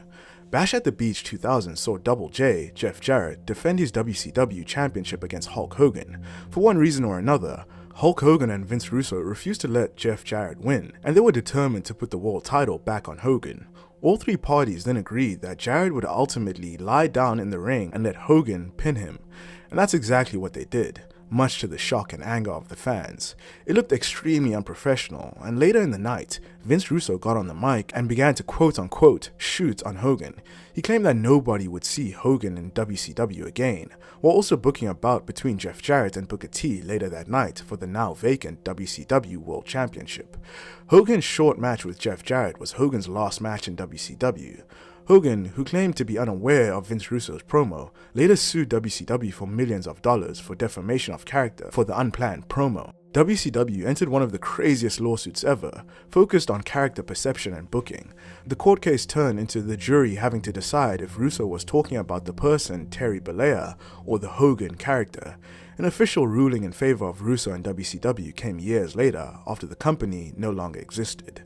And up next, we have Hulk Hogan admits to using roids. In 1994, Vince McMahon went on trial in United States versus McMahon, accused of supplying illegal roids to WWE wrestlers. Hogan, no longer with WWE and working for WCW, took the stand as the star witness. He was protected by immunity, but he had denied using roids for years. For over a decade, Hogan insisted he never touched roids. In court, he admitted the truth. He'd been abusing them for 14 years. First for injuries, then simply to maintain his physique. He claimed that Vince McMahon never supplied or requested he take them, helping McMahon dodge a conviction that would have landed him in prison. The admission shattered the superhero image of Hogan that he had built in the 1980s. In a world that was still more naive about performance-enhancing drugs, the confession felt like betrayal. Vince walked free, but Hogan walked away forever changed, a hero who had just pulled back the curtain on his own myth. And up next, we have Hulk Hogan kills TNA. TNA had a solid secondary spot in wrestling behind WWE when Hulk Hogan joined the promotion. Dixie Carter had paid Hogan a lot of money and gave him power to make change as he vowed to compete with WWE like he did in WCW. Hogan ruined any goodwill he had in his first month when mocking the fans for being unhappy with some of his changes, like changing the 6-sided ring to a 4-sided ring. TNA's entire history before Hogan was trashed by him. His era caused a lot of negative declines that the promotion is still recovering from today. Throughout the time Hogan was in TNA, they were getting a lot of bad press, with news regularly breaking of wrestlers being underpaid, and numerous stars being frustrated with the state of the company. Responding to the low morale, Impact boss Dixie Carter held a big staff meeting where she basically gave them the old "my way or the highway" speech, and she told the wrestlers that if they didn't like the way things were being done in Impact, then they could leave. Bafflingly, Dixie aired the meeting on the following episode of Impact. Dixie would go hard for Hogan, up until his run with the company ended. Hogan's contract with TNA ran out in 2013, with Hogan being written off of the show by having him quit on screen. While that sort of thing is common in wrestling shows, the execution was outrageous, with Hogan trying to leave up the entrance ramp while a desperate Dixie Carter held onto the Hulkster's legs, begging him to stay. Of course, Hogan denied her and dragged Dixie as he walked up the aisle. It was an embarrassing segment that was reportedly the result of Hogan's contractually mandated creative control. And up next, we have the first ever IWGP champion. Before Hogan was decked in red and yellow in the WWE, he had a fairly substantial run in New Japan Pro Wrestling, where he quickly became one of the best foreign acts in Japan under Antonio Inoki. While WWE fans often joke about Hogan's limited in-ring style, punch, big boot, and leg drop, his time in New Japan Pro Wrestling revealed a very different side to the Hulkster. In Japan, Hogan adapted to the country's more hard-hitting, technically driven style, incorporating submissions, chain wrestling, working longer bouts, and even selling for opponents in ways unheard of in his American work. Fans watching at the time saw a wrestler who could genuinely hang with Japan's best. In 1983, New Japan introduced the IWGP League, with the winner of the tournament becoming the first ever IWGP Heavyweight Champion. The final saw Hogan and Inoki battle it out in front of 13,000 fans in the Sumo Hall. During the match, Inoki stood on the ring apron, holding himself by the ropes, when Hogan looked to hit the Axe Bomber, which was his finishing move in Japan. He clattered Inoki with it, and the landing was harder than expected. Tumbling to the outside, Inoki fell to the ground, hitting his head hard with the metal guardrail and getting knocked out clean. The young lions rushed over to the New Japan founder, whilst the ref started his count in the ring. Antonio Inoki was actually supposed to win the match, but because of this unfortunate incident, Hulk Hogan was crowned the first ever IWGP Heavyweight Champion by accident due to a count-out victory. Hulk Hogan then went on to hold the title for a year, and Inoki was the one who took it off of him. And up next we have Hogan rip shirt for Trump. At the 2024 Republican National Convention in Milwaukee, Hulk Hogan stepped into the political arena with full Hulkamania flair. He ripped off his shirt to reveal a Trump Vance top, and he tore it in a speech calling Donald Trump a real American hero, complete with Trumpomania chants and cheers from the MAGA crowd. And while the people in that building were cheering that night, not all wrestling fans were cheering. A large segment of the fan base, especially liberals, felt deep disappointment. Hogan, already controversial for past scandals, had now aligned himself politically to the right, and that triggered a wave of intensified backlash among those who saw him endorsing a polarizing figure. And now we're moving down the iceberg into Tier 5, with our first entry on Tier 5 being Hulk and Linda's messy divorce. After 24 years together, Hulk Hogan's marriage to Linda ended in a public and brutal divorce in 2007 to 2009. Linda filed this divorce after discovering that Hogan had an affair with a close friend of their daughter, Brooke, which ultimately blew their marriage apart. Linda walked away with over 70% of their liquid assets, 40% ownership of his companies, $3 million in property, and more. This left Hogan with approximately 30% of the shared wealth. The personal fallout was worse than financial, because Linda later called Hogan a fornication addict and accused him of prolonged cycles of lying and abuse, even going as far to accuse him of domestic abuse and attempted murder. The fallout didn't just end in court. The reality TV show, Hogan Knows Best, collapsed amid the scandal, and the family fractured. And up next we have Hogan stole superstar Billy Graham's gimmick. Before Hulk Hogan found the legendary Hulkamania persona that would define an era, he ran through a series of forgettable gimmicks. Some of these were Terry Boulder and the Super Destroyer when he wrestled under a mask, and at one point he even wore a cape in an attempt to stand out. None of it truly clicked though. By the early 1980s, Vince McMahon was taking the WWF national and needed a top babyface who could push wrestling into the mainstream, someone who could be the face of the company and appeal beyond the wrestling bubble. That's where the transformation began. He picked Hogan, but he needed more. The blueprint? Superstar Billy Graham. Superstar Billy Graham was flamboyant, tanned, and jacked, referring to his arms as pythons long before Hogan. He also used brother a lot in his promos, and rocked loud tie-dye gear. It sounds familiar, right? Sounds a lot like Hulk Hogan. Hogan didn't just take inspiration, he lifted the entire style and reworked it into a superhero in the 80s.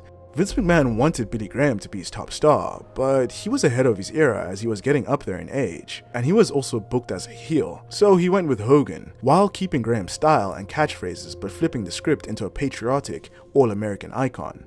And up next we have the Hogan and Undertaker tombstone. In 1991, during Hulk Hogan's match against The Undertaker at Survivor Series, the ending spot was supposed to be safe. Paul Bearer distracted Hogan. Undertaker hit the tombstone piledriver on a chair, and Hogan's head was never meant to touch the chair. But things went wrong. Boom. I give him the tombstone. As soon as my knees hit, I hear, oh. You got me, brother. Hogan implied that his neck had been hurt by The Undertaker, and backstage, rumors spread that Hogan was yelling for someone to call his wife and kids, claiming that he was in severe pain. The story rattled Mark Calloway, who thought he had just injured the company's biggest star. 6 days later, Hogan conveniently won the title back from The Undertaker at Tuesday in Texas. Many people believe that this was Vince McMahon's way of punishing the young dead man. Undertaker admitted that the incident shook his confidence until Shane McMahon reassured him that Hogan's head never even touched the mat. When Calloway eventually watched the match back, the truth was obvious. Hogan's neck was perfectly safe. He confronted Hogan directly, who then changed his story, but The Undertaker saw right through it. And up next we have the finger poke of doom. Just 1 week after Goldberg's streak was ended by Kevin Nash and a cattle prod, WCW put on one of the worst matches ever in wrestling history. They decided to end any interest in an intra-NWO rivalry between the NWO Wolfpack and the NWO Hollywood. New WCW head booker and WCW World Champion Kevin Nash booked himself in a match defending his title against Hollywood Hogan. This could have been a huge pay-per-view main event that saw the two sides of the same faction alive, and a storyline that could have gotten the company months and months of storytelling opportunity. Instead, the pair got into the ring and stood face to face. Hogan then simply poked Nash in the chest, causing the 7-foot-tall champion to throw himself to the ground and allow himself to get pinned. This moment was so ridiculous and damaging, and to make matters worse, on the orders of Eric Bischoff, announcer Tony Schiavone revealed that Mankind would be winning the WWF Championship on the taped edition of Monday Night Raw, airing simultaneously on the USA Network. The plan was intended to dissuade viewers from changing the channel, but it backfired immensely, with nearly 1 million wrestling fans switching from WCW Monday Nitro to Monday Night Raw to watch the universally loved Mick Foley become a world champion for the first time. And up next we have Hulk Hogan runs for president. It was November 9, 1998 on WCW Nitro. The screen opens with shots of Mount Rushmore, the Capitol, and the Statue of Liberty. The crowd was confused until Hollywood Hulk Hogan walks out flanked by Secret Service agents, patriotic balloons everywhere, and Mean Gene Okerlund holding a mic. In one dramatic moment, Hogan then announced he's running for president in 2000, with Eric Bischoff as his campaign manager. Fast forward to Thanksgiving week, and Hogan's on The Tonight Show with Jay Leno and doubles down. He announces not just his in-ring retirement, but that he's transitioning into a real-life presidential run. Without skipping a beat, he pitches a flat tax platform. Then the segment ends, and then Hogan disappears, only to return to WCW about a month later and was never heard of again. The cheap tactic for attention was obviously a publicity stunt, and it made Hogan look bad when returning to wrestling. And up next we have Hogan invited to be Metallica's bassist. Before Hulkamania, Hulk's first love wasn't wrestling, it was music. Since his teenage years, he'd been playing bass guitar, performing in various local bands throughout his young adult life. There's truth in that part of his story. Hogan was genuinely active in the music scene before stepping into the ring. But the truth stopped there. Hogan once claimed that before Metallica hit it big, the band approached him to join as their bassist. According to Hogan, he even tried out for them and could have been part of rock history if he accepted their offer. The reality, Metallica members Lars Ulrich and James Hetfield publicly shot down the story, and saying that it never happened and they never met Hogan. For many fans, it was just another chapter in Hogan's long history of exaggerating self-mythologizing, where a little bit of truth gets buried under a mountain of lies. And up next we have Hogan vs. Warrior 2. When The Ultimate Warrior debuted on WCW's Monday Nitro in the summer of '98, wrestling fans were buzzing, as one of wrestling's most mysterious and exciting characters was back in the big leagues after 2 years away. And because in 1990, The Ultimate Warrior and Hulk Hogan put on one of the best WWF matches of all time, they were looking forward to Hulk Hogan and The Ultimate Warrior's program together in WCW. However, their program was very lackluster. The feud between the two got sillier and sillier as time went on, as the Ultimate Warrior would make frequent and rambling appearances, and one time he once appeared in a mirror taunting Hogan, who was the only one who could see him despite Eric Bischoff also being in the room. This was just cringe to watch. As things got more stupid, fans cared less and less, but they were set for a rematch at WCW's Halloween Havoc in 1998. This match was the drizzling shit though. Everything about this fight was ridiculous. There was way too much stalling, the wrestling was embarrassingly awful, and the finish was an all-time disaster. Not that Dave Meltzer's opinion matters, but he gave this match his lowest possible rating, -5 stars. Years later, Eric Bischoff even admitted that it was one of the worst matches he'd ever seen in wrestling. And up next we have Hogan kills Jesse Ventura's Union Plan. In 1986, just a year after WrestleMania put WWF on the map, Jesse the Body Ventura decided that it was time for wrestlers to protect themselves. There were no real health benefits, no pensions, and no real safety net for performers, despite the company's booming success. Ventura believed that WrestleMania 2 was the perfect leverage point to demand change, pushing for a union that could negotiate better pay and safer working conditions. Many wrestlers quickly supported the idea. Hogan was friends with Ventura and supposedly agreed that there should be a union in wrestling. But then again, Hogan's a snake. The plan to make a union never got that far, because once Hogan caught wind of the movement, he went straight to Vince McMahon. Vince moved quickly, calling wrestlers one by one and threatening their jobs if they supported Ventura's proposal.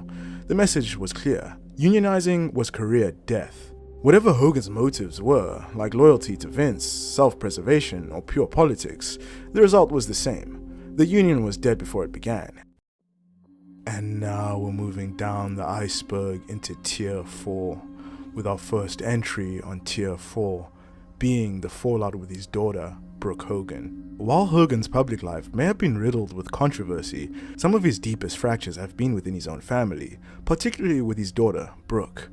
Once the centerpiece of Hogan Knows Best and a public defender of her father during the 2015 racism scandal, Brooke's relationship with the Hulkster has since collapsed.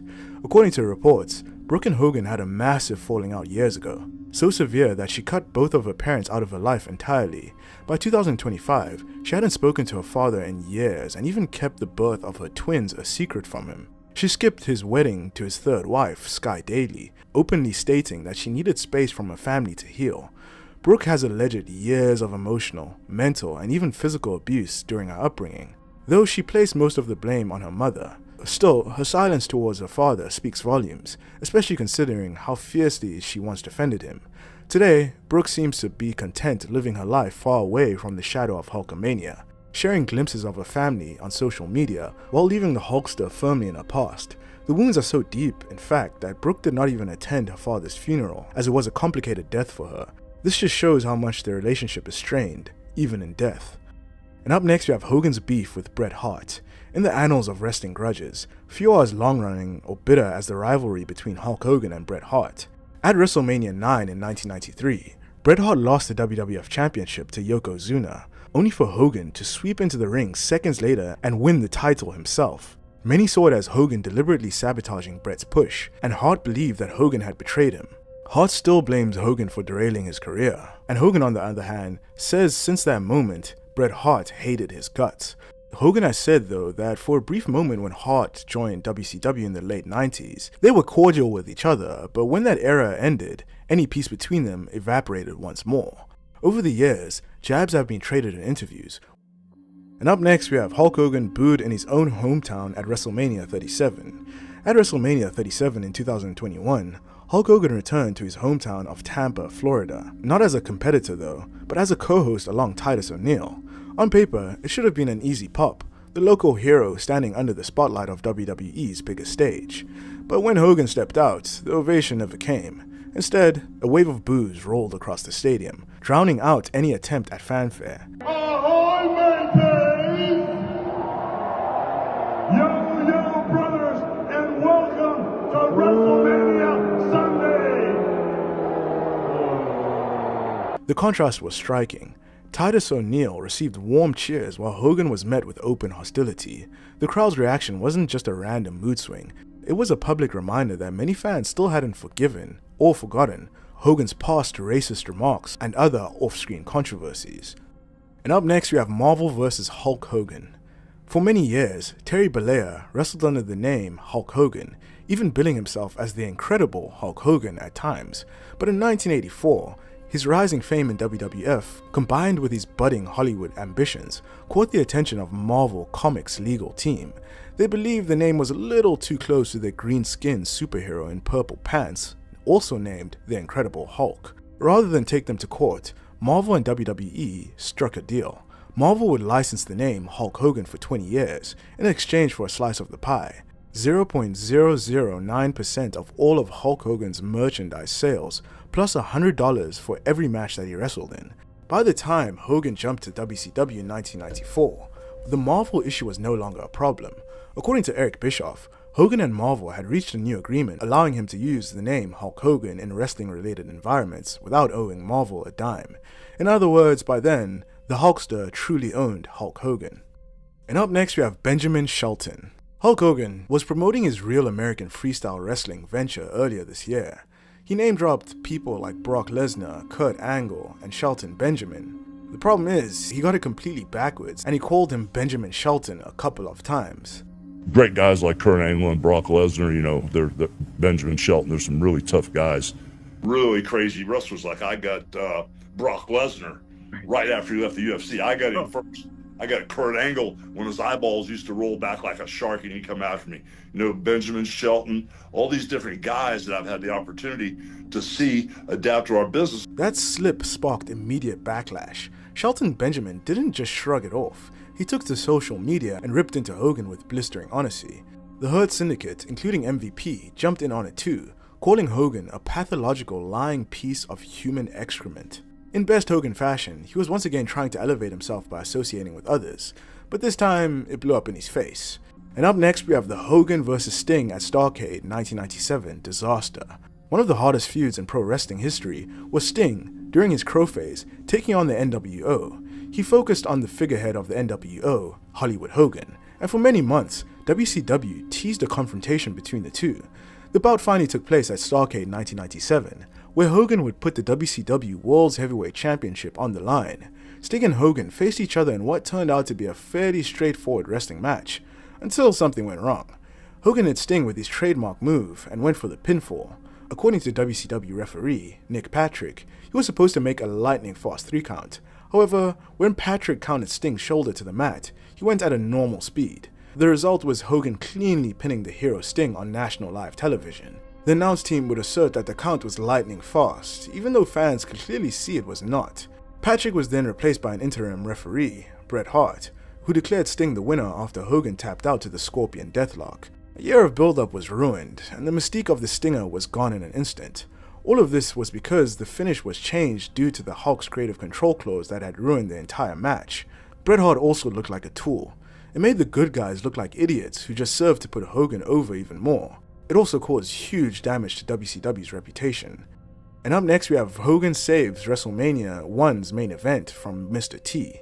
WrestleMania 1 was make or break for WWE. The entire future of the company rested on the success of the night, and its main event, Hulk Hogan and Mr. T versus Roddy Piper and Paul Orndorff. But according to Hogan himself, the main event almost fell apart before the bell. In multiple interviews, Hogan claims that Mr. T got cold feet. The A-Team star, known for his tough guy image, apparently started second-guessing everything. He was worried that taking bumps, selling offense, or just being in a worked match might hurt his reputation. According to Hogan, Mr. T was getting really sketchy and nervous. It didn't help that Mr. T allegedly had a backstage confrontation with Dr. D, David Schultz, at a house show beforehand, which only made things worse. Schultz, never one to hold back, may have rattled Mr. T even more. Hogan, of course, claims that he was the one who talked Mr. T down and convinced him to go through with the match. It might be true, very much embellished, or a flat-out lie. And up next we have Hulk Hogan calls WWE Championship a toy. In 1993, Hogan was fresh off of his 5th WWF Championship win at WrestleMania 9, but instead of basking in the glow of Vince McMahon's spotlight, Hogan took the title to Japan and publicly buried it. At Wrestling Dontaku 1993, Hogan faced the Great Muta in a dream match, WWF Champion versus IWGP Heavyweight Champion, and winner takes all. Hogan won with his Japanese finishing move, the Axe Bomber, but it was his post-match comments that sent shockwaves back to the United States. Speaking to the Japanese press, Hogan dismissed the very belt he just defended, calling the WWF Championship just a toy, a trinket on a Christmas tree. He declared the IWGP belt the real prize, claiming that it would prove New Japan and Hulk Hogan were the greatest partners in the world. The comments were meant to endear him to the Japanese audience, but to Vince McMahon, they were an act of betrayal. He was the man that Vince had built into the face of the company, openly disrespecting the company's top prize. Within a month of returning to the States, Hogan dropped the WWF Championship back to Yokozuna at King of the Ring 1993 and never wrestled for the company again. By the end of the year, Hogan was gone, heading to WCW, and his infamous toy belt comment remained one of the most glaring examples of the Hulkster biting the hand that fed him. And now we're moving down the iceberg into Tier 3, with our first entry on Tier 3 being Hogan sued for his son Nick's car crash. In August of 2007, Hulk Hogan's son, Nick, was behind the wheel of his father's Toyota Supra when reckless driving changed a life forever. At just 17, Nick already had a dangerous record, multiple speeding tickets, points on his license, and even a car fire incident. But that night in Clearwater, Florida, would be the one that defined him. Racing through the streets at high speed, Nick lost control, slamming into a palm tree. His passenger, 22-year-old U.S. Marine John Graziano, suffered catastrophic brain injuries, leaving him in need of around-the-clock medical care for the rest of his life. The horror didn't end with the crash. Leaked jailhouse phone calls between Nick and Hulk painted the Hulkster in a damning light, as he appeared to shift blame towards Graziano for not wearing a seatbelt, rather than take accountability for his son's actions. The Graziano family sued both Nick and Hulk, and the Belairs were ordered to cover the staggering lifetime costs of John's care. In May of 2008, Nick was sentenced to 8 months in jail, 4 years of probation, 500 hours of community service, and a 3-year driving ban. He served 5 months behind bars before being released. For many, the scandal cemented a darker view of Hulk Hogan's parenting and character, and while Nick eventually tried to rebuild his life, even marrying adult film actress Tana Leah, don't look that up, trouble seemed to follow him. In November of 2023, he was arrested again, this time for driving under the influence. And up next we have Hogan's beef with Mick Foley. Behind the scenes, Mick Foley and Hulk Hogan never saw eye to eye, and it all came to head in 2002 through some interviews. I would probably say I've trained more in the last week than Mick Foley's trained in 30 years. You know, I went ahead while Mick Foley was sleeping and eating cheeseburgers and M&Ms. I was in the gym working out. I work out 2 hours a day. I've been doing it for 30 years. It depends on where you want to be. The early bird ain't no worm. Well, what do you say? Does that bug you? That bothers me more than I imagined it would. For Hulk Hogan to say that, I think is a lie. And I think if Hulk Hogan were to have wrestled me in his career, that he would sound more or less like a whiny girl in a porno film, saying not so fast and not so hard, because he didn't like the contact. So the reason I'm out early and he's around there when he's 49 years old, is because I put out and I gave people their money's worth. He did in a different way. He was a great entertainer. But at the same time, you didn't have to apologize to your friends for watching a Mick Foley match. And sometimes, I know when I was on the Larry King show and they were watching Hulk in action, it was embarrassing for me to be considered to be in that same profession as he was, because his stuff was so obviously weak. And up next we have Stone Cold refuses to work Hulk Hogan at WrestleMania 18. The original plan for WrestleMania 18 wasn't Hulk Hogan vs. Sting, it was Hogan vs. Stone Cold Steve Austin. Vince McMahon wanted the ultimate clash of eras, and Hogan was fully on board, even willing to put Austin over. But Austin flat out refused to work with Hogan, and instead worked Scott Hall at WrestleMania 18. For many years, Hogan never understood why Austin refused, and a backstage incident at the 2006 Hall of Fame only deepened tensions between Hogan and Austin. However, according to Jim Ross, Austin believed that their styles were oil and water, and that the chemistry simply wasn't there. Austin wasn't interested in just having a good match, he was obsessed with having a great match, and Hogan wasn't on his personal list of ideal opponents. JR even admitted that Austin might have been wrong, but by the time the dust settled, the match was dead, and instead, The Rock stepped in, and Hogan vs. Austin became one of wrestling's greatest what-ifs. And up next we have Hulk Hogan saves a teenage girl in Tampa. In January of 2024, a teenage girl in Tampa, Florida survived a terrifying rollover crash, thanks to an unlikely rescuer. Hogan, driving home from dinner with his wife Sky Daly and friend Jake Ross, saw another car clip the girl's vehicle, sending it flipping over. Without hesitation, Hogan and Ross ran to the wreck, and they pulled the girl out. Hogan revealed on X that in order to pull the girl out, without a knife, he improvised, using a ballpoint pen from Indian Rock's Christian school to deflate the airbag and pull her to safety. Police confirmed that the girl suffered only minor injuries, a lucky outcome in a potential horror show. And up next we have the real reason why the Mr. America gimmick ended. In 2003, Hulk Hogan debuted a brand new persona in WWE, the masked Mr. America. It was a tongue-in-cheek gimmick, with Mr. America denying that he was really Hogan, even though it was blatantly obvious. At first, it was played for laughs, with Mr. America feuding with Vince McMahon and teaming with fan favorites, but behind the scenes, tensions were rising. Hogan became unhappy with his payoffs and started pushing for more money to continue the gimmick. Negotiations with the WWE turned sour, and soon, Hogan refused to appear unless he got more money. Vince McMahon responded in the most WWE way possible, firing Mr. America on screen. To drive the point home, WWE aired unseen dark match footage showing Mr. America unmasking, proving to the audience that it had been Hogan all along. It was a kayfabe firing that doubled as a very real end to Hogan's WWE run at that time. And up next we have the Pasta Mania flop.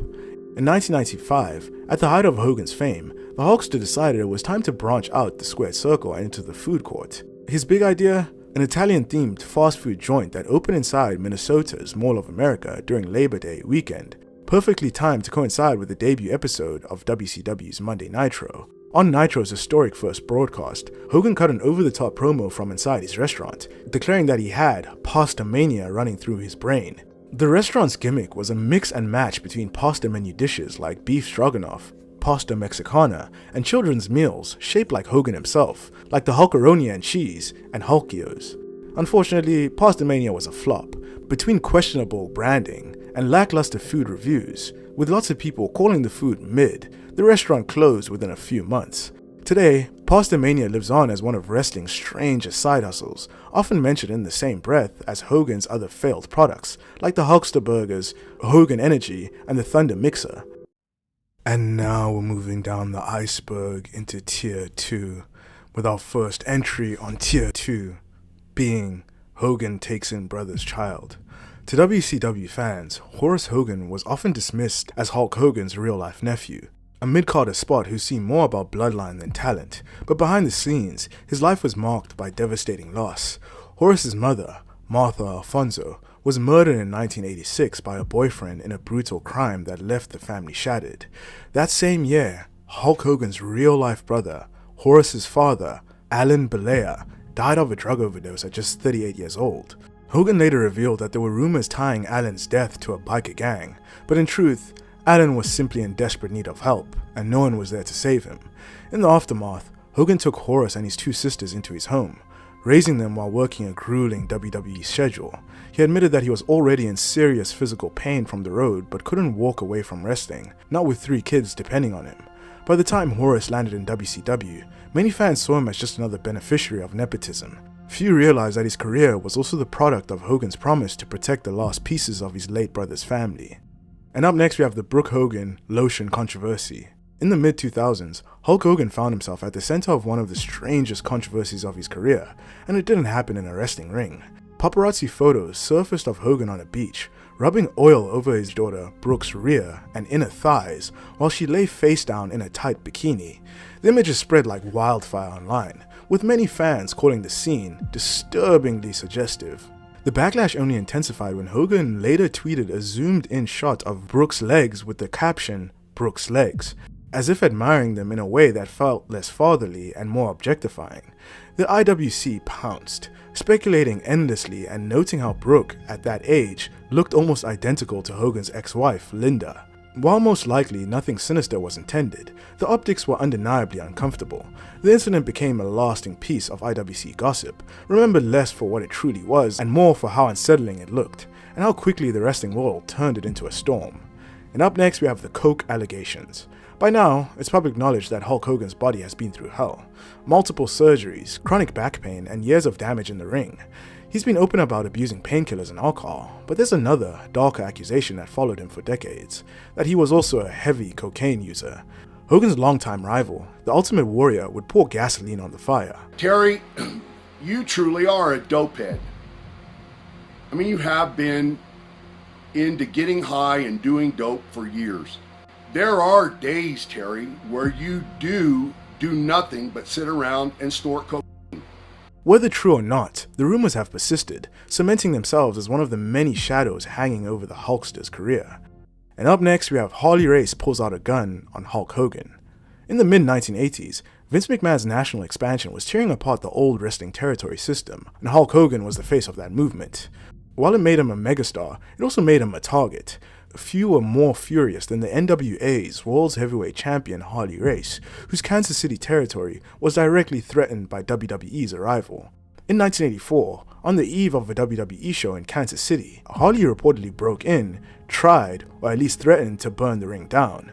Word spread backstage that Race wanted Hogan dead, and while Hogan was taking a bathroom break, he heard Davey Boy Smith yell that Harley had arrived. When Hogan stepped out of the bathroom, there was Race, pointing a gun, a 9mm, directly at him. Harley allegedly told Hogan that he wanted to blow his kneecaps off, but he spared him after deciding that they might work together someday. Some accounts even claim that Harley punched Hogan as well. Whatever the exact details were, every retelling agrees. Harley Race pulled a gun on Hulk Hogan. By 1986, Race had joined WWE, and the two even worked matches together, but the story remains one of the wildest reminders of how dangerous it was to invade a rival territory in the 80s, especially when the man on the other side was Harley Race. And now we're moving down the iceberg into Tier 1, with our first entry on Tier 1 being the Hulk Hogan and the Satanic Panic connection. In the early 1980s, America was gripped by a moral hysteria that came to be known as Satanic Panic. It began in small-town whispers and tabloid headlines, stories of hidden cults, subliminal messages, and secret rituals said to lurk behind every corner. By the 1990s, this paranoia had reached a fever pitch. It was during this fevered climate that Hulk Hogan exploded into the mainstream. His image, the golden tan, the crucifix chain, the larger-than-life charisma, was marketed to children like a gospel. Train, say your prayers and eat your vitamins became a sermon, and Hulk Hogan became the fastest spreading movement in wrestling history. To some religious zealots at the time, it all looked too calculated. They claimed that Hogan was a false messiah, a manufactured idol sent to corrupt the youth under the guise of morality. Whispers compared the rise of Hulkamania to the Antichrist prophecy in Revelation, a charismatic figure who wins the hearts of the masses before leading them astray. The accusations grew stranger, like the Hulkster's hidden hand gestures during promos, occult imagery in WWF merchandise, and even claims that Hulk Hogan's iconic theme song carried coded messages when played backwards, mirroring the same accusations aimed at rock bands like Led Zeppelin and Judas Priest. A handful of fringe newsletters insisted that Vince McMahon's WWF was part of a wider entertainment plot to spiritually numb America's children, just as critics had said about MTV and Saturday morning cartoons. No proof was ever found, but in this point in time consumed by satanic panic, the idea that wrestling's biggest star could be part of the conspiracy didn't seem too far-fetched to the most paranoid among them. And up next we have Hulk Hogan was CIA. In the shadowy corridors of conspiracy lore, some say Hulk Hogan wasn't just wrestling's biggest star, that he was a carefully engineered psychological operation, handpicked and cultivated by the CIA. Wrestling offered the perfect cover. In the mid-80s and 90s, Hogan traveled the globe under the guise of spreading Hulkamania. Japan, the Middle East, Europe, and the Caribbean, slipping past borders without a second glance. While fans saw him slamming giants in the ring, theorists claim that his real work was done in back rooms, hotel suites, and quiet dinners with contacts whose names never made the programs. The cover goes deeper. In the most extreme version of this theory, Terry Bollea was a constructed identity, possibly part of a witness protection-like program for a government asset, and he was rewarded with a wrestling career that would mask his true activities. And then there's the scandals, viewed here not as career killers, but deliberate moves in a larger game. The Bubba the Love Sponge tape leak? According to this theory, Hogan knew exactly what he was doing, planting an image so lurid, so scandalous it will corrupt and distract the masses, keeping them talking about smut instead of secrets. And also, the leaked racist comments in 2015? Conspiracists say that this was another calculated release, part of a broader CIA effort to inflame racial tensions in America that will ultimately lead to a race war between white and black people. The immortal one, immortal not just in wrestling history, but in the shadowy files of intelligence agencies, where real matches are fought far from the bright lights of the ring. And up next we have Hulk Hogan invited to Bohemian Grove. For decades, whispers about the Bohemian Grove have circulated through conspiracy circles, but unlike many conspiracy theories, this one has been proven real. Bohemian Grove was a sprawling, heavily guarded 2,007-acre campground hidden deep within Monte Rio, California. Every July, some of the most popular people in the world would gather there, from Fortune 500 CEOs to people in politics to world bankers and Hollywood icons and military leaders. The official line was that it was a private retreat for networking and relaxation, but the imagery, the rituals, and the secrecy have made it infamous. The most shocking piece of evidence came in 2000, when independent journalist Alex Jones managed to sneak into the grove with a hidden camera. What he filmed was something out of a nightmare. A ritual known as the cremation of care, performed in front of a massive 40-foot stone idol resembling an owl, said by some to represent the ancient god Moloch. We won't get too deep into who Moloch is, but it's extremely demonic, and across various historical accounts, worship of Moloch was considered to be one of the most depraved practices ever recorded. So where does Hulk Hogan come in?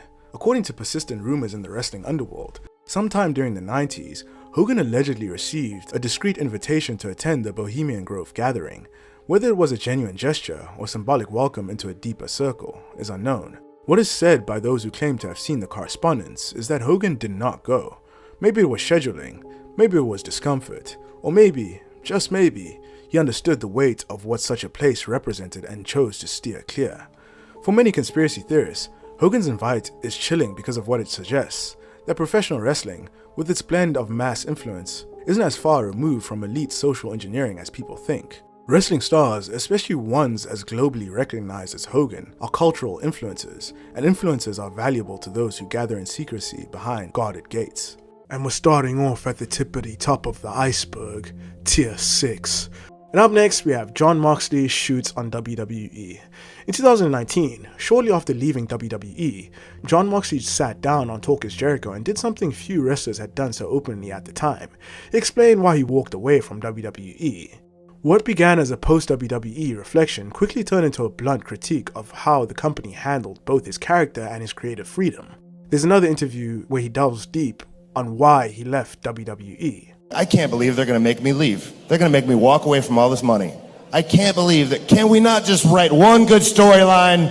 Can we not write one good promo? Does everything have to be fucking stupid? Does everything have to make me look like an idiot? Like, for fuck's sake, you're going to make me walk away from all this money? Because it's not like I didn't want that money, you know? I was like, Yeah, I want it, but I'm not doing that again. And up next, we have Jim Cornette shoots on Vince Russo. Jim Cornette has never hidden his hatred for Vince Russo. What started as a professional disagreement eventually turned into something far more personal. Across multiple shoot interviews, Cornette repeatedly unloads years of resentment. He's a complete idiot. If brains were gasoline, he couldn't propel a Flea's motorcycle around a raindrop. If you took Vince Russo's brain and you bowled it toward a drinking straw, it would look like you were rolling a kernel of corn into a storm drain.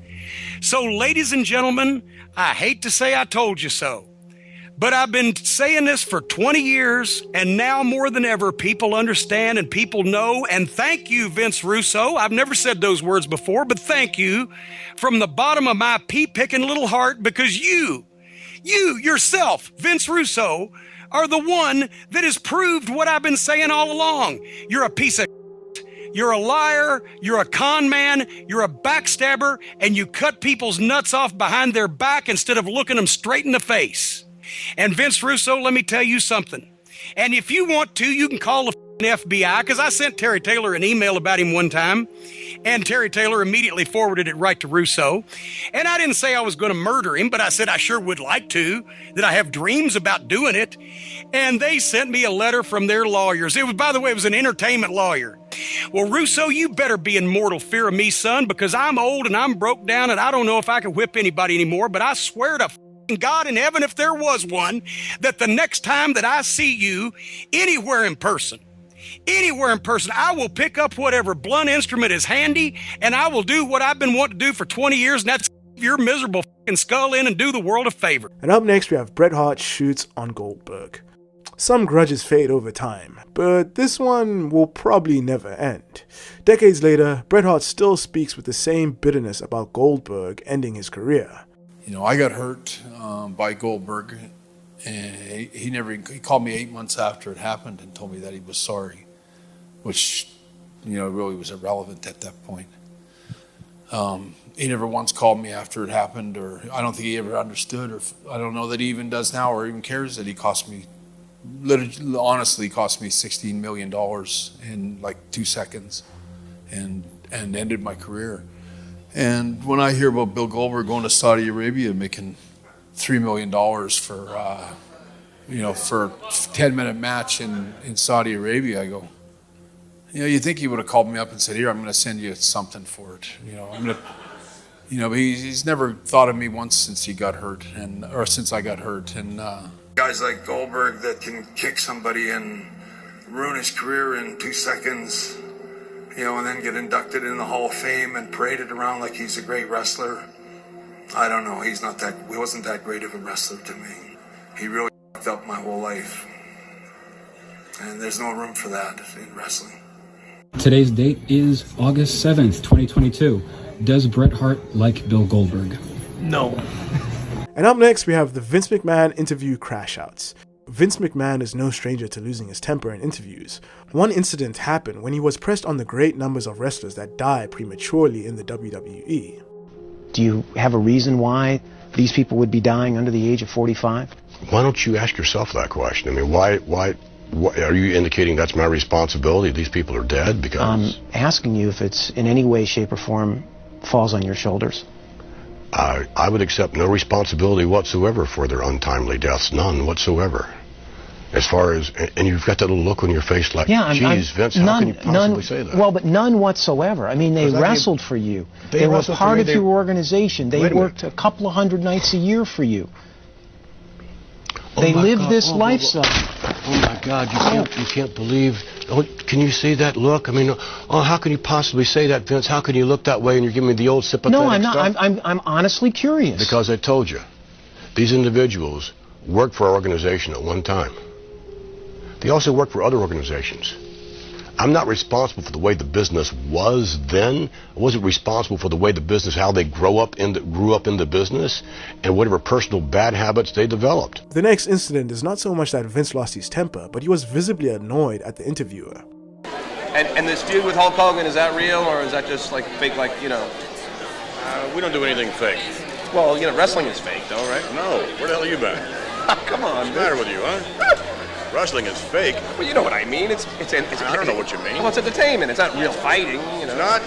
Oh, come on, Vince. God, it's amazing. What do you think of the French? How brilliant are you? Wait a minute now. You got to hold up and ask questions. You got to read off a piece Well, of paper not and ask really, questions. but I mean, I just want to see if there's anything that I haven't asked French are fairies. Everybody knows that. Oh, I like that, Vince.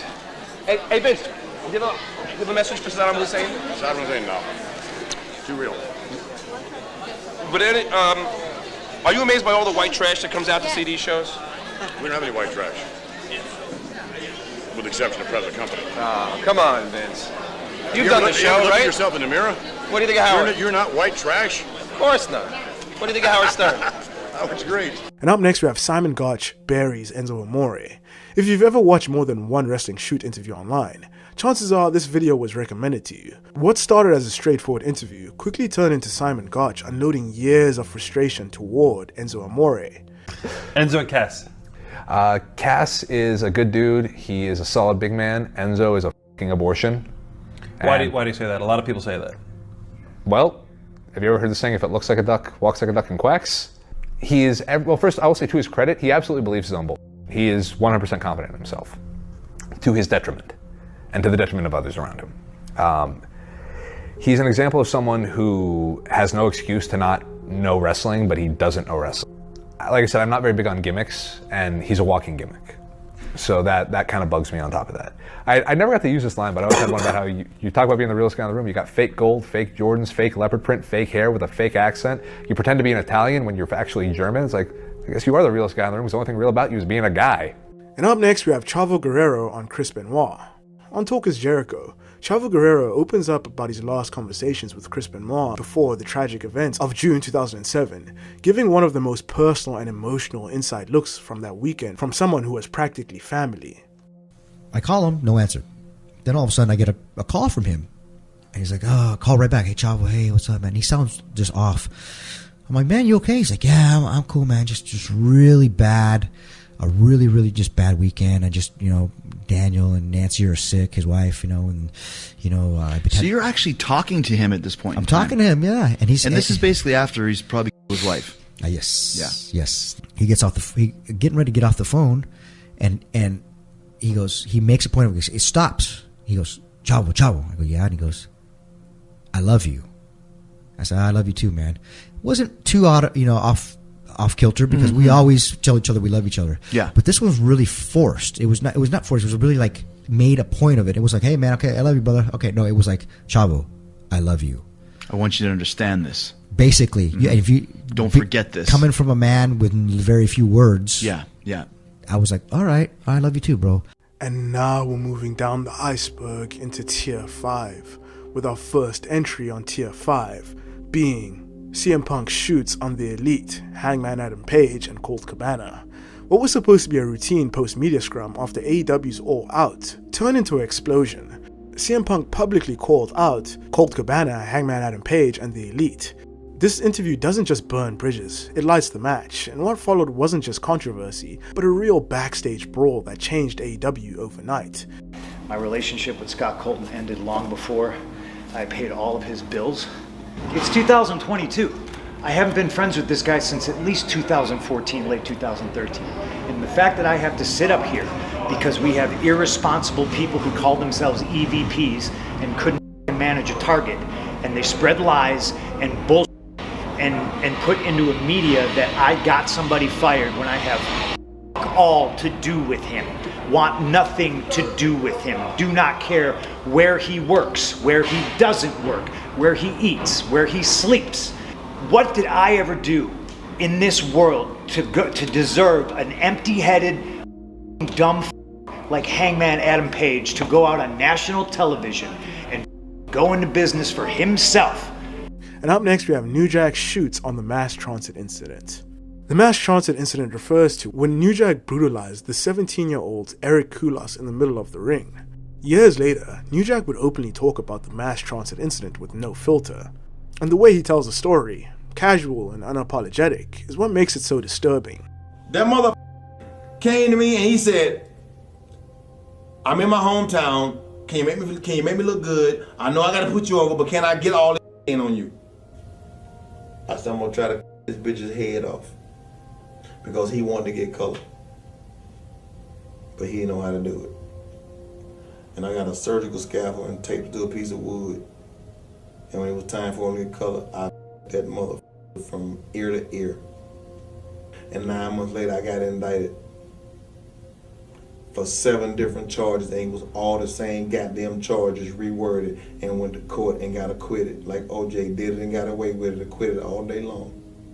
And then Mass Transit dies a year or so ago, and his nasty ass parents tried to sue me again by saying he died because he got depressed and he ate himself to death because of what New Jack did to him. He was just depressed. Give me a motherfucking break. That was not my motherfucker. That motherfucker was fat when I met him. And I hope he rot in motherfucking hell a fat. And up next we have Dean Ambrose and Stone Cold Steve Austin's awkward interview. In August 2016, WWE World Champion Dean Ambrose sat down with Stone Cold Steve Austin for a special episode of the Stone Cold podcast on the WWE Network. On paper, it should have been a career-boosting moment, a chance for Ambrose to share his rise, his mindset, and his story with one of wrestling's most iconic interviewers. Instead, the conversation became unintentionally awkward. Ambrose struggled to find footing at times, giving short, hesitant answers that didn't sync with Austin's rhythm, while Austin himself visibly fought to steer the interview back on track. At moments, you could literally tell that Austin was frustrated, his body language tightening, and his questions growing more pointed, and Ambrose seemed equally on edge, unsure of how to present himself in the less scripted format. Years later, Austin admitted that the episode was one of the roughest interviews he'd ever done, saying that he felt like he effed it up, and regretting how poorly they connected. And up next we have Bret Hart accuses Shawn Michaels and Vince McMahon of being gay lovers. Recently, Bret Hart opened up on how he thinks that Vince McMahon and Shawn Michaels had a gay relationship in the past. I actually believe, in all honesty, that I think there was a love affair going on between Shawn and Vince. I mean that with all sincerity. I don't say that to be just to put. I think there was something going on there, and it sounds pretty reasonable if you think about it today. Like, these are all things I thought at the time, but now it's all these years later. I'm like, I think there's a lot more going on there than people think. Boy toy and all that kind of stuff. I really do. And up next we have Roddy Piper unloads on Bill Maher. Pause.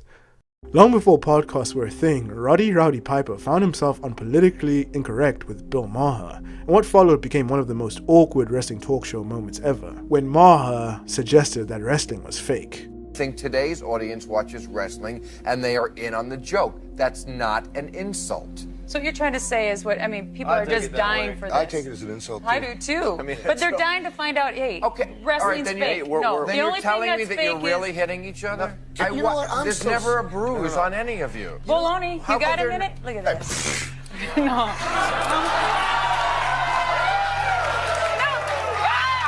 Metal hip.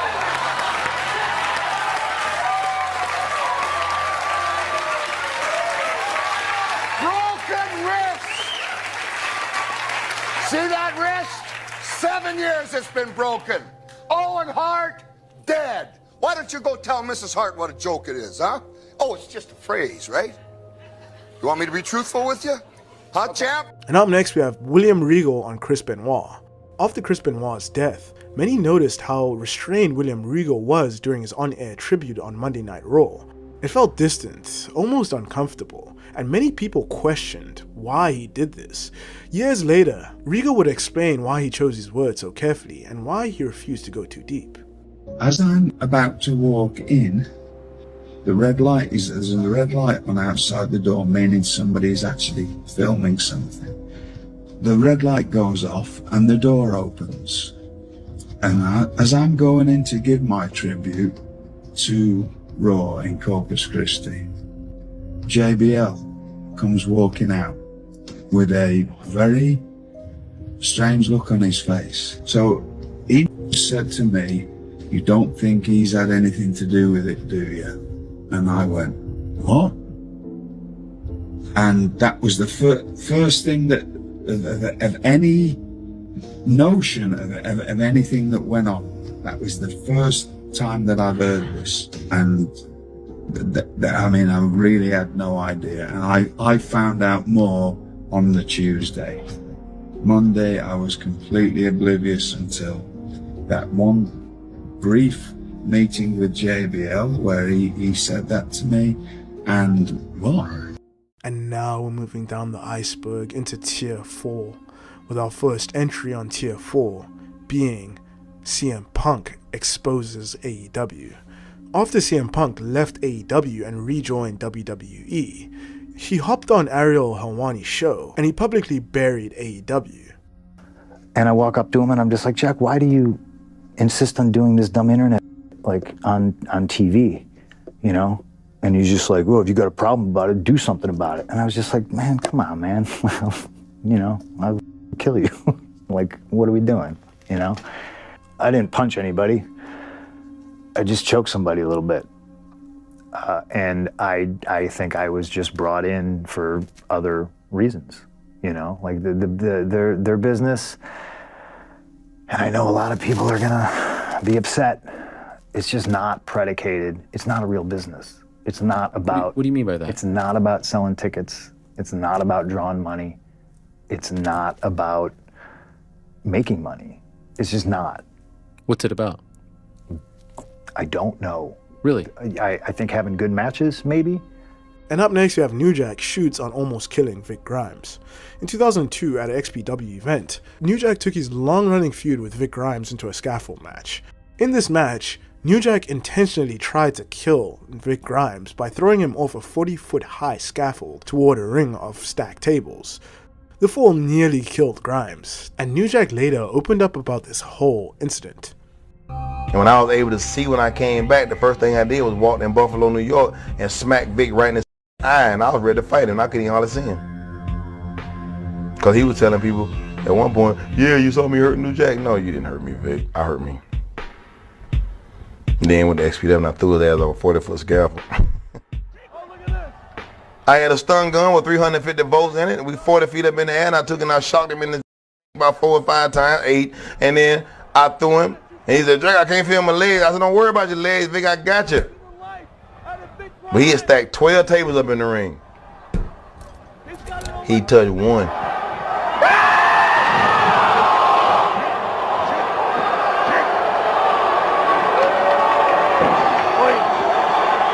I threw Vic over them tables. I was trying to throw him. I wanted him to land on a post, the turnbuckle post. I was hoping that he landed head first on top of that pole.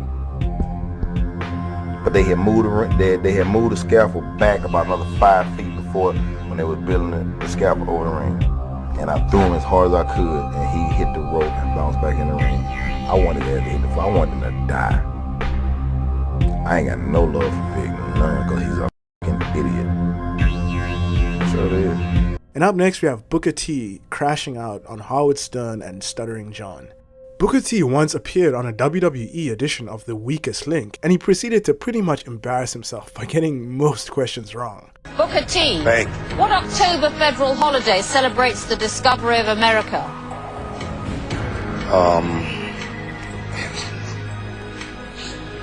Repeat that. What October federal holiday? Thanksgiving. No, Columbus Day. Big Show. The weakest link statistically is Booker T. He got all of his questions wrong. Seeing all of this happen, Howard Stern employee Stuttering John decided to ask Booker T questions in the same vein, and he was not having it at all. Okay. What state is Hillary Clinton a senator of? What state is it? Arkansas? What's that? Arkansas? Very good. What state did the New Orleans... Wait a minute. Oh, come on, Booker.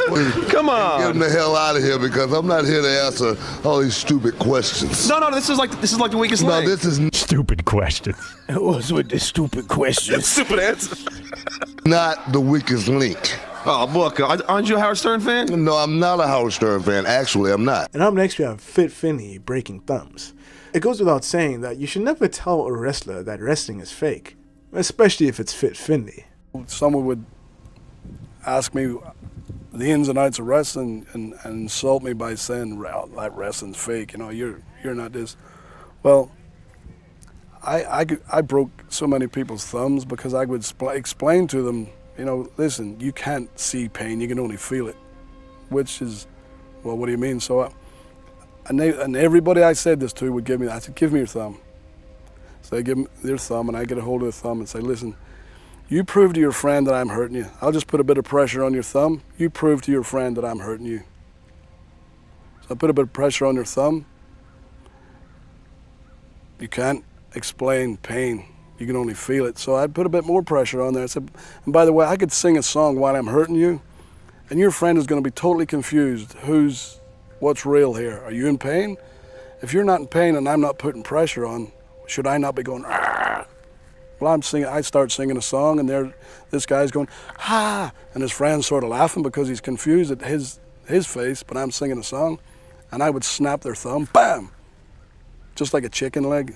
This part would, and every single one of them, bar none, every single one tried to put their hand in their pocket after I dislocated their thumb, and I've done that hundreds of times, and that's the sort of person I was. That's what I believe that I should do, just to make you prove that wrestling is legitimate and what we do is for real. What we do, who we are. I'm not a fool, I'm not a buffoon, I'm not a clown.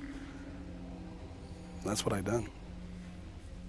And up next we have Kane hangs up on interview. On one radio appearance, Kane was booked to talk with host Kid Chris, but the conversation quickly deteriorated when Kane was called Isaac Yankem. Kane, you're on the line with Kid Chris. Kid Chris, you're on the line with WWE Superstar Kane. Man, is it Kane or are we talking to Isaac Yankem? Hey man, why don't we do this interview some other time, all right? No, I'm serious, dude. Have a good day. Oh, really? Yeah. And now we're moving down the iceberg into Tier 3, with our first entry on Tier 3 being New Jack shoots on how he almost killed another wrestler. During an independent match, New Jack completely crossed the line between performance and reality. After taking a shot he didn't like, he pulled out a knife and proceeded to stab his opponent 9 times in front of a live crowd. Man, he was a ring dude, and he asked me to do a match with him. He wanted to do hardcore. He had been doing hardcore.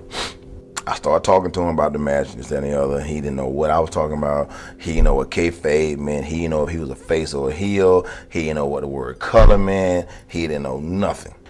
We get in the ring. We lock up. He punched me in the eye. He punched me in the jaw. And I grabbed him, and we hooked up. He tried to pick me up and dump me, and I had a blade, about an 8-inch blade in my pocket, in my pants, and I pulled it out and I started. And they said I him 14 times, and I did not. I him 9. It was 9. It's on the tape, it was 9. Well, cops came, I went to jail. He asked me, he came out of jail. He said, if you would train me, I'll drop the charges. I said, it's done. He said, you take me on the road with you? I said, done. Clean my front seat out tomorrow. Went to court, charged the drop, I got the floor, and ain't been back since. Him. Would I do it again? Yeah, I'd do it again. I'll shout out somebody else again if that happened to me again in the ring.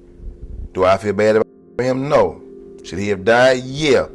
And up next we have Sammy Guevara's crude comments on Sasha Banks. Years before he became a featured star in AEW, Sammy Guevara had an interview where he jokingly said that he wanted to R-word WWE superstar Sasha Banks, a comment that shocked fans when it went viral. Bro, Sasha Banks, oh my god. When I was at the WWE the other week, I wanted to just go that woman. And up next we have CM Punk blows up on TSN. In a now infamous appearance on TSN's Off the Record, CM Punk sat down with host Michael Landsberg, and what followed was one of the most tense interviews in wrestling history. Your demeanor off the camera is 100% different than when it is when you know you're being recorded and you're interviewing me. It's just, it's funny to me. Okay, so I'm interested in that because I've never heard that before. What is my? Of course you are. No, but what is my demeanor off camera that's different than how I am right now? You try to be friendly. You try to act like you're my friend, and then when you get me on camera, you try to act like the cool kid in school. Well, and I understand that. That's cool. You asked me off camera if we saw each other at UFC 182 if I was going to big league you. Big time was the term. So you want to play innocent and defensive when you're not on camera, and then when you get on camera, you want to act like you're hot.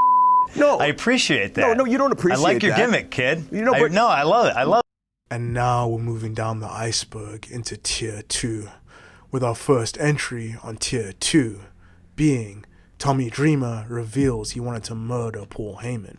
On Tommy Dreamer's House of Hardcore podcast years ago, he made a shocking remark about how he thought about doing something extreme to Paul Heyman, literally murdering him in front of everybody at WrestleMania 17. Because the original episode is nearly impossible to find now, Dreamer later went on a different podcast to clarify what he meant and give real context. In 2001, it got bad. You were considering Paul Heyman before committing in front of millions of people. Yes. Was that really your thought process? Or? Absolutely. I went public with that on my podcast, and everyone was like, oh, you're going to kill him. It was a thought that came into my head. And I think we all have crazy ass thoughts when you're sad, when you're depressed, when you're not sleeping, and you're literally laying in bed, and I would be like, man, you know what? I should just kill that mother. And as quickly as it went into my head, as quickly it went out of my head. And up next, we have Chyna exposes WWE. In multiple shoot interviews after leaving WWE, Chyna finally told her side of how everything fell apart. Chyna revealed how her relationship with Triple H ended, and how she went from being one of WWE's biggest stars to being completely isolated backstage. Because when they let you go, you still had heat and all that. Well, it was literally pulled the rug out from underneath me, because I went from this $1 billion commodity, right? Mm-hmm. In this business, just like on the street, nothing. I had a great relationship with Hunter. I was in love with him very much, and near the end of the relationship, when I didn't know that they were having this year affair going on, it was troubled. It was troubled at work, and it was troubled in our personal relationship. So, I didn't know what was going on. I was just sticking by my man, but How'd you find out he was cheating? How'd you catch him? I found a note, actually. Yeah, I found a note. Like a written note? A written note. What did it say? From Stephanie, from Date of the Year, tucked away in his briefcase. What did the note say? What was in the note? Just a note from her saying, how much she loved him, and she was on the airplane or something, writing him a love note, and the date was dated like a year beforehand, so that's how I knew. And now we're moving down to the deepest tier of the iceberg, Tier 1. And up next we have Vince Russo accused of killing Owen Hart by Roddy Piper and fans. Roddy Piper was never one to hold back, and in 2003, during an episode of TNA Weekly Pay-Per-View, he delivered one of his most explosive shoots, this time targeting Vince Russo, accusing him of killing Owen Hart indirectly. For 2 years, Russo wrote all kinds of things for the WWF. I have this question. Hey, Russo, did you write in my cousin Owen's death? Do you write home? Did you ask about his family? He's dead. He was my cousin. He's dead. Why? Because someone like you, who knows nothing about the technicalities, put somebody 90 feet up. Why? There's no consequences to pay for you. I want to ask you some questions here, champ. Did you kill Owen Hart? I want to ask you some questions, champ. Roddy Piper was not the only one who thought this, as many fans did too, and years later, Russo then tried to defend himself from the accusations in an interview. That's it, bro. That's so absolutely bullshit, man. And bro, I get tweets to these days. You killed Owen Hart. To this day, I get tweets about how I killed Owen Hart. How that happened, bro, is that show was written. It was done. I was in my office. It was probably Thursday night before the pay-per-view. And I'm just dotting the I's and crossing the T's, making sure we got everything. My phone rings, and it was our director of operations. The guy's name was Steve Taylor. Steve Taylor had been at the WWE forever. I think he works at MSG now, but he was there from the beginning with Vince. And Steve Taylor called me, and he goes to me, Vince, the guys who repel Sting are coming to the pay-per-view in Kansas City, and they want to know if there's anything they could do, on the show to show us what they can do, because they want to work with us. So is there anything on the show that they could do? So at that point, I literally got the show in front of me. And I said, let me look. So I'm looking through the show. I see Owen is the Blue Blazer. So I said, well, Steve, this might be something. I said, Owen's the Blue Blazer. I said, if we repel Owen like they repel Sting, I said, it'll be good for Owen. I said, it'll give Owen a big star, type of feel. And we're starting off at the tippity top of the iceberg, Tier 6, with our first incident on Tier 6 being the Roger Jackson and Psycho Stu incident. Sometimes a match doesn't just go wrong. It dissolves into something much more terrifying. That's what happened in Los Angeles at a Knox Pro Wrestling event in 2025. The night was supposed to be a normal showcase event, the kind of small-scale show where young wrestlers cut their teeth. When Roger Jackson, the son of MMA legend Quinton Rampage Jackson, encountered one of the wrestlers there backstage called Psycho Stu, things went sour after Psycho Stu smashed a can over Roger Jackson's head. Even though Psycho Stu apologized and Roger Jackson accepted the apology, when they encountered each other again in the ring in a planned work, Roger Jackson went ballistic with revenge. Within seconds of entering the ring, Jackson lifted Psycho Stu up and slammed him into the mat with brutal force. What should have been a controlled spot turned into an unrestrained assault. Jackson mounted Stu and began raining down blows, not 2 or 3 punches, but more than 20, hammering his face and skull while the wrestler lay unconscious. The attack was streamed live, leaving viewers horrified as they watched a wrestling show turn into a scene of pure brutality. Other wrestlers rushed to the ring, desperate to pry Jackson off, but the damage was already done. Stu was left broken on the canvas, bleeding and unresponsive. He was rushed to the hospital and in critical condition, and he was diagnosed with severe head trauma, a fractured maxilla, teeth that fell out, and a torn lip. For a while, the wrestling community held its breath, unsure if Stu would even survive. Against the odds, he pulled through and was later released from the hospital to continue recovery at home. As for Roger Jackson, he was arrested some time after on felony assault charges, with his bail set at $50,000. And up next we have the Gangsters versus Devon Dudley and Mass Transit. New Jack is an ECW legend and his hardcore antics have been well documented. He had a knack for taking things too far, but perhaps the most infamous story of New Jack crossing the line was the Mass Transit incident. Let's jump back to 1996. The Gangsters were scheduled to face Devon Dudley and Axel Rotten at an ECW show. However, Rotten couldn't attend due to a last-minute family emergency, leaving Dudley without a partner. A rookie wrestler named Eric Koulos convinced ECW owner Paul Heyman to let him be Axel's replacement. What Heyman didn't know was that Koulos had lied about his age, telling Heyman he was 21 when in fact he was only 17. His inexperience showed right away. Wrestling under the name Mass Transit, Koulos approached New Jack backstage to talk about the match. For those unaware, wrestling is built on respect for veterans, and a rookie approaching an established pro with ideas for the match could be seen as disrespectful. Koulos asked New Jack if he could get some offense in, and even suggested putting New Jack through a table. He also asked New Jack to give him some color, in wrestling terms to make him bleed, since he didn't know how to do it himself. This didn't sit well with New Jack, who was reportedly high on coke at the time. He decided he'd get his revenge as soon as the bell rang. During the match, the Gangsters isolated Koulos, pummeling him with a variety of hardcore weapons. New Jack didn't hold back and eventually began shooting on the teenager. He then took things too far as he used a surgical scalpel to cut Koulos himself, so deep that he severed 2 arteries. Koulos collapsed, passing out from the blood loss and pain. The boy's father tried to confront New Jack after the incident, but without success. Later, the Koulos family sued New Jack, but the case was dismissed after the full details came to light. New Jack walked free on all 7 charges. And up next we have Goldberg vs Bret Hart at Starrcade 99. Under the lights of Starrcade 99, Bret the Hitman Hart met Goldberg in what should have been another chapter in a storied career. Instead, a single stiff thrust kick found Bret's temple and turned the night into an omen. The blow left him concussed, badly, and though he finished the match, the damage had already started to bloom behind his eyes. In the foggy days that followed, Bret kept working, on instinct, on pride, but he wasn't 100% all there. Doctors described what was happening. He had post-concussion syndrome.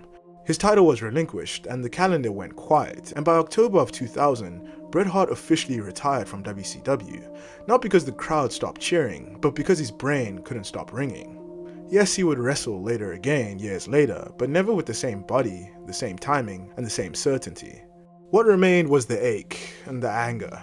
Bret has said time and time again that the kick cost him his career, and by his math, millions, and he's never masked his resentment toward Goldberg, calling him dangerously careless. And up next, we have Jon Moxley versus Kenny Omega at AEW's Revolution. Professional wrestling has always thrived on spectacle, and few stipulations promise more chaos than the exploding barbed-wire deathmatch, which was a staple in FMW. AEW tried to capture that magic on March 7th, 2021, when Kenny Omega defended the AEW World's Championship against Jon Moxley at Revolution. What followed was a violent, bloody spectacle, and Omega won the match but left Moxley beaten and handcuffed in the center of the ring. As sirens began, a countdown clock appeared. Everybody knew what was going to happen.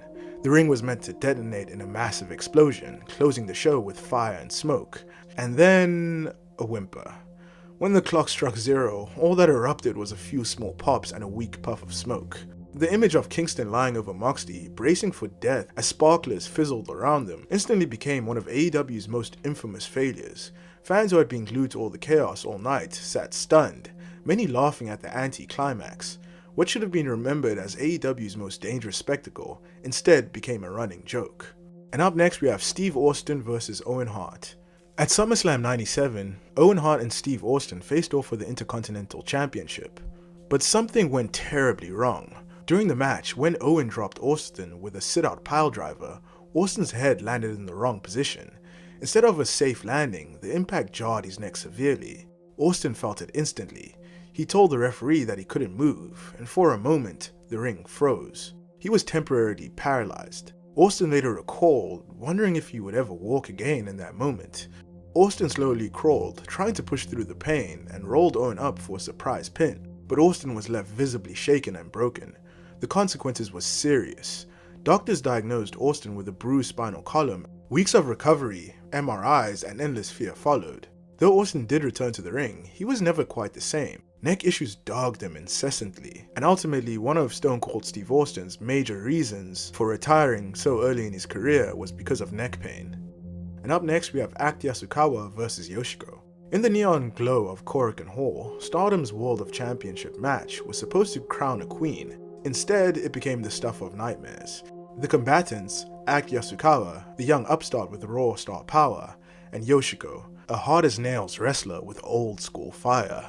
But expectations shattered when less than 4 minutes into the bout, things spiraled out of kayfabe into outright carnage. Yoshiko, already known for her intensity, snapped. Closed fist strikes began, the kind forbidden in Joshi matches.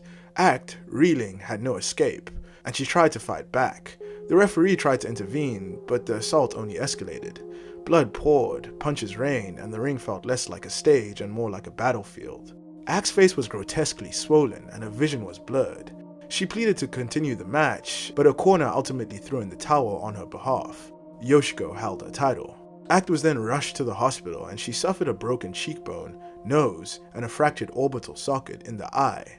The fallout was swift and brutal. Stardom fired the referee, instituted stricter rules, and began requiring ringside doctors. Yoshiko was stripped of her title and dropped into suspension, ultimately getting fired. Act would return to the ring later on, but the damage was irreversible and she was never the same after that. And up next we have Jeff Hardy versus Sting.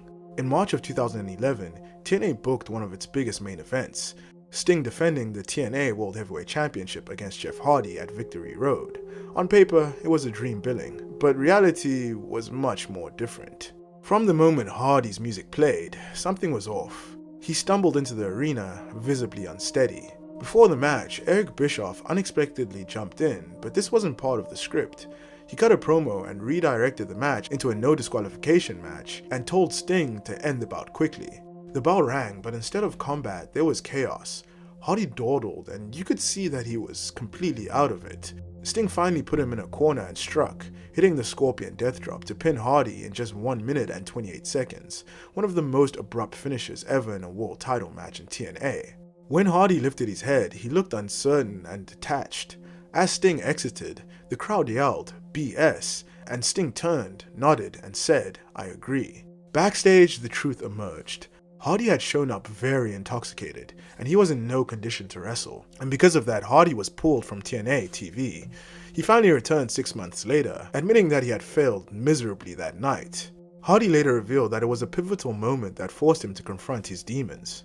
As everybody knows, the thing with Sting, my hero, that, oh my God, the embarrassment from that, I was really able to go home and get straight. And up next, we have Mandy Rose, Sonya Deville, and Paige versus Sasha Banks, Bayley, and Mickie James. It was December 27, 2017, at a house show match in the haze of a winter tour. And in this match, Paige, already battling a vulnerable neck, found herself in a 6-woman tag team match, featuring Sasha Banks.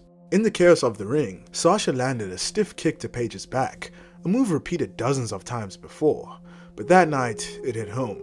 Paige later described the moment like a car crash in slow motion. Her neck snapped backward, her arms went numb. She tried to grip Sasha's leg and tried to stand, but she couldn't.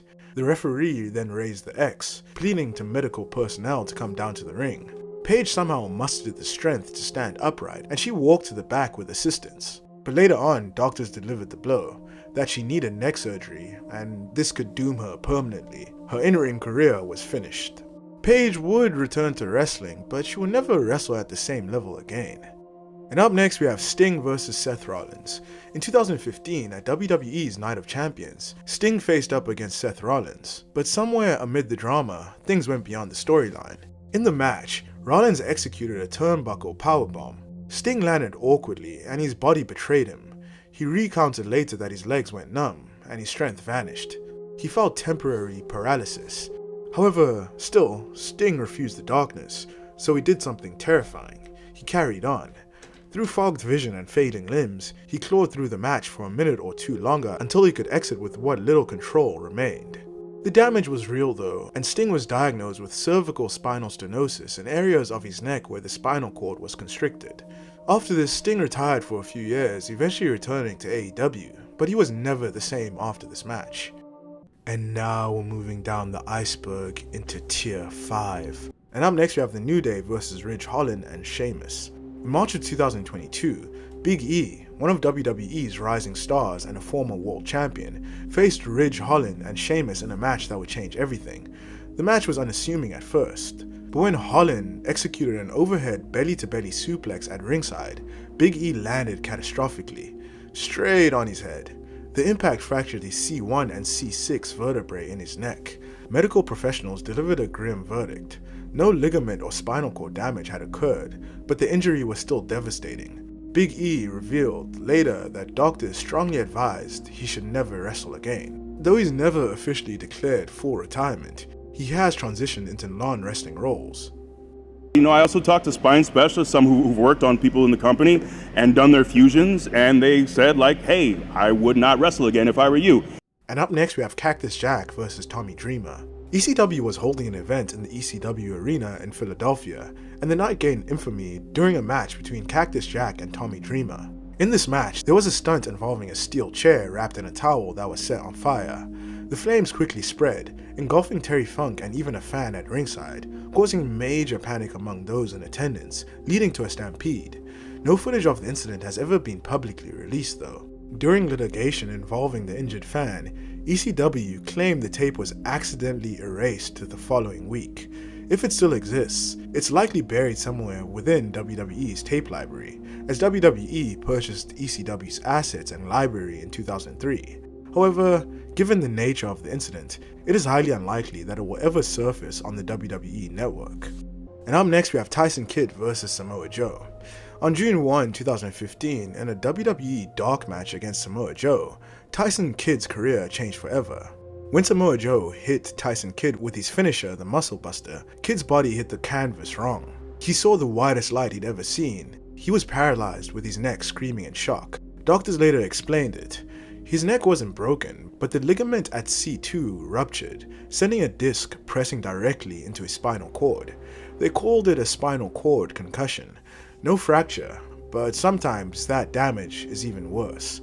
Only about 5% of people survive this injury. Doctors say that most survivors end up on a ventilator. He had to get surgery on his neck, and he had 16 staples, 4 screws, and a rod placed in his neck. Tyson Kidd pulled through. He never stepped into the ring again, but now that his body is somewhat healed, he now works behind the scenes in WWE, building matches instead of being in them. And up next we have Sid Vicious versus Scott Steiner versus Jeff Jarrett versus Road Warrior Animal. At the WCW pay-per-view Sin, Sid Vicious faced off against Scott Steiner, Jeff Jarrett, and Road Warrior Animal in a 4 corners match for the WCW World Heavyweight Championship. During this match, he suffered one of the most horrific injuries you'll ever see. Members of WCW management allegedly felt that Sid needed to broaden his arsenal of wrestling moves and suggested that he try an aerial maneuver. Sid believed it was unnecessary for a wrestler of his size to perform such high spots, and he was not comfortable doing them. Still, he agreed to go through with it.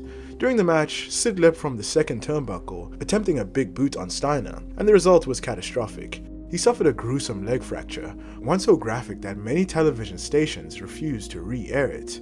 It's far too graphic to show on this video too, but it remains one of the most grotesque injuries in wrestling. This moment marked the end of Sid's career for a time, with doctors telling him he would never run again. Yet, through years of physical therapy and mental determination, Sid recovered eventually and regained mobility in his leg, even returning to the ring for some matches.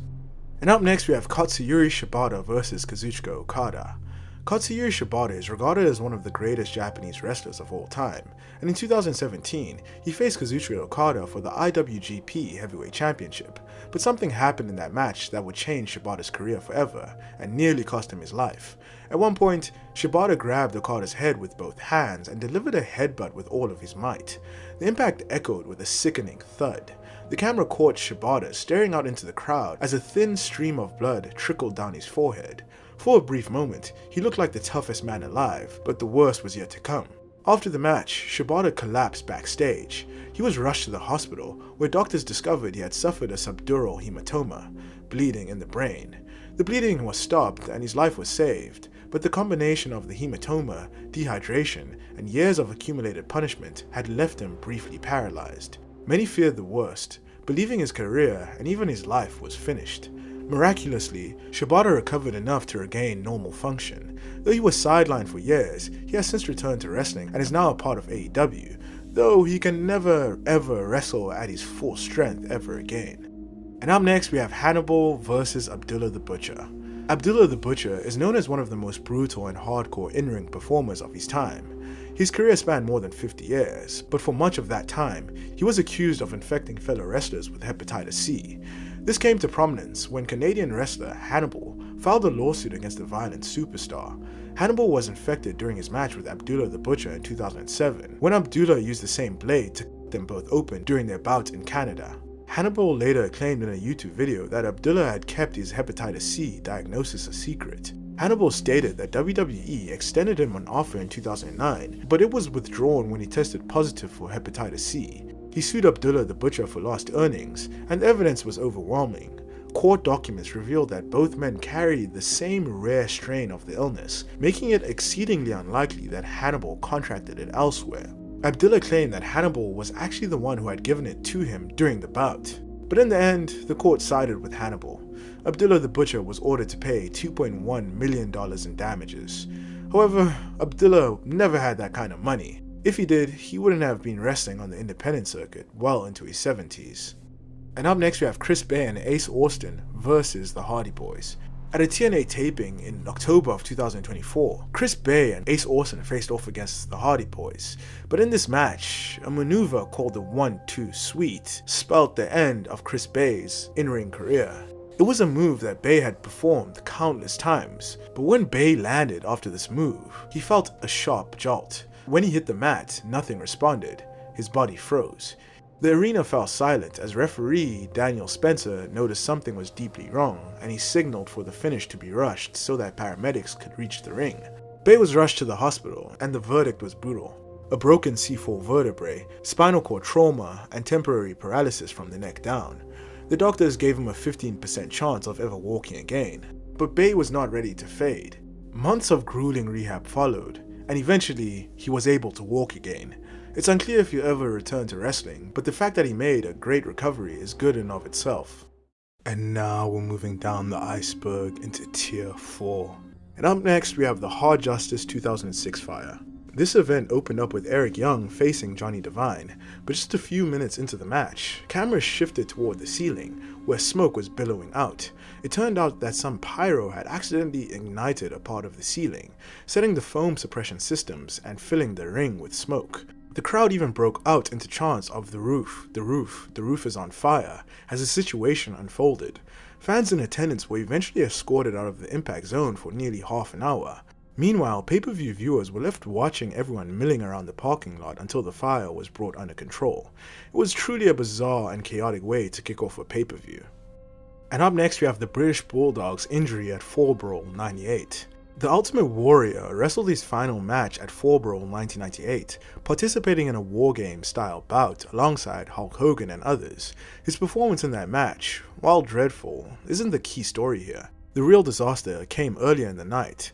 Warrior had planned a dramatic entrance through a hidden trapdoor in the ring, but nobody warned the other wrestlers about it. During an undercard match, the British Bulldog unknowingly took a back bump directly onto the trapdoor, which was described as feeling like concrete. The impact caused a severe spinal injury. Things only got worse because the injury became infected, leading to 6 months in the hospital. During his recovery, Bulldog was prescribed heavy pain medication, which triggered an addiction that haunted him for the rest of his life. Ultimately, that injury set him down a downward spiral that contributed to his death just 4 years later. And up next we have the British Bulldogs versus Don Morocco and Bob Orton Jr. In December of 1986, the Dynamite Kid was perched atop of the wrestling world as one half of the British Bulldogs, defending their tag titles with precision and swagger. But on a fateful night at a WWF house show, the Dynamite Kid teamed up with his tag team partner Davey Boy Smith to face Don Morocco and Bob Orton Jr., a match that would haunt him forever. Mid-match, everything went wrong. After launching himself over the ropes, the Dynamite Kid felt a violent knee to his back. He collapsed, clutching his spine. His teammates and opponents alike stared, unsure of how to continue. He was rushed to the hospital, and doctors revealed that he had ruptured 2 discs. The damage was so severe that it threatened paralysis. This match is cursed because this was the starting point of the Dynamite Kid's problems. He was told by multiple specialists to retire, but the ring called him back. Barely 6 weeks after the surgery, he returned to defend the tag team titles, an act as reckless as it was tragic. He stayed in and out of treatment for nearly 10 months, but from that point, his career was never the same. His body, already pushed to the limit through a punishing style and years of roids, began to unravel, and by the mid-1990s, he was reduced to shells of matches, barely able to carry himself through the performance. His appearance noticeably also changed. In his later years, the Dynamite Kid lost the use of one leg, spent much of his life in a wheelchair, and suffered strokes and heart problems. And up next we have Yoshihiro Takayama's last match.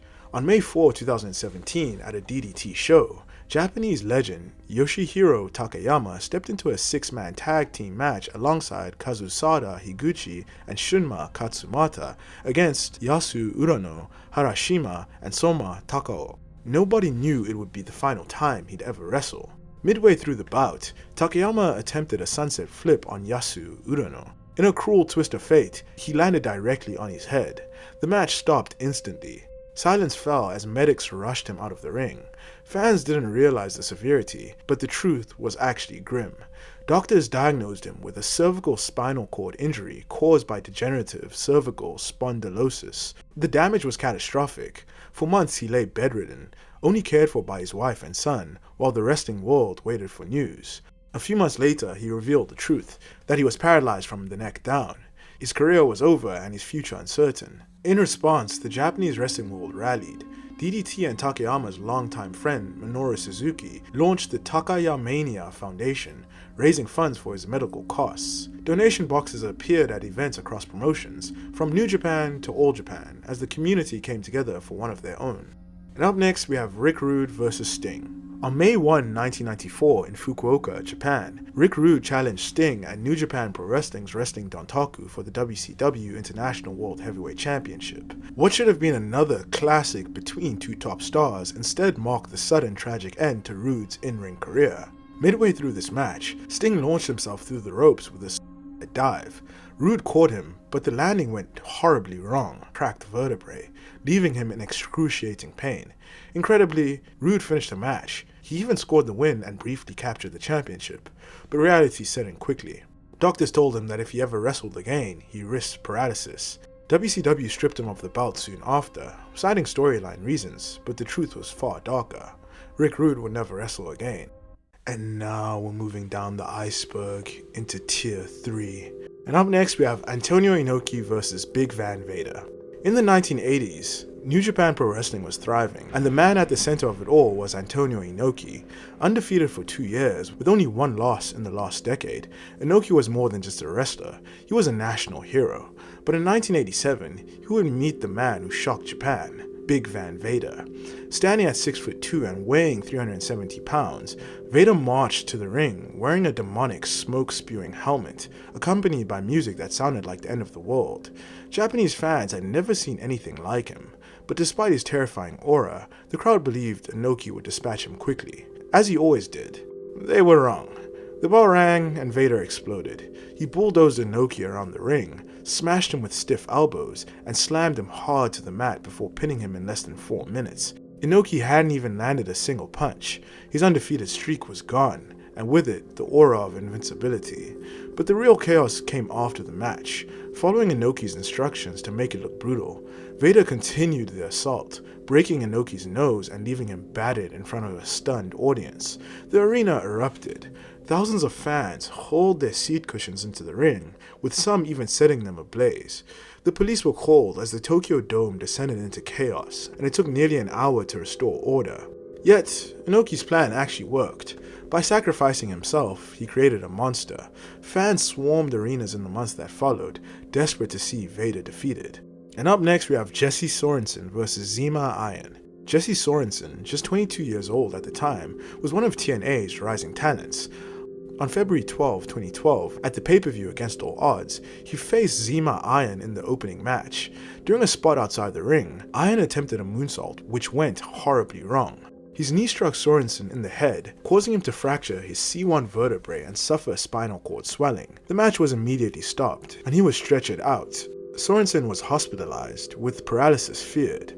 In the aftermath, Sorensen claimed that TNA refused to cover his medical bills. He had stated that he was forced to rely on his mother's health insurance, which later became overwhelmed. To placate him, TNA offered him a production role backstage.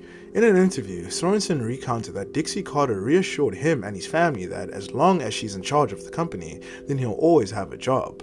However, in July of 2013, Sorensen was released by TNA, and the decision sparked backlash as it seemed to reverse earlier promises. He later wrestled again in independent promotions, but the damage from that injury never ever left him. And up next we have Sexy Star versus Rosemary versus Lady Shani versus Ayako Hamada. At Triple Mania 15, Sexy Star defended the AAA Reina de Reinas Championship in a multi-woman match involving Lady Shani, Ayako Hamada, and TNA's Rosemary. The match itself was chaotic but relatively unremarkable, until the finish. As the bell rang, Rosemary lay trapped in an armbar, and Sexy Star refused to release the hold. Instead of treating the moment as a work, she legitimately torqued the hold, injuring Rosemary's shoulder in what was later revealed to be a deliberate shoot. The fallout was immediate and nuclear. Wrestlers and fans around the world condemned Sexy Star for breaking one of wrestling's cardinal rules, protecting your opponent. Many called for her permanent blacklisting from the industry. AAA stripped her of the title shortly after, and she was effectively shunned from major wrestling promotions. And up next we have The Rockers versus Chuck Austin and Lanny Poffo. In December 1990, at a WWF house show in Tampa, Florida, Chuck Austin stepped into the ring with Lanny Poffo to face the Rockers of Shawn Michaels and Marty Jannetty. Austin had only been training for a matter of weeks. To him, this was a chance to learn on the job.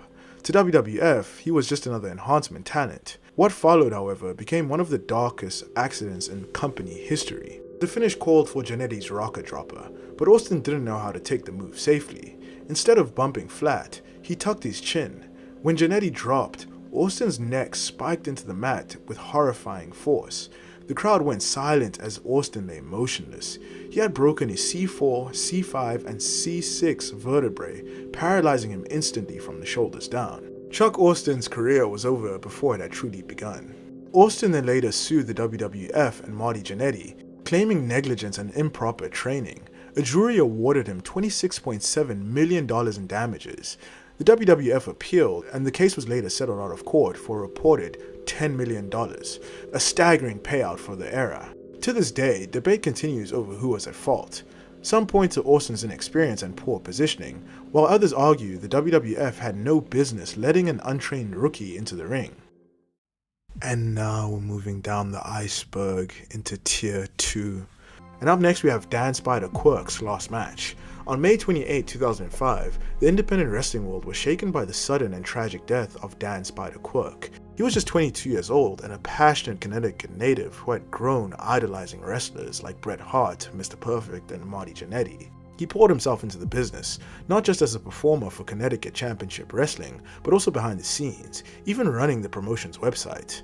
But on this specific night, Quirk was wrestling in Massachusetts. This match was meant to be another stepping stone in his young career, but it ended in disaster. During a high-risk moonsault to the outside, his opponent failed to catch him, and Quirk crashed headfirst onto the floor. The impact was horrifying. He was knocked unconscious instantly, with blood pooling around him.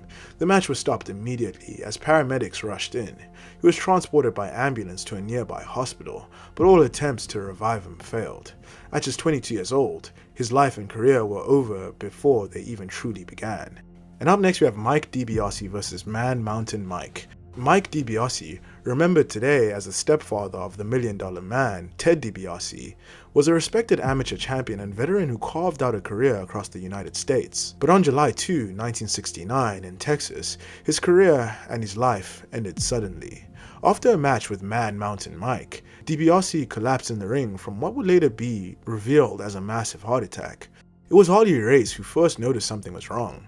Race immediately jumped in, administering CPR in a desperate attempt to revive his colleague. He then rode with DiBiase to the hospital, but by the time they arrived, it was too late. DiBiase was just 45 years old. For his family, the tragedy was profound.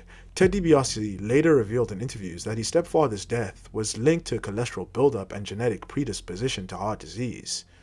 And up next we have Masakazu Fukuda versus Katsuyori Shibata. Masakazu Fukuda was a young wrestler who showed early promise in New Japan Pro Wrestling. Training as part of the company's famed dojo system, Fukuda embodied the hard-hitting style of New Japan Pro Wrestling's Young Lions. But on April 14, 2000, during the Young Lion Cup tournament, Fukuda faced fellow rookie Katsuyori Shibata. It was a typical opening level New Japan Pro Wrestling match, stiff strikes, fiery exchanges, and proving ground for the next generation. But midway through the bout, disaster struck. Shibata hit a flying elbow drop on Fukuda, and it's important to note that it was not a botched move, but still something went horribly wrong as Fukuda didn't get up. He had suffered a fatal brain hemorrhage. Shockingly, this wasn't the first time. Just months earlier in October 1999, Fukuda had undergone brain surgery for a similar hemorrhage, spending 4 months recovering. Reports suggest that he had even collapsed in-ring during his first match back only 2 months before his death. Fukuda passed away at just 27 years old. And now moving down the iceberg into Tier 1, with our first entry on Tier 1 being El Cuervo vs Angel O Demonio. On November 19, 2018, in a match against El Cuervo for the Lucha Libre Boom promotion, Angel O Demonio committed one of the most reckless and grotesque acts in wrestling history. During what was billed as a street-style match, Demonio hurled a literal cinder block at Cuervo's head. This wasn't a breakaway brick designed for theatrics, it was the real deal. Angel O Demonio was not supposed to throw a cinder block at Cuervo's head, but he did it anyway. The impact knocked him out cold and he was rushed to the hospital. He had a fractured skull, requiring emergency surgery to remove a blood clot. It's a miracle that he was able to survive. When interviewed after the fact, Demonio first blamed his bad aim, but then disturbingly suggested that Cuervo deserved it.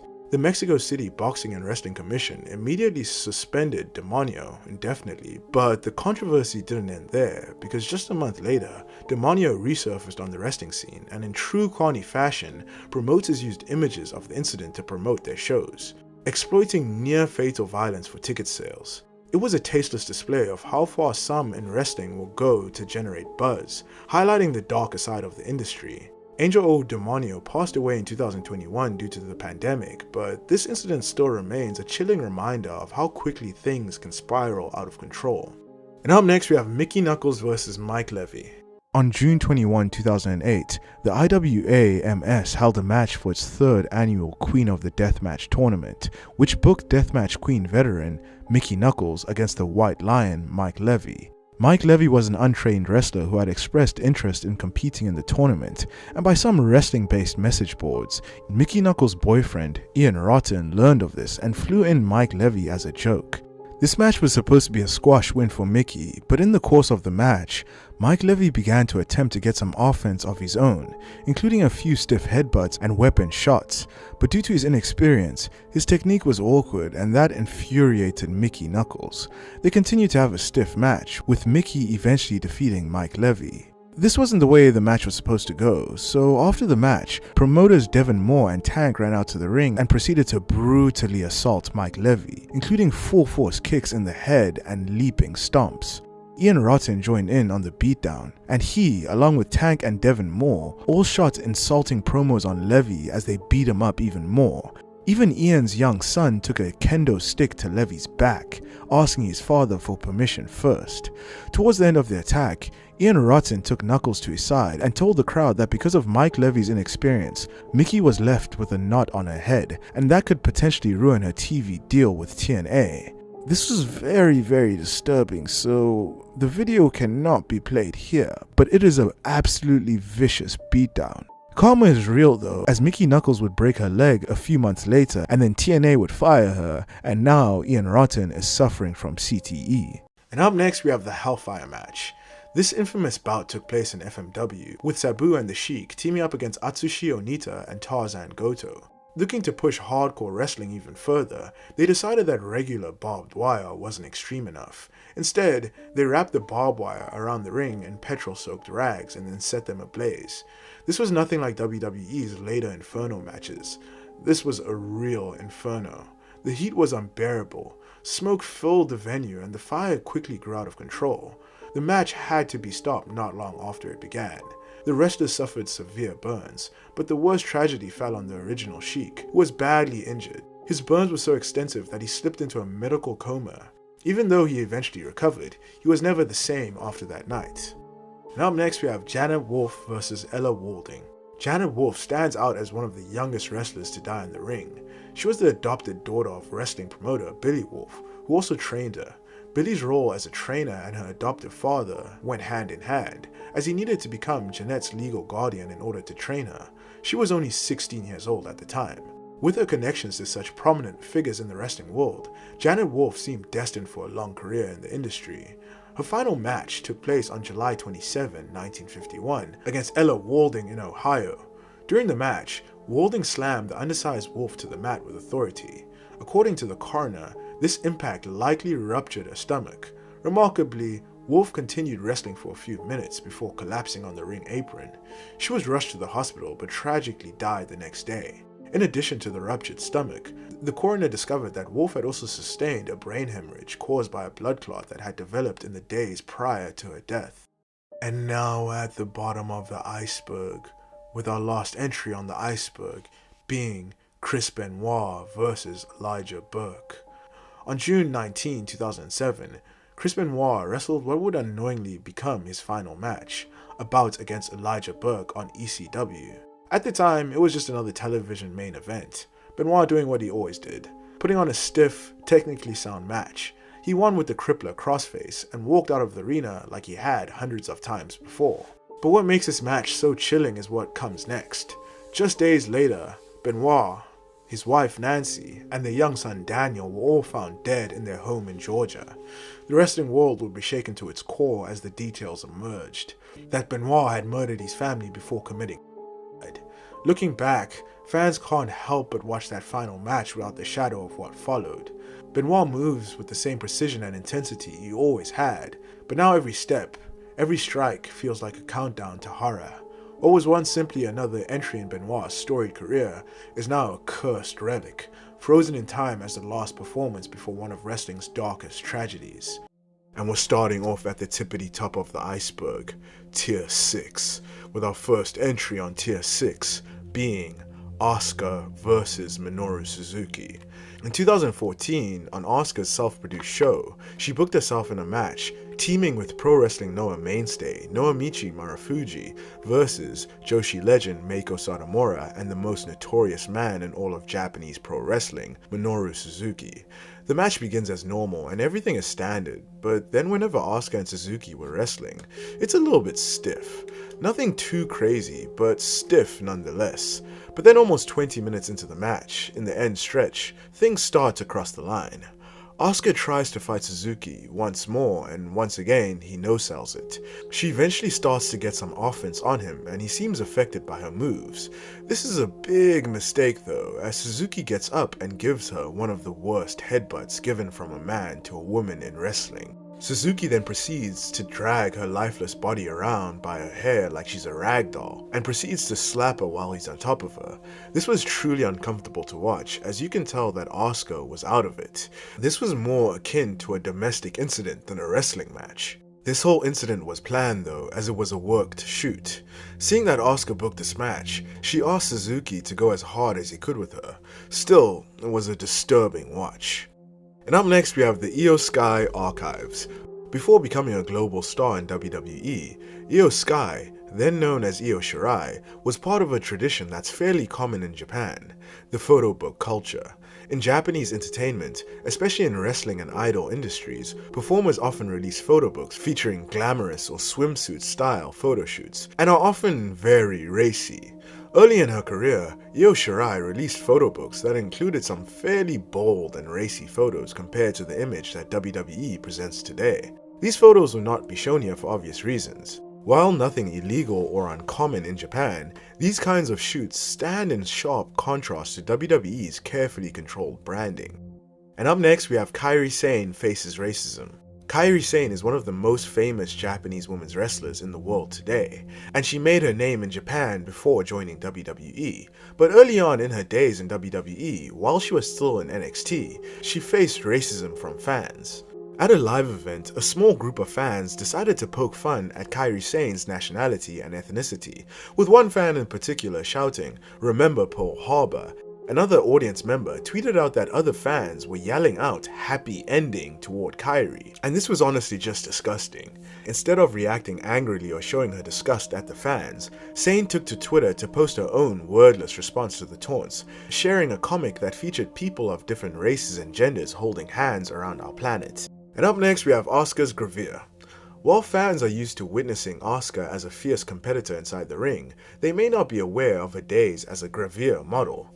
In Japanese entertainment culture, gravure usually refers to glamour modeling featuring idols, actresses, or celebrities exposing themselves in a lewd manner in swimsuits or stylish outfits. In order to boost her popularity and get more eyes on her, she released 4 gravure tapes, the first titled Manifesto in 2011, the second being titled Manifesto 2 and being released in 2012, and the third being titled Sadistic Tales, and it was a joint gravure movie featuring Io Sky's sister, Mio Shirai, and this released in 2012 as well. Her fourth and final gravure film was called Manifesto 3 and it released in 2015. All of these movies were very racy to say the least, and they will not be shown on this video for obvious reasons. And up next we have Rossy Ogawa Nonsuri. Rossy Ogawa is a prominent figure in Japanese professional wrestling, particularly in the Joshi wrestling scene. He was once the head booker of Stardom and is now the head booker of Marigold. He also has a background in photography. This also influenced his involvement in producing photo books for wrestlers, and a lot of these photo books were often very racy. Rossy has faced criticism for these photo books featuring girls under 18 in compromising lewd positions. Many people have called him a nonce, and many expressed discomfort over the potential for ulterior motives and the general optics of an older male figure heading an all-female company with many minors inside of it and making them do lewd photo shoots. I would say don't be so quick to listen to praise for that individual, because someday, not sure when it'll be, maybe not today, maybe not tomorrow, but someday, people will know the truth. A lot of the higher-ups in Japan, they know exactly what kind of business he's up to and what he's been up to for decades. And up next we have the Rio and Jim Cornette controversy.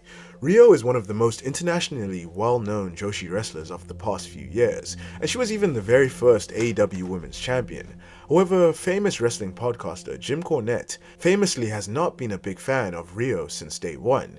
He often criticized her for being less than 100 pounds and being pushed too hard in AEW. He also notably doesn't have much respect for Japanese women's wrestlers, so he doesn't find Rio as a believable wrestler. He constantly berated Rio for these reasons and anyone who supported her. He even went as far to say that Rio was only booked strong in AEW because Executive Vice President Kenny Omega has a Japanese schoolgirl fetish, and that her and Omega were secretly dating. This conspiracy theory spread like wildfire. All of Cornette's criticisms of Rio seemingly rallied his massive fan base to send abuse to Rio, with some even going as far to send her death threats. All of this online abuse caused Rio to deactivate her Twitter account. And up next we have Io Sky busted for weed. Io Sky currently wrestles for WWE, but before this she was wrestling for a promotion called Stardom, and that's where she earned her name. While she was wrestling for Stardom, she was arrested alongside her then boyfriend Nosawa Dongai in 2012 for smuggling marijuana into Japan. She was facing 5 years in prison for this, and her career would have ultimately ended, but the story is not as straightforward as it seems. Io was actually coming into Japan from wrestling in Mexico, and while she was in Mexico, a fan gifted Io and her boyfriend 2 portraits which they brought back to Japan. Japanese customs found marijuana was hidden inside of these portraits, which led to their arrest. Io maintained her innocence and broke up with her boyfriend, but she had to spend a few weeks in jail. After hearing their story, the public prosecutor's office decided not to press charges against her and Nosawa. A few days after she was released from jail, a wrestler named Takuya Sugi made a confession where he revealed that he was the one behind planting the weed on Io and her boyfriend in Mexico, allegedly because he hated and had heat with her boyfriend. Luckily, this incident didn't affect Io so much, and she returned to Stardom shortly after. And now we're moving down the iceberg into Tier 5, with our first entry on Tier 5 being Asuka hiding her child. Asuka is one of WWE's most talented wrestlers, and she has put together an incredible career both in and out of the company. However, there has been a floating conspiracy around her that she actually has a child. This theory stems from the fact that in the late 2000s, while still wrestling in Japan, Asuka temporarily retired from wrestling due to having chronic nephritis. However, many have speculated that she was actually pregnant and gave birth at this time. At this moment, it's not a secret that Asuka is a mom. Before it was a secret, but Becky Lynch, maybe unintentionally, blew the lid off in an interview by literally saying out of her mouth that Asuka is a massive inspiration to her because she is a working mom. Despite knowing that Asuka is a mom, there's still so much that is unknown, like information about the father or the child. At the end of the day, it is Asuka's secret to keep, and she doesn't owe anyone an explanation, but that doesn't stop fans from speculating. And up next we have the Kairi Sane archives. Before becoming a major star in WWE and winning various championships in WWE, much like other Joshi wrestlers, Kairi Sane has a fair share of scantily clad photos from her days wrestling in Japan as Kairi Hojo. There's many pictures of younger Kairi in very compromising positions on the internet. Once again, these types of photo shoots are meant to help boost the popularity of women's wrestlers in Japan, and they seem to have achieved that goal as Kairi Sane became a massive star in Japan on top of being massively talented, which led her to WWE. And up next we have Io Shirai shuts down a racist. Io Sky is now on WWE's main roster, but prior to that, she was one of NXT's top stars, performing as Io Shirai. However, another memorable moment from her run with Triple H's old brand is the time where she had to shut down a disgusting racist chant from a fan at a show. At an NXT event in 2020, a fan told Io Shirai to go back to China, and she wasn't having any of that. She clapped back at the fan in possibly the most brutal way imaginable by saying, "I'm Japanese, bitch," and then hitting the splits. Now, if that's not badass, I don't know what is. And up next we have the Chanyota controversy. Chanyota is a Japanese female wrestler who began her career in 2021. She wrestled for a few independent promotions, but made her debut with Stardom in 2022. Chanyota competed as both a singles wrestler and as part of a tag team with Mai Sakurai. Her wrestling career was just beginning to blossom when in November of 2022, a major sponsor of Stardom demanded that Chanyota no longer be used on Stardom shows. The reason being because she's an adult video actress. She has dozens and dozens of X-rated films out there, and Stardom's sponsor didn't want to be associated with that. So with their backs against the wall and with pressure from the sponsor, Stardom decided to remove her from the roster. Eventually, Stardom severed ties with the sponsor, which allowed her to return to Stardom, and she has since wrestled for them again. And up next we have the Gaia Girls documentary. The Gaia Girls documentary is an inside peek into the behind the scenes of old school Joshi training. The documentary shows the brutal day-to-day life that trainees endured in their quest for wrestling superstardom. It showed that the women were battling each other for real and that prospective wrestlers were routinely humiliated by their superiors, like the iconic Chigusa Nagayo and former NXT UK champion Meiko Satomura. The focus of the documentary shifts to a young trainee called Saika Takauchi, who's preparing for her test. Saika is straight up bullied by her superiors. It's not only Saika going through this, as the trainers psychologically abuse and routinely take liberties on the trainees. The documentary even shows 2 other new trainees drop out of the dojo and go home after witnessing all the mental and physical abuse that was dished out in the dojo. The Gaia Girls documentary is absorbing, no question, but it is brutal and hard to watch at times. And up next we have Julia poses for Weekly Playboy. Today, Julia has become one of the most recognizable stars in women's wrestling, and she is now wrestling in WWE, where she has won the NXT Women's Championship and the US Women's Championship twice. But early in her career, while she was still wrestling for Stardom, Julia also took part in gravure-style photo shoots, which are common in Japanese entertainment culture. One of Julia's most talked about appearances came in Weekly Playboy, a well-known Japanese gravure magazine.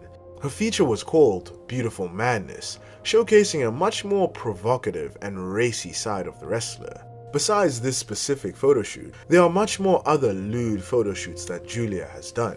These images create a striking contrast with more carefully managed presentation fans see in major international promotions like WWE. And up next we have the Sarray magical schoolgirl gimmick controversy.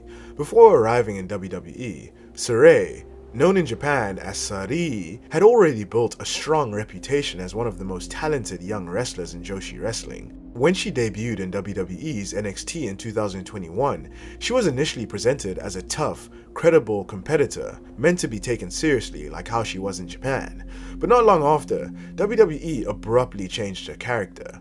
She was repackaged into a magical schoolgirl persona, appearing with pigtails and a transformation sequence that suggested she was turning into a heroic anime-style character before matches. The change quickly drew criticism from fans online. Many argued the gimmick leaned heavily into stereotypes about Japanese pop culture, and some felt it undermined the serious reputation she had built in Japan. Sarray publicly stated on social media that the idea had come from her, which helped quiet some of the criticism.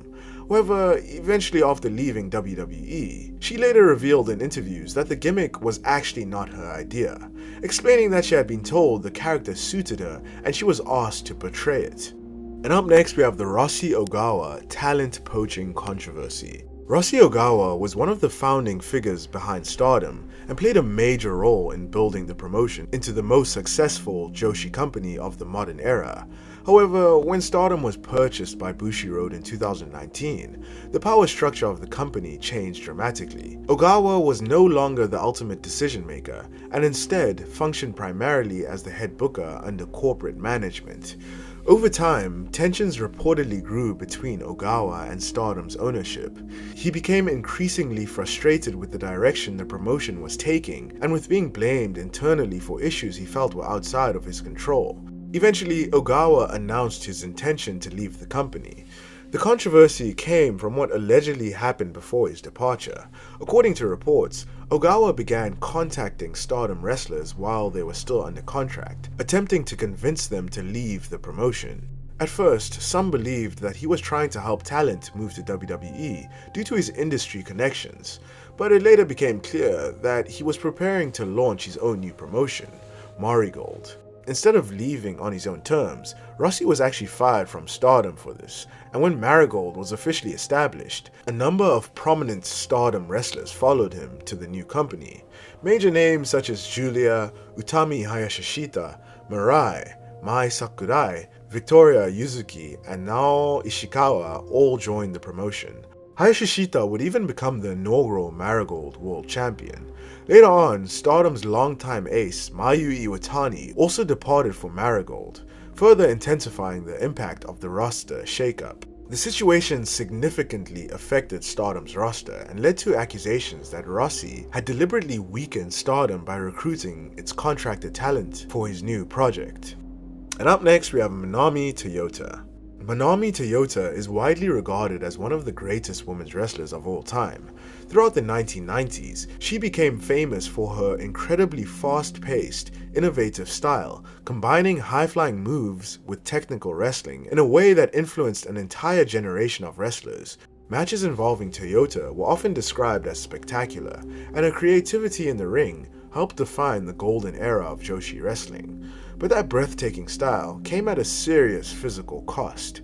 Over the course of her career, Toyota suffered significant damage to her neck and shoulders, eventually dealing with chronic pain and nerve problems, including numbness in her left arm. Despite these issues, she continued competing at a high level, often relying on injections and pain management in order to keep performing. Toyota later revealed that she underwent 2 shoulder surgeries and still deals with daily pain and ongoing rehabilitation. Looking back, she has even suggested that retiring early might have been the wiser decision.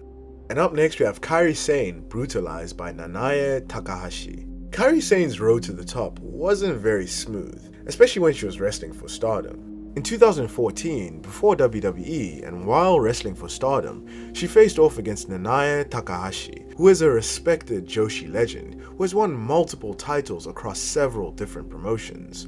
Nanae Takahashi was brought up in the old school Japanese way of wrestling, which was more rough and more strict. Kairi was brought up in the new school train of thought, which was more relaxed and prioritized the cute looks of the wrestlers.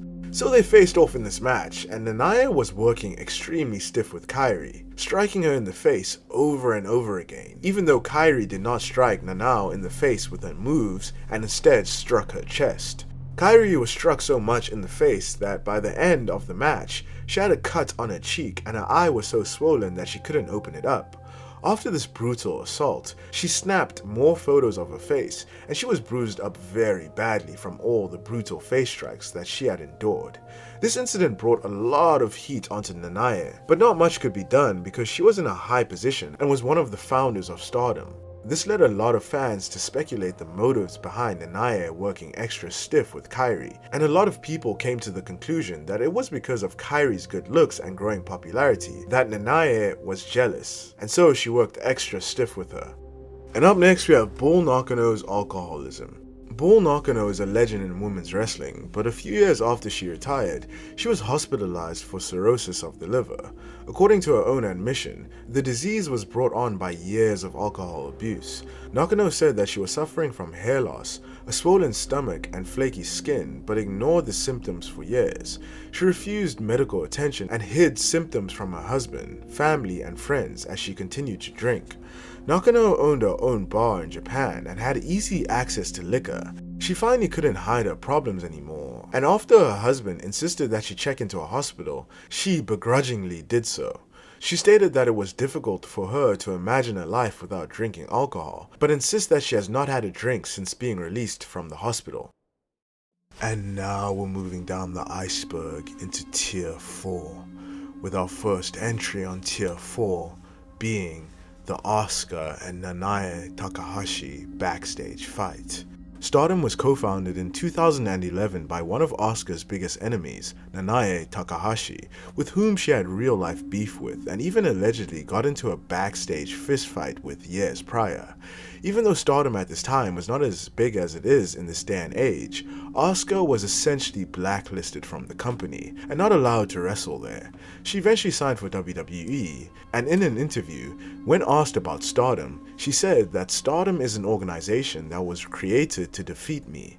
This was a reference to the beef with Nanae Takahashi. It's unclear why their backstage fight happened, but it's been speculated that Nanae was jealous of Asuka's rising popularity and good looks.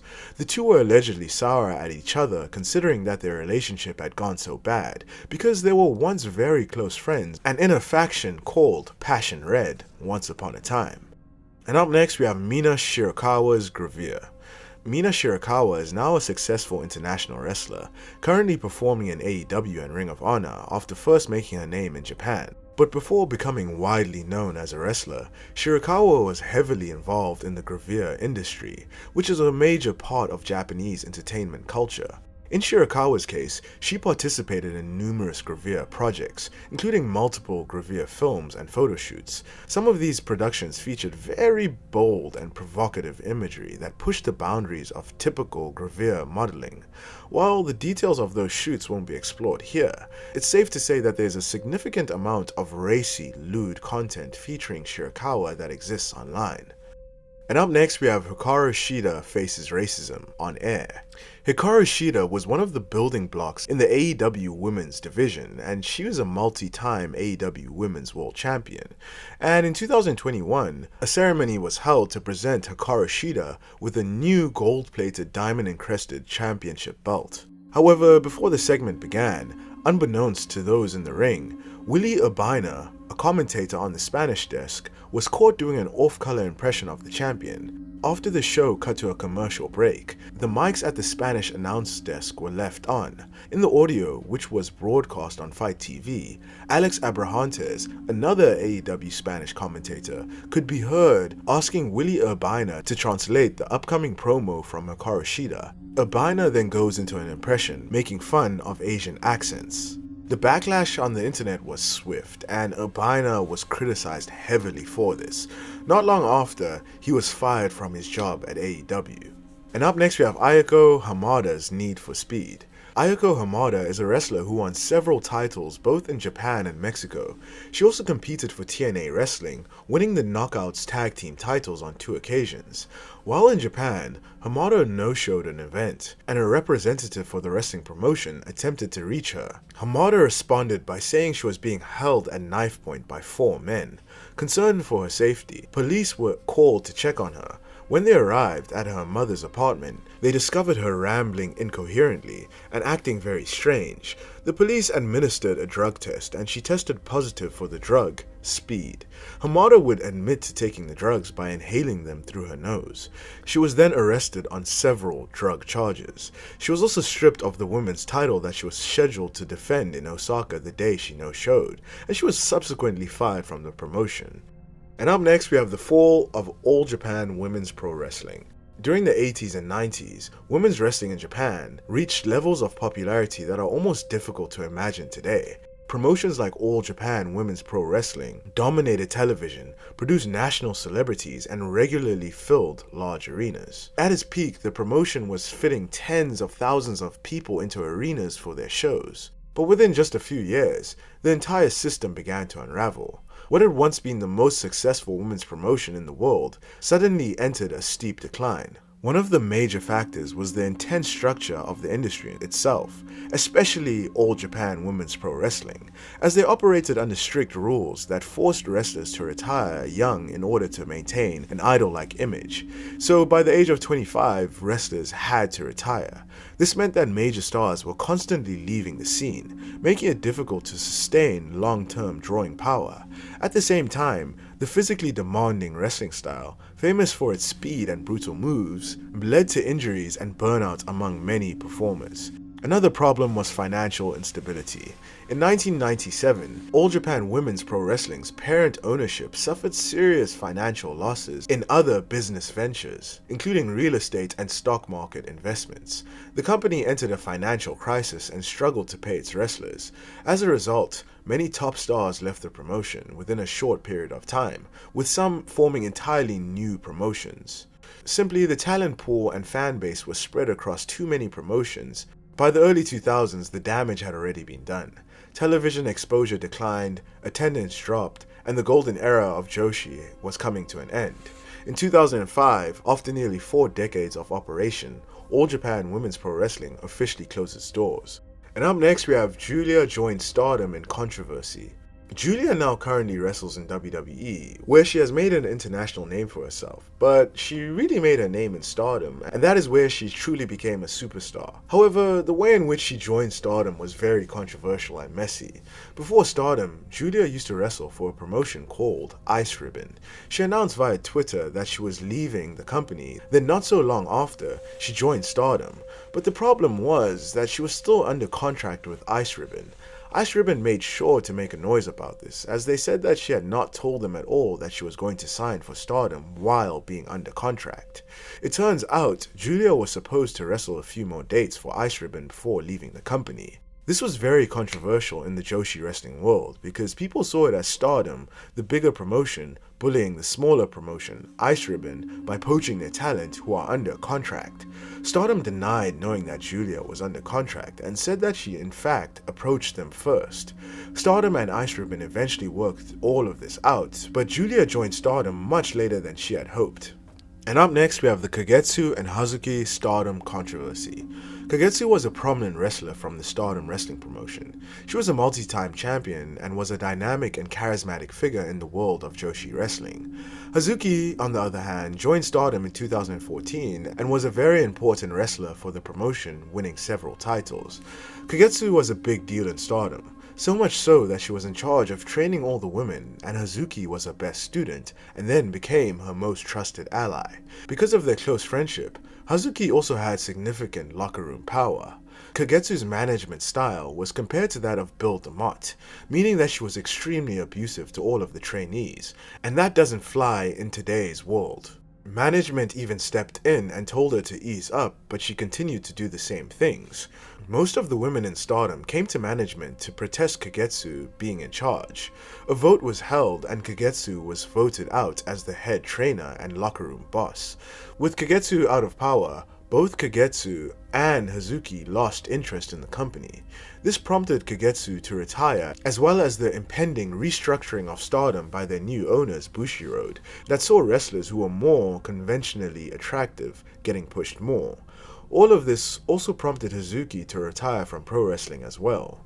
Hazuki famously exited Stardom in a very bad way, linking up with Stardom's #1 enemy, Yoshiko, a few days before her retirement show. This was the same Yoshiko that beat Act Yasukawa senseless. Hazuki was also trashing Stardom online. After a final match, in her speech she trashed Stardom even more, even going as far to say that she didn't want to retire like this, and that she hates Stardom. Many people speculated that her retirement wasn't actually her decision, and she was forced to retire by Stardom because she had a secret lesbian relationship with Kagetsu, or that her family had ties to the Yakuza, which is the Japanese mafia, and this is very frowned upon in Japan. Hazuki eventually mended things with Stardom and returned a few years later. As for the update on Kagetsu, they came out as a transgender man in a video posted on their YouTube channel, changing their given name from Yukari to Yu. And up next we have the Mayu Iwatani incident. Before becoming the face of Stardom and one of the most respected wrestlers in modern Joshi wrestling, Mayu Iwatani endured a deeply difficult period in her early life. Born and raised in the small town of Mine in Yamaguchi Prefecture, Iwatani experienced a traumatic incident during her teenage years that left lasting emotional scars. The exact details of what happened have never been publicly confirmed. But all we know that there was a victim and a perpetrator, and the situation was serious enough that it reportedly became widely known in their local community and even appeared in local newspapers. Many people have speculated that Mayu Iwatani got R-worded by a man, but we will never know for sure what happened. Either way, the experience had a devastating impact on her mental health. Overwhelmed by the emotional fallout and public attention, Iwatani withdrew from society and became what is known in Japan as a hikikomori, which is described as someone who isolates themselves indoors and avoids social interactions for extended periods of time. For roughly 2 years, she rarely left her house and struggled with severe depression while undergoing counseling and treatment. During this time, wrestling unexpectedly entered her life. After being introduced to it through one of her siblings, Mayu became fascinated with the idea of becoming a professional wrestler. The dream gave her a new sense of purpose and eventually helped her begin rebuilding her life. And so she decided to become a wrestler, and the rest is history. And now we're moving down the iceberg into Tier 3, with our first entry on Tier 3 being Asuka Manifesto. In 2010, just a few years after Asuka had returned to wrestling, following a bout with chronic nephritis or potentially having a baby that caused her to temporarily retire, she published a manifesto in the magazine Weekly Pro Wrestling. Not the type of manifesto of one of those mass shooters who murder loads of people, but a professional wrestling manifesto.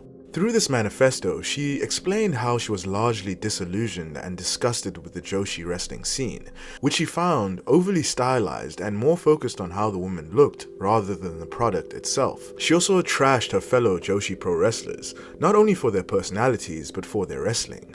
So here you got a hotshot Joshi and Asuka, who had only a few years experience in wrestling, calling for a notion to improve the Joshi wrestling industry. Even though there was nothing inherently wrong with what she said, she wasn't most folks' eyes a rookie overstepping her bounds by berating the Joshi industry by pointing out its very blatant flaws.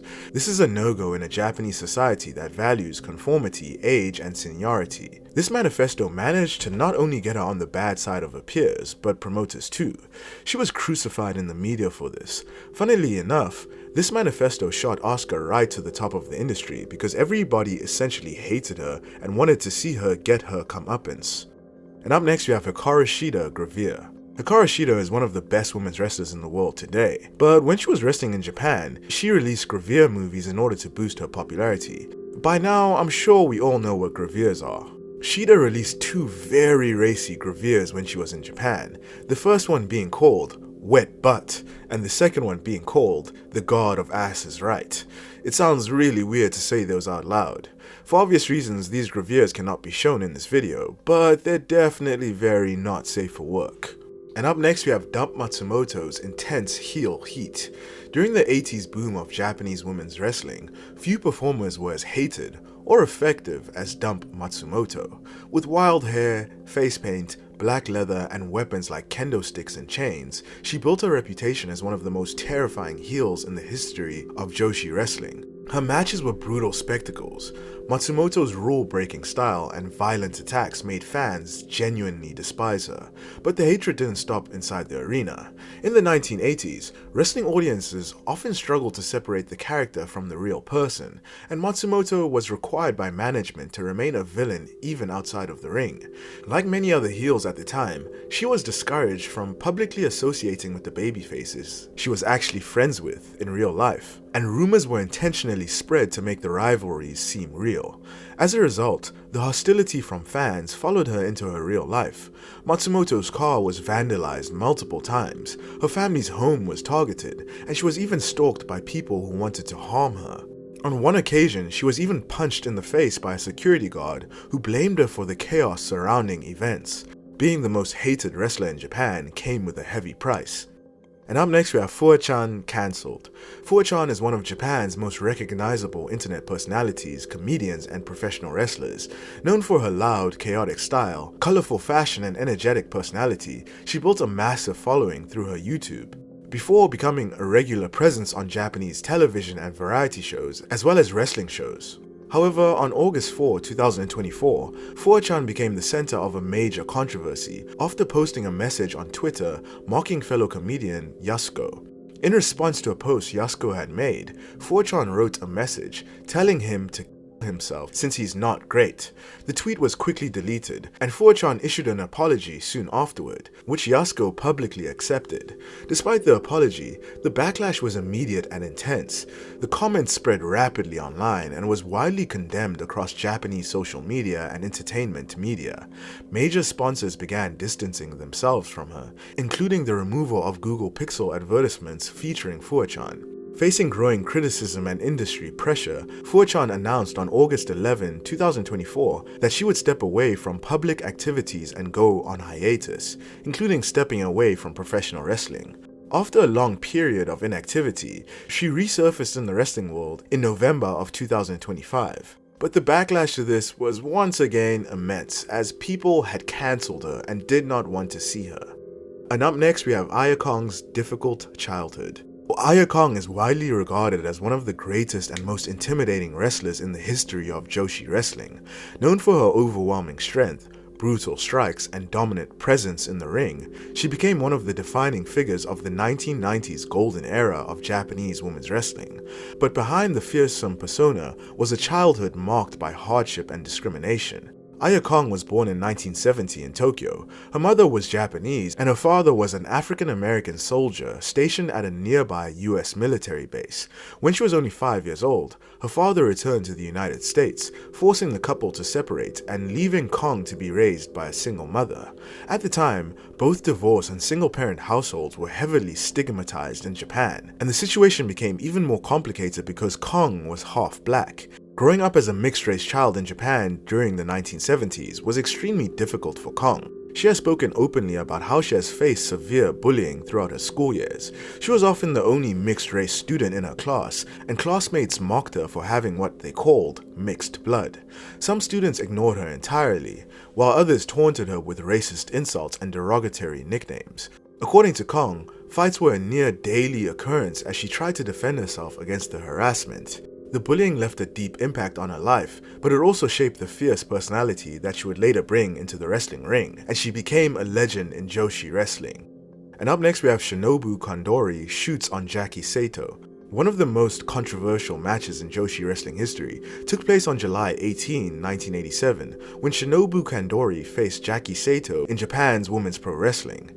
At the time, Sato was already a legend in the ring. As one half of the wildly popular beauty pair tag team in the 1970s, she had helped bring women's wrestling into the mainstream in Japan and had later come out of retirement to help form the JWP promotion. Her opponent, Shinobu Kandori, was very different. Kandori came from a legitimate judo background and had a reputation for preferring a much more realistic, shoot-style approach to wrestling. Tension between the two reportedly built behind the scenes, particularly after a previous match in which Sato had struck Kandori's injured eye. When they met again in 1987, things escalated quickly. What was supposed to be a professional wrestling match broke down as Kandori started throwing legitimate punches and strikes. Instead of a choreographed bout, the match reportedly turned into a real fight, with Kandori overpowering Sato and reportedly striking her in the face before forcing her into a legit submission.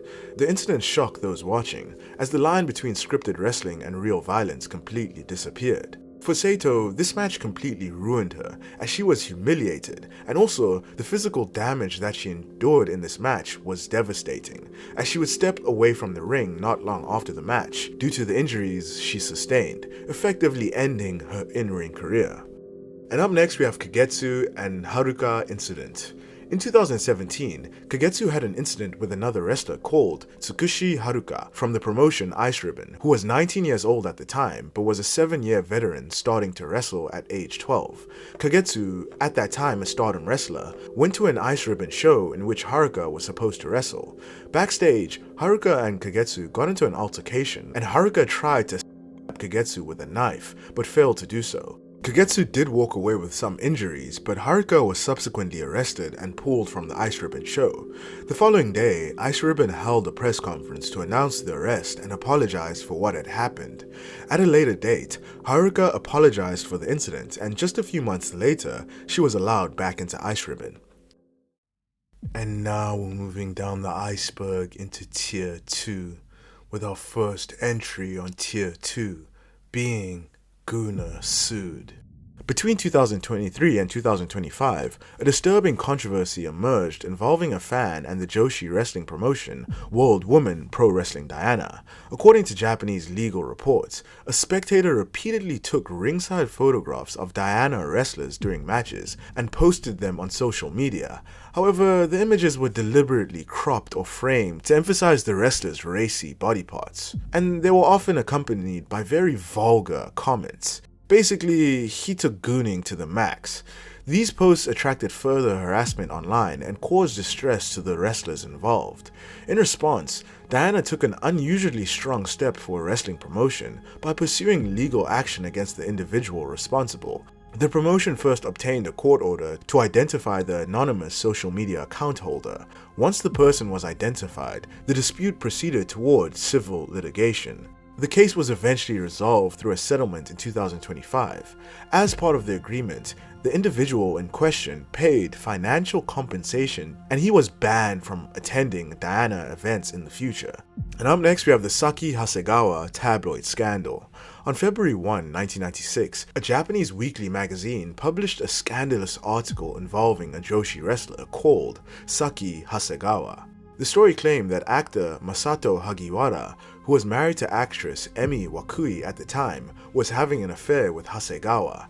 The article went even further, suggesting that the famous actor Hagiwara had dumped Hasegawa and that she would soon retire from wrestling because she's so heartbroken. The report sparked a media frenzy. Tabloid television crews began swarming venues hosting All Japan Women's Pro Wrestling events, and even the hotels where the wrestlers were staying, turning what started as gossip into a full-blown entertainment scandal. Hasegawa strongly denied the allegations, angrily responding that the article was full of lies and that her name had been exploited. She stated that after 8 years of hard work in the ring, it was painful to see her career reduced to tabloid rumors. Despite the intense media attention, the scandal eventually faded. Unlike many idol scandals in Japan that ended careers, Hasegawa continued wrestling for several more years before retiring in the late 1990s. And up next we have Chigusa Nagayo, local hero. Chigusa Nagayo, an ex-professional wrestler and founder of the Gaia Girls Women's Professional Wrestling Organization and Marvelous Women's Pro Wrestling, first achieved mainstream popularities in the 80s as a member of the tag team, the Crush Girls, who became pop culture sensations with a number of top 10 singles, and she is often referred to in Japan as the most popular women's wrestler of all time. And she became even more popular after she became a local hero. According to reports, in 2018, Nagayo, who was in Sapporo for a big match, was making her way back to her hotel at approximately 3 AM on November 19, when she heard a woman screaming from a multi-story car park. Nagayo first said that she thought the commotion might have just been a couple playing around, but when the screams continued in a tone she'd never heard before, she immediately phoned the police. However, fearing that the woman might be R-worded or seriously injured by the time law enforcement showed up, the then 53-year-old Nagaya raced up the stairs of the car park to see if she could help the woman herself. When she arrived at the scene, Nagayo found a young man pinning a distressed woman on the ground, with his hands on her legs and neck. The woman was barefoot, with grazes on her knees and her belongings strewn around them. Nagayo says she approached the couple and yelled at the man, warning him to stop what he was doing. At this point, the man appeared to comply, realizing the woman for a moment, but then he grabbed Nagayo's head and yanked on her hair, pulling some of it out as he pushed her face toward the ground. While her first instinct was to fight back, Nagayo stopped herself from harming the man, saying later that she knew if she were to lay a hand on the assailant, it would jeopardize the careers of the young female wrestlers in her marvelous company. Instead, Nagayo decided to employ a defensive hand technique to keep the man at bay, locking her fingers around him in such a way that he would not be able to escape. During the intense scuffle, Nagayo could feel the bone in one of her fingers on her left hand moving in a bad way, but she refused to loosen her grip as she was determined not to let the man escape. Police arrived at the scene moments later, surrounding the group and taking the man, who was said to be intoxicated, into custody. According to authorities, the couple were actually married, unbeknownst to Nagayo, and the 27-year-old husband, who manages a restaurant, was arrested for assault. And up next we have Akano beaten up by a rugby player. Akano is a female Japanese wrestler who wrestled for several independent promotions. In 2005, Akano was in Tokyo's Roppongi nightlife district with friends, and that is where she had a run-in with two members of Japan's national rugby team. One in particular was a young 19-year-old standout wing born in the island of Tonga, who was a man named Christian Laumanu. Laumanu and a Japanese-born teammate got into a verbal altercation with Akano and her friends. Laumanu and his teammate, who are both men, attacked Akano and her friends, who are women, and this resulted in Akano getting knocked unconscious in a brawl outside of a nightclub. The fight made headlines in both Tonga and Japan. Laumanu would then be banned from the Japanese rugby team for a full year for this incident. And up next we have Yumiko's outburst. In 1987, during an All Japan Women's Pro Wrestling 2 out of 3 Falls tag team match that pitted Kazue Nagahori and Yumi Ogura versus Yumiko Hota and Akira Hokuto, Yumi Ogura legitimately accidentally broke the neck of Hokuto. It was off the second rope with a tombstone piledriver. Ogura and Nagahori got the pinfall victory, but to Hokuto's credit, she continued to wrestle the rest of the match with a broken frickin' neck. Oh, it's true. It's damn true. Hokuto's partner, Yumiko Hota, nicknamed the Murder Goddess, took exception to Ogura's accidental botch and went into business for herself. Yumiko repeatedly used stiff kicks to Ogura, the girl who broke her partner's neck, hitting her a number of times in the face, knocking several of Ogura's teeth out. After the match ended, management made Yumiko Hota go around the ring and pick up Ogura's teeth. And now we're going down into the deepest tier of the iceberg, Tier 1, with our first entry on Tier 1 being the death of Asahi. One of the most tragic recent losses in Joshi wrestling came in 2024 with the sudden death of young wrestler Asahi. Born in Gunma Prefecture, Asahi debuted in professional wrestling at just 14 years old, after training in the Ice Ribbon Dojo, quickly becoming known as a bright and energetic talent on the Joshi independent scene. Over the next several years, she worked for multiple promotions, most notably Ice Ribbon, before later joining Actress Girls, where she was beginning to build momentum as a rising star. Tragically though, on February 1, 2024, Asahi died at the age of just 21 after being involved in an apparent car crash. The promotion Actress Girls announced her passing several days later, describing it as an unexpected accident and cancelling a scheduled show out of respect. The loss shocked the Joshi world. Asahi had wrestled a final match only 1 day before her death, making the news even more heartbreaking for fans and fellow wrestlers who had seen her in the ring just hours earlier. And up next we have Rumi Kazama becomes AV actress. Rumi Kazama was once a respected figure in the world of Joshi wrestling. Debuting in the mid-1980s, she wrestled across several promotions and eventually became one of the key figures behind Ladies Legend Professional Wrestling, even serving as the promotion's president for some time. For years, she was known as a veteran wrestler and promoter who helped shape parts of the women's wrestling scene in Japan. But later on in her life, Kazama made a move that shocked many fans. Around 2010, long after her peak wrestling years, Kazama appeared in 2 adult films by the names of Celebrity Madness debut Rumi Kazama and Celebrity Rumi Kazama Dangerous Pro Wrestler. What made the situation particularly notable was that these were not your typical gravure films or suggestive photo sessions, which many Japanese entertainers and wrestlers participated in. Instead, these were full-blown adult video productions, something far more explicit and unusual for a well-known veteran of the Joshi wrestling industry. Another aspect that surprised fans was Kazama's age at the time. She was already in her mid-40s, an age where most wrestlers in her generation had long stepped away from the spotlight. Seeing a former promotion founder and respected industry veteran suddenly appear in adult films was unexpected and became a topic of discussion among wrestling fans. She unfortunately died in 2021 at the age of 55. And up next we have the story of Hyper Masao. Hyper Masao is known as one of the most beloved and entertaining personalities in Tokyo Joshi Pro Wrestling. With a colorful superstar persona and comedic matches, she has become a fan favorite and a mainstay of the promotion. But before finding success in wrestling, Masao went through an extremely dark period in her life. In an interview, she openly spoke about suffering from severe depression when she was younger. During this time, she became a hikikomori, isolating herself from society and rarely leaving the house. She struggled with eating properly, suffered from malnutrition, and spent long periods completely withdrawn from the outside world.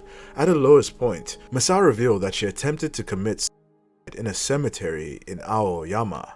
She was discovered the following morning and taken to the hospital by an ambulance. When she regained consciousness, she found herself in extremely poor physical condition, in a diaper, and weak, swollen, and requiring medical attention after the whole ordeal. She was questioned by police, who initially misunderstood the situation, believing she may have been involved with drugs, when in reality she had been struggling with severe mental health issues. After her recovery, her life took an unexpected turn. Her mother eventually persuaded her to leave the house and attend a craft fair at a shopping mall. While there, she witnessed a DDT street wrestling show, a chaotic and comedic style of wrestling performed outside traditional arenas. The performance fascinated her and sparked something that had been missing in her life, a sense of excitement and possibility.